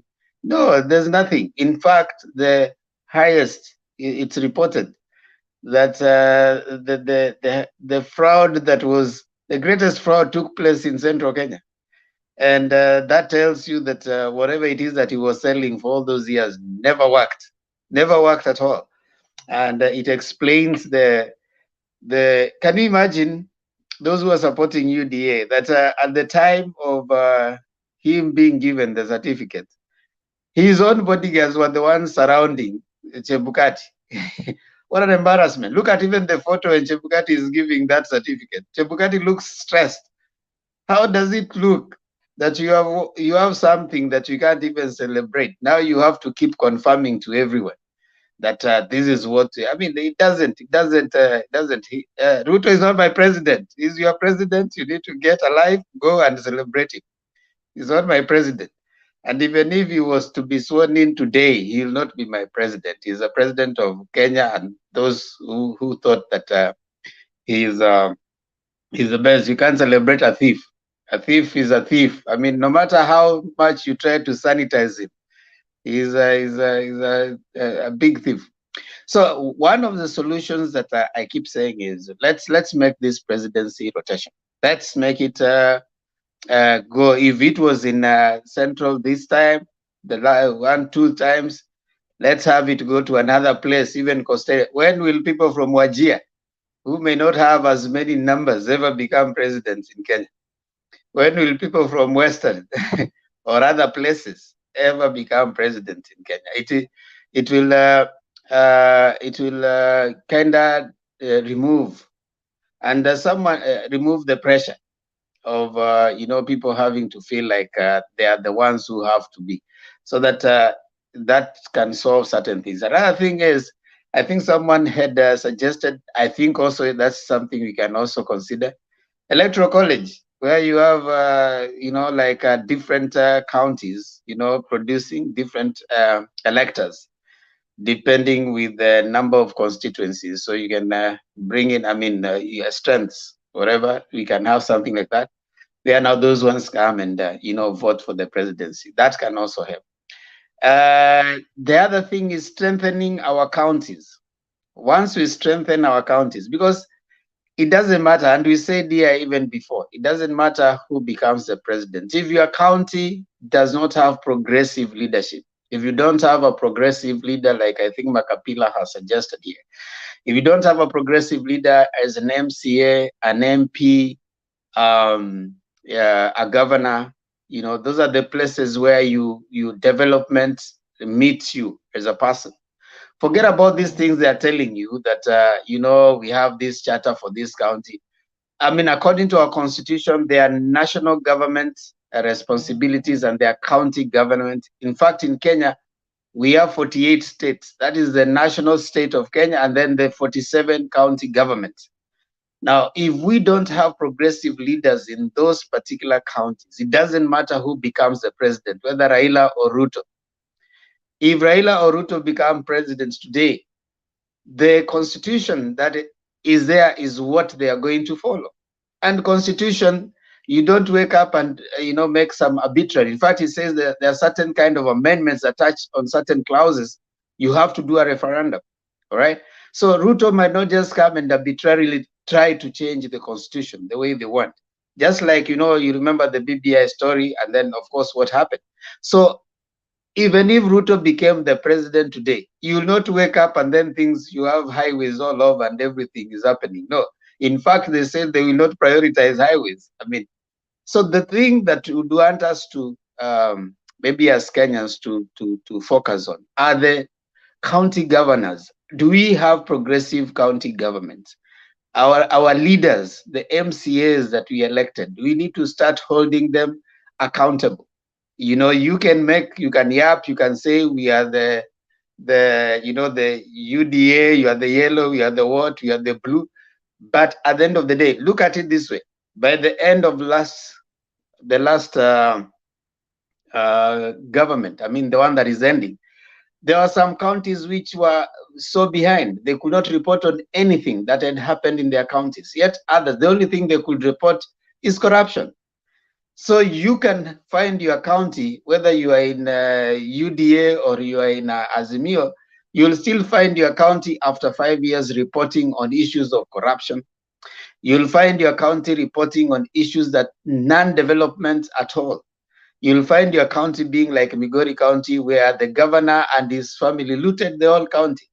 And maybe the county like Kirinyaga, where it tried all through to impeach its governor because of corruption. So we need to go back and strengthen our county. In fact, if we strengthen our counties, you might have lots of resources and in surplus that you might not even have that reliance on the central government. There are states, states in America that even sometimes they make a lot. That when the other states are receiving certain packages, they even add to their residents, certain amount more. And Stone PK might be aware of that. Like a state like California, they are very rich. So you can find what resources do you have in your counties. So would like to ask us, of course, as we pursue, as we await the court ruling, we need to start having a reset button as citizens. We focus on the MCA. We focus on the MP. You focus on the governor. We need to start holding them accountable. What are the things that we need as a county? What are the resources? What are the key raw materials? What are the things that we can take advantage of that we can sell to other counties? Like I know there's made in Kitui, shoes, milk, things that are made within the county that you can exchange with another county. So you will not be looking at another county as you are not antagonizing each other, but complementing each other. If you have something that you're growing in your county, you focus on it so that you sell it to another county. You become like when people are coming from another county, there are things they're coming to bring to your county. So that way, when we develop 47 counties that are competing development-wise, it will be so hard for us to be having an appetite that if none of our person is a president, we won't gain, because we do have the resources within our counties. So let's start appreciating the strengths of the counties. I think those for me are ways that we can use to progress our country and to reduce the so-called over-reliance on the top seat. We are so reliant on the there's a lot of pressure that is put on us having the presidency without acknowledging that the constitution creates other county, like they're like presidents in their own way. They are governments in their own way. And we need to put pressure on those county governments to deliver. Even if Ruto became the president, the constitution guides on how each county should benefit. So he'll not come and say that I'm only going to give this money to this county and I'm not going to give this money to this county. No, the Council of Governors will always make pressure that, hey, the president releases the money. And you guys are aware that had happened from the previous constitution. We have a Council of Governors. They make demands from the central government to release certain amount to them. They make demands from the central government to pay, to equitably share resources. So there's I think we need a lot of conversation in understanding of our constitution. We're probably still stuck on the previous constitution where the president would wake up and dish out. You know, that is where we are stuck at. But that is not where the constitution is right now. But for me, we don't have even to obsess about Ruto being the president. He doesn't. I mean, he's for me, he'll not be my president, and I don't have to recognize him. I don't. For those who are recognizing him, go celebrate him. That is up to you. Yeah, so you go celebrate. But for us who are in Azimio, you know, we believe that Kenya is a constitutional democracy, and the democracy allows you to choose the person that you think best represents the cause. For me, Ruto doesn't represent anything that he has fought for, nothing that he has fought for in the country called Kenya that we can write home about. And even those who are yapping about him, they cannot tell what Ruto stands for. If I tell you, tell me. There are many times you have come here. Tell me 5 things that you think Ruto stands for. Nothing. So that for me is what I believe. I look at a leader who stands for something, not just, you know, rising into a position and grabbing it. Even what's his name? There's someone who grabbed the first in the Bible. There's what's his name? There's Esau, who was the brother to Esau, Makapila. Jacob. Yeah, Jacob. Yeah, Jacob grabbed the firstborn. I mean, he took the blessings of his brother. I mean, he suffered for it for the rest of his life. So sometimes you can do something bad so that you can get into a position, and it's allowed, but you suffer the rest of it. So getting into a position of power through dubious means does not mean that now you are God has allowed your dubious means. It's dubious. I mean, if you want to win free and square. If you wanted to win, you should have even waited the next day to get that certificate clear. You know, I mean, let's have 10 million people voting for you. We wouldn't be here having to go to Supreme Court. But if you have to go through dubious means, I mean, the Constitution allows for Supreme Court, and that's where we'll be going. If Ruto wins, or if the Supreme Court declares we are constitutional democracy, and as we love the Constitution, so we'll follow the Constitution to the letter, but it doesn't mean we agree with what Ruto has done. That is wrong, and the greedy, I mean, the appetite, it's called primitive appetite for power. That's not right, and not acceptable. But are there people who have survived with that kind of thing? Yes. There was Idi Amin. He survived in Uganda, but he died a very miserable life. There are many people, Jean Bedel Bokassa. We have many examples in Africa of people who have grabbed the power and stayed in it. So he's not the first one to grab power, and he's not the first one who might probably even stay with it after grabbing it. It doesn't show that you succeed because you have grabbed it. We have many, many examples of people who have done that. And so nobody can come and tell us that just because he grabbed it, then that is the voice of God. The voice of the people is what they say, the voice of God. But how many people voted for him? I mean, he had to steal. So what do you say about that? You celebrate, but you are not even happy that you are going to celebrate. I mean, it doesn't make a lot of sense. Will he be there? I mean, if the process goes and is given that, fine, but we don't agree with it. I don't agree with it personally, and we are many, by the way. We are so many that we would agree with it. Back to you, Stone PK.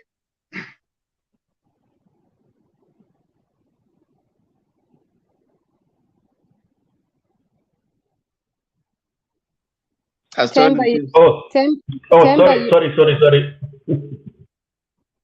Temba, I touched the wrong button. Yeah, Juliet, say something while I operate my camera. I'm just saying Temba is speaking, and I'm just thinking about what he's saying about Jacob and Esau, and you can see that Esau cheated his brother, and that started with the mother as well, which is not, it's a story that reminds us how betrayals and nastiness in families that comes in. So I don't think that living in such a society is what we Kenyans want, and especially when we want to say we are God's nation. I believe that we have to come back to ourselves, and our mindsets needs to really shift and change and reset that button. I mean, I am delighted you're addressing some of the achievements that perhaps Ruto has achieved. And the question is, sir, you've asked a very good question, Themba. What has he achieved? You know, for the last few years, it's been one kind of story after another. And that is the reality from a Hague, from, you know, one kind of scandal. And so are we proud as Kenyans when we come in now and say, the president of Kenya is this one? So I think we Kenyans need to ask ourselves serious questions. I said it before. How can someone with such history pass the vetting process? How is it possible? How? Yeah, if it was Stone PK, would you pass that? Or Themba or any of us? Would you pass that process of corruption? And yet a simple somebody who is my deputy was told, I can show you the paperwork. I was told that, oh, we are not sure whether he resigned on time as a teacher. Mtoto hata ana kazi. But yet that was the feedback, and that was just preventative measures of making sure that a political party has not passed. Yet mtu ako na a listed issues, alafu mnapitisha hiyo, imeenda kwa kotini, sijui kumekwenda kumeteremka. We have to be serious about the kind of leadership that we want, Kenyans. We really have to. If we're going to change our society and look for credible leaders, yeah, leaders that will give us great clean water, leaders that will bring us good healthcare systems and good agriculture systems and cost of living comes down, leaders that will help us. Do you know that Kenya is one of the highest paying taxes? Na bado tuko na shida. Bado mnaitisha pesa kutoka watu wa diaspora. Diaspora is the one that has actually, God bless every diasporian. Let me tell you, God bless you wherever you are. Let's be blessed. Mungu atusaidie tupate hata zingine nyingi, hata tukue trebled mara 20. And some of us are busy saying, oh, they have to be taxed. You know how much money we are taxed when we are abroad? Alafu mtu anasema tena utaxiwe hata when you don't even live in those countries. I mean, Kenyans, seriously, Kenyans, treat us with respect. Treat Kenyans with respect. We are the people, and we can change our mindset. When leaders let us down and somebody comes and tells you this is what is happening, investigate what Juliet is saying, investigate what PK is saying. How about our policing systems? Policing system. Why is our policing system letting us down, perhaps? How? How is those policing systems ikitu let down? Oh, huyu ikienda hivi imeenda hivi, hata huyo tunamjua mazee akiweka petro sijui kumekwenda kumeteremka. Jamani, why is it always stories?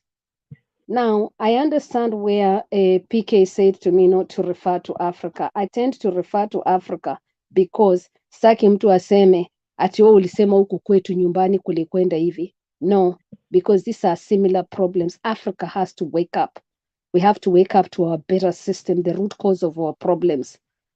Why are people wanting to leave the countries? Mnakuta watoto nauliza watoto huko wameenda huko yani mtu anaona tu hata afadhali apite hiyo C na hata ajui vile atapita hiyo C, lakini anataka tu kutoka. Akienda kutafuta visa ameshindwa, akienda kumekuja kumeteremka. I'm saying, why is it we are not respected?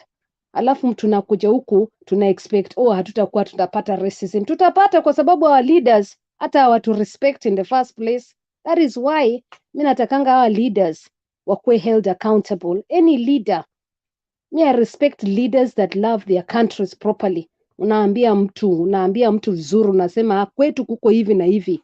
Lakini hizi leaders zile zinakuja, wale wanakujanga hapa, hata wakikuja hata na wanatumia public money, alafu saa zile wanatumia public money, wakiulizwa umekuja huku lakini huko na Mkenya, ukakutana na watu 50 huko, wale mapendeleo, favorism. Itawacha lini?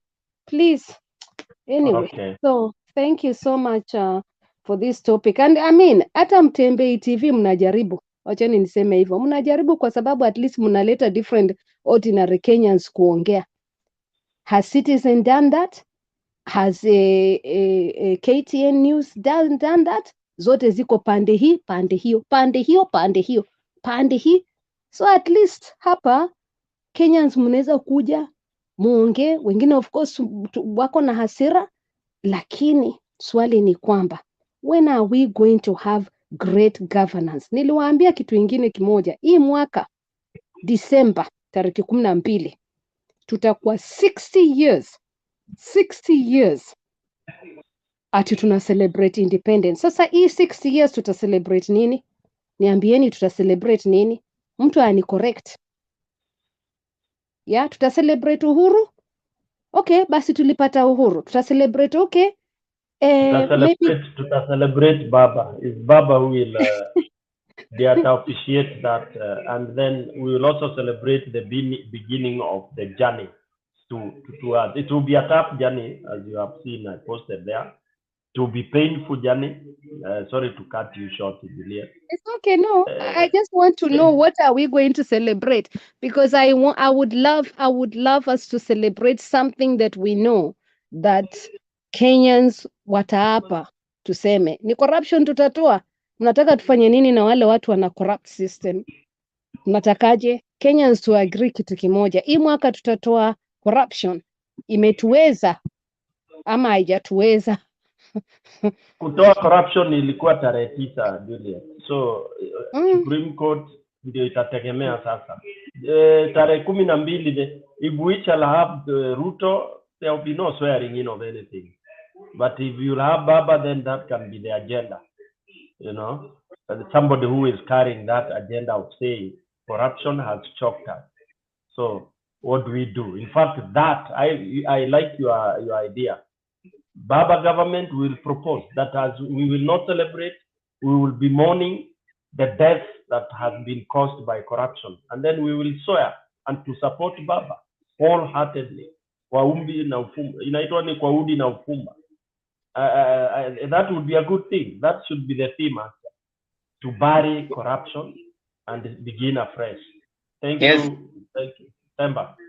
Oh, Karibu Yes, Juliet. maybe also to say, you see, there are people who are telling us Ruto, the deputy president, being the best president. He has not been the president yet. He has already proven that his appetite for acquisition of anything that he can put his hands on is high. Any land that he can see, and then he comes and tells us that he was given land as a gift. You know that's if you are just a deputy president, or maybe just somewhere, and then you are given, you come telling us you're given 2,500 acres of land as a gift. That's so next time you'll come and tell us you have been given the whole of Kenya as a gift. We don't want such kind of people. There's no way you can trust someone like Ruto and Gachagua to fight corruption. Gachagua, he actually did business with Nyeri County when the brother was the governor and other government offices. How do you expect such a person to fight corruption? Now he's a deputy president. He's going to do business with the government. And what are you going to do? You have 200 million, I think, billion something that cannot be explained because the sources, because he did business with government. Now this person, you expect such a person to find corruption? He cannot fight corruption. The Uru Gardens, where it stands right now, that land had been grabbed by Ruto associates. This guy who was Langata MP, generally, they had even made some club there, constructed some club there. That club had to come down. That land was repossessed by the government. And then you are telling us that those are the people who are going to fight corruption. Even you is yapping here, Ruto, the best. You will not be a beneficiary of that. Now, look at it this way. Right now, Ruto has come in. Tell me one hustler or one mamamboga who has found himself being even proposed to any cabinet position. The other day, I saw a list that Ruto has prepared. None of them is a government, is a hustler or even a mamamboga or mtu wa boda boda. And he told you that hii serikali itakuwa ya mamamboga na watu wa boda boda. None of you. Who are the culprits? Whom are you seeing there? Ababu na Mwamba. Those are the hustlers. The people who have made money are the ones who are going to sit at the table. And I can assure you, you cannot expect. And in fact, some of the people who are going to find their way are the people who financed his campaigns. I told you that Ruto campaigned for 9 years. He could hardly manage 10 million people to vote for him. So what is he going to do? Now he has only like maybe between now and 2027, he has less than 5 years to campaign. So he has to steal as much, first of all, to recoup the money that he had used, and then put enough money to prepare to campaign next. And what is that going to do? He first of all has to steal as much as possible through projects. And these people have to return their money. So the first 2 years is returning the money. Only 1 year they're going to work. The next 2 years is campaigning for 2027. So you will come back here crying of how things are not working for you. Let me tell you, if we have to fight corruption, we need political will. Ruto government, and I mean, if it is sustained, the charade that was done by one Chebukati, Ruto government cannot fight corruption. So be ready to be where you are, or even worse. And you'll have more corrupt people. Can you imagine the people who are surrounding Ruto and who are praising him? All the collection of corrupt people like Waiguru, NYS, you know, they are mentioned. In fact, someone said that it's like a charge sheet. Waiguru, how do you expect them to fight corruption? People like Gachagua, how do you expect that person to even mention corruption anyway? Ruto himself, how do you expect him to even talk about corruption? So if the leader at the top cannot talk about corruption, who else can talk about corruption in that government? You know? So let's be serious. And Kenyans needs to start thinking beyond that. Oh, Ruto, you need to start thinking about what are the value systems that we want in a country. What are the value systems we want in a country? If we have decided that we want a clean society, we want a society that is you earn what you work for, you shun corruption. We cannot do that with the kind of collection of the corrupt people that are surrounding Ruto. Now, the people who are saying that Ruto has worked hard to get where, no, I mean, there's stealing and there's working hard, genuine money. There's nothing wrong with it. But now there are people who steal. Now, if you steal to get where you are, there's nothing like now. We grow in a society where even people are asking, Baba, why didn't he steal if he was stolen from? Surely, how can you start reasoning like that? You see, there are times, even, I'm sure some of you, if you are religiously inclined and Christian for that matter, you would have said that if the devil came and tempted, Eve, then probably also God would have done the same to prevent, we are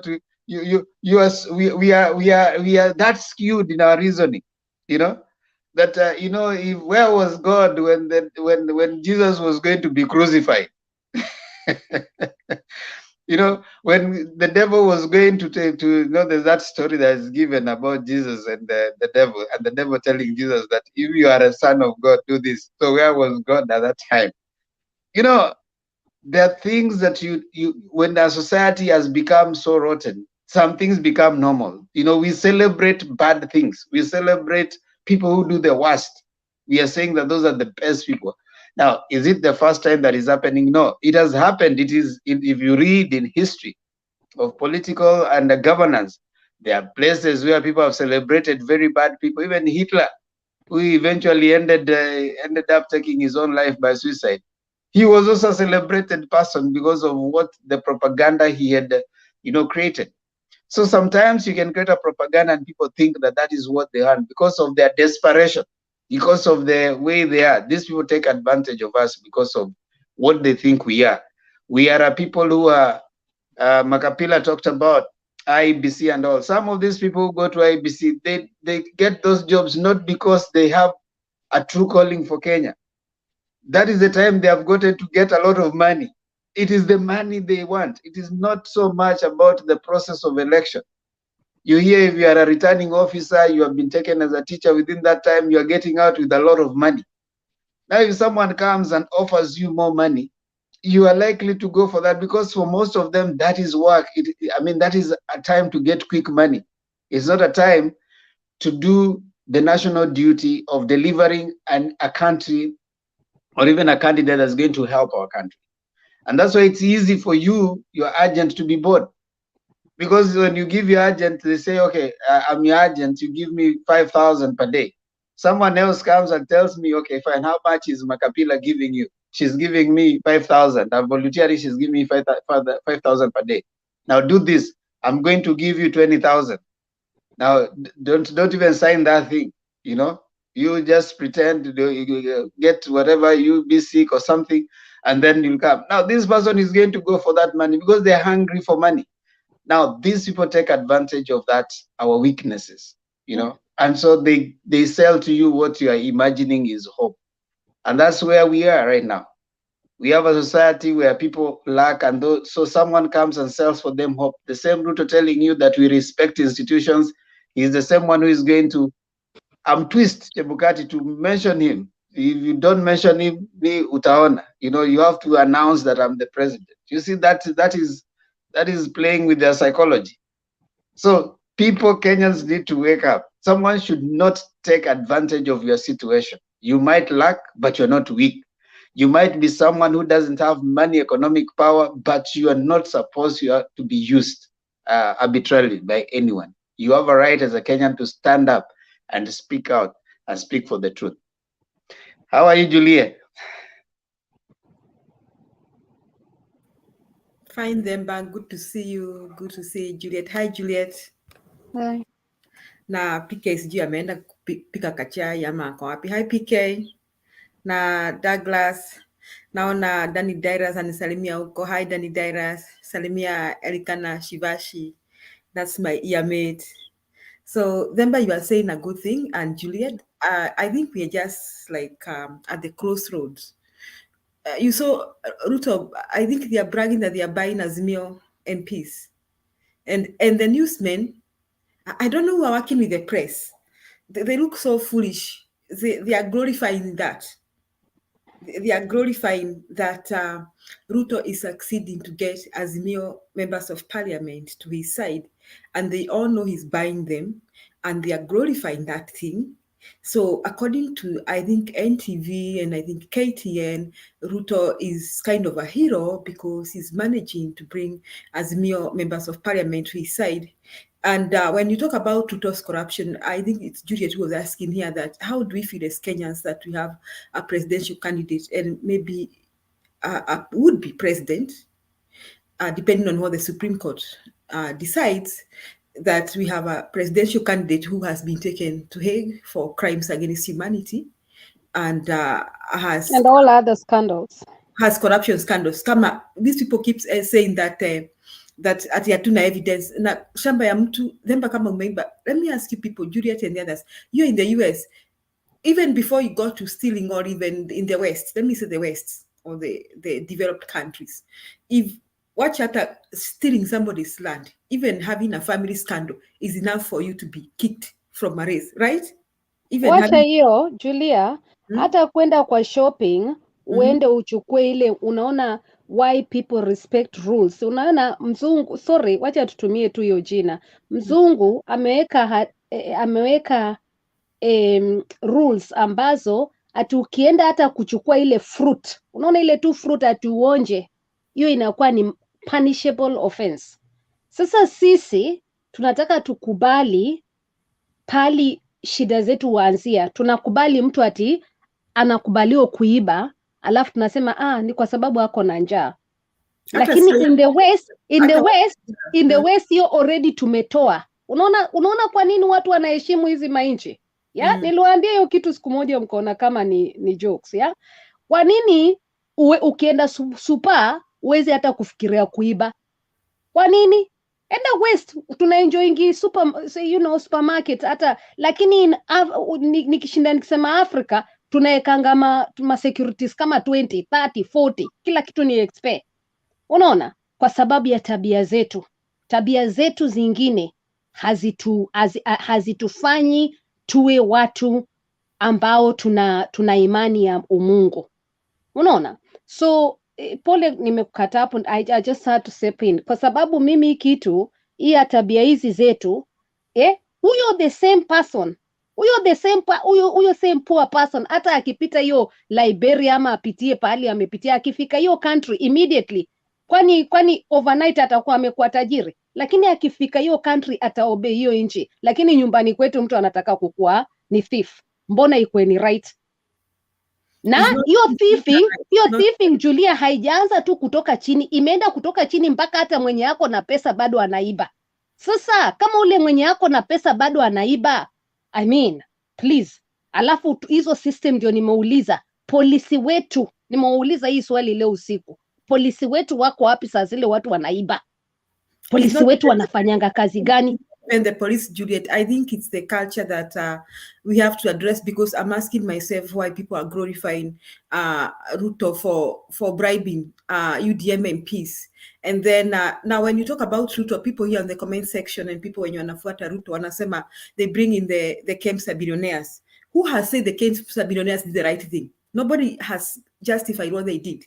And even in a case, we are not even justifying that, saying that Uhuru has ruled us in the best way possible. Me, the only thing I attribute to Uhuru Muigai Kenyatta is unifying this country. Otherwise, if I'm to speak about him, I feel let down because he did not fight corruption. That is what I feel. I feel. Kuna watu cheni kama Okay, I feel let down because I feel that he didn't fight corruption the way he should have done, and he didn't stand firm. I really feel let down with that. And when we talk about land here, people bring Jomo Kenyatta. I still don't think Jomo Kenyatta did the right thing. In fact, I feel if they have too much land, they should give it back to the government and to the landless. That's my feeling. So why we are trying to justify what Uhuru has done or not done and justify Ruto's crimes, and so tuendelee hivyo. So if previous governments have done 1, 2, 3, so we maintain the status quo and continue with this corruption thing in the country because Uhuru hajafanya hivi, Kemsa billionaires, sijui nini. We got to change something. So that mindset that is in Kenyans, I want to say this, and I will say this, and I'm not being disrespectful to anyone. If you are here watching this show and you feel that Ruto is okay to be president with all his corruption scandals and scandals and accusations of murder and possible deportation of human beings, that the accusations that are still in The Hague, if you feel that it is okay to have him as president, then I have a reason to believe that you feel it's okay to kill and to steal, and I have a reason to believe that you can also do the same. You can do worse things that Ruto has done, because I don't think any normal Kenyan who has what we call moral values should justify anything Ruto has done. I do not justify what the Kenyatta family has done against this country. I don't, if they did anything wrong, if they have property they acquired illegally, I do not think it is right. I do not think it's right, even if Kenyatta comes from Mount Kenya region and I come from Mount Kenya region. And I don't think that any previous government may have done 1, 2, 3 against the people of Kenya is right. I don't believe that. So nyinyi watu mwenye muna support Ruto hapa, wacha tu niwaambie, mutaangamia na yeye, because destruction is knocking at the door. I want to tell you the truth, because the Kenyans will no longer take this nonsense. You think it is okay even to steal an election. Some boy here called Elijah was saying Ati sijui mtu akikuimbia ati I don't know if Ruto has stolen from you, just accept. You know, they are glorifying even he's stealing the election. They think it is heroic to steal election. So it is not heroic. It is a shame for the people of Kenya. It is a shame for this country that we are talking about somebody like Ruto being a presidential candidate and even being proposed to be the future president by somebody like Chebukati. So that takes me to the point of the day, that our focus on the Supreme Court. I want to say this, that I hope that the Supreme Court clearly there is enough evidence that to indicate that there were a lot of irregularities in the election that was held on 9th. And I think if the irregularities began, I think probably in the nominations, as Juliet keeps telling us here. And we saw it and we let it go and we let it go. And this is a thing that we have let happen for the last, I think, since we moved from single party system to multi-partyism. When we moved from single partyism, we had a lot of irregularities in 1992 when we had the first general election under multi-party, and Moi got away with it. He got away with it in 1996. 2002, we may not have felt it because maybe we felt our candidate won, and that is a mistake we made. We felt we did Kebaki Tosha, and therefore we were okay. We didn't care about the irregularities. We were okay with that. We ignored that. So that took us to 2007 when we had a big problem again. And Chebukati has done this 3 times now, 2013, 2017, and 2022. And Chebukati confidently did that because he has seen people get away with it. That is why he's confident that it was okay to do what he did. So I seriously believe that that it is time for Kenyans to act, and something must be done and something must happen. And this is what I'm hoping the Supreme Court will do. I'm hoping, first and foremost, based on the evidence, I hope they're going to get enough evidence, they'll nullify the election. But I also hope that if they decide to nullify the election, they may order for a recount. But I don't even trust the recount because I think the system was infiltrated. So I don't know what kind of a recount they are going to order, because and who is going to do the recount? It's the same corrupt ROs we have, the same corrupt presiding officers we have. So I think Azimio should ask the Supreme Court to do something different. Like we sit down and look at the electoral system and electoral laws and decide on what way forward. However, as you look at the electoral laws, then I think we can still have Kenyatta. It is good we have the 2010 constitution, that we don't have a vacuum for presidency. So we have a president in power, though we limited powers. So we can have him be there as we decide what to do with this country, so that we look at the electoral laws. And then as you look at the electoral laws, let the ROs and the presiding officers who participated in these irregularities be sued. Let them be arrested and be jailed.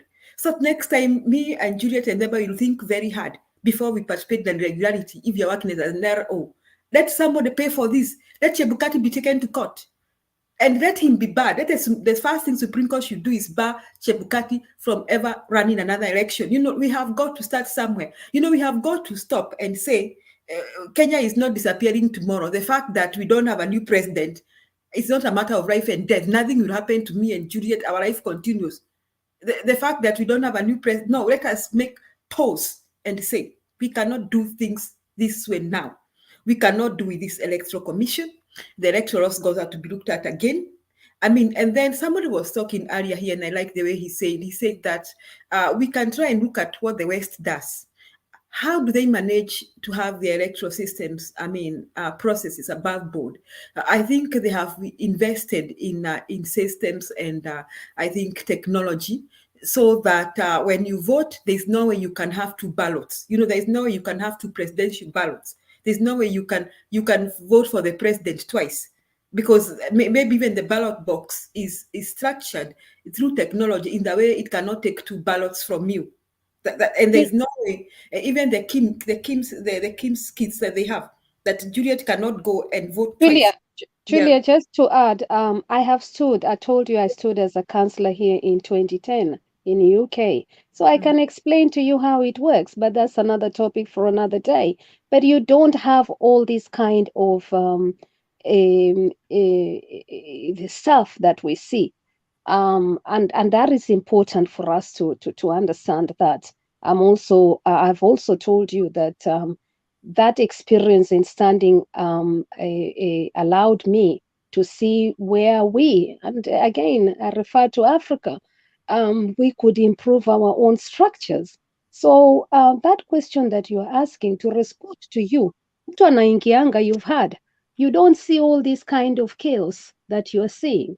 You come in our cases, I tend to sort of like sometimes not say that 100% that we can behave like how the West behaves, because I feel it's wrong to also assume that. I feel that our structures and the behavior of our people needs a bit more, how should I say, needs a bit more, help me there, Julia. But I think the structures, Juliet, is we invest on the wrong thing. I heard that we spend so much on this year's election. We spend on people who let us down. We spend hiring so many people that actually let us down eventually. We can spend on technology. If you look at, I'm working in the school system, and everything we are doing now is like technology based, taking attendance technology, doing this technology. I mean, there is no way you can fabricate data. We find ourselves in a situation that you cannot fabricate data because, and you know, the internet never forgets, the cloud never forgets.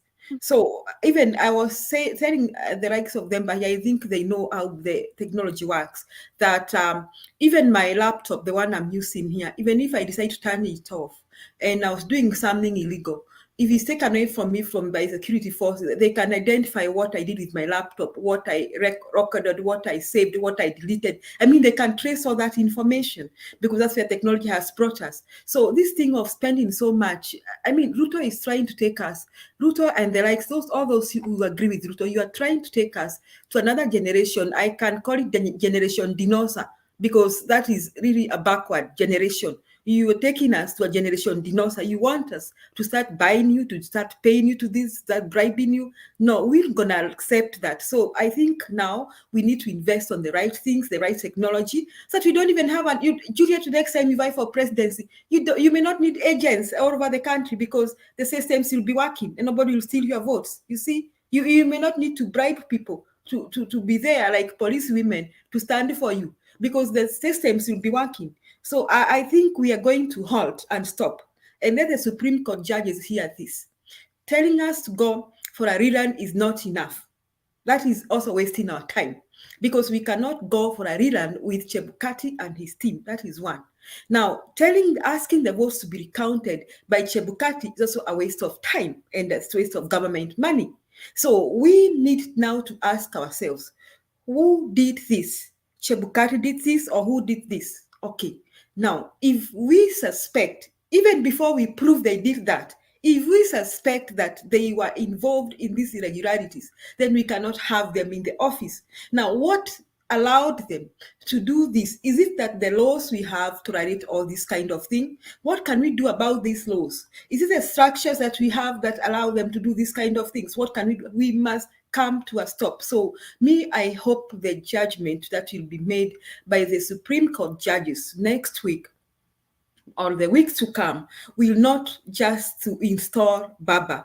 And for your information, all those watching and thinking that they are dying for William Samoei Ruto, I am not here just talking about that Baba won the presidency. That is just but a small thing. The biggest problem here is that we have to address how the process is running and how it is run and how we are going to run it in future for the sake of our generations to come. Sasa hiyo tabia ya mtu mwenye nafungua, if you come to the studio when I'm here and you start justifying Ruto, I will remind you that I didn't think you can kill, I didn't think you can steal, I didn't think you can agree, you can do all the things Ruto has done because you agree with his behavior. For myself, I don't agree with that. I shall not, I will not, even if Raila doesn't become president. Kwa sababu nataka quote somebody called Idairus Abdallah, muizi ni muizi. It doesn't matter how you look at that thief. A thief, a murderer is a thief and a murderer. It doesn't matter how you look at them. So mimi naomba mtu asikuja hapa kwa sije kuniambia maneno ya Ruto. I think I'll not allow that, but I think we got to do something, and the time is now. The time, nasema kama Kenneth Matiba declared and said when he was kicked out of KANU, that I declare today that from today henceforth, Kenya is a multi-party state. That is how everybody else joined him.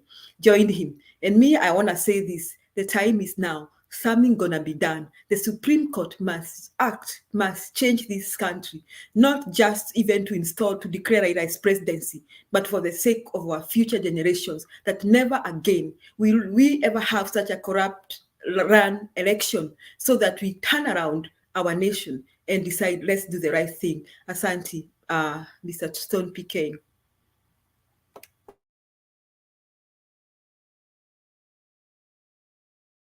Wow, that's really, really powerful, Julia. Super.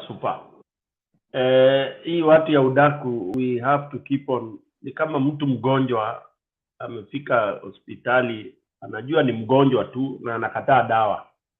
So tutakoroga tu, we will force it. Mdomo wakifunga, tunaweka kijiko katikati kama mtu wa kifafa, because I think wana kifafa. Because I can't comprehend when people start, baptizing. Wizi na baptiziwa iitwe jina ingine. I don't know. Let me comment a little bit on Baba's hosting the what do we call them? The clergy. I was a bit shocked when I saw Sapit there. Actually shocked. Although I have clergymen that I've always had some pinch of salt. I look at them with some pinch of salt. And I'm not saying I profile, but I do my own. I've done my own appraisal of the entire church in our country, and the outcome has been very disappointing, and it has come to be confirmed by other Kenyans on various platforms, not only here on the same day. I realized I was not alone, because the kind of double quote, you look at people who are with the Ruto saying he was anointed by God and all that kind of a thing. So I juxtaposed that team that was at Baba's place. It was a very nice team, the other side of clergy, only that it was dotted by Sapit. I wish Sapit had decided not to attend. And if he attended, I wish he would have said, because I don't know what picture what Kenyans saw, whether they saw what I saw. You cannot, although I also gave some benefit of doubt. I said maybe at Bomas, maybe he was ambushed or something like that. I just wanted to give myself an excuse. That probably he found himself, he had been invited to a normal announcement, and then it turned what it turned to be while he was there. I was trying to console myself because I did not want to dump him into the gunia that I put all those others. But on the other hand, I loved the kind of prayer, the kind of talk that was given by the head of Catholic, the Catholic Archbishop. And more so, what struck me is that prayer. That the prayer was really redeeming for this country, and it gave a lot of strength, and it gives what we really need at this particular moment. The speech also, the speech was very, very, very directive. I mean, it gave, especially to Azimio people, that this situation has been acknowledged. not like what the UDA people have been thinking that, oh, hawa ni watu wa kulia tu, that Azimio is just crying. And by the way, at Azimio, we are not crying. Actually, this they should not call. This is not crying. We are just feeling for this nation. And Julia, you have alluded to that. We are feeling for this nation. If, but God forbid, Ruto is, kind of given this leadership. As of now, he's not given any leadership because this thing is going to Supreme Court, which is the last, it's called what, the last step. But if by any bad luck or maybe corruption again, because this corruption is a huge animal, it is dangerous, it is bad. Our country is rotten. So I hope the judges, the Supreme judges, have managed to really float and get away from the magma of corruption that has swept the entire country. I hope that they manage to salvage themselves by at least running up to the highest point in this country to save themselves from being washed away by the magma of corruption. Pale Mlima Kenya, I hope they have been there with the prayers and with their lobes and turning to the God we worship, so that they can be given the strength that our Supreme Court deserves, which should be in light of where do we want this country to be. And I believe if they do those prayers well, they look at the characters, they look at the people, the persons in the name of RAILA and the Ruto, and also the evidence that will be given there. Most of the evidence is even all over, because some of the evidence hata hatungeweza kuficha ati tuseme ifichwe tuione kwa kotini, because it was so glaring. Where black you are told is white, huwezi kuficha hiyo, na mwizi ameiba ngamia anajaribu kuenda kuficha mahali hata mbuzi ana. So the malpractices were so glaring, and that does not jeopardize them. No wonder Udaku are so worried. The lawyers even, they are so worried, because little did they know that that Azimio was a little bit ahead in this one. This is one thing I love. They were a little bit ahead. So did I hear something that they said they are not going to go to be participate in that case? Ama nilisikia Ruto akipayuka nini? Which will be good. In fact, Julia, that would be the best. Alikuwa anasema, he was telling his the crowd was addressing that he cannot they cannot spend more money on the Supreme Court, that afadhali hiyo pesa awapeleke, ati si afadhali hiyo pesa niwalete, mbona nipeleke hiyo pesa kwa Supreme Court? That is what he was saying. It is not him anapeleka, he has forgotten. Hiyo pesa inafanya, lazima hiyo kazi ifanye, haki itendewe wa Kenya. So in fact we are praying akatae kwenda, so that what happens when you refuse to attend a court case. It doesn't stop, inaendelea tu kawaida, and it becomes even easier for the judges to deliver their judgment based on the available evidence. That would be the best. Atakuwa amerahisisha mambo. Of course, I know with him he has other alternatives. I keep on saying this, and I have no fear saying that. Ruto he knows what he will do. He knows what he wants to do. When this happens, he knows what he will do. Amejipanga. Let's say, as much as you were saying, apangwingio, amejipanga, and Ruto can go any way. Ataenda njia yoyote ile, because he has to get this presidency. Remember, he said it was through hooks or crooks. Yeah, so actually he has to get, if he doesn't get this presidency, he will never get the presidency. That will be the first attempt and the last attempt, because he will never, you see we are at the crossroad. We are somewhere we are somewhere, I think we have been these places 3 times.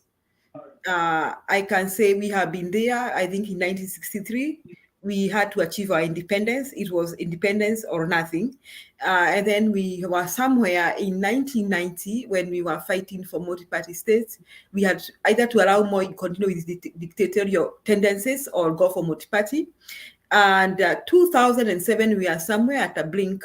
But 2007, I think we didn't address the law and the constitution because we only addressed our unity and our cohesion. Okay, Yeah. that is why the problem is back to us, because we could have addressed why was Kibaki or whoever was supporting Kibaki able to steal the election. We didn't do anything about that. What facilitated that? What enabled that? We didn't address that. But now you see, we got to address this now. So the people who are saying that Raila win or won, it is not even just a matter of Raila being declared presidency. The most important thing is to address why are we here? And how can we stop this? And here the Supreme Court must just, probably Ruto is thinking he'll buy them. Maybe he has even tried buying them, you know? Maybe he's thinking he'll buy them. Maybe he's trying, you know, when he was talking about, he was telling Raila, hata kama ndugu yako atakuwa Chebukati, you'll not defeat me. He knew he was planning to steal. You see, that's why he was talking like that. So now he's maybe planning, thinking he can buy somebody. But the Supreme... No, in fact, sorry, Julie, this is my own study of Ruto and what I'm gathering from my own sources. Option 1, of course, is trying to buy people and intimidate, especially intimidation. And, you know, you are offered money and you are given also option 1 and 2, which are very, very, very scary or something like that. Because, you know, when somebody tells you, I'll offer this, and if you don't, you know, X, Y, Z. And the other option is he will swear himself in. Okay? Ruto will swear himself in. This I can say with authority. He will defiantly, that's the word. He will defiantly. Ruto ataenda ile kama mbaya, mbaya. Yani kama ni mbaya ni mbaya, kama kutaharibika kuharibika. Okay, let's analyze that. If he swears himself in, because Baba also did the same. So Baba did the same as the people's president, yes. So what? Ruto will swear himself in as the president of the Republic of Kenya. But he cannot swear himself in. That one doesn't make sense. You see, there are many presidents. Like we have a president. If you go to the students' council nowadays in Kenya's schools, they are called the president. You know, the leader of the students' council in Kenyan high schools is called the school president. So the word president doesn't make a meaning. He can swear himself in as long as it's not the chief justice who swore him in. So it's okay. We'll be okay with it. Even if he goes somewhere in Nakuru or Kasarani and swear himself in, we'll not. It's just like what happened to Baba. Nobody paid. I mean, the government did not interfere. Nobody sued him because Baba did not do anything illegal. I don't think that Baba did anything illegal. So even Ruto swearing himself, you see, the problem is, I think Ruto swearing himself in Mr. PK is okay for us. I mean, it's okay for him. Okay, Julia. Wait, I tell you how he will swear himself in. He will swear himself in before. He's going to hijack before. It's okay. Before, like the way you went to Bombers before. Okay, so what after that? He will be the president. How? The law doesn't allow. It is a chief justice. He doesn't follow the law. Ruto does not follow the law. Okay, if he swears himself in, it's okay. To be a criminal. Ataenda wapi? Because criminal. He'll not go to State House. Look at this system, PK. He'll not go to State House. He'll not have the government machinery because he'll be waiting for Chief Justice to go and swear the president. So what the worst that can happen is have people picket. But good thing, let me tell you, good thing we have this time. Good thing we have. The people following Ruto are not good in picketing. Because if you think Mount Kenya region will come out from their farms to come and waste their time on the streets, that one, forget it. If you think his support from Rift Valley will do that, forget it. So what next? What next for Mr. William Samuel Ruto after swearing himself? He's not relying on the people. He's relying on the half of the government which he has. Which half of the government? what I'm projecting is that he's not in for good, for good. Okay, which half of the government? The members of parliament? He's up to bad. I don't want to go far. He's up to very bad. Unaelewa? Wacha Themba na Juliet watuambie hiyo maneno. Mimi hiyo kitu hainishtui PK. I don't care what... It's just for information. Ati is up to bad. Yes. How bad can he get? Very bad. How? No. Like 207? Hiyo hawezi. No, nothing to do with the 207. Watu wangu. Bombers was nothing to do with the 207, and it happened. Anyway, I just shared that. It's food for thought. You see. What Stone PK is saying is I would call it splitting hairs. I don't think Ruto is capable of doing whatever bad that we are saying. Really? I don't think so. Okay. And this is the reason why. I have a reason to say that. Ruto has always been caught off guard in so many things. He was caught off guard when he was thrown out of Jubilee.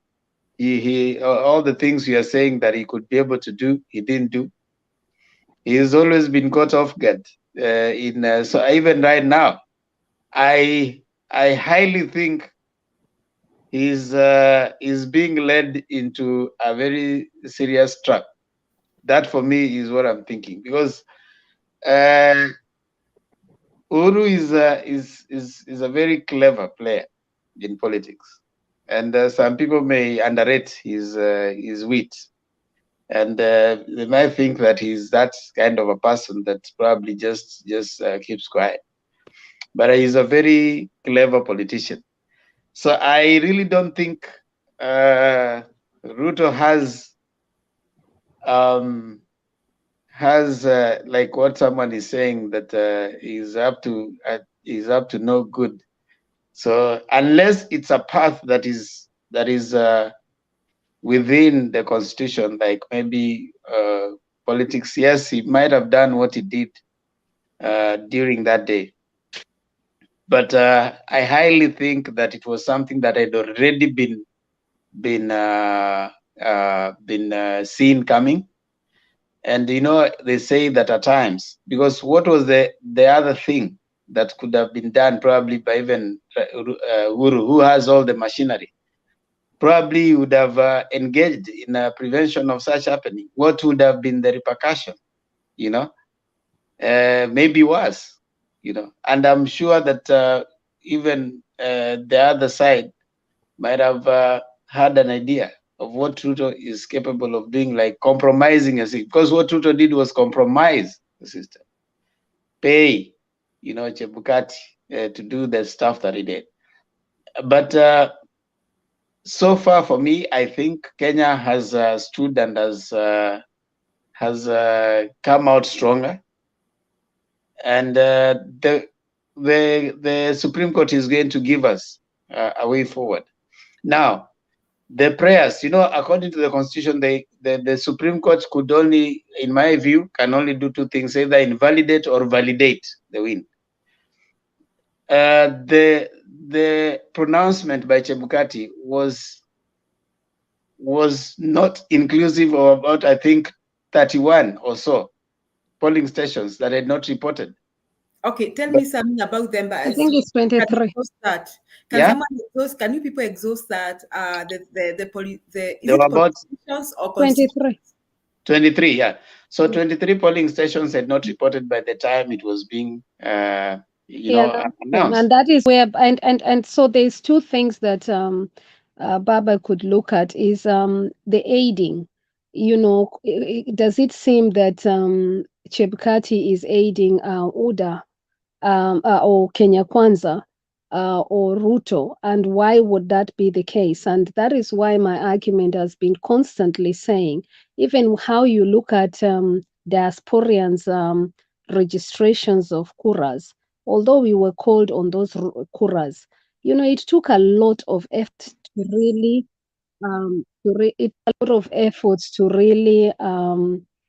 see the diasporians being given a good chance of, you know, voting. And people kept saying, oh, ni mara ya kwanza. I'm sorry, with the amount of money that has gone out, Themba and Julia, to think about how diasporians missed out. And you know why? I kept saying it. The reason was because many diasporians, if you think that the competition was between the two leaders and the other candidates were not really being looked at, many diasporians, if you look at their voting patterns, they were voting for Baba. So if you think that registrations for diasporians did not reach in thousands, what does that tell you, Themba?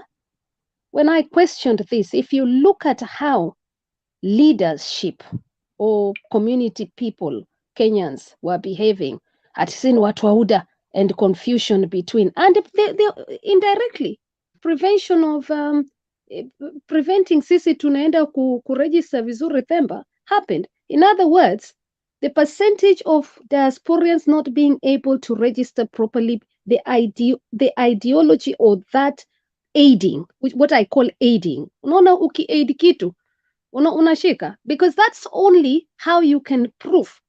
And that is why these things have to be recorded. The question is, are these things being recorded properly? When they are not being recorded properly, oh, Juliet kulienda hivi, ameblokiwa na ma community leaders, ama ameblokiwa na ma Kenyans, ati kwa sababu sijui kumekwenda kumeteremka, and then the office investigates itself, then you have a serious problem. There is no evidence. So these things have to be collected evidence from every presidential candidate and what they faced. Those cases have to be looked into, Julia. Very critical. Ninawaambia saizi, and ninaapa, ninawaambia cases hazikuwa zinasikilizwa. Hata ukiandika barua, I can show you. Hakuna hata barua sometimes inarudishwa because he's Chebukati. Who? A returning officer not returning an email. Hata ukimpatia 14 days ama 30 days an email of a presidential candidate, what are you going to say about that, Themba? We need those cases recorded properly. Na pahali zimerekodiwa, kuna kitu ingine tena niwakumbushe, ma-chairman wa hawa ma-political parties, hata wa independent, au mnasikia nikiwaita agents, how have they been compromised? Kama walikompromiziwa, ni wacha Mkenya akwambie ukweli. Sisi wa Kenya tuwaambie ukweli. Julieta akwambia hivi na hivi ndio kulienda. Na mimi nisiposema ukweli pia, hata mimi muniulize. Munaona? Because if that does not happen, you will not reform this shape. Kila kitu yaangaliwa moja kwa moja. Because that is how we can make sure, did Baba get the right accessibility? Nimeshinda nikiwaambia accessibility ni ngumu. Hata afadhali hiyo ya Baba na Ruto, lakini bado hata hiyo accessibility when somebody is aiding Kenya Kwanza, that is wrong. It's very wrong. Very wrong. Yeah, what is coming Na hapo up? ndio kesi inatakikana kuanzia, because akienda kutoa hizo ati printout utatolewa the same printouts zile zimetolewa. Hakuna printouts zingine zitatoka. Let me tell you that I was an observer. Hata nilijaribu kukuwa observer, niliona how it works. So okay, what is coming out is this maybe so for those 23, I want those Julia, 23 to be counted. We need to for count Julia those 23. and Stone PK. Right now, when Azimio is going to court, it is not taking Ruto, it is taking IEBC. Now, if did IEBC at the point of, because the election is a process from printing of papers, bringing all that from, updating people from the voting, the transmission, the tallying, and the pronouncement. So they're going to look at all that process, right? Did IEBC do what it was supposed to do at all the point? Print out?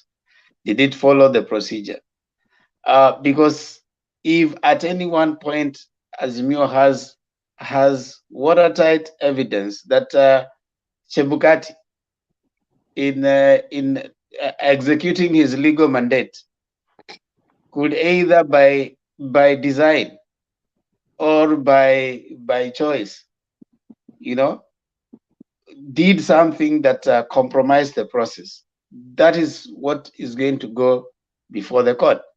You know, Ruto did not declare himself a president-elect. There's someone who did that. Now that person is the one that is going to be taken to court. Now, if UDA wants to join in and become, because now for them it will be, they might choose to want to justify their win for whatever reason. They can be second or third respondents or whatever. But the first respondent is IEBC, because IEBC was the sole arbiter. They are the first people who are supposed to be, first of all, preparing the election all through the process. So their manner and behavior of whatever they did is going to come into question. And therefore, what did they do during registration? What did they do during voting? What happened during tallying? What happened during declaration? You know, that has to be questioned. Now, if Azimio has watertight evidence that there are places or ways that IBC behaved that could have affected the possible outcome, then that is what the Supreme Court will be trying to look at. Now, at this point, we don't know what the prayer of Azimio will be. You know, we don't know what they'll be praying. Will they be asking for the court to invalidate? Will they be asking, that is Julia, the question you're asking, will they be asking for a recount? Will they be asking for, that is now, we can only know that upon when the papers get to the court. When Azimio has already submitted, because in their own wisdom, they are preparing those, and maybe when they go to court, they'll be having now, we want the court to declare this, we want the court to do this. So the court in its own wisdom might agree with some of the things that Azimio has said, or might disagree with some of their prayers and give them some. That's how it works. Like, for example, in the court of BBI, they agreed with some of the arguments, they only didn't agree with the process. They said the process was, you know, the way it was done, the president, you know, like, was the one who proposed it, so that was wrong. But the other things they agreed with. So they may agree with some, they may disagree with some, depending on what prayers Azimio will be taking. So I at this point in time, I think there's this propaganda that has proved a lot that, you know, Ruto is this very strong person. He can do this and this. If he was able to if he could do anything, I think he could have, you know, overthrown the government by now. He hasn't been able to do that.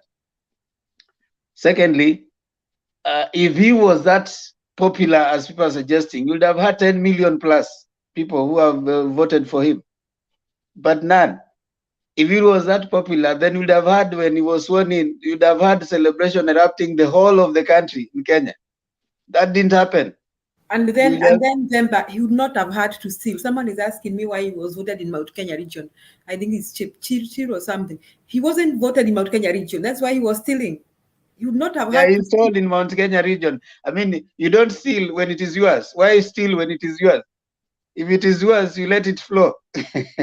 But when you go to steal, you are even doubting if what is there is yours. So I mean, even those who are coming to say that he was voted for in Mount Kenya are deluded.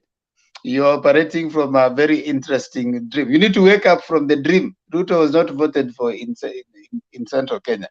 He went to steal there. In fact, they made a scheme. Stone PK Yuko.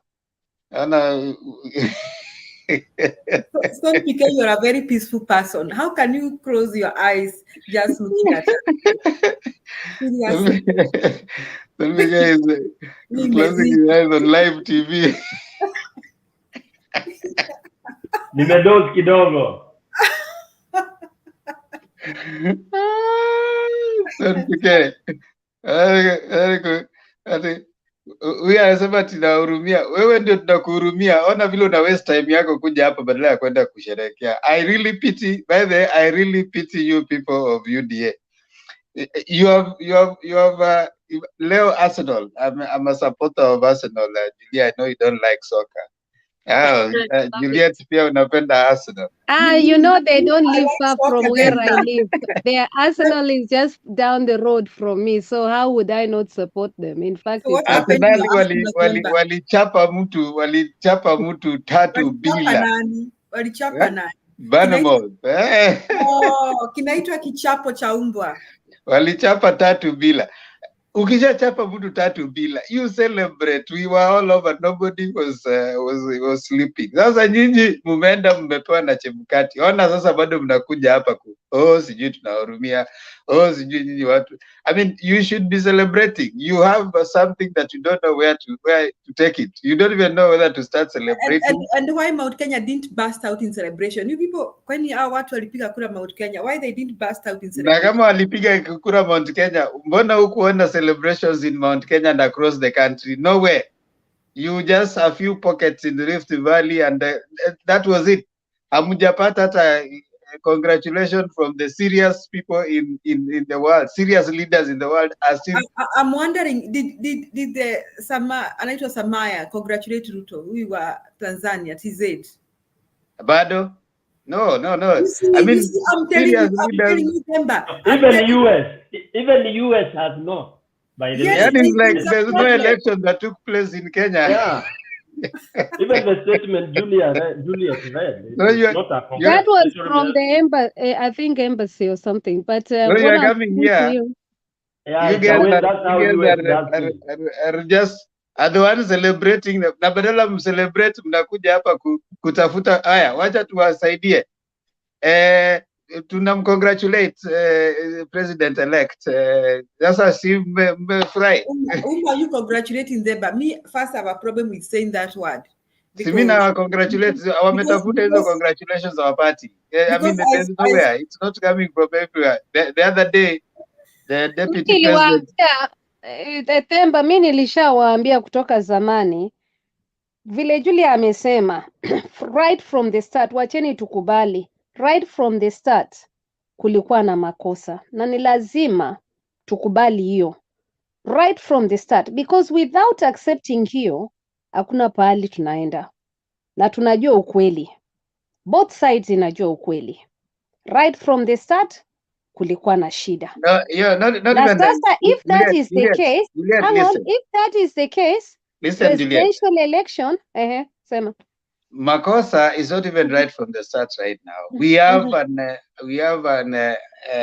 we did a serious overhaul in IEBC, you know. Nasi ndio nataka nikueleze pali kutoka 2000 when it was nullified in 2017. You remember the drama with Akina Kombe and Akina Chiloba? You remember those dramas? Yes, you remember the drama, and even someone dies and we just let it go. Then after that, all the commissioners resigned. You remember that? Chebukati akabaki yeye na walibaki wawili, yeye na Gulie. Alafu na acting CEO ambaye sasa saizi ndio CEO. So they stayed until I think sometime last year. I think last year is when more commissioners were added. So for all that time, I can tell you the infrastructure that was used to vote in 2022 is the same one that was there in 2017. 2017. Yeah, I mean there's nothing that Chebukati would have done between 2017 and 2022 because he didn't have commissioners. They were busy fighting each other. All the other commissioners had resigned. So there was nothing much happening in IEBC. So the same infrastructure that was there in 2017 is the same one that came to deliver in 2022. And But you cannot do the same thing the same way. You can't do the same thing the same way and expect different results. Unless you are crazy. Unless you are crazy. But so I'm saying they bungled the election in 2017. It was repeated, the same problems from 34A, 34B, the same arguments. In 2022, we find ourselves in the same drama, 34A, 34B. I mean, Okay, then I have a question for you. Now, let's say the Supreme Court nullifies the election and orders a new election. Do you think we should go into another election with this IBC commission? Or do you think we need a change? You see, this is it, Julia. Supreme Court will respond to facts before them. All right. I know there's an organization that has gone to court. I think human rights activists. They have gone to court to seek the removal of Chebukati. So those are now concurrent cases. So there's one that is going to Supreme Court, but there's now this one that requires the removal of Chebukati. Now it will depend. The Supreme Court can invalidate and say that you guys go for a rerun. Now, the Supreme Court will not address itself to, it is blind to the idea that Chebukati is there or not. So for them, they will probably follow the law and say that you guys go within 60 days. Until a matter comes before them that will indicate that now Chebukati is either out of office or whatever, so that now they address themselves to that. So I think the next thing after nullification, Chebukati should be sued. And then because people have so much evidence against several ROs and presiding officers, they should also be sued. You know, the situation should be created to prove that these people do not qualify for the office, and therefore we do not have an office. We don't have to do something about it before we have another election. And that takes me to what Juliet is saying about the diaspora. I think there are about 4 million diaspora voters or something. And many of them wanted Yes, now Azimio. we want to be registered. Mr. Demba, let me tell you, the next election, whether it is after this Supreme Court thing, I think IBC should ensure the diaspora votes, and we are the people who are going to change this country, because But you know, Julia, if Chebukati goes, you'll remain with Cherera. Now, Cherera as the vice chair, she might probably occupy that. Do you know, even if Cherera was to be there right now, it will not bring much change. You need to overhaul the whole of the IBC infrastructure, because the infrastructure is still the same one, right? That's correct. So removing Chebukati alone wouldn't change much, because you still have the people who messed this up. And we have the returning officers, they are the ones who have messed us. Yes. That is so what it will require time, maybe, for you to have what you're saying right now, in terms of a different kind of approach in the system, an overhaul in the system. It will require maybe a delay of about a year for you to have an election. We don't need delay. That is devoid of all that, because you need some legal framework. You need to a time frame to even do the recruitment. If you're in a hurry, you are likely to end up with and you need some time to look at this Demba. If Demba can have 2 ballots for the presidency, how can we prevent that from happening? How can we prevent Demba from making 2 ballots for presidency? Then we need to look at the systems and the technology we are using. We need to invest on that. We don't need to invest on paying corrupt officers. We need to invest on technology that will help us prevent me and you from voting twice for the presidency or for the governor or whoever. No, the system is not so, I could say we've got a good system. The problem is not there. The system, you know, once you're fingerprinted and once you come in and the fingerprints can tell you when the dates. That's, I thank God for that. Juliet, listen to this. It is not the identification. It is that you are identified as Juliet, then you go to the ballots. Demba is the clerk. He gives you 2 ballots or 5 for the presidency. So you have voted 5 times for the president, and you get away with it because the ballot box is just a box. And no, but you can't vote. You know, once you're given 5, those 5. Yeah. Once you're given, you're only given, you know, it's identified twice. You know, there's no. You already identified. Get this. You already identified as a voter. That step is over. So the next stage you go is the clerk who has the ballots for the presidency. Correct, and she tears 5 of them for you. And you get away with that. She tears 5 of them. And then you got you mark your presidency 5 times. And you succeed in putting those 5 ballots.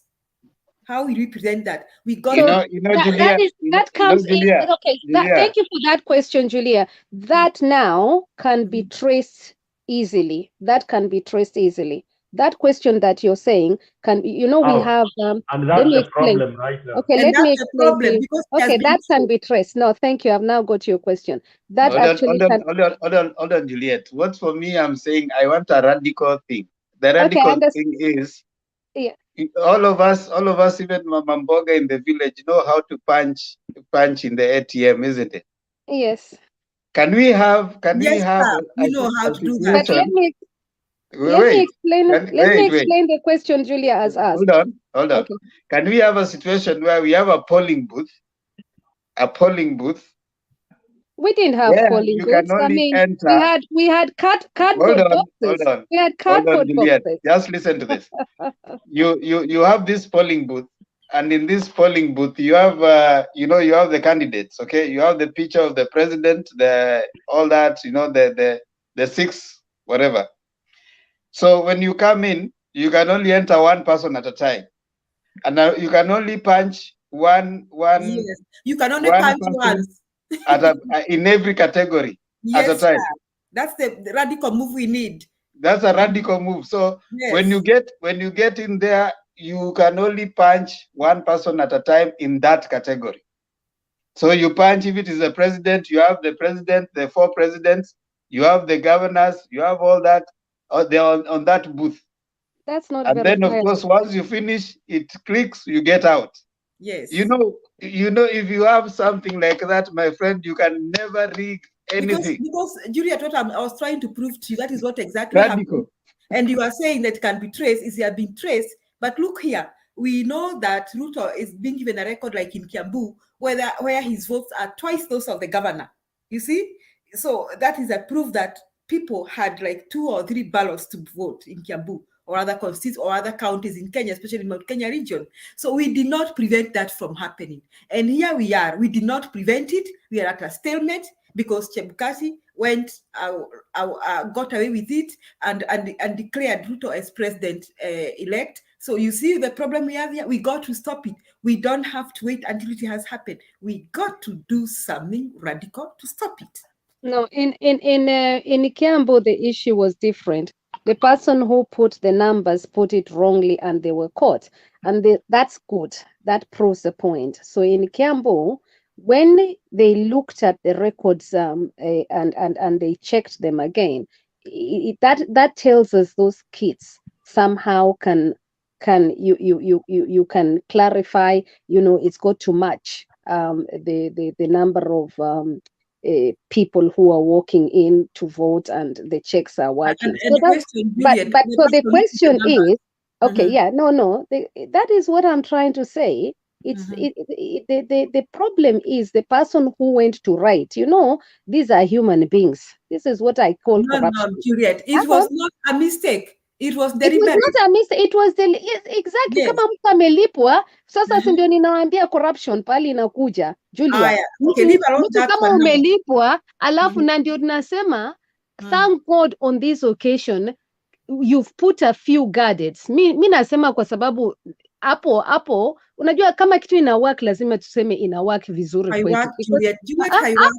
Hapo kwa kuangalia kuangalia vile watu wanakuja. Mi nasema tu kama vile niliona, lakini in Kenya because muko na ballot papers, me I was an election observer hapa UK, so me I watched hiyo ni rahisi, lakini ya Kenya ndio nataka ni explain. Ya Kenya vile nilisikia in certain places because we were in a group, election observer, we are in a group. Wacha nikueleze kwanza, Stone PK, we are in a group. Kwa hivyo those same election observer pia wana report kwa hiyo group, sisi wote. Kwa hivyo tunajua pahali situations zinatokea.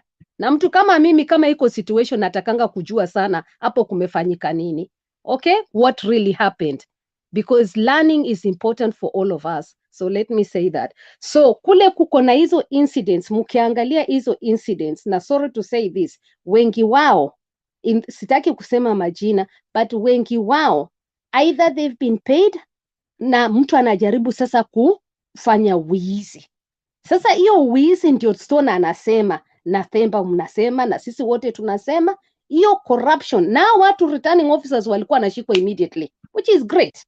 Hiyo ni lazima tuseme, hiyo lazima tuseme wale wameshikwa, lazima tu celebrate au walishikwa, because ingekuwa ni worse. Ingekuwa ni worse. Now Juliet, we are trying to say this. We are trying to, we can't deliver all Kenyans from corruption. Only Jesus can deliver them. So no, but what we can do, the radical thing that Themba is talking about is what should be done.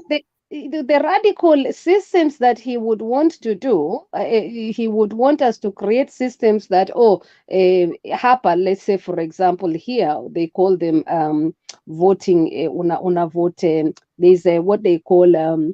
Trying to remember the name, lakini it's disappearing. But anyway, so you basically unatumiwa majina alafu postal vote. It's like postal vote. So una vote ya kwa system alafu hizo majina zinawekwa alafu una vote, and you don't have to una return hizo ballot papers umetumiwa in advance. For that to happen, we would need to have proper addresses. Now that brings a different complications for us Kenyans, because sisi Kenyans. Themba was not talking about the address. He was talking about something different, and even me, I was talking about something different. I was saying we can have we can use technology in our ballot boxes, so that if I put 2 ballots, they are rejected. You see what I'm saying?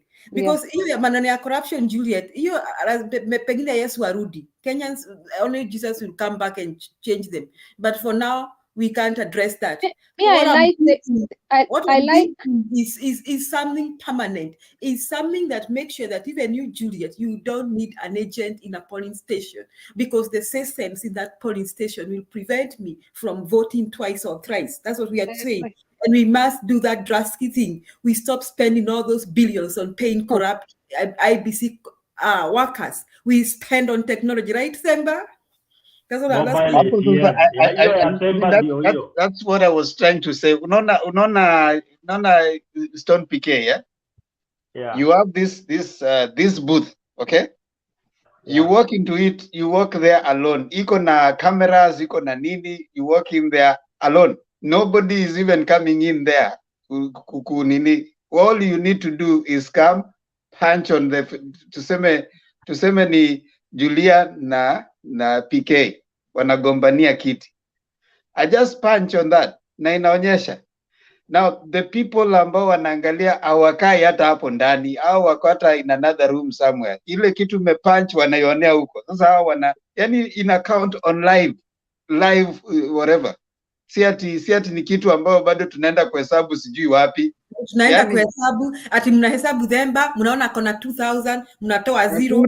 Hakuna kitu ya kwenda ati kukaa sijui tallying, sijui nini. Tallying is live as you do it. Hakuna ati wale wajui kuandika wanafanya hivi, wanaweka mkono.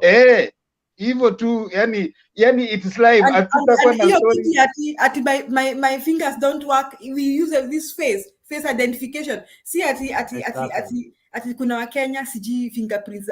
We got to do something radical, man. Let me tell you something. We have to be radical right now. Our electoral system has to be. Unasema Raila, Stone PK. If you can't do, you can say Raila, and then your voice is captured. No, kwa hiyo booth tutaona ni watu wangapi walikuja kwa hiyo polling booth. I mean, counting is live, everything is live. Hakuna kudanganya, hakuna tulikuja watu 20. Returns zinafanyika as you are doing it. See, that we are saying that we can't afford technology. Let me tell you, my son studied in Kirimara High School. Kirimara High School is a small secondary school in Karatina. And they have a biometric that they identify children when children come back. So when the children come back from home, unapata message, your son just signed up in school.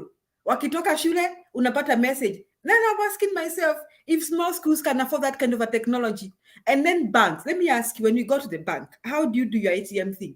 What is this thing that that we cannot have technology in the electoral system, and this is the most serious thing that's happening in our country, and it's causing us problems? No. Even before any other election from now, something must be done. We can't do this nonsense ati tumehesabu kura ati Stone amepata 1000 tunatoa 0 tunaweka 100, mwingine amepata 100 tunaongezea 1 anapata 1100. Hiyo lazima ikwishe kabisa. Ati hii story ya kuweka ati watu ati sijui watu waliturn up sijui 100. Hii mambo ya paperwork sijui lazima to fill 34A sijui 34B. Those are the places kura zita hii 34A na 34B zifutwe. Tuachane na story za we shall save money on paying corruption.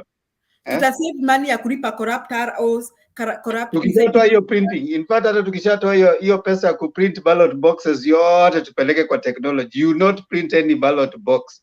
Yes, just have that technology, have it ready. You will only be using it every 5 years. Ukishaitoa hapo ikitoka, you can take it for maintenance. Yes, and we spend on paying we spend on paying technology gurus to make sure we are not stolen, we are not hacked. We spend on that. We spend like America do. America spend all their finances from preventing Russia from hacking into their system. So we spend on that. You know, Julia, that one you can't hack. If someone has come in, na huyu ni mtu tuseme ni Julia umeingia na ni face unaenda na punch hapo. Ukipunch on real time. Yeah, how we add another Julia. Sasa mtu aseme ya kwamba ukisha punch moja hiyo ndio inatoka. Kwani wewe sasa Yes. Na inaonyesha unajua kuna kamera hapo. Si ndio? Yeah. Ambapo tutaona huyu Julia alipunch nani. So kuna mtu ambaye yeye ana monitor usiseme ya kwamba Then, but some teachers did this. Some teachers went for marking. This is a real story. So they were sharing a room, and a teacher decided to steal another one's pin. But I don't know how she managed to get her ID. But when they had gone to the bank, they went to the bank. Vile unaambia munipeleke kwa ATM booth. She managed to steal their friend's pin. And then the next day she took the friend's ATM and she went and withdrew all her money, thinking she would not be caught. So they already reported to the bank, my money disappeared at this time. And the bank went to their systems and I found your money was withdrawn at this booth, okay, ATM booth. Then what do? They produce the camera, video recording all the clients who came to that booth. And guess what? The friend sees the friend in the CCTV. So we are saying what the guy is saying is what we should do, and we can get this thing done, and we are done, and won't have the Rutos and the Chebkatis, name them. We'll be done for a lifetime, for the next 1,000 years. We'll be an example, a good example to be referred to in Africa and in the rest of the world. You see, we got to do something, Kenyans. We got to do, and the time is now, not kesho.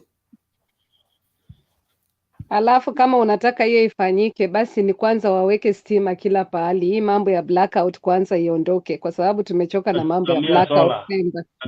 Hiyo kitu solar powered makapila, solar power. Sasa hauwezi kusema hii hata solar power unaweka solar na inakuwa electric. Inaishaga power, wacheni hiyo solar power. Wacha kwanza tuwekewe stima vizuri. Unajua saa hizi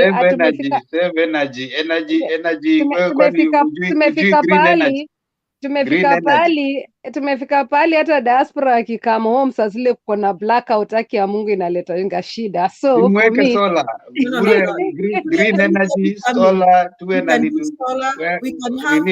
we can have generators, we can do things, we can have backup plans, we can have a generator run by petrol. Hiyo itakuwa imesolve issues of voter turnout, itakuwa imesolve issues of multiple nini, na ukishatoka hapo unajua already umekuwa identified, you cannot come back again. Utakuwa umesort issues sijui ya twende sijui lazima tupeleke tubebane na hizi vitu twende mpaka form 34A iende tengezo sijui wapi. Everything is coming on real time. Something was seen with ballot boxes. You have saved time also. You will not need 7 days to declare a president, because as soon as that booth is closed, the same time you are announcing the president. You don't need to confirm anything. I mean, it will save time, it will save resources, it will save you so many things. And we will not have to be going to Supreme Court. You know, what are you going? Julian ndio huyu aliingia na ndio huyu alipunch hapa. What are you going again to confirm?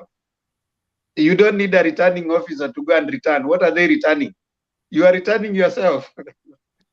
Yeah, what are they returning? When we create bureaucratic systems, when we have so many bureaucracies, those are the loopholes that we are using for corruption. When you start creating, there's a returning officer, there's a presiding officer, then there's a presidential returning officer. There's 34A, there's 34B, there's 34C. The transfer of information from one form to another is a precursor or even a very nice thing for corruption, because the person transfer it from this form to another. Why do you have Chebukati, the one announcing the president, but the vote is being taken at the polling station? The person at the polling station should have been the one saying that here the president is Raila Amolo Odinga. Kwisha. You don't need another person again to fill another form, 34B, and then he takes it from form 34B, aiweke kwa form 34C ndiye atangaze mtu. Yet the voting ilifanyika kwa polling station. If we had that point up, Themba. If we had these people at the polling station, huyu ambaye kwa polling station, tumalize historia aseme ya kwamba ndio president ni Ruto hapa. You don't need another person to come and give us another form. No. Tell us that so and so has already won in that particular place. In that polling station with 200 votes, so that we Yeah. have then Bapa alisema 200 votes, Stone PK kwa ile polling station alisema 500 votes, and then now we have a record, and then that should be recorded in camera that this is the person who won at this polling station, so that tukianza kusema ati mara kulibadilishwa, that's the only way of getting rid of these thieves that we have in Kenya. Sasa hii kitu mnasema ati tungoje ati Chebukati is the presidential returning officer. He has to, now Chebukati wakes up with his own figures, and then you say the law says that Chebukati is the one who has to come up with the figures. Now this Chebukati, kwa sababu according to you, he's the one who can come up with figures. Mnaweza leta figures zenyu na amwe kama vile ameamua saizi, amesema ni Ruto, amebadilisha. Now mnasema the law allows him. Now after that you go to the Supreme Court. Why? You create a lot of steps. Those bureaucratic steps, they're the ones which are actually loopholes for corruption. Mimi sita kufuata kwa polling station, naenda kufuata presiding officer. Mimi sitafuata presiding officer, naenda kutafuta ule Chebukati returning officer kabla tangaze. Hata sitaangalia hizi tally. Wacha nimwambie wewe kabla uongee kuja tukufiche. Usiseme zile vitu umeambiwa, wewe sema ile kitu nimekuambia. Now hao wengine wakitaka waende kotini. You see, now you have created a lot of issue. Voting ilifanyika kwa polling station. The person who is coming to announce ako kwa sijui wapi na anatumia form nyingine gani. Sasa unajua ina create a lot of loopholes, ndio maana unaona tuko na shida sasa. It should be real time. When I walk in, I vote. Inataka, yani inaenda tu ikiingia na inafaa hiyo kitu ime connect mpaka hakuna mahali mtu anaingia, hakuna. When you have so many stops, kuna, I don't know if Stone PK and Julia ukienda Kenya, you have driven from Nairobi to say Eldoret or Kisumu, you can count the amount of roadblocks. Kwa kila roadblocks kuna kitu unaacha. Na kila mahali ukiona tu mtu amekusimamisha hivi, kuna kitu unaacha. The more roadblocks you have, the more stops you have, the more amount of money you are leaving. It's the same way with this system. The more sijui kuna 34A, sijui kuna 34B, 34C, sijui wata create ingine 34D. The more of these forms you're having, the more opportunity for corruption and manipulation that you're going to have. And as long as we still have that 34A, 34B, 34C, that the court said that the vote at the polling station is final. So why do you need again to interpret it and take it to 34B and 34C? Why? 34C, why? Why? Why should you have all that? If it is final at the polling station, let it be final. Why do you need again to go create another Form 34B? Who is that creating 34B? So that And is how can you Chebukati. trust the one creating 34B? How can you trust? That is Chebukati. That is why I asked those questions about forming policies that do not help Kenyans. Yeah, I've asked It is that not question. helping, and It is as not long as we helping. are having that, we are going to have another Supreme Court in 2027, and we'll have another Supreme Court. It might not be Raila, it might be someone else in 2032 and 2020 whatever 2037. It will be someone else. So we must come up with a system that works for us. We don't just have to buy it because it works somewhere. Sometimes we need to come with homegrown system which is responding to homegrown issue. Number one problem, Kenyans, we don't trust each other. So we have trust issues. I said it. And if we don't trust each other, these things Exactly, of Zemba. Exactly, Zemba. Let me ask you, sorry, la ukweli tu na Wakenya walisikie. How many of you trust their brothers to construct your house? Wakati niliuliza hiyo swali Unaweza tumia Julia, yako pesa akujengea nyumba yake. Niambieni tu kweli. Julia, when I asked that question to Eric, I think Wekesa, nikamuuliza hata manyumba za diasporians nyingi zimekaa hapo na bado zimekaa tu, na si ati mtu hakutuma pesa. Mtu alituma pesa na bado mpaka wa leo accountability haijafanyika. Tuna forgive, unakuta familia hata zilienda zikakosana kwa sababu ya mambo mengi. Alafu anakuambia ati kitu imekulwa na ndugu yako haijapotea. Alafu exactly, alafu hata ukipeleka hata hiyo kesi kotini, the same judges, wakati umerudi the same judges tena inarudi tu pale corruption. Before you know it wanakufaga na hizo How do you corruption. take your brother to court, Juliet? You won't take them to court. You just forget it. Maybe we should allow Mogoi to say something. Mogoi, hapa to any time you are free talk. Sasa we may not allow you to talk if you don't What do talk. you mean, how do you take them? So let me ask you, so kwa nini wazungu, why do we have wazungu's system sometimes working? Sasa ukikosa kuwapeleka kotini, Juliet, usilete mambo ya wazungu. Wazungu are not communal. Upeleke ndugu yako kotini, utanyongwa na your family. Clan yote itakuja hapo Julie. Juliet, you need to understand Africans in Africa, kwanza kabisa in Africa, our socialization, kuna vitu ambavyo hairuhusu. Kwanza kabisa ati unapeleka ndugu yako kotini. The only reason mnaenda kwa koti ni mnaenda kwa village elders. Na ni serious issues. Mambo ya ndugu kukula vitu zako, that's not a serious issue. Ati ulimtumia pesa. That's not an issue unapeleka mbele ya elders. Unapeleka vitu za maana ambazo zinataka kutolewa tambiko. Yaani kama mtu alifanya kitu ambayo ni inaweza leta kasi. Hizo ndio vitu unapeleka huko. Si vitu kama ati mtu kukula pesa yako. Nakusikia Temba vizuri. Nakusikia tu, lakini hii ndio inaleta corruption hata zaidi. Hivyo tu ndio najaribu kusema. So the trick is, Juliet, don't give money to your brothers if you need Correct. that back. That is what I'm saying. Correct. Don't give what you can't afford to lose. Put it this way, don't give what you can't afford to lose. Don't give that money to a stranger. Don't give that money to a family. If you can't afford to lose it, don't. Na ndio unaonanga nikisema kabla sisi Juliet, ngoja kidogo. Mogei, hebu tusalimie. Sorry, Mogai. Okay, I greet you all. How are you? Thank you for the debate. It's so encouraging to see how you are bringing the issue out. It's one way you're enlightening people and making people know what's going on, by the way. It is good even if we are grieving, we are crying, we are sad about what is going on in the country, but it's a motivation, it's a way of bringing out new ideas on how we can change the country. Yeah, but remember, I think, let me talk about what you said earlier, like the presidency is not the only thing which can make the country move forward, according to Kenya, where we are right now, because we have a new constitution. with the developed unit like the counties.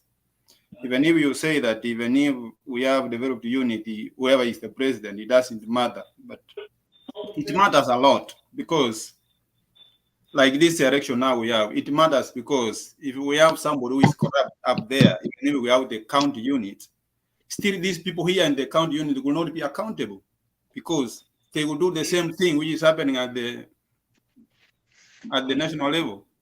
But if we have somebody who will deal with this kind of corruption, which is a burden to our country, by the way, then people will be accountable downwards. The governor will be conscious of what he's doing. But if he's enjoying the majority of the presidents, that means he will do whatever he wants because the president up there will not care. He will give him a leeway. So if Gachagua is having corrupt money, he will not return it because the president will recover everything.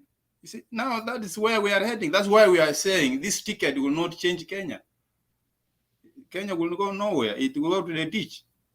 So that's why I'm saying I thank Kenyans for how they have conducted themselves. Actually, Kenya, we have peace. The only problem we have is IPC. Even this time, if you look at the way election was conducted, even the police themselves, actually, they have tried their job. They did it. We didn't see many cases of police doing nonsense here and there. They have conducted themselves, even if there are some cases here, they did a good job. We appreciate it. The country is peaceful. But the problem here is the religious leaders. That is to me. Now, today they are here, tomorrow they are here. When 2017 happened, they say, oh, let us, the country come together, let us have love, country move forward. People came down. They didn't come out and say, IPC, you should make the country to be peaceful. They are here telling us, oh, let us pray. The end of the session is good. We don't get the starting, but the end is the best thing. You are praying with something which is contentious. People are complaining about it. And you are here now praying with the person being affected, and you are telling us, oh, we know what happened, or we are going the real way, or just would happen. What kind of religious leader are we having in the country? Why is religious covering us with a blanket, which is making the country still going on the same thing all the time, every election year? Instead of going to Chebukati and the IBC people and tell them, pray for them so that they can come out and tell us what happened, what they are doing. Remove these demons from them. You are going to RAILA. RAILA has nothing. RAILA is complaining. He has not caused any problem. You are going to say, oh, you are praying for the peace of the country. The country is peaceful. The problem is IBC. Go to the IBC and pray for these people. Remove those demons if they are there. So that you can tell us what happened. Okay, let us pray that wherever is going to happen after Supreme Court, you know, Supreme Court, okay, RAILA is going to Supreme Court. Not that you want to win this election by Supreme Court, but for Supreme Court to identify the leadership of the country. From here, we are depending on the Supreme Court. If Supreme Court will notify the election, it is shaping the direction of the country. If we give an okay for this election, that is the end of Kenya. Maybe now we may think of different options, because that means electing a president in Kenya does not mean nothing. So long as you steal and cook anything and win, that's the end of it. So we should think about something else. If we are voting for the governor, the part of the president, take it where it can work. But for the other parts of the country, leave it out. Or make the country to be two. For those who have the majority and who can make it, let them have the presidency. And other people, let them fight for the governors and the MP and do their own election. So we don't have this competition of fighting for the presidency. We forget about it. Maybe we can be safe, because it means like voting for the president in Kenya, it doesn't work. If the Supreme Court uphold this election, then the writers will give us a direction from here. We can't change it no more. Even if you are telling us to bring cameras to the put, no, it's not going to work. Our morals as Kenyans is, I don't know, we can't change in anything we want to manipulate and make it the way we want it. You put the camera here, tomorrow somebody will come and even destroy that solar system you are saying. Where people are voting and they do the manipulation. So we are kind of people with the different morals which we can't change with it. with times, but it will take a lot of time to change our morals and to do something right. You know, to compare Kenya with these Western countries, it's not easy. Kenya, we glorify corruption and rigging and thieves. We glorify, we crap, and we do comedy about it. We like it, you know. But here in this Western country, you can't mention something like corruption and go away with it. Even if you are a senator, you could step out of that Senate. But here in Kenya, it's a problem. So I don't know, but it will take time to be where we are supposed to be. But let us pray Supreme Court to give us the real direction of Kenya after this election. 2017, Maraga did the best thing. It was a step. This time, it is Supreme Court to identify the leadership of the country. If they uphold this election, then Kenya other leaders may think the other option. If we can divide Kenya into two, the best it can be. Because 60 years is too much. And it means a good leader cannot be elected. But so long as you are smart to steal and do anything and cook anything, it's okay.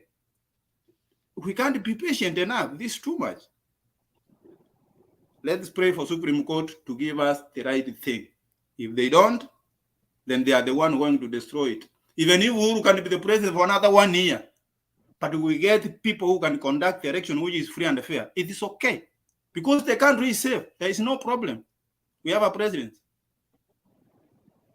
But this Nanigan, you know, I like the way Raila said, this was a shameful to the country as we conducted the election. No. It is a shame to the country. Let Supreme Court redeem the country and give the right direction. We have the president. We are not in war. We are in peace. People are doing their own things. Let us do the right thing and get the right president. Thank you, Temba.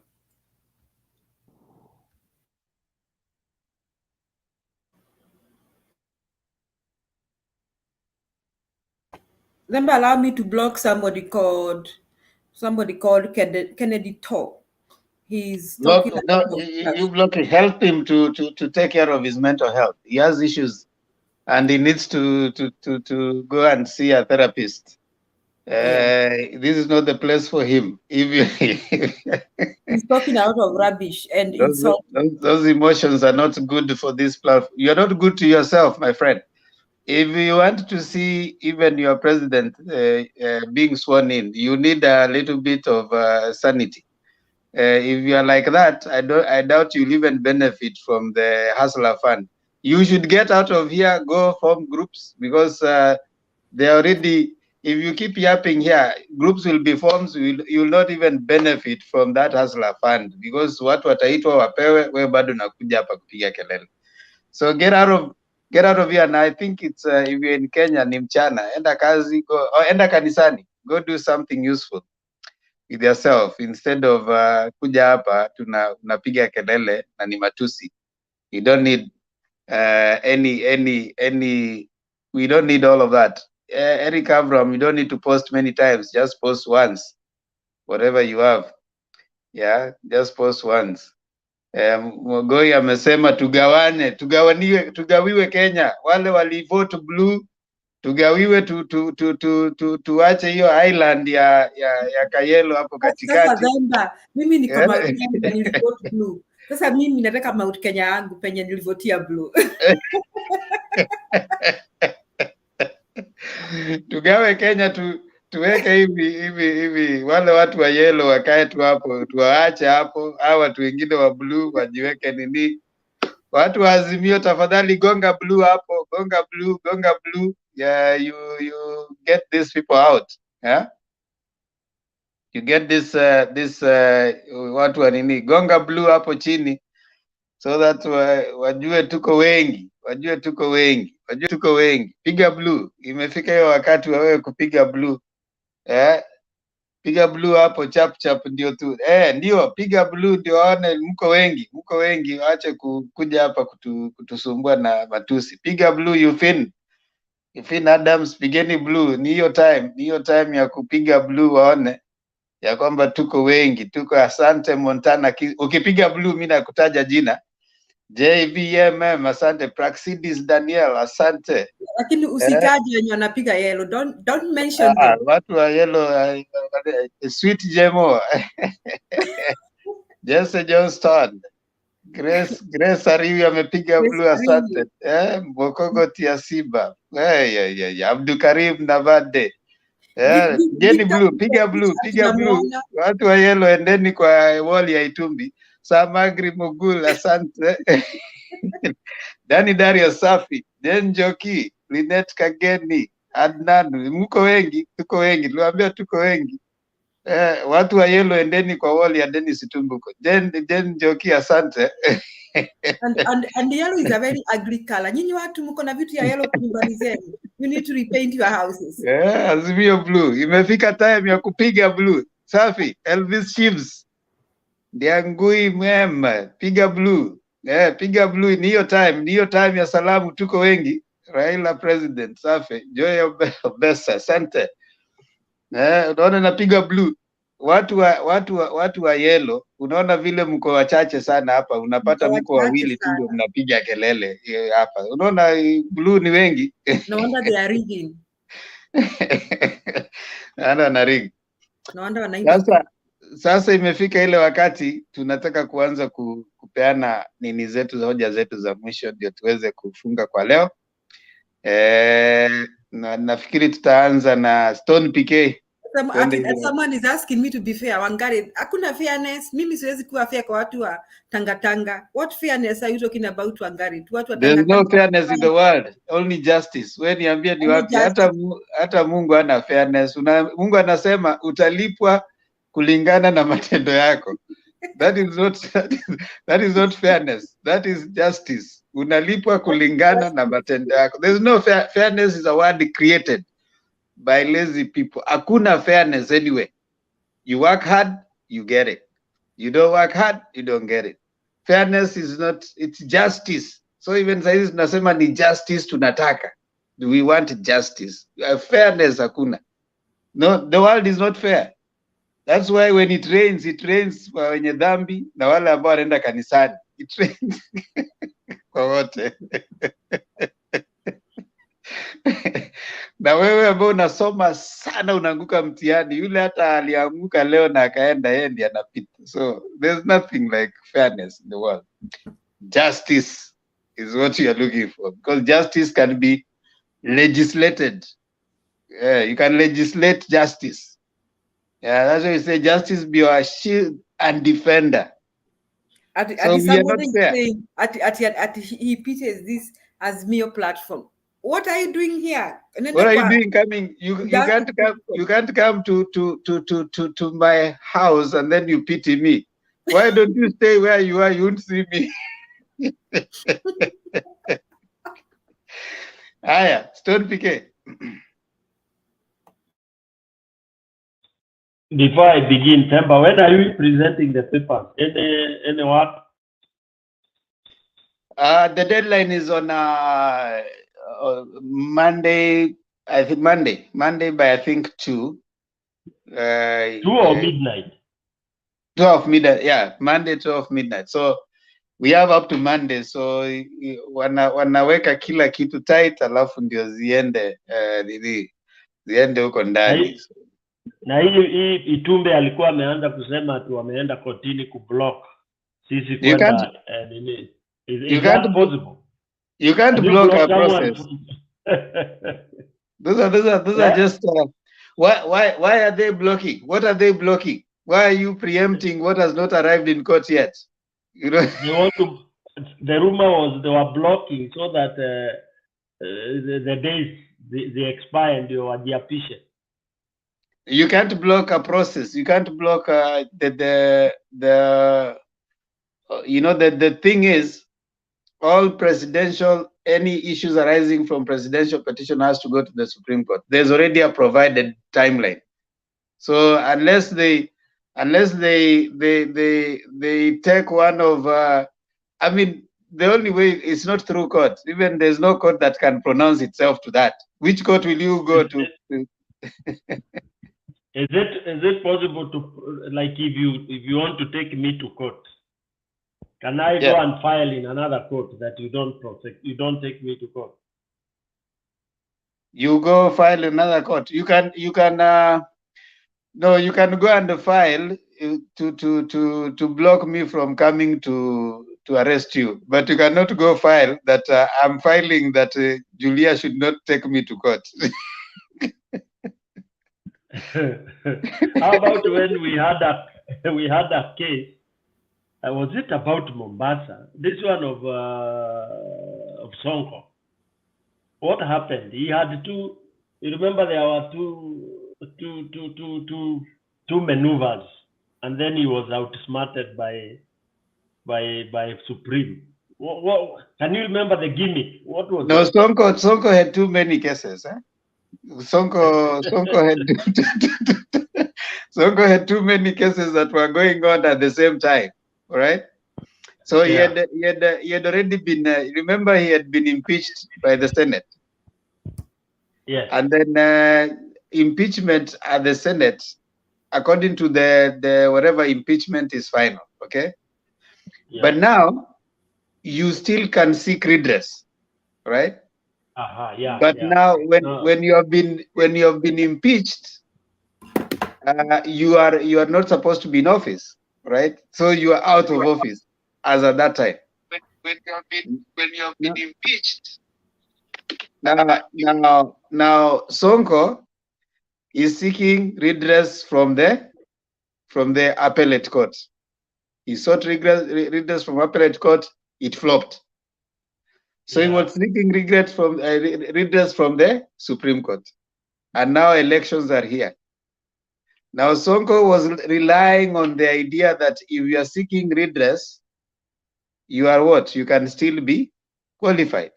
So he has a case running on at the Supreme Court.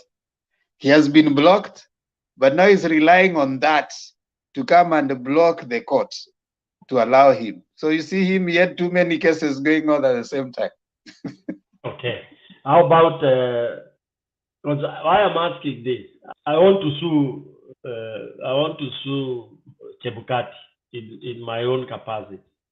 I want to file so that he has as many cases as possible. And because also Mombasa is suing him. I think Mombasa must have filed today, or they are filing tomorrow. No, today is Saturday. I think Mombasa wants to file. What they do is this, if there are so many cases, related cases, they amalgamate them. Yeah, they do what they call consolidate the cases. So the judges may not be aware, but a lawyer might bring that to their attention. And then a judge may say that we wish to consolidate, since they are all the same case, we consolidate it to the case that is already, or before they do it, they say that they await the pronouncement from the other court because it might be either prejudicial or it might affect the process of this particular case. So the best thing to do in a situation where you want many cases filed, you can always be enjoying yourself in a court case. So you find maybe there's a court case that's already been filed by probably human rights groups, and you can enjoy in yourself. You can go and request the court to be enjoined. Remember the BBI, Kanjama wanted to be enjoined, but the court refused. You remember if you followed the BBI case, he wanted to be enjoined as one of the amicus, but the court refused. So you can always ask yourself to be enjoined, and once you enjoin, now you also bring you can enjoin as a voter, as a local mwananchi, how you suffered. Like maybe someone from Mombasa can enjoy and say that I spent time and all this, I wasted this, how am I going to be compensated? So if the judge feels that your enjoyment can help the case, they will admit you. But if they realize it is not, they will not admit you. Good. Okay. Thank you, Themba. Before I submit, let me tell Mr. Mwangi that what we were seeing on IBC it was a website. It's never a portal. I think at Mtembe we try to educate people on this. Looks like our watu wa yellow, they are very ignorant. What we were accessing or public was accessing is not a portal. Or what do you think, Tilo? Was it a portal or on the website? When they were saying we pull out the form 34. Temba, was it a portal or was it, what was it? Yeah, you see the portal is in the website. So you just go to their website and then you look at the portal that has that. So. And what was it, this that was at the back here, the back office? What was there? What was the back end? Or it was the kitchen, or what was it? You know, definitely. I mean, just like it follows anything. You know, computers are fed with information. So of course there's the bucket that feeds it. So information. I mean, word has it that some of these people, the Kenya Kwanza guys, have gone in there and interfered, which is true. I actually saw there was a form that had did not even have signatures, right, in that. But I'm informed that Azimio had a way of picking the original forms, and they had stored them somewhere. You saw that letter from I think SK Mashari and others, that they'd already taken that and they saved it well somewhere. So I'm hoping they have those original. But this one, I hear these guys have already gone in there and changed or even interfered with them, such that if you are even to go back and do a retallying, as some of us are saying, we need to retally or go back and recount the form 34As, you might not get them in the form in which they were supposed to be originally. And even what are you retallying when 23 constituencies were not tallied? You see now that you will be compromising a lot. And then Kiemskit was only capturing, identifying the voter. It was not taking it was not like the BVR kit in the previous 2017 election, where we said that our vote went to a server somewhere in a different country. Here, the Kiemskit was only voter identification, nothing more. It was not used for voting. It was not taking any voting. BVR kit in 2017 was used for voting. So that's where you are saying that the server is somewhere sijui where. Now this one hakuna kitu kama hiyo. So you cannot say that you want the Kiemskit to be open. You know, according to them, they say the Kiemskit captured 5.4%.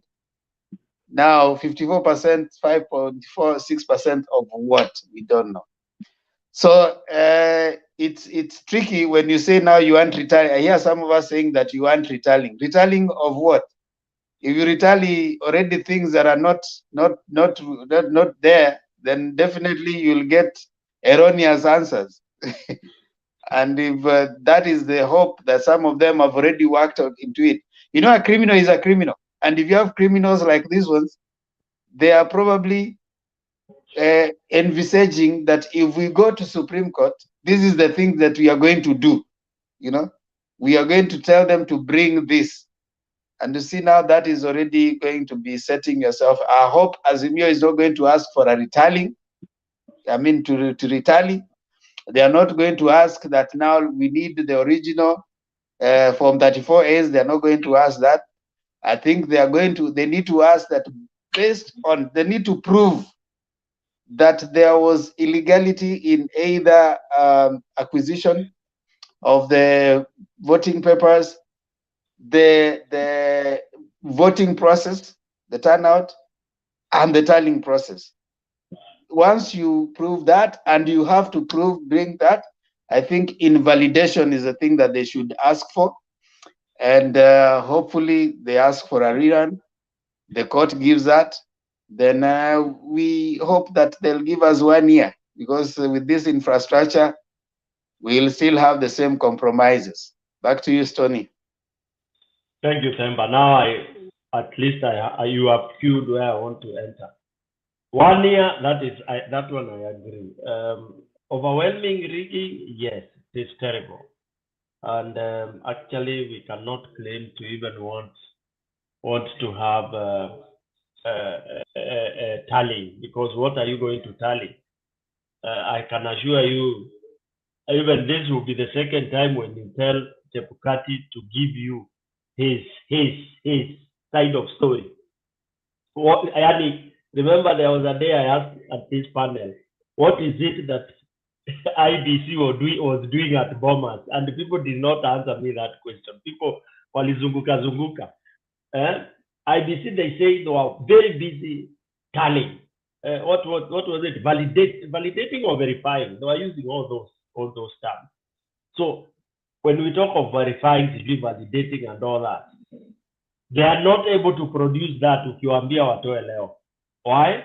Because it was all nonsense. Because they knew they had already done their garbage. So Chebukati was just waiting to cook some figures from Backstreet there and then come and announce. Unfortunately, he was caught with his pants down. The only mistake we did is that we did not storm Bomas at that very time. But I later was informed that ilikuwa ni mtego. You know, keep off. Umeshika mtu na bangi, usimshike kabla hajapiga misokoto kama 5. Inaitwaje puff.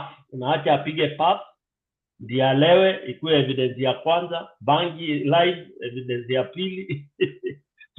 So waliingia box, which I'm happy about, and I hope, as you said, Themba, Azimio, of course, they are super intelligent, the lawyers. I'm not sure they would go demanding those ambiguous kind of whatever. I know they have their cards right, and there is one whisper that one of the lawyers, one of the super lawyers there, was saying this will be the easiest. I don't know what he meant by that. I don't want to say his name.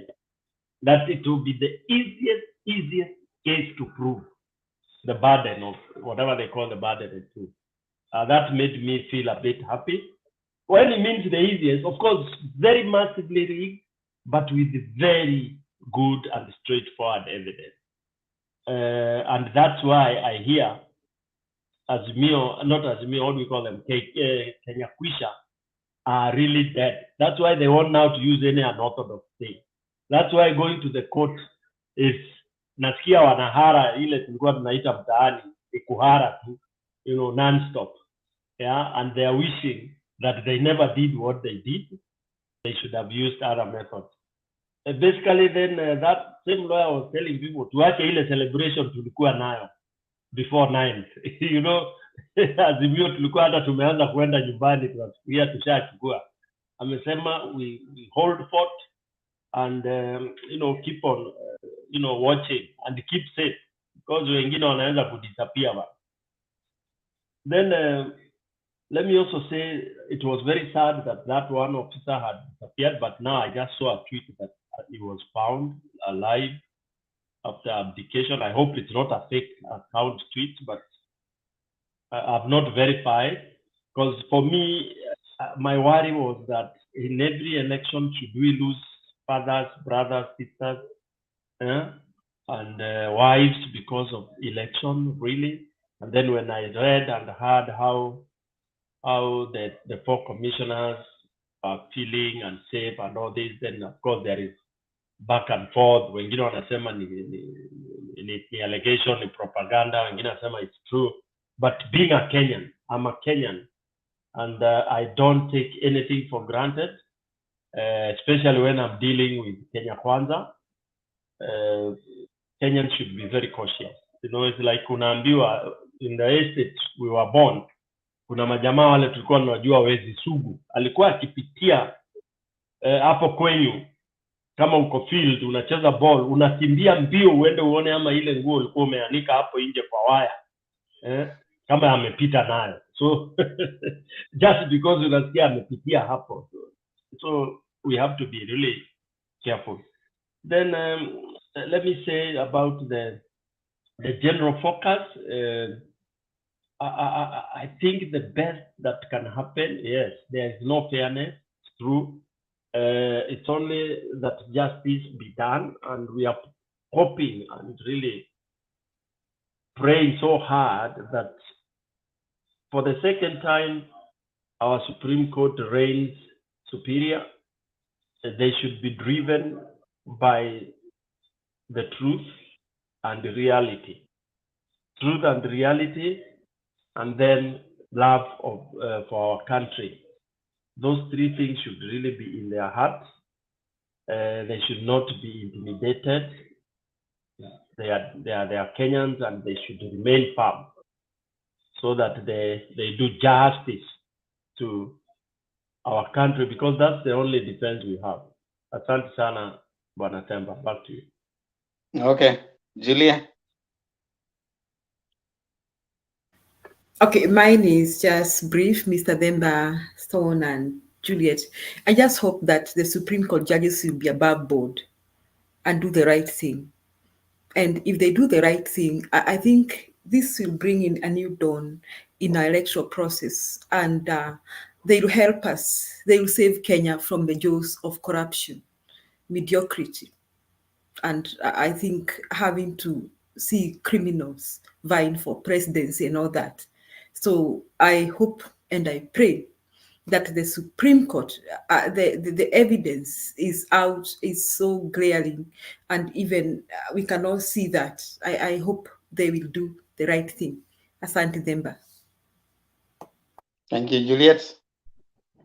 Asante sana Themba and Stone. I hope that we'll have good judges. Good judges. For me, it's just praying to Kenyans to, to find a solution, and for us to change our mindset, where we have Kenyans already saying some of these judges, wengine ni wa side ya Ruto, wengine ni wa side ya huku. I wonder where we are heading.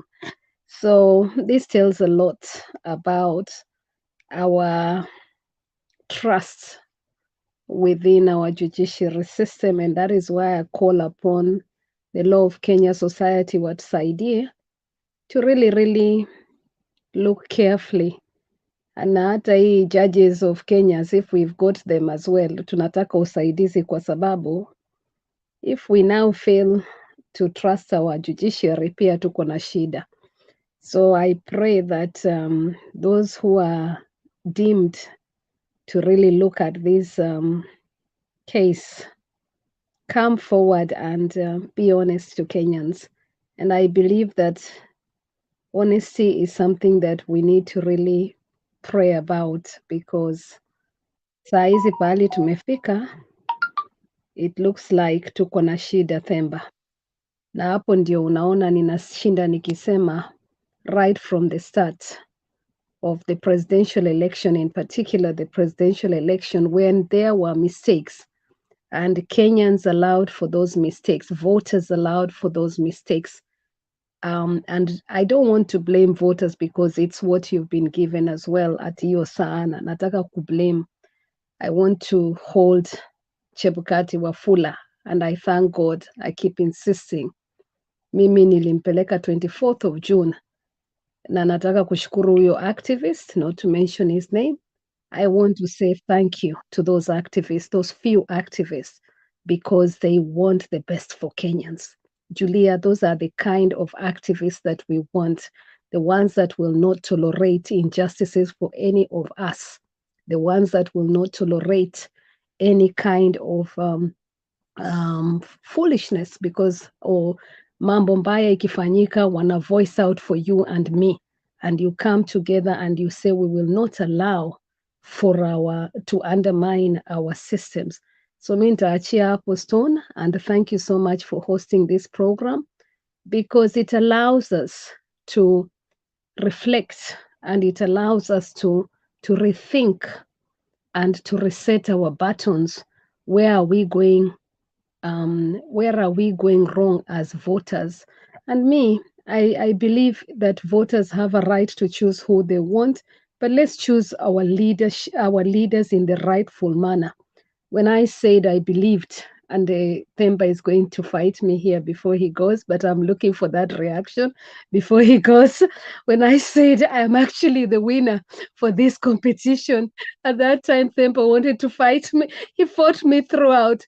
And I had a reason, because when you have people saying that hatuwezi kuwa na Juliet kwa sababu ni Mluya na atachukua voters za Western na huyu mwingine atachukua voters and she's mixed na atachukua voters za Central, that is corruption in itself. So I want to challenge us here today, and I pray that the judges come back with the right decision. That is what Kenyans want. Voters, not even just Kenyans, even well-wishers. And let's hope that this process has taught us a good lesson. I hope that this kind of reaction that we are seeing, I just pray for peace in Kenya as well. Thank you, Kenyans, for upholding peace. But let's hope that Chebukati Wafula and those judges that he's working with, our kinyuma, let's hold them into account. If judges can be held into account, I'll be very happy, because I feel that that is needed in our country. And we need to know that if let's say Milimani Court is not working, then what else has Kenyans got? And that is why I really want to see a good justice system. Haki zetu has, Kenya mpya haki zetu, fresh politics. That is what I kept saying. We are the people. We are the good governance is really, really important. And that is how we should be. And we should be a God-fearing country. Currently, Julia has said it all. Vitu viko vile ziko. Equal equity and accessibility for Kenyans is not there. And we know the stories. So the question is, why has Chebukati Wafula allowed for him? Na mimi sitakangi kusema IEBC kwa sababu IEBC wanafanya kazi under him na wanamuogopa. Ukiogopa mtu, so that's abuse of system. The abuse of the system in itself. So Chebukati, mimi kwangu hapana. We ni mtu wa Bungoma huko Webuye? Hapana. Watu wa Bungoma na Webuye wakuweke hapo, wakuulize what went wrong. Sumulisema mambo ya elders Themba. Twende kwa elders pia. Hata elders wako pia. Wacha elders wakuje, watu wa kanisa wote wakuje, na Kenyans wote tukuje Stone, na tujue ukweli uko wapi. Na kama pesa zili exchange hands, tutajua pahali hizo pesa ziko. In fact, I was tempted to say, sisi wote to contribute kama pesa kidogo. Alafu, tuseme ukweli ukitokea saa hii, we will give the best Kenyan mwenye atapata hiyo ukweli. And we give that person money. What do I call that? You know why I was saying that? Ndio ukweli, kama pesa zili exchange hands because of presidential, zipatikane, because Mkenya akipatiwa pesa hiyo ukweli itatokea. Lakini this time tunapeana ya ukwelo. Unaona Julia? So tunasema sisi story yetu mtu kama Chebukati alipewa pesa na sisi tunapatiana double. Kama alipewa hiyo ni 30 million, tulikuwa tunasikia ni 3 million ama ni 5 million, na sisi tutapea ule mtu atarudisha hiyo pesa ile ilipatikana, na sisi tutapeana 6 million ama 7 million. Sasa kama iko huko nje, alipewa amewekewa huko nje, tutapata hiyo. Kwanza ni rahisi, kama iko nje hata ni rahisi, ni easier. Kama iko Kenya ni ngumu kidogo, lakini kama iko nje hiyo ni rahisi sana. Kama iko nje ni, in fact hata hiyo nipatie tu hiyo ukiniambia, hata uniambie saa hizi tutacheck, hiyo ni poa. Lakini ile iko Kenya ndio shida. So kama ni hiyo, mimi naweza kutaka vizuri sana. Unaona, hiyo ndio uzuri ya hela ya hapa ya Western, it's accountable, ni rahisi. Lakini ya nyumbani inakuanga ni ngumu kidogo. So for me, kama kuna hela yote imekuwa exchanged hands, mimi naweza kutaka Wakenya tushirikiane. Ule mtu atakuja kupeana, hata kama ni polisi, hata kama ni nani, tupeane bond, tuseme bond ya polisi, ukipata hii makosa ndio it be that thing. I'm sorry I'm suggesting this, it's not like me. I feel so bad to to say that, but I'm just feeling to curb that corruption, to curb hiyo corruption. Wacha huyo mtu apatiwe pesa na uzuri, si ni pesa ndio watu walikuwa wanataka. So for this time round tuseme ndio tuondoe hiyo uchungu, tuseme let's get back hiyo corruption, hiyo tuiotoe. Ule mtu ataleta hii justice system, akuja atuoneshe hivi na hivi kulifanyika, Chebukati did this, Chebukati did that. Sasa ni wa Kenya, ndio sasa ukweli yote ijiandike kutoka day one, kulienda hivi, kulienda hivi, kulienda hivi, na Ruto alifanya hivi na hivi na hivi. Hivyo ndio kulienda. Thank God. Kwa hivyo wewe umetuletea ukweli, ndio hizi, na tutampatia hiyo check. Tutampatia hiyo check. That will fight corruption hopefully for the rest of our life. Kwa sababu afadhali tu reward uzuri badala ya kureward maubaya. Unaona vile najaribu kusema? Sasa hiyo ubaya imetukula, inatuharibu vichwa. So nipike unacheka. At least mimi nikilala sinaenda kulala sai. At least niseme PK, wewe tafuta kwako huko Amero, sisi wote. Aya, mimi nimeokota ngapi? Aya, let's go. Ndio hiyo sasa, mtu asiwahi chezea Kenyans tena. Mnaona hiyo? Sasa, Julia, what do you think about that before I go to bed? That is interesting. Naona vile umeniangalia. Maneno acha Themba aseme anafikiria. Kwanza tu niambie the way you looked at me. Hebu tu niambie nimeona PK amecheka. Please. Julia, tulikuwa natoa closing remarks. Okay, good. So me closing remarks yangu ni Kenya's mindset. Unaanza tena wewe. Mindset i-change. Okay, mindset i-change. Themba, mindset ni change na mindset ni kuwe mzuri na watu waache kuharibu Kenya. Please, mwache kuharibu Kenya yetu tafadhali. Mkwe tukue na adabu. Aya. Sawa, asante Julia. Black, wewe utauliza Juliet swali kesho atajibu. Mwambie nipigie simu. Mpigie simu, namba yake ndio hapo, wala anataka kuongea na Juliet, namba ndizo hizo ameweka hapo. Chukua hizo namba. Black is afraid. Black wachanga uoga, pigia Juliet simu, muulize. Wewe Black, acha story mingi, pigia Juliet simu ndio hiyo hapo muongee. Acha story. Mbona unataka sisi tuwe kila wakati sisi tunakuwa washenga wa connect, na amekupatia mpaka namba. Enda kwa Twitter handle hapo, enda kwa nini hapo, wewe mpigie simu, muulize maswali yote. Wacha kujificha kwa maswali ya sijui nini.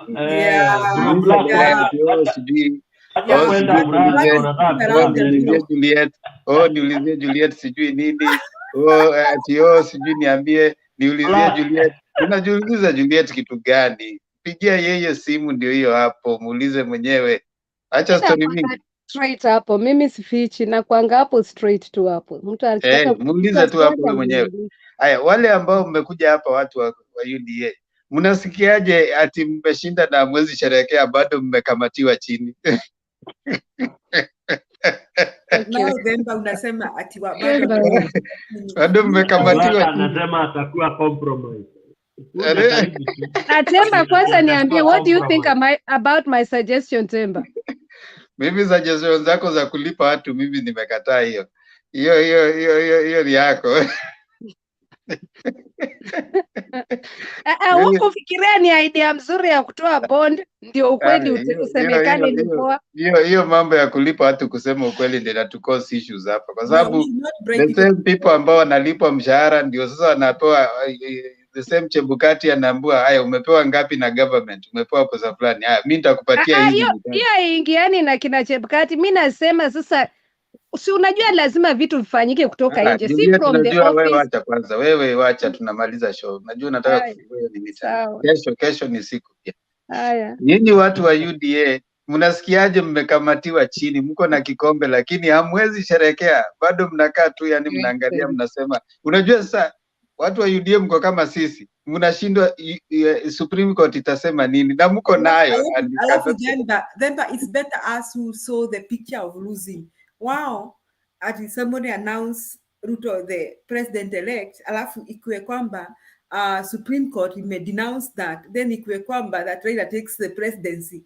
I think these people will be so hard for the rest of their lives. You know, even if Ruto is told that he's going to be sworn in, they will not even celebrate nicely, because hiyo watakuwa wamepewa na koti. Unaona, haina hata ile raha ile mlikuwa mnataka. Unajua ile kukua aliannouncewa lakini hakuna kitu, yani mko tu hapa mnapiga kelele. But anyway, watu wa blue, hebu chapeni blue tukienda kulala sasa. Pigeni blue hapo chini. Mwambie hawa watu wa nini, tuko wengi. Tunataka kwa sasa kwenda kunini. Tuko wengi. Hawa watu wa Ruto wapigieni mablue hapo mingi tu sana tafadhali. Tuende kazi. Safi Berean, wacha tuwapatie nini hapo Berean. Pigeni mablue hapo ni wataje. Ellen Paul, pigeni mablue hapo chap ni wataje tukienda kulala sasa. Safi Wanjoi Kimani, asante. BAJ, we wacha zako bana. BAJ wewe unakaa wewe ni mtu wa UD, unapiga tu blue hapo. Bans Nyags, asante. Piga blue. Yufino Tieno, Tieno, asante sana. Piga mablue hapo. Dickson Maloba, Kenedito anasema Mutindi, Evelyn Mwero, Wiki Mosh. Piga blue. Mokogoti ya Simba, piga blue. Father Dani Darius, asante. Elias Ngondo, piga blue hapo tukutaje jina chap Awino Rapemo, Shiro, nani Jesse Johnston, pigeni mablue hapo mingi. Morgan Ambaisi, pigeni mablue hapo tuwetaje tukienda kulala. Haya, na mwanze kutoka naona bado mko watu kama 500, 600. Tokeni sasa mwende mkalale, watu wa Kenya, mwende mjenge taifa, enda kanisa, enda ombea Kenya.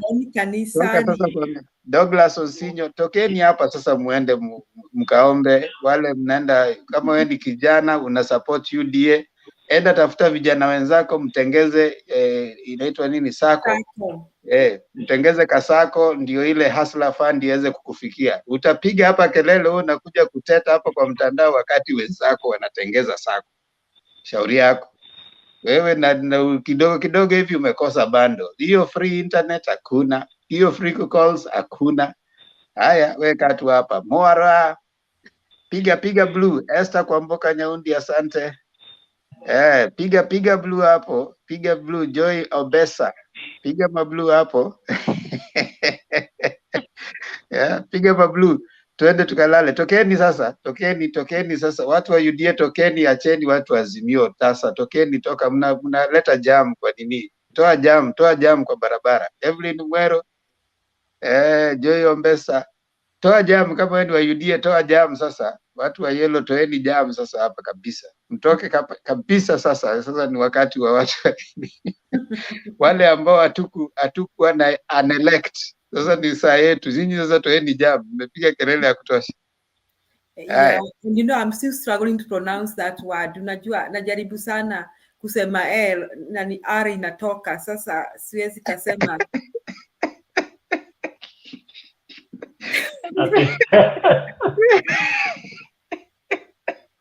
Ako huko 350 sahi.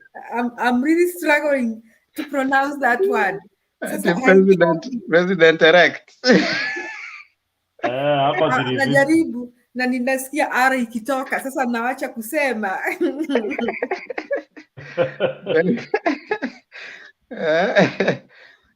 Ako 350. Joshua Meoli, wewe ni wa blue. Watu wa yellow tumesema toeni jam bana. Mnatuwekea jam kwa nini? Toeni jam hapa kwanza. Sisi tunataka kwanza tuone mablue hapo zikijaa kwanza. Nyinyi endeni sasa, hatutaki sasa kuwaona hapa. Kwa sasa, kesho mnaweza kuja tena mtupatie hela. Hizi za leo mmeshatupatia zimetosha. Kesho lakini ni juu tu mnaweza kaongezea hela hapa, lakini maneno ya yellow ni bad word. Yellow is a bad word. Endeni mnunue bundles zingine za kesho, mnunue tena bundles mkuje hapa. Unajua every time mkikuja hapa kuteta mnatupatia bundles, mnapatia Mtembei hela. Najua ametengeza hela mingi sana mkikuja hapa. Naona watu wataki kwenda 513, watu wataki kwenda kulala. 513. Unajua Wakenya wameamka. Wakenya nendeni kanisani. Sisi tunaenda kulala. Nendeni kanisani. Nendeni kwa kanisa mkashukuru Mungu. Wengine ambao wako na shughuli zingine kama vijana hivi, endeni mtafuta Cynthia Maundu, asante. Douglas Osinyo, Juliani Newende Aroriri akunia. Huyu ananiambia ninauza nani? Wewe Eric, wewe naenda kanisani. Weenda kanisani, enda omba. Si ujamaa wenyu ni waombi, ni wa maombi. Sijui kama ameenda kanisa leo. Ama naogopa. Anaweza enda kanisa akifunga macho Supreme Court yamue.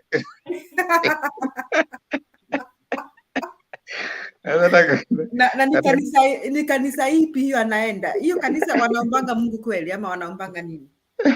Kanisa ya maji mingi, kanisa kama haima.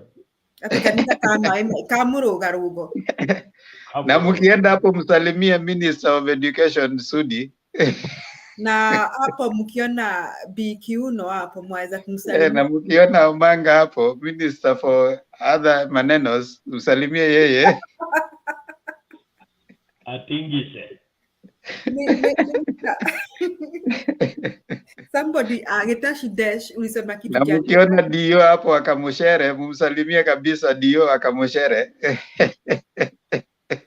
Mkiona Dio amushere na nyama mumsalimie. Dio akamushere msalimie kabisa huyo Dio akamushere. Mnaweza kumuuliza kama bado hiyo promise ya mushere iko.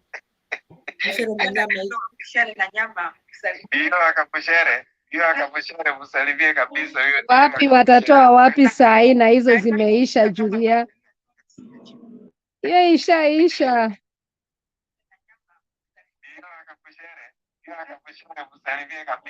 Wapi watatoa wapi?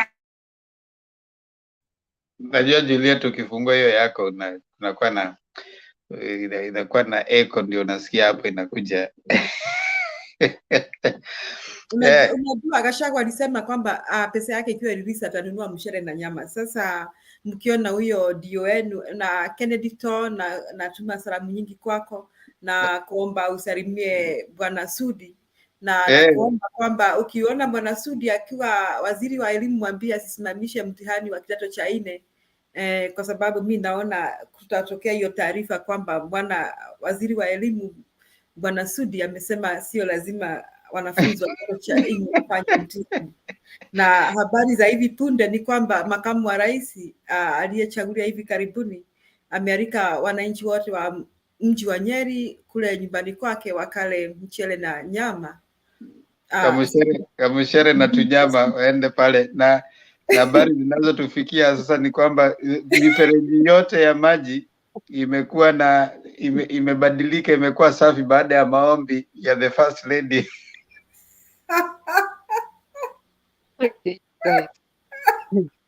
Na habari zinatufikiria Bi Aisha Juma alichaguliwa kama waziri wa kutingiza viuno. Amealika wamama wote pale State House ili waweze kuwakilisha miji mbalimbali katika ile hali ya kutikiza kiuno. Na sare zote za askari zimebadilishwa kutoka rangi ya blue hadi rangi ya yellow kuanzia hivi sasa, kulingana na Dio wa Kamushere.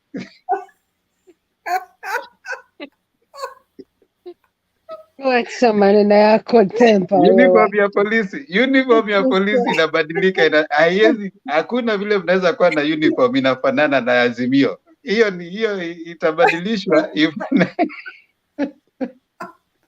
ama igawanishwe moja ikuwe ni yellow na nyingine ikuwe ni blue. Oh dear. Watu wamekataa kwenda. Kamushere na Kanyama, hiyo ndio imenifurahisha. Hiyo umeleta huyo umetufurahisha Julia. Kamushere na Tonyama tumeletwa tu, asante. na waendelee vivyo hivyo. Na waarifu wananchi watukufu, leo ni siku ya Jumapili. Kuna haja kushinda njaa. Ukitembelea Bwana Gachagua pale Nyeri waweza kajiburudisha pale na mchele na nyama, na yaweza kuwa sijui ni nyama ya mbuzi ama ni nyama ya kuku. Na waomba wananchi watukufu msiweze kukosa hiyo nafasi ya kutembelea Bwana Gachagua pale Nyeri, kwa sababu imesemekana kwamba ako na sherehe kubwa, na hiyo sherehe kuna mamkuli pale ya mchele na nyama. Karibu nyote. Good night. Hao watu wataki thank you. kwenda Good luck. kulala. Wewe tuonaneni kesho inshallah. Tafadhali hao watu ngoja kabla makapila. Nyinyi watu wa UDA kabla mnaenda subscribe kwa hiyo Mtembei channel. Msubscribe msiende tu hivyo. Tunataka hiyo pesa yenu, views yenu, kesho tena mrudi. Tafadhali mkuje hapa na hiyo kelele yenu, sijui Ruto, sijui nini. Najua mnasikia uchungu, mmeshaishinda, lakini bado sisi na nyinyi tuko kwa hali moja tu, tunangoja Supreme Court. Sisi wote imagine nyinyi after voting, other stealing, rigging, hiyo kazi yote mlifanya ya mmeiba, lakini tuko pamoja tu hapa. Imagine tunangoja tu Supreme Court. Na technical Kahoot, asante sana.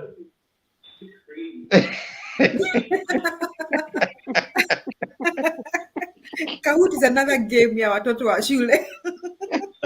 Anasema anajiita technical Kahoot. Unajua hakuna kitu ya uchungu, ati umeshinda kitu na uwezi ikula. Unaiangalia hivi yani uwezi ikula. There's nothing as, unajua hata afadhali sisi au wako nayo ni kama walipewa ka certificate kameshikwa hivi, lakini hata Uhuru hajampigia hata simu.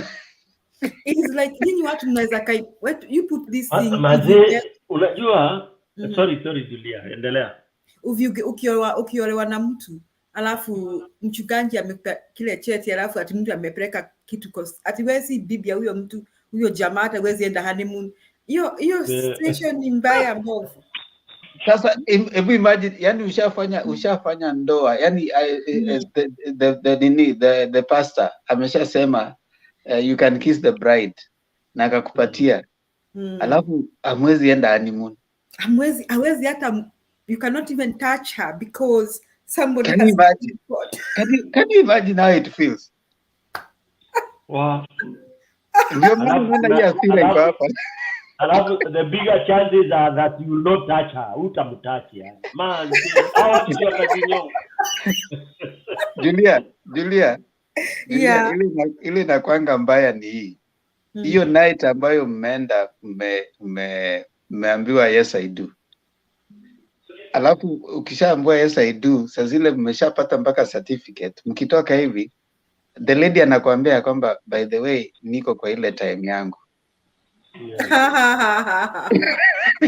Hoja tu sasa.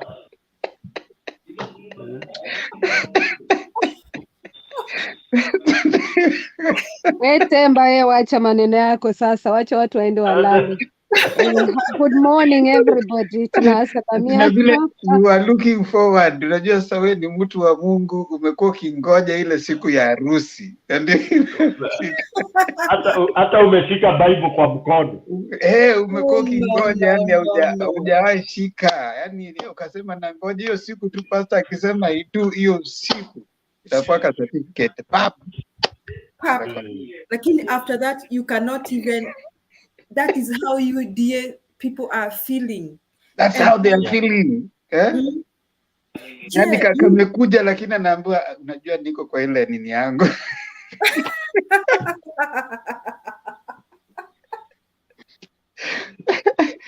Ile hasira mtu anakuanga nayo ndio hiyo sasa.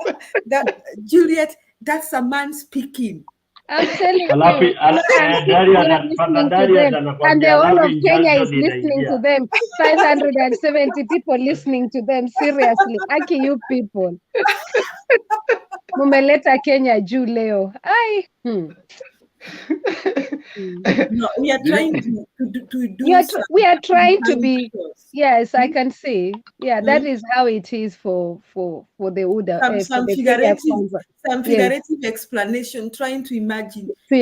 How it is. Yeah. How are you feeling that the Supreme Court might take this thing from you? Naomba maoni kabla mjaenda kanisani. Kuna mtu ako nayo maoni. How are you feeling? Alafu hata Chebukati ni kama aliwacheza. Hiyo certificate haiko inakaa genuine.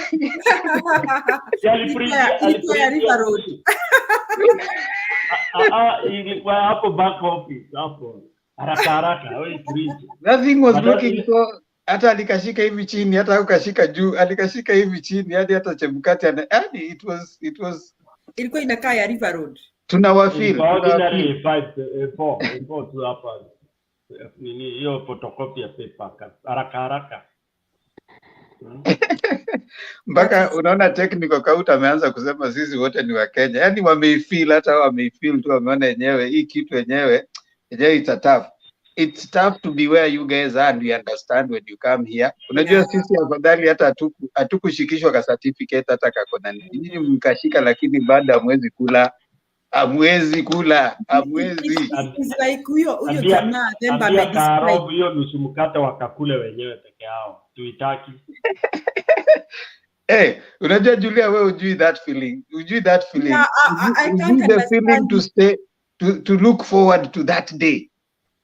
Alafu ikifika hiyo siku unaambiwa hapana, kuwezekani. Haya maneno hakuwezekani, unajua lazima tungoje. Wewe. Sasa you guys are not going home. See you guys tomorrow. God bless you. We love you all. God bless you. This is Kenya. At long last, Kenya will triumph. See you guys tomorrow. See you tomorrow. God bless you. God bless you all.